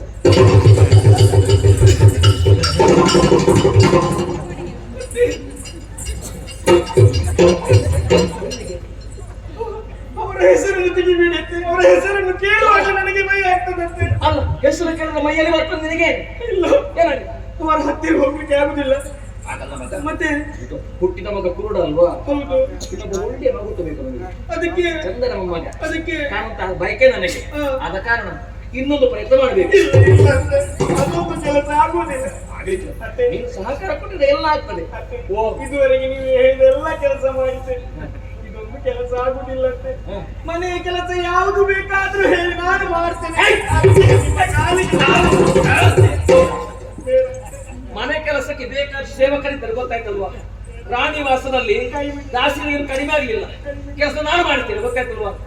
ಹಾಗಾಗುದಿಲ್ಲ. ನಾನು ಹೇಳಿದ ಹಾಗೆ ನೀನು ಕೇಳತಕ್ಕದ್ದು.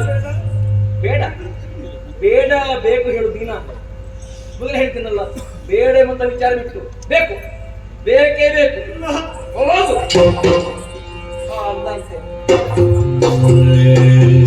ಎಂಥ ಪರಿಸ್ಥಿತಿ! ಏನು ಕಣ್ಣು ಬಿಟ್ಟಂತಲ್ಲ, ಕಣ್ಣು ಕೆಟ್ಟ ಬಾಳೆ.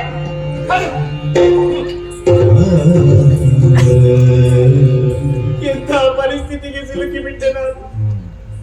ಮಗಳೇ ಅಂಬಿಕೆಯ ವ್ಯಾಸರ ಸಜ್ಜೆಯನ್ನು ನೀನು ಸೇರಲೇಬೇಕೆನ್ನುವುದಾಗಿ ಅತ್ತೆ ಆಜ್ಞಾಪಿಸಿದ್ದಾರೆ.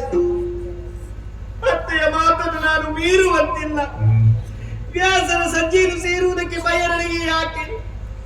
ಅವರ ಕೆದರಿದ ಕೇಶರಾಶಿ, ಕೃಷ್ಣ ಕಾಯ, ಕೆಂಪಾದಂತಹ ಕಣ್ಣುಗಳು, ಅವರ ದೇಹದಿಂದ ಹೊರಸೂಸುವಂತಹ ಕಮಟು ವಾಸನೆ, ಅದನ್ನು ತಡೆದುಕೊಳ್ಳುವಂತಹ ಶಕ್ತಿ ನನ್ನ ಪಾಲಿಗೆ ಇಲ್ಲವಾಗಿ ಹೋಗಿದೆ. ಅಪಾಯ ಎನ್ನುವುದು ನನ್ನ ಪಾಲಿಗೆ ಕಟ್ಟಿಟ್ಟ ಬುದ್ಧಿ. ಆದ್ರೆ ಈ ಅಪಾಯವನ್ನು ನಾವು ಉಪಾಯದಿಂದ ತಪ್ಪಿಸಬೇಕು. ನನ್ನ ಬದಲಾಗಿ ಮಧ್ಯರಾತ್ರಿಯ ಹೊತ್ತಿನಲ್ಲಿ ನನ್ನ ದಾಸಿಯನ್ನು ವ್ಯಾಸರ ಸಜ್ಜೆಗೆ ಬಡಿಸಬೇಕು.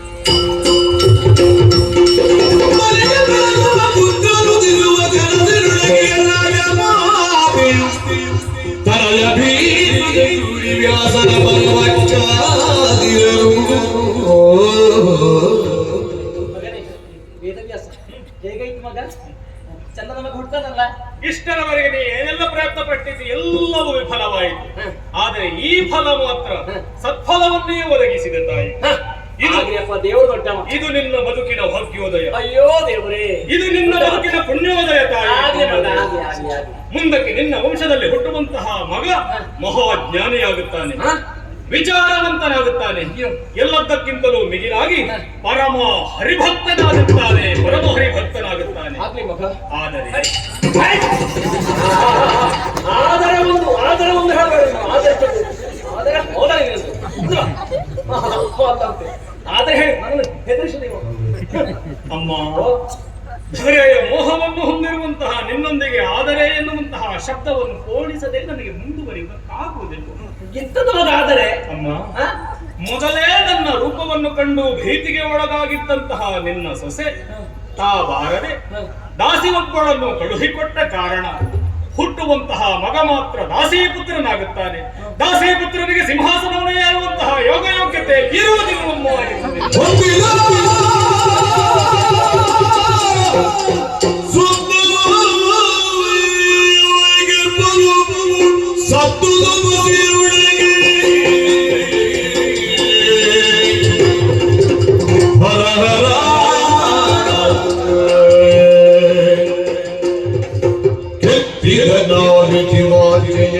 ಧರಿಸೋದಳರು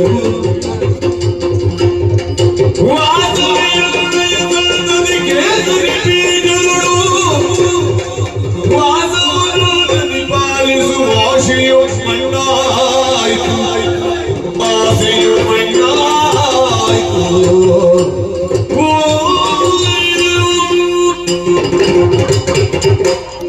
ಶಿವನೇ ಶಿವನೇ, ನನ್ನ ಕುದುರೆಗೆ ಹುಟ್ಟಿದಂತಹ ಮಕ್ಕಳಿಗೆ ಧರ್ಮ ಸಿಂಹಾಸನವಾಗಬೇಕು ಎಂಬುದಾಗಿ ಆಶೆ ಕಾಣುತ್ತಾ ಇದ್ದವನು ನಾನು. ಅಂತಹ ಆಶೆ ನನ್ನ ಹೊಟ್ಟೆಯಲ್ಲೇ ನುಚ್ಚುವುದಾಗಿ ಹೋಯಿತಲ್ಲ, ನುಚ್ಚುವುದಾಗಿ ಹೋಯಿತು. ಹಾಗೆಂದುಕೊಂಡು ಹುಟ್ಟಿದ ಮಗ ಒಬ್ಬ ಕುರುಡ, ಇನ್ನೊಬ್ಬ ರೋಗಿಷ್ಟ, ಹರಿಭಕ್ತ ಹೀಗುವುದಾಗಿ ಆಡಿದಲ್ಲ. ದಾಸಿ ಅದು ಕೂಡ ಸಿಂಹಾಸನ ಎಂಬ ಅಧಿಕಾರ ಅವನಿಗೆಲ್ಲ. ಹಾಗಾದ್ರೆ ಈ ಸಿಂಹಾಸನಕ್ಕೆ ಹೊಣೆ ಯಾರು? ಸಿಂಹಾಸನಕ್ಕೆ ಹೊಣೆ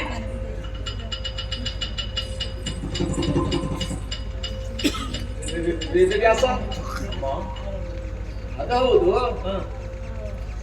ಹಿರಿಯ ಸೊಸೆಯಲ್ಲಿ ಹುಟ್ಟಿದಂತಹ ಮಗ ಕುರುಡ, ಹಿರಿಯ ಸೊಸೆ ಹುಟ್ಟಿದವ ವರೋಗಿಷ್ಟ, ಹಾಗೆ ದಾಸಿ ಪುತ್ರ ಪರಮ ಹರಿಭಕ್ತ, ಮಹಾವಿದ್ವಾಂಸ, ಜ್ಞಾನಿ ಅಲ್ಲ. ಅದು ಯಾಕೆ ಹಾಗಾಯ್ತು ಮಗ ಹಾಗೆ? ಅಮ್ಮ. ನನ್ನ ಹೊಸೇಂದ್ರಲ್ಲಿ ಹುಟ್ಟಿದಂತಹ ಮಕ್ಕಳಿಗೆ ಇಲ್ಲಂತಹ ಯೋಗ ಆ ಮಗುವಿಗೆ ಹೇಗೆ ಬಂತು? ಅದಕ್ಕೊಂದು ಪೂರ್ವ ಹಿನ್ನೆಲೆ ಇದೆ ತಾಯಿ. ಈ ಹಿಂದೆ ಕಳ್ಳತನವನ್ನೇ ಮಾಡಿ ಜೀವನವನ್ನು ಸಾಗಿಸುತ್ತಾ ಇದ್ದಂತಹ ಅದೆಷ್ಟೋ ಕಳ್ಳರನ್ನು ಅನೀತ ರಾಜ ಅನ್ನುವ ಹಿಡಿತರಿಸಿ ಶೂಲಕ್ಕೇರಿಸಲ್ಪಟ್ಟಂತಹ ಶಿಕ್ಷೆಯನ್ನು ಒದಗಿಸುತ್ತಾ ಇದ್ದ ತಾಯಿ. ಆ ಕಾಲದಲ್ಲಿ ಯಾವುದೇ ಅಪರಾಧವನ್ನು ಎಸಗದೇ ಇರುವಂತಹ ಅಣಿಮಾಂಡವ್ಯ ಎನ್ನುವಂತಹ ಋಷಿಯನ್ನು ಶೂಲಕ್ಕೇರಿಸಿದ. ಅವನಿಗೆ ಅರಿವಿಲ್ಲದೆ ಹೋಗಿತ್ತದು. ದಿನ ಕಳೆಯುತ್ತಾ ಇದ್ದ ಹಾಗೆ ಕಳ್ಳರ ಅಳಿವಾಯಿತು ತಾಯಿ. ಆದರೆ ಆ ಅಣಿಮಾಂಡವ್ಯ ಮಾತ್ರ ಜೀವಂತವಾಗಿ ಉಳಿದ. ಯಾವುದೇ ತಪ್ಪೆಸಗದೇ ಇರುವಂತಹ ನನಗೆ ಯಾಕೆ ಇಂತಹ ಶಿಕ್ಷೆ? ಅವನೊಳಗೆ ಪ್ರಶ್ನೆ ಹುಟ್ಟಿಕೊಂಡಿತ್ತು. ಇದನ್ನು ನಾ ಕೇಳಬೇಕಾದದ್ದು ಅನೀತ ರಾಜನಲ್ಲಿ ಅಲ್ಲ, ಸಾಕ್ಷಾತ್ ಯಮಧರ್ಮರಾಯನಲ್ಲಿ ಅನ್ನುವ ಹಾಗೆ ಯೋಚಿಸಿ ಸಶರೀರಿಯಾಗಿ ಯಮಲೋಕವನ್ನು ಸೇರಿದ. ಯಮನ ಮುಂಭಾಗದಲ್ಲಿ ನಿಂತು ಪ್ರಶ್ನಿಸಿದ, ಯಾವುದೇ ಅಪರಾಧವನ್ನು ಎಸಗದೇ ಇರುವಂತಹ ನನಗೆ ಯಾಕೆ ಶೂಲಕ್ಕೇರಿಸಲ್ಪಟ್ಟ ಶಿಕ್ಷೆ? ಯಮದೇವ ಉತ್ತರಿಸಿದ, ನೀ ಬಾಲ್ಯದಲ್ಲಿರುವಾಗ ನಿನ್ನ ಕೈಯಲ್ಲಿರುವಂತಹ ಮುಳ್ಳಿನಿಂದ ಅದೆಷ್ಟೋ ಸಣ್ಣ ಸಣ್ಣ ಜೀವಿಗಳನ್ನು ಪತಂಗಗಳನ್ನು ಚುಚ್ಚಿ ಚುಚ್ಚಿ ಸಾಯಿಸುತ್ತಾ ಇದ್ದೆ. ಅದಕ್ಕೆ ಬೇಕಾಗಿ ಶೂಲಕ್ಕೇರಿಸಲ್ಪಟ್ಟ ಶಿಕ್ಷೆ. ಕುಪಿತನಾದ ಅಣಿಮಾಂಡವ್ಯ, ಬಾಲಾಪರಾಧಕ್ಕೂ ಇಂತಹ ಶಿಕ್ಷೆಯೇ. ಯಾವ ಕಾರಣಕ್ಕೂ ನೀನು ಈ ರೀತಿಯಾಗಿ ಶಿಕ್ಷಿಸಕೂಡದು. ಹಿಡಿ ಶಾಪ. ನೀನು ಭೂಲೋಕದಲ್ಲಿ ಶೂದ್ರ ಯೋನಿಯಲ್ಲಿ ಸಂಚರಿಸು. ಅಣಿಮಾಂಡವ್ಯನ ಶಾಪವಾಕ್ಯ ಶೂದ್ರ ಯೋನಿಯಲ್ಲಿ ಸಂಚರಿಸು ಎನ್ನುವ ಹಾಗೆ ಯಮನಿಗೆ ಕೊಟ್ಟಂತಹ ಶಾಪ. ಅಂತಹ ಯಮಧರ್ಮನೇ ನಿನ್ನ ವಂಶದಲ್ಲಿ ವಿದುರ ನಾಮಕನಾಗಿ ಕಾಣಿಸಿಕೊಳ್ಳುತ್ತಾನೆ. ಸಂತೋಷ ಪಡು. ಹರಿಭಕ್ತದ ಮತ್ತೊಂದ ಯಾವ ಸಂತೋಷ ಬರ್ತದೆ ಹಾಗೆಂದುಕೊಂಡು ಈ ಧರ್ಮ ಸಿಂಹಾಸನ ಇನ್ನು ಮುಂದೆ ಅನಾಥವಾಗಿ ಹೋಗ್ತದೆ ಎಂಬಂತಹ ಬೇಸರ ಇನ್ನೂ ಕೂಡ ಕಾಣುತ್ತಾ ಇದೆ ಮಗನೇ, ಕಾಣುತ್ತಾ ಇದೆ.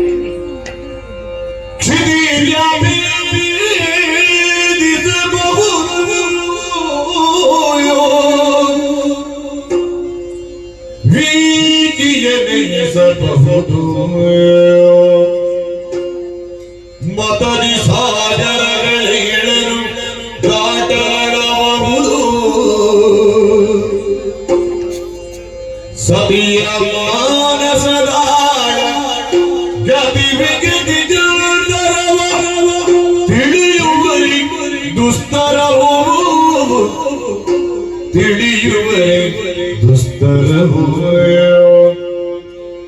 ಪತನ ವಿವೇಕ ಕಾರಣವಾಯಿ ಜನನಿ ಪತನಗೆ ನಿನ್ನ ಅವಿವೇಕ ಕಾರಣವಾಯಿತು. ಮುಂದಕ್ಕೆ ಪೃಥ್ವಿ ಮನವನಿರಿಸಿ ಮತ್ಸರದ ಜ್ವಾಲೆಗೆ ಆಹುತಿಯಾಗಿ ನಿನ್ನಯ ಕುಲಜರು ಇದಕ್ಕೆ ತಾಳು ವೈರಾಗ್ಯ ತಾಳು ವೈರಾಗ್ಯ ನಿನ್ನೋಣ ಅವಿವೇಕ ಕಾರಣವಾಯಿತು ಅಮ್ಮ.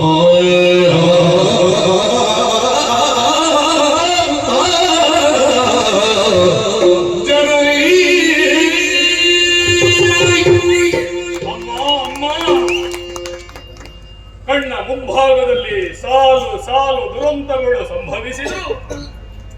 ನಿನ್ನ ಮನದಲ್ಲಿ ಏಳುತ್ತಾ ಇರುವಂತಹ ಪ್ರಶ್ನೆಗಳು ಸಿಂಹಾಸನಕ್ಕೆ ಯಾರು? ಅದಕ್ಕೆ ಆಡಿದ್ದು ಪ್ರಾಜ್ಞರು. ಸ್ತ್ರೀ ಬುದ್ಧಿ ಪ್ರಳಯಾಂತಕ ಅನ್ನುವ ಹಾಗೆ ಒಂದೊಮ್ಮೆ ವಿಶಾಲವಾದಂತಹ ಪೃಥ್ವಿಯನ್ನಾದರೂ ಪ್ರಯತ್ನಪೂರ್ವಕವಾಗಿ ಭೇದಿಸಬಹುದಮ್ಮ. ಅಗಣಿತವಾದಂತಹ ನಕ್ಷತ್ರ ರಾಶಿಗಳನ್ನಾದರೂ ಈಡಿಸಬಹುದು ತಾಯಿ. ಸಪ್ತ ಶರಧಿಯನ್ನಾದರೂ ದಾಟಬಹುದು. ಪ್ರಯತ್ನಪೂರ್ವಕವಾಗಿ ಮರಳುವುದಕ್ಕೆ ಎಣ್ಣೆಯನ್ನಾದರೂ ತೆಗೆಯಬಹುದು. ಆದರೆ ಹೆಣ್ಣೊಬ್ಬಳ ಅಂತರಂಗದ ಉಲ್ಲೋಲ ಕಲ್ಲೋಲವನ್ನು ತಿಳಿಯುವುದಕ್ಕೆ ಈ ಪ್ರಪಂಚದಲ್ಲಿ ಯಾರಿಂದಲೂ ಸಾಧ್ಯ ಇಲ್ಲ ಅನ್ನುವುದಕ್ಕೆ ನೀನು ಮತ್ತೊಮ್ಮೆ ಸಾಕ್ಷಿಯಾಗಿ ನಿಂತೆ ತಾಯಿ.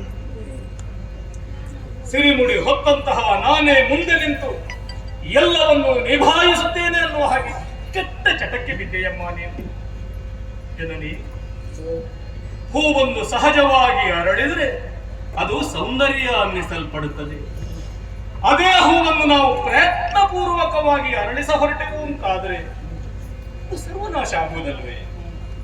ಮೊಟ್ಟೆಯೊಂದು ಚೆನ್ನಾಗಿ ಬಲಿತು ಅದರಿಂದ ಜೀವಿಯೊಂದು ಹೊರಬಂದಿತು ಅಂತಾದ್ರೆ ಸುದೃಢವಾದ ಸುಪುಷ್ಟವಾದಂತಹ ಜೀವಿಯನ್ನು ನಾವು ನಿರೀಕ್ಷಿಸಬಹುದು ತಾಯಿ. ಚಂದ್ರ ವಂಶದಲ್ಲಿ ಅರಳಬೇಕಾದಂತಹ ಹೂ, ಚಂದ್ರ ವಂಶದಲ್ಲಿ ಬೆಳೆಯಬೇಕಾದಂತಹ ಮೊಟ್ಟೆಯನ್ನು ಮತ್ಸರದ ಜ್ವಾಲೆಯೊಳಗೆ ಸಿಲುಕಿ ನೀನೆ ಹೊಸಕಿ ಹಾಕಿಬಿಟ್ಟೆ ತಾಯಿ, ನೀನೆ ಹೊಸಕಿ ಹಾಕಿಬಿಟ್ಟೆ. ಅಮ್ಮ ಏಕಾಂತದಲ್ಲಿ ನಿಂತು ಶಾಂತ ಚಿತ್ತಳಾಗಿ ನೀ ಯೋಚಿಸಿದೆ ಅಂತಾದರೆ ನಿನ್ನ ಎಲ್ಲಾ ಪ್ರಶ್ನೆಗಳಿಗೂ ಸಮರ್ಪಕವಾದಂತಹ ಉತ್ತರವೇ ದೊರೆಯುತ್ತದೆ. ಅಮ್ಮ ಚಂದ್ರವಂಶಕ್ಕೆ ಕಣ್ಣಾಗಿದ್ದಂತಹ ಭೀಷ್ಮನನ್ನ ಪೀಠವಾಹಿರನನ್ನಾಗಿಸಿದ್ದಕ್ಕೆ ಕುರುಡ ಮಗ ಹುಟ್ಟದೇ ಇನ್ಯಾರು ಹುಟ್ಟುವುದಕ್ಕೆ ಸಾಧ್ಯವೋ? ನಿನ್ನಲ್ಲಿ ಆಳವಾಗಿ ಬೇರೂರಲ್ಪಟ್ಟಂತಹ ಅಸೂಯೆಗೆ ಇದಕ್ಕಿಂತ ದೊಡ್ಡ ಕಹಿ ಫಲ ಬೇಕೆ ತಾಯಿ? ಜನನೇ, ನಿನ್ನನ್ನು ಮದುವೆಯಾಗುವುದರ ಪೂರ್ವದಲ್ಲಿ ಶಂತನು ಚಕ್ರವರ್ತಿ ಭೀಷ್ಮನ ವಿಷಯಕವಾಗಿ ಮಹತ್ತರವಾದಂತಹ ಕನಸುಗಳನ್ನು ಕಟ್ಟಿಕೊಂಡಿದ್ದನಮ್ಮ. ಆದರೆ ನಿನ್ನನ್ನು ಮದುವೆಯಾದ ಬಳಿಕ ತಾನು ಕಟ್ಟಿಕೊಂಡಂತಹ ಕನಸಿನ ಬಣ್ಣ ಅಳೆದ ಕಾರಣ ಪಾಂಡು ರೋಗಗ್ರಸ್ತ ಹುಟ್ಟದೆ ಇನ್ಯಾರು ಹುಟ್ಟುವುದಕ್ಕೆ ಸಾಧ್ಯ? ನಿನ್ನ ಮತ್ಸರಕ್ಕೆ ದೊರೆತಂತಹ ಫಲ ಇದು ತಾಯಿ. ಅಮ್ಮ, ನಿಮಗೆ ಬೇಕಾಗಿಯೇ ತ್ಯಾಗದ ಬೆಂಕಿಯಲ್ಲಿ ಬೆಂದು ಶುದ್ಧ ಉತ್ತಳಿಯಾಗಿ ಗೋಚರಿಸಿದ್ದಂತಹ ಭೀಷ್ಮನನ್ನ ನಿನ್ನ ದಾಸನನ್ನಾಗಿಸಿದೆ ತಾಯಿ, ನಿನ್ನ ಮಕ್ಕಳ ದಾಸನನ್ನಾಗಿಸಿದೆ, ಹೆಚ್ಚೆ ನಿನ್ನ ಪೀಠದ ದಾಸನನ್ನಾಗಿಸಿದೆ. ಪರಿಣಾಮವಾಗಿ ದಾಸಿ ಪುತ್ರ ಹುಟ್ಟದೆ ಇನ್ಯಾರು ಹುಟ್ಟುವುದಮ್ಮ, ಇನ್ಯಾರು ಹುಟ್ಟುವುದು? ಅಮ್ಮ, ಇಲ್ಲಿಗೆ ಈ ವಂಶದ ಕಥೆ ಮುಗಿಯಿತು ಅಂತ ಭಾವಿಸಿದೆಯ? ಇಲ್ಲವಮ್ಮ. ಸಿಂಹಗಳು ಹುಟ್ಟಬೇಕಾದಂತಹ ವಂಶದಲ್ಲಿ ಕುರಿಗಳು ಹುಟ್ಟುತ್ತವೆ ತಾಯಿ. ಕುರಿ ಮಂದಗಳೇ ಹುಟ್ಟಿ ಚಿತ್ರವೀರ್ಯ ವಿಚಿತ್ರವೀರ್ಯ ಅಳಿದ ಹಾಗೆ ಅಳಿದು ಹೋಗುವರಿದ್ದಾರೆ. ಒಬ್ಬ ವಿಚಿತ್ರವೀರ್ಯ ಅಲ್ಲ ತಾಯಿ, ಸಾವಿರ ವೀರ ಯೋಧರ ಹೆಣಗಳ ರಾಶಿಯನ್ನು ರಾಜ್ಯದ ವ್ಯಾಜ್ಯ ಎನ್ನುವಂತಹ ವಿಷ ಬೀಜವೇ ಹೆಮ್ಮರವಾಗಿ ಬೆಳೆದು ಅಪಾರ ಜನಕ್ಷಯಕ್ಕೆ ಕಾರಣವಾಗುವಂತಹ ಯುದ್ಧವೇ ಸಂಘಟಿಸುತ್ತದೆ ತಾಯಿ. ರಕ್ತದ ಕಾಲುವೆಯೇ ಹರಿಯುವುದಕ್ಕಿದೆ. ನಿನ್ನಂತಹ ಸಾವಿರ ಮಾತೆಯರು ತಮ್ಮ ಮಕ್ಕಳನ್ನು ಕಳೆದುಕೊಂಡು ಬಸಿರು ಬಡಿದು ಗೋಳೋ ಎನ್ನುವ ಹಾಗೆ ಅಳುವಂತಹ ಯಾತನಾಮಯ ಸ್ಥಿತಿ ನಿರ್ಮಾಣ ಆಗುತ್ತದೆ. ಮಾಂಗಲ್ಯವಂತಿಯರು ತಮ್ಮ ಮಾಂಗಲ್ಯವನ್ನು ಕಳೆದುಕೊಂಡು ವ್ಯಥಿಸುವಂತಹ ಕಾಲ ಸಮೀಪಿಸುತ್ತದೆಯಮ್ಮ. ಅಮ್ಮ, ದಾಶರಾಜ ಎಲ್ಲಿ ಹೋದ ಏನಾದ ಅನ್ನುವುದು ಪ್ರಶ್ನೆ ಅಲ್ಲವಮ್ಮ. ದಾಶರಾಜನ ದುರಾಸೆ, ನಿನ್ನಲ್ಲಿರುವಂತಹ ಅವಿವೇಕಕ್ಕೆ ದೊರೆಯುವ ಫಲ ಏನು ಬಲ್ಲೆಯ ತಾಯಿ? ಇದು ಧರ್ಮ ಸಿಂಹಾಸನ ಅಲ್ಲವಮ್ಮ, ಇದು ಮೃತ್ಯು ಸಿಂಹಾಸನ.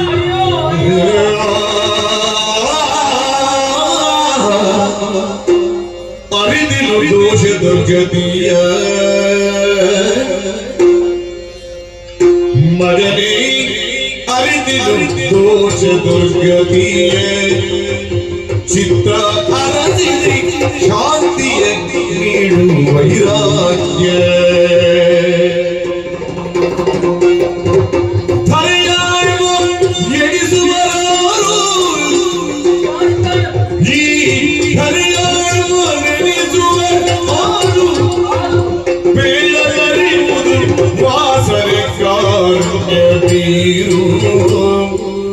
ಮಗನೇ, ಅರಿದಲು ದೋಷಗಳು ಗಲಿಯ ಚಿತ್ತಾವರಸಿದೆ ಶಾಂತಿಯ ನೀಡು ವೈರಾಗ್ಯ.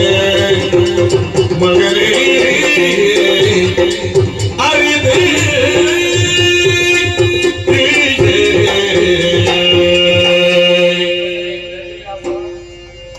ನಾನು ಮಾಡಿದ ತಪ್ಪೆಂಬುದು ಅರಿವು ಈಗಾಗುತ್ತಾ ಉಂಟು ಮಗನೇ. ಇಷ್ಟೆಲ್ಲ ಅನ್ಯಾಯ ಅನಾಹುತಕ್ಕೆ ಮೂಲ ಕಾರಣ ನಾನೇ ಆಗಿದ್ದೇನೆ ಮಗನೇ.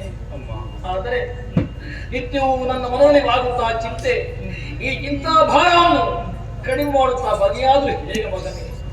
ನೀನಾದ್ರೂ ಕೂಡ ಸಾಮಾನ್ಯನಲ್ಲ, ತ್ರಿಕಾಲ ಜ್ಞಾನಿ ಆಗಿದ್ದೀಯ ಮಗನೇ. ಭವಿಷ್ಯದಲ್ಲಿ ಅಡಗುವಂತಹ ಯಾವುದೇ ರಹಸ್ಯವನ್ನು ಬೇರೆಸಿ ತಿಳಿಸುವ ಅರ್ಹತೆ ನಿನ್ನಲ್ಲಿ ಉಂಟು. ಆದ ಕಾರಣ ನಿನ್ನಲ್ಲಿ ಕೇಳ್ತಾ ಇದ್ದೇನೆ, ಮುಂದೆ ಈ ಧರ್ಮ ಸಿಂಹಾಸನಕ್ಕೆ ಯಾರು ಹೊಣೆಗಾರರು ಮಗ, ಯಾರು ಹೊಣೆಗಾರರು ಹೇಳು. ಬಸಿರ ಭಾಂಡದಲ್ಲಿ ಚಿಗುರೊಡೆದಂತಹ ಲತಗಳೆಲ್ಲವೂ ಕರಟೆ ಕಮರಿ ಹೋದಾಗ ಅಯೋಮಯಳಾದೆ ಆ ತಾಯಿ, ಹತಾಶಳಾದೆ. ಚಿತ್ತ ಚಂಚಲಗಳು ಜಗತ್ತಿನ ಸಾಮಾನ್ಯ ನಾರಿಯರ ನಮಗೆ ಯಾವುದೂ ಬೇಕಾಗಿಲ್ಲ. ಇದು ಸಾಮಾನ್ಯಳಲ್ಲ ಆ ತಾಯಿ ನೀನು. ಇಂದ್ರನ ಮಿತ್ರನಾಗಿರುವಂತಹ ಉಪರಿಚರ ವಸುವಿನ ಮೂಲಕವಾಗಿ ಪ್ರಪಂಚದ ಬೆಳಕನ್ನು ಕಂಡವಳು ನೀನು. ಕ್ರಾಂತದರ್ಶಿಗಳು ಮಹಾಜ್ಞಾನಿಗಳು ಆಗಿರುವಂತಹ ಪರಾಶರನ ಅನುಗ್ರಹಕ್ಕೆ ಸತ್ಪಾತ್ರಳಾದವಳು. ಹೆಚ್ಚೇಕೆ ಭವಿಷ್ಯವನ್ನೇ ಬಗೆದು ನೋಡಬಲ್ಲ ವ್ಯಾಸರಂತಹ ಮಹಾತ್ಮನಿಗೆ ಮಾತೇ ಅನಿಸಿದವಳು ನೀನು. ನೀ ತಪ್ಪಿದ ಕಾರಣವೇ ಅನಾಹುತಗಳು ನಿನ್ನ ಕಣ್ಣ ಮುಂಭಾಗದಲ್ಲಿ ನಡೆದು ಹೋಯಿತಮ್ಮ. ನಾ ಮೃತ್ಯು ಸಿಂಹಾಸನ ಅನ್ನುವ ಹಾಗೆ ಹೇಳಿದೆ ತಾಯಿ.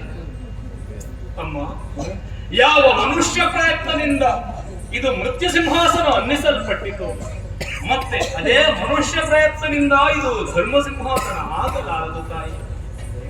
ದೈವೇಚ್ಛೆ ಬೇರೆ ಇದೆಯಮ್ಮ. ಅಮ್ಮ, ತಪಸ್ಸು ನಡೆಯಬೇಕು, ಯಾಗ ನಡೆಯಬೇಕು, ದೇವತೆಗಳೇ ಧರೆಗಿಳಿದು ಬರಬೇಕಮ್ಮ. ದೇವಕಲ್ಪ, ಋಷಿಕಲ್ಪ, ಕ್ರತುಕಲ್ಪ, ವ್ರತಕಲ್ಪ, ಮಂತ್ರಕಲ್ಪ ಇವುಗಳೆಲ್ಲ ಒಟ್ಟಾದಂತಹ ಕಾಲದಲ್ಲಿ ಸಾಕ್ಷಾತ್ ಶ್ರೀಹರಿಯೇ ಧರೆಗಿಳಿದು ಬಂದು ಈ ಮೃತ್ಯು ಸಿಂಹಾಸನವನ್ನು ಧರ್ಮ ಸಿಂಹಾಸನವನ್ನಾಗಿಸಬೇಕಮ್ಮ. ಅಂತಹ ಸಮಯ ಬಂದೇ ಬರುತ್ತದೆ. ಜನನೇ, ನೀ ಹಂಬಲಿಸಿದೆಯಲ್ಲ ನಿಜ. ಹಸ್ತೆ ವಂಶದವರೇ ಪೀಠವನ್ನು ಆಳಬೇಕು ಅನ್ನುವ ಹಾಗೆ, ಸತ್ಯವತೆಯ ವಂಶದವರೇ ಆಳಬೇಕು ಎನ್ನುವಂತಹ ಹಂಬಲವನ್ನು ನಿಲ್ಲಿಸಿಯೇ ಕೊರಗುತ್ತಾ ಇದುವರೆಗೂ ಜೀವನವನ್ನು ಸಾಗಿಸಿದವರು. ನನಗೆ ನೋಡುವಂತಹ ಪಾದಿ ಇಲ್ಲದಾಗಿ ಹೋಯಿತು ನಮಗೆ. ಯಾವಾಗಲೂ ಯಾರಿಗೇನು ಯಾರಿಗೂ. ಅಮ್ಮ, ಚಿಂತಿಸಬೇಡ. ಭರತ ಭೂಮಿಯಲ್ಲಿ, ಭರತ ವಂಶದಲ್ಲಿ ಧರ್ಮಿಷ್ಠನಾದಂತಹ ಧರ್ಮಾತ್ಮನಾದಂತಹ ಧರ್ಮರಾಯನೇ ಉಳಿಸಿ ಬಂದು ಈ ಸಿಂಹಾಸನವನ್ನು ಏರಿ ಆಳುವವರಿದ್ದಾನನ್ನು. ಧರ್ಮರಾಯನ ಧರ್ಮ, ಭೀಮನ ಬಲಹು, ಪಾರ್ಥನ ಸಾಹಸ, ನಕುಲ ಸಹದೇವರ ಪರಾಕ್ರಮ ಇವೆಲ್ಲವುಗಳಿಂದ ಈ ಸಿಂಹಾಸನ ನಿರ್ಣಯಿಸುವುದಕ್ಕಿದೆಯಮ್ಮ. ಸುದೀರ್ಘವಾದಂತಹ ಆಯುಷ್ಯವನ್ನು ನೀ ಹೊಂದಿದವಳಲ್ಲ ಅಲ್ಲ. ಇದೇ ಅಪೇಕ್ಷೆಯನ್ನು ನೀ ಇರಿಸಿಕೊಂಡು ಗತಿಸಿದೆ ಅಂತಾದರೆ ಮತ್ತೆ ಹುಟ್ಟು ಸಾವುಗಳೆನ್ನುವಂತಹ ಚಕ್ರದ ಒಳಗೆ ನೀ ಸಿಲುಕಿಬಿಡುತ್ತಾಯಿ. ನನಗೂ ಮಾತ್ರ ಋಣದಿಂದ ಮುಕ್ತನಾಗುವಂತಹ ಅವಕಾಶವನ್ನು ಒದಗಿ ಬಂದಿದೆ. ಅದಕ್ಕೆ ಬೇಕಾಗಿ ಮುಂದೆ ಸಂಭವಿಸಬಹುದಾದಂತಹ ಧರ್ಮ ಸಿಂಹಾಸನದ ದಿವ್ಯ ದೃಶ್ಯವನ್ನು ಕಾಣುವುದಕ್ಕೆ ಇದುವರೆಗೆ ಚಕ್ಷುಗಳನ್ನು ಅನುಗ್ರಹಿಸಿದೆ.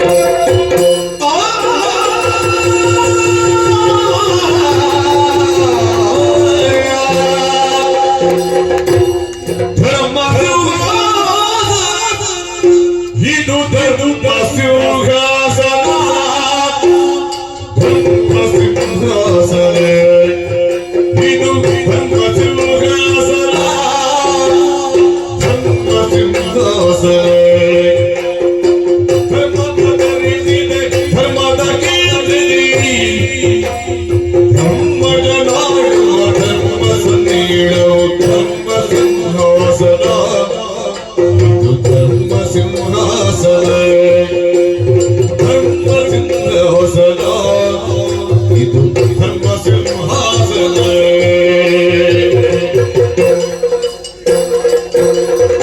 ಪ್ರಾಣ ಸ್ವರೂಪ ಪರದಲ್ಲಿ ಭೀಮರು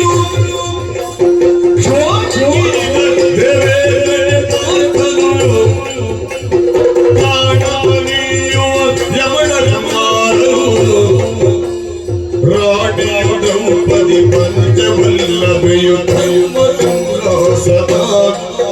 ಇದು ಧರ್ಮ ಸಿಂಹಾಸನ, ಧರ್ಮ ಸಿಂಹಾಸನ, ಇದು ಧರ್ಮ ಸಿಂಹಾಸನ.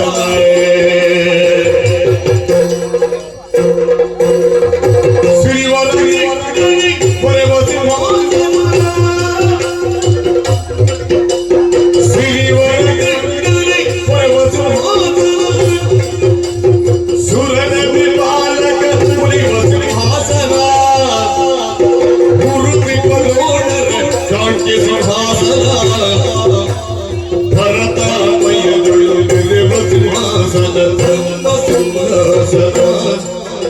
ಇದು ಧರ್ಮ ಸಿಂಹಾಸನ ಧರ್ಮ ಸಿಂಹಾಸನ ಇದು ಧರ್ಮ ಸಿಂಹಾಸನ ಧರ್ಮ ಬದಲಿಸಿದ ಧರ್ಮದ ಕೀರ್ತಿ ಧರ್ಮದ ಆಡುವ ಧರ್ಮ ಸಮ್ಮೇಳನವು ಧರ್ಮ ಸಿಂಹಾಸನ ಧರ್ಮ ಸಿಂಹಾಸನ ಧರ್ಮ ಸಿಂಹಾಸನ ಧರ್ಮ ಸಿಂಹಾಸನ ಇದು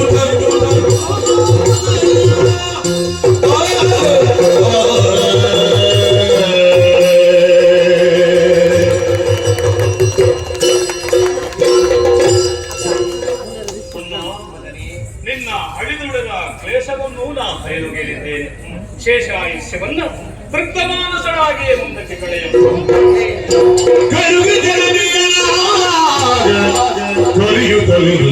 ಭೀಷ್ಮನ ವ್ಯಾಸರಂಗವ ಮರುಗಿದರು ವ್ಯಾಸ ಮಹರ್ಷಿ ನೀವೆಷ್ಟೋ ಮಾತಾಡಿರಬಹುದು. ಯಾರ ಅಂತರಂಗವನ್ನು ಎಷ್ಟು ತಟ್ಟಿದೆಯೋ ನನಗೆ ಗೊತ್ತಿಲ್ಲ. ನಿನ್ನೊಂದಿಗೆ ಅಂತರಂಗದ ಸಂವಾದಗಳನ್ನು ನಡೆಸುವುದಕ್ಕೆ ನೀನೇ ಯೋಗ್ಯ ಎನ್ನುವ ಹಾಗೆ ಅರಿತು ನಿನ್ನನ್ನು ಕರೆಸಿಕೊಂಡು ನಿದ್ದೇನೆ ಮಗು. ನಿನ್ನ ಅಪ್ಪಯ್ಯ ನಿನಗೆ ಕೊಟ್ಟಂತಹ ಇಚ್ಛಾಮರಣ ಅನ್ನುವುದು ನೀ ಭಾವಿಸಿರಬಹುದು ನನಗೆ ವರ ಅನ್ನುವ ಹಾಗೆ ಅಲ್ಲ ಮಗು. ಎಲ್ಲವನ್ನು ತ್ಯಾಗ ಮಾಡುತ್ತಾ ತ್ಯಾಗ ಮಾಡುತ್ತಾ ತ್ಯಾಗ ಮಾಡುತ್ತಾ ತ್ಯಾಗಮಯಿಯಾಗಿ ಇದುವರೆಗೂ ಬದುಕಿ ಉಳಿದವನೇನು ನೀನು ಅಭಿನವ ರಾಮನಾಗಬೇಕು. ಧರ್ಮ ಸಿಂಹಾಸನವನ್ನು ಹೊರುವಂತಹ ಕಂಬದ ಕಾಯಕ ನಿನಗಿದೆ. ಅದಕ್ಕೆ ಬೇಕಾಗಿ ಇನ್ನೂ ನೀ ತ್ಯಾಗ ಮಾಡುತ್ತಲೇ ಉಳಿಯಬೇಕಾಗುತ್ತದೆ ಮಗನೇ. ಋಷಿವರೇಣ್ಯ ಪ್ರಿಯವ್ರತ ರಾಜನಿಂದ ಜಂಬೂದ್ವೀಪವೆಂದು ಶ್ರೀರಾಮನಿಂದ ರಾಮರಾಜ್ಯವೆಂದು ಭರತ ಚಕ್ರವರ್ತಿಯಿಂದ ಭಾರತವೆಂದು ಕರೆಸಿಕೊಂಡ ಈ ಪುಣ್ಯ ಮೇದಿನಿಯಲ್ಲಿ ಮುಂದೆ ಧರ್ಮ ಜಾಗೃತಿಯನ್ನು ಪರಿಮೂಡಿಸುವುದಕ್ಕೆ ಮನಸ್ಸು ಮಾಡಬೇಕಾದವರು ಒಬ್ಬ ಯೋಗಿ ಇನ್ನೊಬ್ಬ ತ್ಯಾಗಿ. ಹಾಗಾಗಿ ನಿನ್ನಂತೆ ಅನುಮೋದಿಸಿದ್ದೇನೆ ಮಗು. ಧನ್ಯೋಸ್ಮಿ. ಭೀಷ್ಮ, ಎಲ್ಲಿ ಮಾತಿನಲ್ಲಿ ಸತ್ಯವಿರುತ್ತದೆಯೋ ಅಲ್ಲಿ ಆಚರಣೆಯಲ್ಲಿ ಧರ್ಮ ಇರುತ್ತದೆ. ಎಲ್ಲಿ ಧರ್ಮ ಇರುತ್ತದೆಯೋ ಅಲ್ಲಿ ದೈವ ಸಾನ್ನಿಧ್ಯವಿದೆ. ಎಲ್ಲಿ ದೈವ ಸಾನ್ನಿಧ್ಯ ಇದೆಯೋ ಅಲ್ಲಿಗೆ ಐಶ್ವರ್ಯ ಜಯಗಳು ಸಾಕಿ ಬರುತ್ತದೆಯಪ್ಪ. ನಿಜ.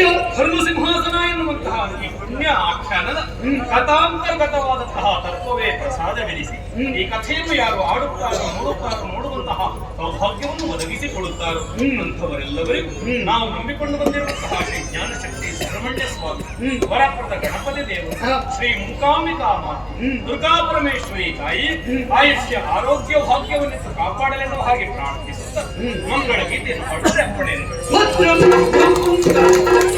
ಶರಣ್ಯ ಶರಣಿಗೆ ಶ್ರೀ ಸುಬ್ರಹ್ಮಣ್ಯ ಶರಣ್ಯಂದೇ ಶರಣಿಗೆ ಶ್ರೀ ಸುಬ್ರಹ್ಮಣ್ಯ ಕರುಣಾಗೆ ಗುರು ವಿಶ್ವಮಾನ್ಯ ಕರುಣಾಗೆ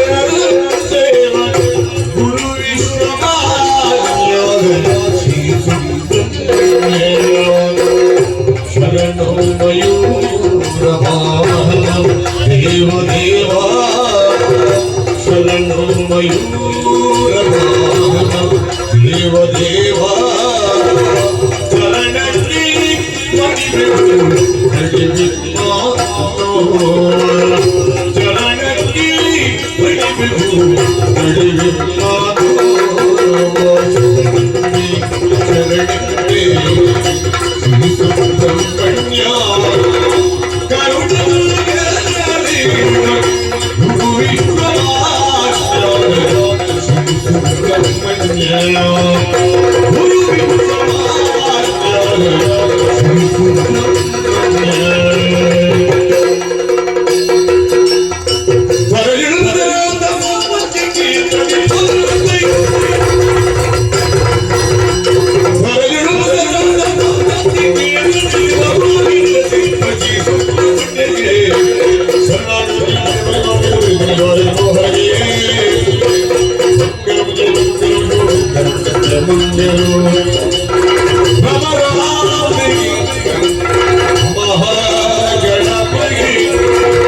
ಸುಬ್ರಹ್ಮಣ್ಯ ಮಂಗಲೋ